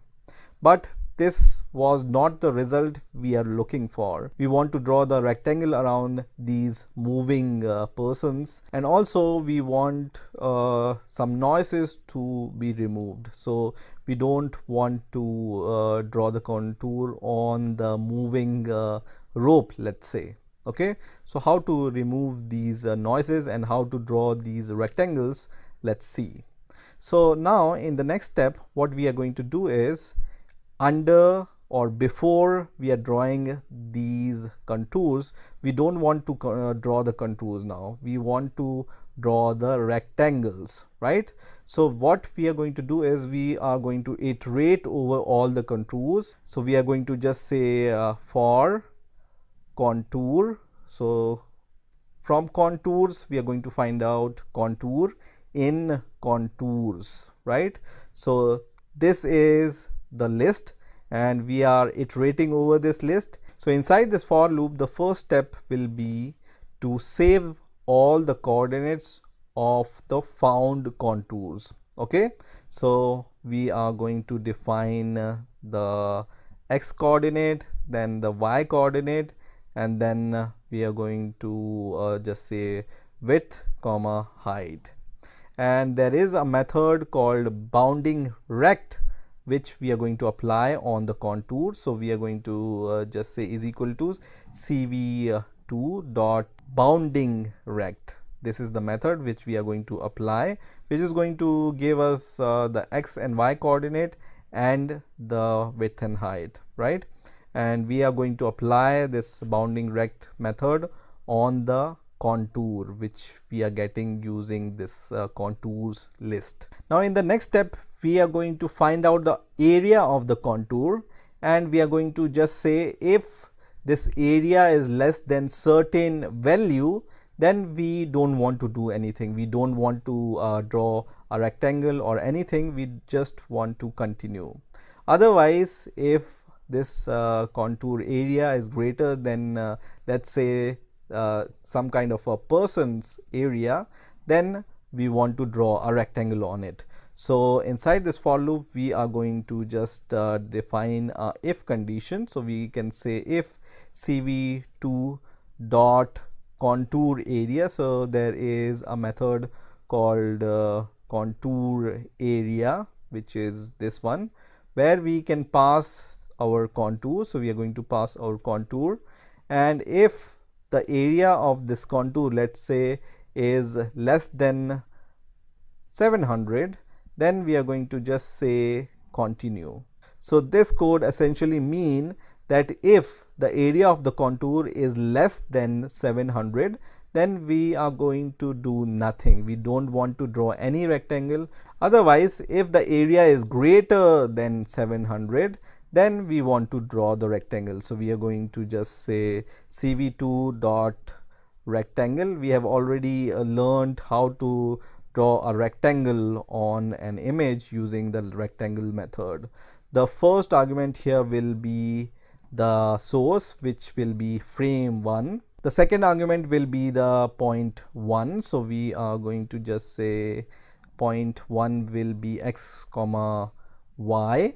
The third argument will be point 2. So we are going to just say x plus w comma y plus h. The next argument will be the color. So let's say the color will be the same, 0 comma 255 comma 0.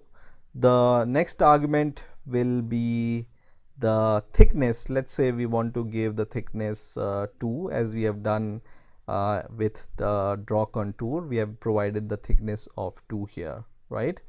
Now in the next step, we are going to just print some text on the image if some movement is observed.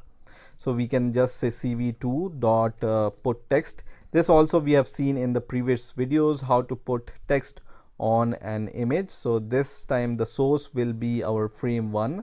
The second will be the text. So we will just say status, let's say, and if there is some movement, we are going to just say colon in the curly brackets.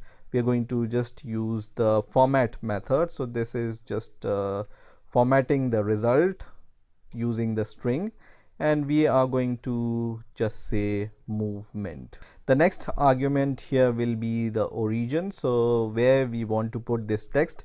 Let's say we want to put this text on 10 comma 20 coordinate, and then the next argument will be the font face. So we are going to just say font face will be cv2 dot font Hershey simplex, let's say. So we are going to use this font, and the next argument will be the font scale. So let me just do this on the next line. So font scale will be, let's say, 1.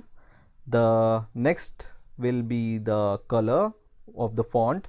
So let's say the color will be 0, 0, 255, and then the last argument will be the thickness. So let's say the thickness will be 3, and this code is going to put the rectangle around your moving persons if the area of that contour is greater than 700. Okay, so let's run this code and let's see if it works or not. So I'm going to just run this code, and you can see that status is movement because all the persons here are moving, and you can see these rectangles which are drawn around the moving persons, and this noise which we were seeing in the previous result is also gone around the movement of this rope. Okay, so sometimes this rectangle is drawn on the movement of the rope also.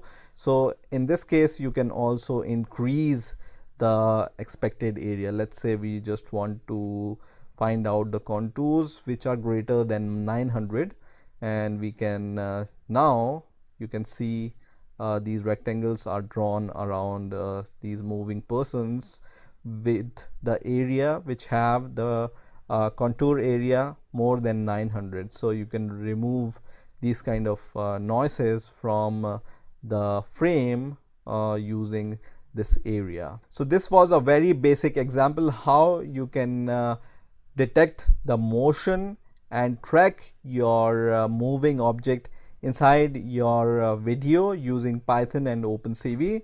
I hope you have enjoyed this video, and I will see you in the next video.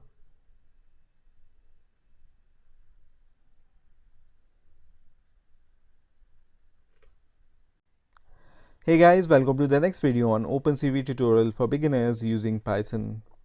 In this video, we are going to see how we can detect simple geometrical shapes using OpenCV. So to start with, I have this simple code which reads an image and then show it into a IamShow window.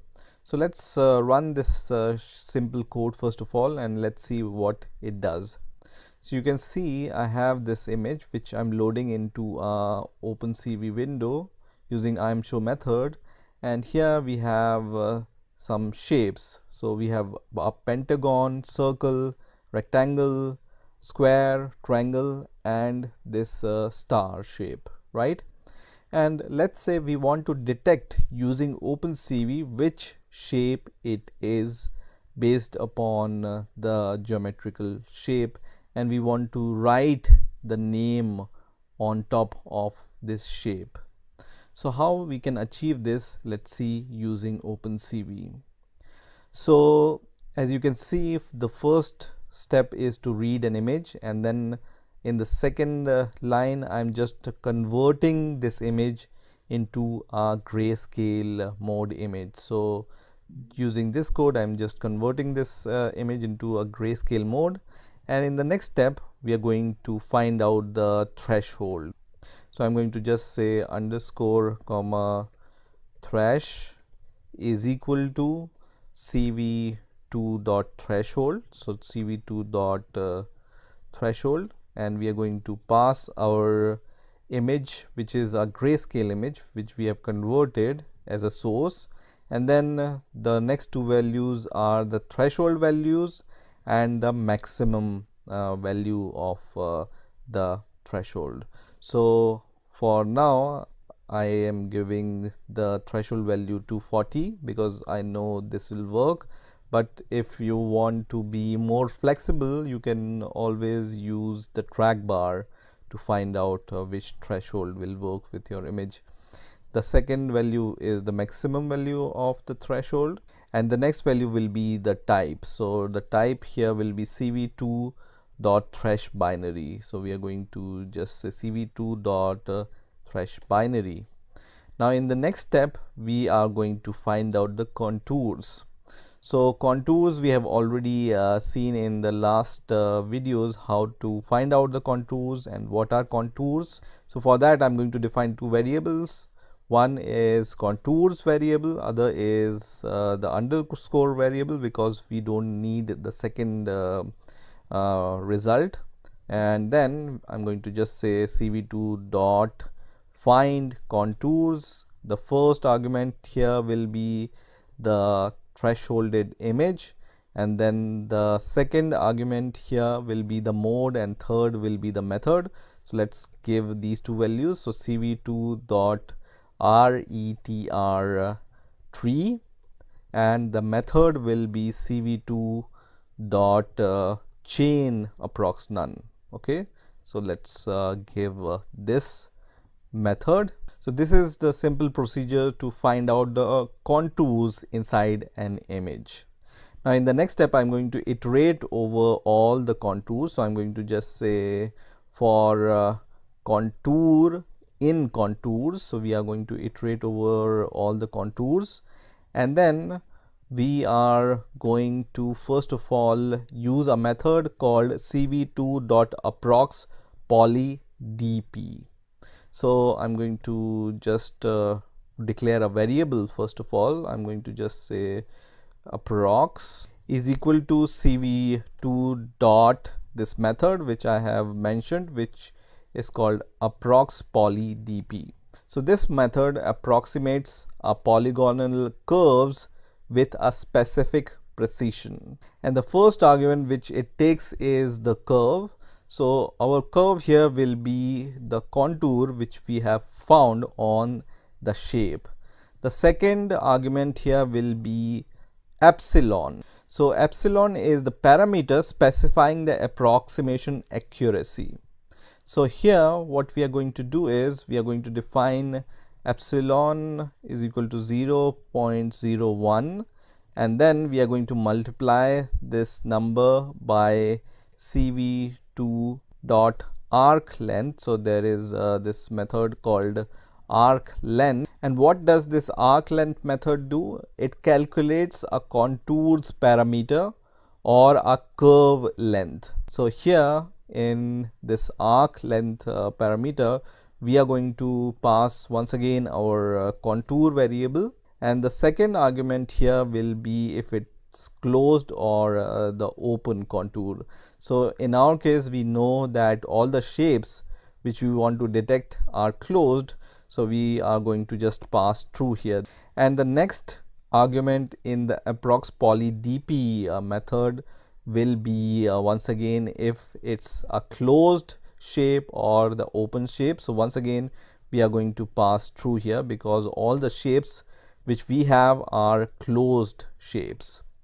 Now once we have this approximation, we are just going to draw all the contours first of all. So we are going to just say cv2 dot draw contours on which image? On our original image. So we are going to draw these contours on the original image, and then we are going to pass the second argument, and this will be our approximation. So we can in the square bracket, this is one other notation of just giving the number of contours as an argument to the draw contours method. So in the square brackets you can just pass the approx. The next parameter here will be the contour index. So because we are iterating over all the contours, that's why the index will always be 0, because there will be only one contour which we are working at a time. So this index will be 0. The next argument here will be the color. So you can give any color here. I am going to give 0, 0, 0, let's say, and then the next will be the thickness. So thickness I'm going to give here is 5. Now the next step is to print out the shape. So which shape it is, we want to print on the shape, which shape it is in simple English, let's say. So for that we need to find out the coordinates on which we want to print this text on the shape. So we need to find out the x and y coordinates. So we can find this x and y coordinates using this approx variable, and we can just say approx dot revvel. So this is a method called ravel, and then the first index here will be the x coordinate, and in a same way we are going to just say approx dot ravel, and on this method the second argument or the second index at index 1 will be the y coordinate. So on these x and y coordinates we are going to print our text. Now in the next step what we are going to do is, so because this approx poly dp is going to approximate the number of polygonal curves, so based upon the number of polygonal curves we can just approximate which shape it can be. So if this approx length, so let's just find out the length of this approx, and if the length of this approx variable is equal to 3, then we are going to say that it's a triangle, because triangle can be made with 3 points. So this length of approx variable, if it's equal to 3, then we are going to say that it's a triangle, because if the number of curves here are 3, then most probably it's going to be a triangle. So if we know that this is a triangle, then we can easily just print or put text on that image. So we are going to just say put text, and the first variable here will be the image. So we are going to put text on the image. The second variable will be the text, and we know that this will be a triangle, so we are going to just say triangle here. And then the next argument here will be the coordinates on which you want to print this text. So we already found out the coordinates at which we want to put this text. The next argument here will be the font. So we are going to just say cv2 dot font Hershey complex, and the next argument here will be the font scale. So let's say font scale will be 0.5, and the next argument here will be the color. So you can give any color. Let's say we just want to print this text in the black color itself. So we are going to just say 0, 0, 0. Then using this logic we can also say that if the length of this approx is equal to 4, then it can either be a square or a rectangle. So here if the approx length is 4, then it can be a square or a rectangle, but we don't know if it's a square or a rectangle. So for now we can just write that it's a rectangle, and we are going to decide if it's a rectangle or a square in the next step, but let's define the other if else conditions also.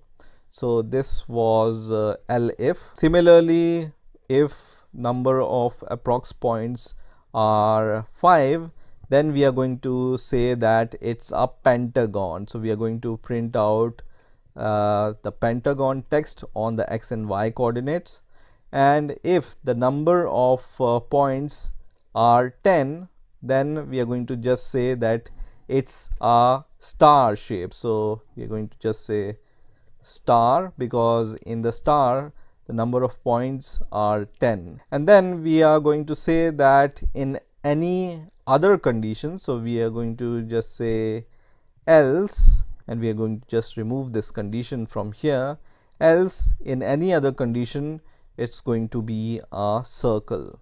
Okay, so if approx length is 3, it's a triangle. If approx length is 4, it's a rectangle or a square. If 5, pentagon. If it's 10, it's a star. If it's nothing out of all these options, then it's a circle. You can also find out for example octagon or hexagon. Here if it's 6, it's a hexagon. If it's 8, it's a octagon, and so on, right? Now let's once again come to this step, and in this step we just know that if the number of points are 4, then it's a rectangle or a square. But how can we find if it's a rectangle or a square? So let's decide that now. So what we are going to do for that is we are going to just say x comma y, and then we are going to just say w comma h for width and height. And there is a method called cv2.bounding rect, which is going to give us the x and y coordinates and the width and height of the rectangle, right? So we are going to apply that method. So cv2.bounding rect on our approximate variable or approx variable, which is going to give us the x and y coordinate and width and height. Now based upon the width and height, we can find out the aspect ratio. So we are going to just say aspect ratio is equal to float. First of all, we need to typecast the width into a float. So we are going to just say float w divided by height, and this will be the aspect ratio of the rectangle. Now if this aspect ratio, let's print out the aspect ratio also, so we know what aspect ratio we are getting using the rectangle or the square. And we are going to just say if this aspect ratio is between 0.95 and 1.05, then it's going to be a square, right? Because the width and height are almost same. Okay, so we just give some room for some noises. That's why we are providing here. Ideally it should be a 1, aspect ratio should be 1 in order to have a square, but let's say we are just approximating, so we can just say if it's 0.95, if it's greater than 0.95, and if it's less than, so aspect ratio is less than or equal to 1.05, then it's a square. Okay, in ideal situation you might want to give here 1, but in images it can be a little bit different, so we are just giving this limit. So if the aspect ratio falls in this limit, then it's going to be a square, otherwise it's going to be a rectangle, right? And I'm going to just say that if this is the case, then it's going to be square, otherwise. So in the else condition, so let's give this else condition here, else it's going to be a rectangle. So let's print rectangle in the put text. Okay, so this is the code which we have written. And now finally what we are going to do, we are going to just show the shapes image, including all the contours and the text which we have put on these shapes. So let's run this code and let's see if it works or not. So you can see now it's going to work like this. So all the contours are drawn across these shapes, and you can see the text on top of these shapes. So circle, rectangle, pentagon, star, triangle, and squares. What you can also do here is you can just change this text position using the x and y coordinates. So let's say I just want to change this y position to just little bit top of the shape. So I just added -5 offset here in the y-axis, and now you can see it goes little bit up this text, right? So now it's much visible, this text. And you can see rectangle and square text is not going up because we have declared the local x and y here also. So we can just say x1 and y1 here, and then run this code once again, and you can see this rectangle and square text is also moved little bit up. So I think the offset of 5 is okay to show these text on top of these shapes. So this is how you can detect simple geometric shapes using OpenCV. So I hope you have enjoyed this video, and I will see you in the next video.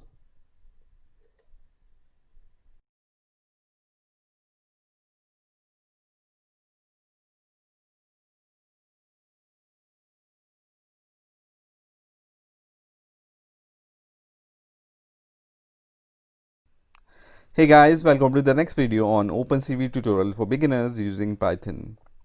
In this video, we will discuss about histograms in OpenCV.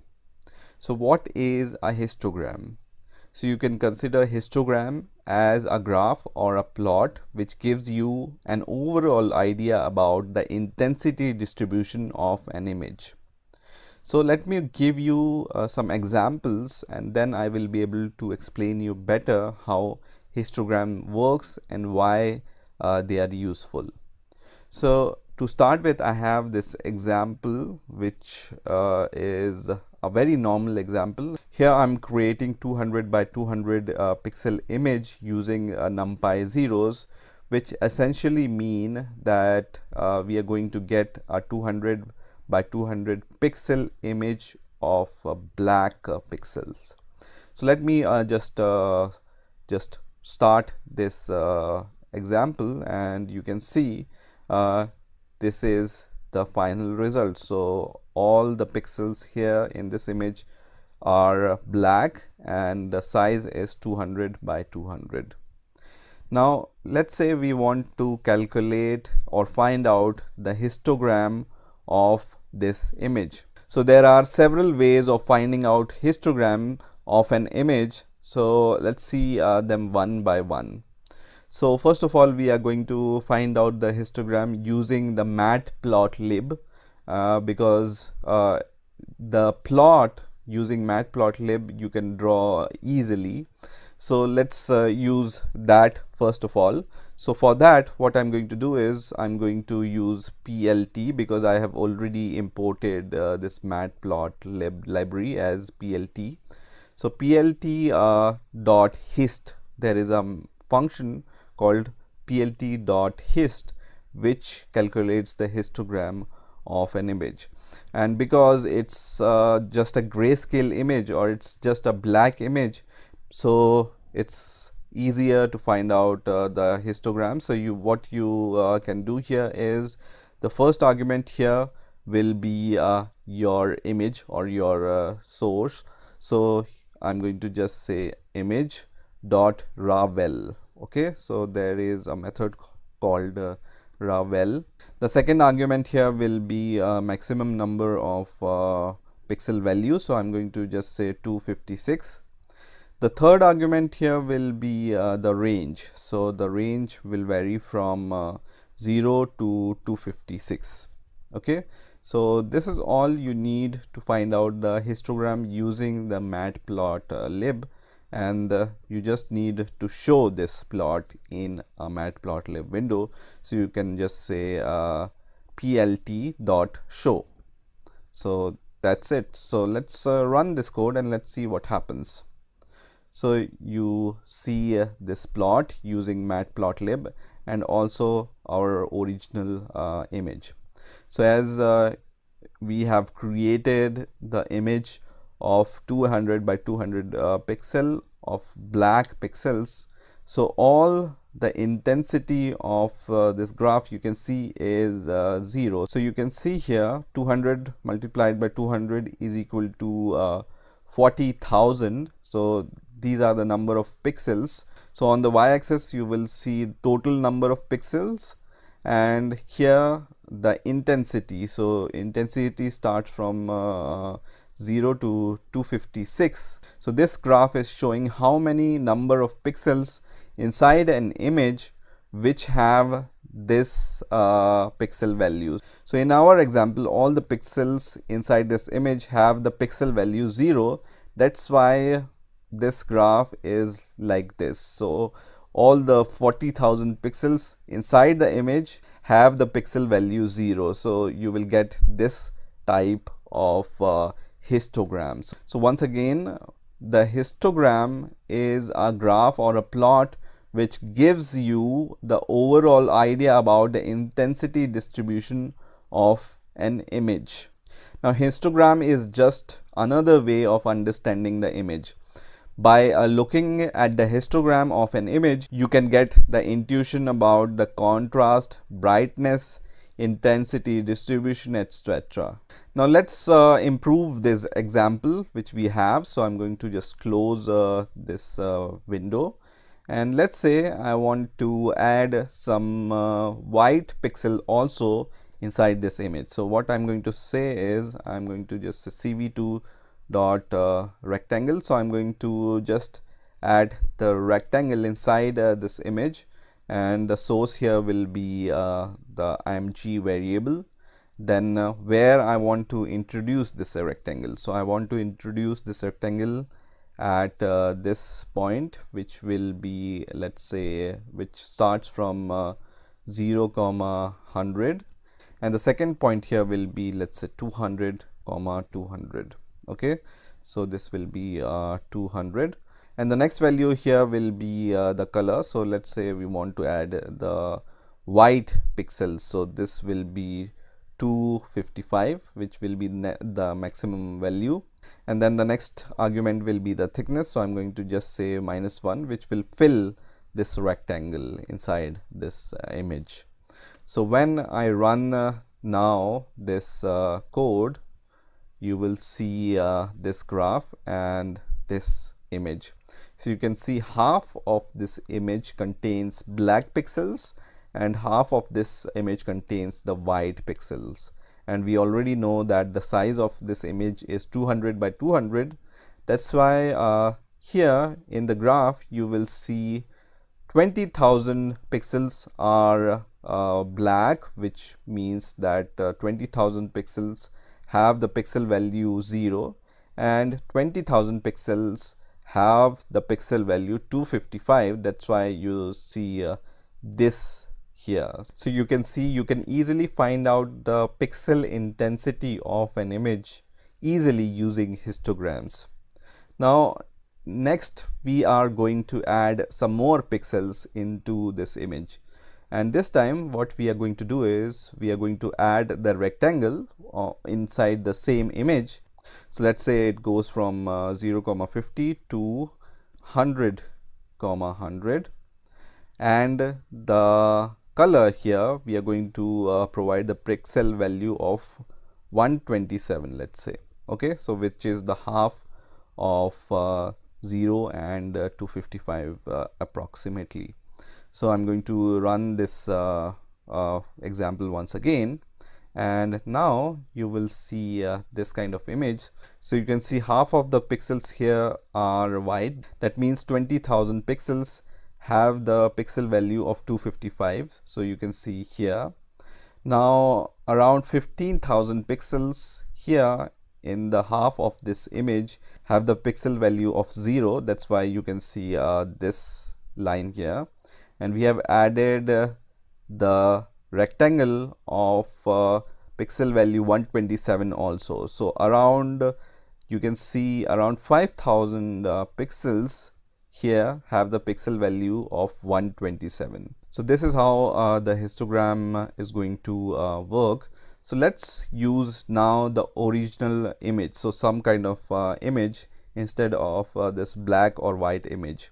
So now what I'm going to do is I'm going to just once again declare a variable, and then I'm going to just say cv2 dot im read, and we are going to read some file. So let's say I have this lena.jpg image, so I'm going to just read that.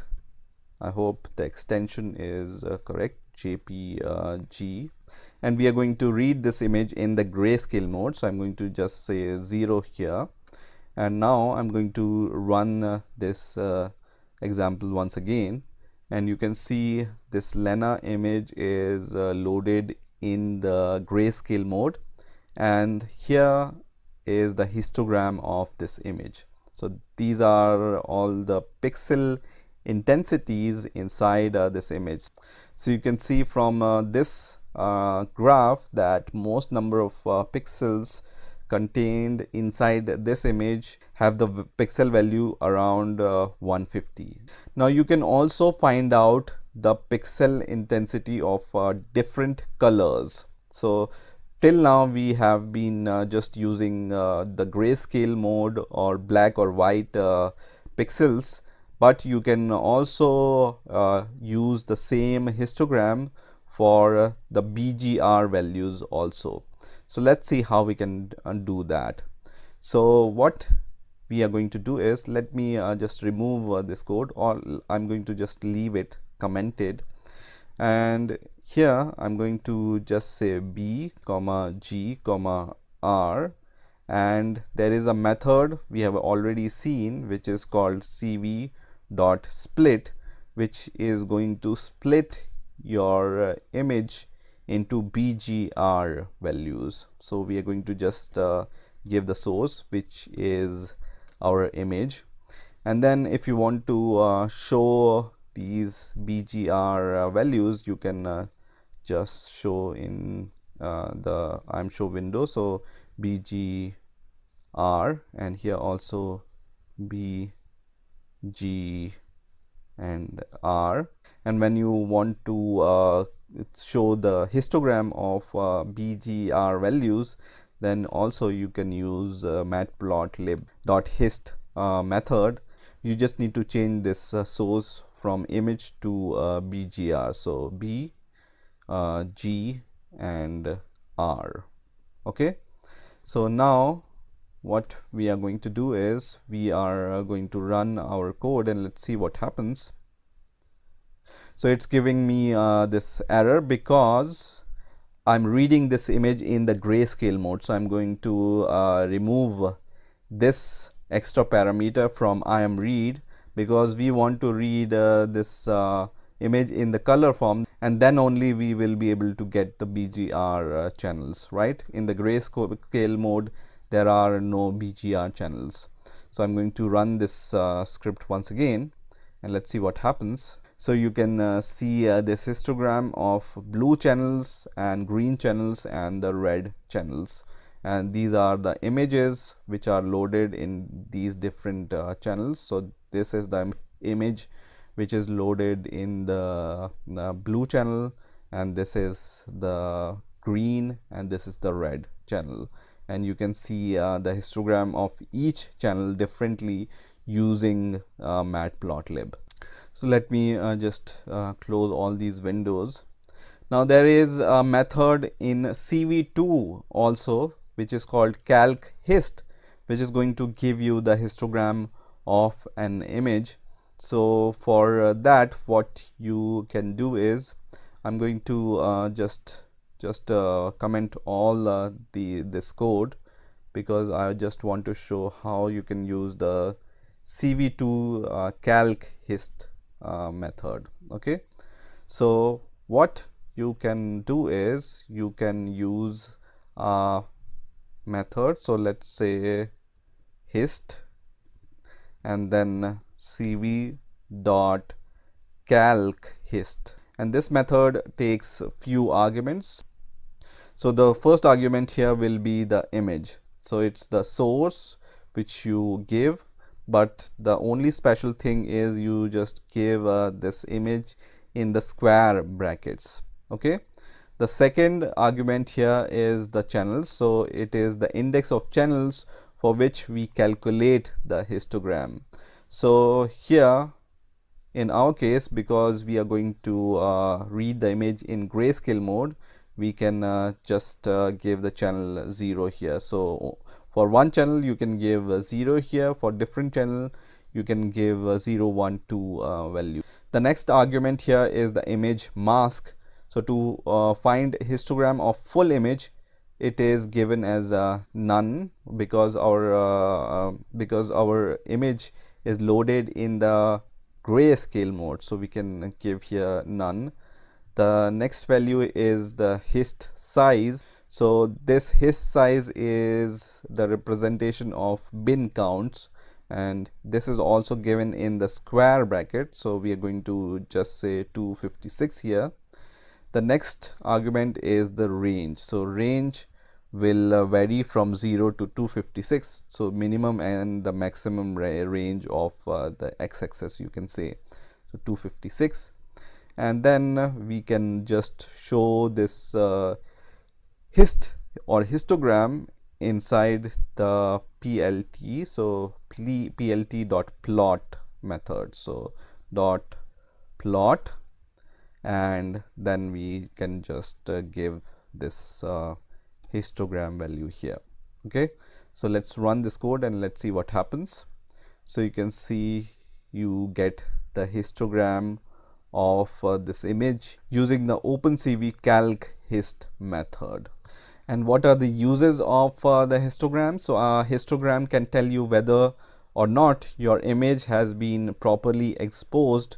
So when you take a digital image, it's very useful. It can also tell you whether the lighting conditions were flat or harsh when you took that image, and using the histogram you can also make the adjustments which will work best for your digital images. So this the usefulness of the histograms we will see in the later videos. This was just the basics about the histograms in OpenCV. So I hope you have enjoyed this video, and I will see you in the next video.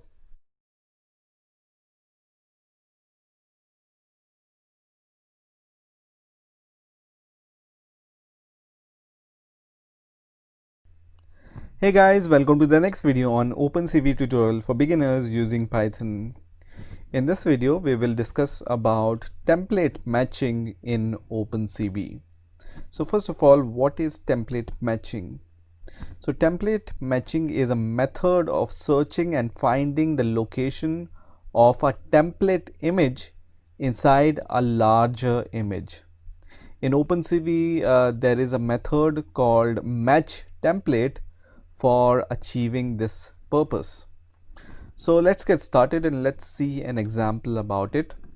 So I have this simple code which just loads this image, and let's see what this image looks like. So this is the image and this is the messy image, and what I want to do is I want to match the face template which I have, which looks like this, which is the smaller template which is also available inside this image. So this will act like a template for us, and we will try to find this template inside this larger image. So let's get started and let's see how we can search this template inside this larger image. So first of all, what we need to do is obviously we need to load this image and also load our template. So before loading our template image, I'm going to just convert my original image, which is the larger image, into the grayscale image. So I have declared this variable gray underscore image, and then I'm going to just say cv2.cvt color, which is going to convert my image img, and let's convert this image into cv2.color underscore bgr to gray. Now let's load our face image, which is called messy underscore face dot jpg. So I'm going to just change this name, messy underscore face dot jpg, and this will be our face image, or you can also say this is a template. And I'm going to also load this image as a grayscale image. So I'm going to just pass the second argument in the read method as 0, which is going to load this messy image as a grayscale image.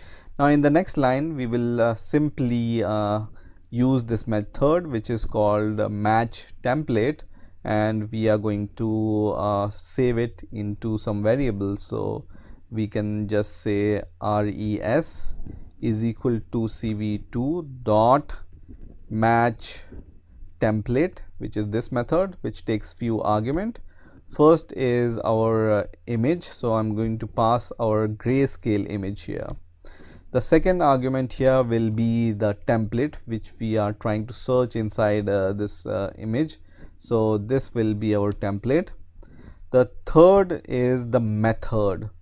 So the method can be several method. There are several methods available for the template matching. So I want to show you these method for the template matching. So you can see type of template matching operations, and there is separate formula involved in order to match that template inside that image. So for now we are going to use this method, which is tm underscore c cof underscore normed dot tm underscore c cof normed, which is this method. Now let's try to print this result, and let's see what is the content inside this result. So I'm going to just print the content inside this result which we got. So I'm going to run this code, and this image is loaded, but for now we are interested in this array matrix which you are seeing here. So you can see when you observe these values carefully, you will see all are relatively smaller values. So you can see 0.2, 0.2, almost every value is around until 0.3. So the maximum value I can see here is 0.3. So let me just show this image once again, and the template also. So what this result contains is these all values, and there will be one value which contains the number, for example 0.8 or the brightest point. Okay, so if here this matrix contains a value which have the value 1, it is the brightest point, and it will be there inside this image after applying this match template method, which will be around this point, at this point at which this template matches. So top left corner of this template. So at the point at which this left top corner of this image will match inside this large image, there will be a brightest point there, and that brightest point will be reflected inside this image in the form of this decimal number, and all the other values will be slightly darker values. Okay, so that's how this matrix, from this matrix we will come to know the top left corner of the template inside this larger image. So now how can we filter out that value which is the brightest point inside this matrix? So all the points you can see looks like under 0.3, but there are some points here. You can see 3 dots, and there are thousands and thousands of values will be available here. All the values are not printed. Okay, so what we are going to do is we are going to try to find out the brightest point. So this we can find out with the numpy method. There is a method called where, using which we can find out or filter out those values which are greater than certain number. So I'm going to first of all declare a variable called threshold is equal to, I'm going to declare the value of threshold initially as 0.8, which will be relatively brighter point inside the matrix which we are getting using this result variable, right? And then there is a method called where numpy where. So I'm going to declare once again loc variable and then np dot where method, and here we are going to pass our result which we got, and we are going to filter out using this expression. So this will be a boolean expression. So I'm going to just say give me all those values which are greater than or equal to the threshold inside this result matrix. Okay, so this where method is going to just evaluate this expression. Each and every value will be evaluated, and if this value inside the matrix is greater than 0.8, which is our threshold, then it's going to give those values to us. So let's print out those values after the filtering out of most of the values, and let's just print this loc variable also. So I'm going to run this code once again, and you can see here this is the matrix which we got. So you can see this is the array which we got. So still we can increase this threshold in order to find out only one point. So there are several points available here. So let's say I'm going to increase this value to 0.9, and let's run this code again, and you will see only 2 points, 85 and 220. So this is what we were expecting. So we wanted to find out this point, which will be the brightest point inside this result matrix. So once we got the brightest point, which will be around here, which will be the top left corner, as I said, of this template, and it will be located somewhere here in the original image, then we can draw the rectangle around this original image, same as the size of this template. So this will be the easier task, because we already know the width and height of this template. We already know how to get the width and height of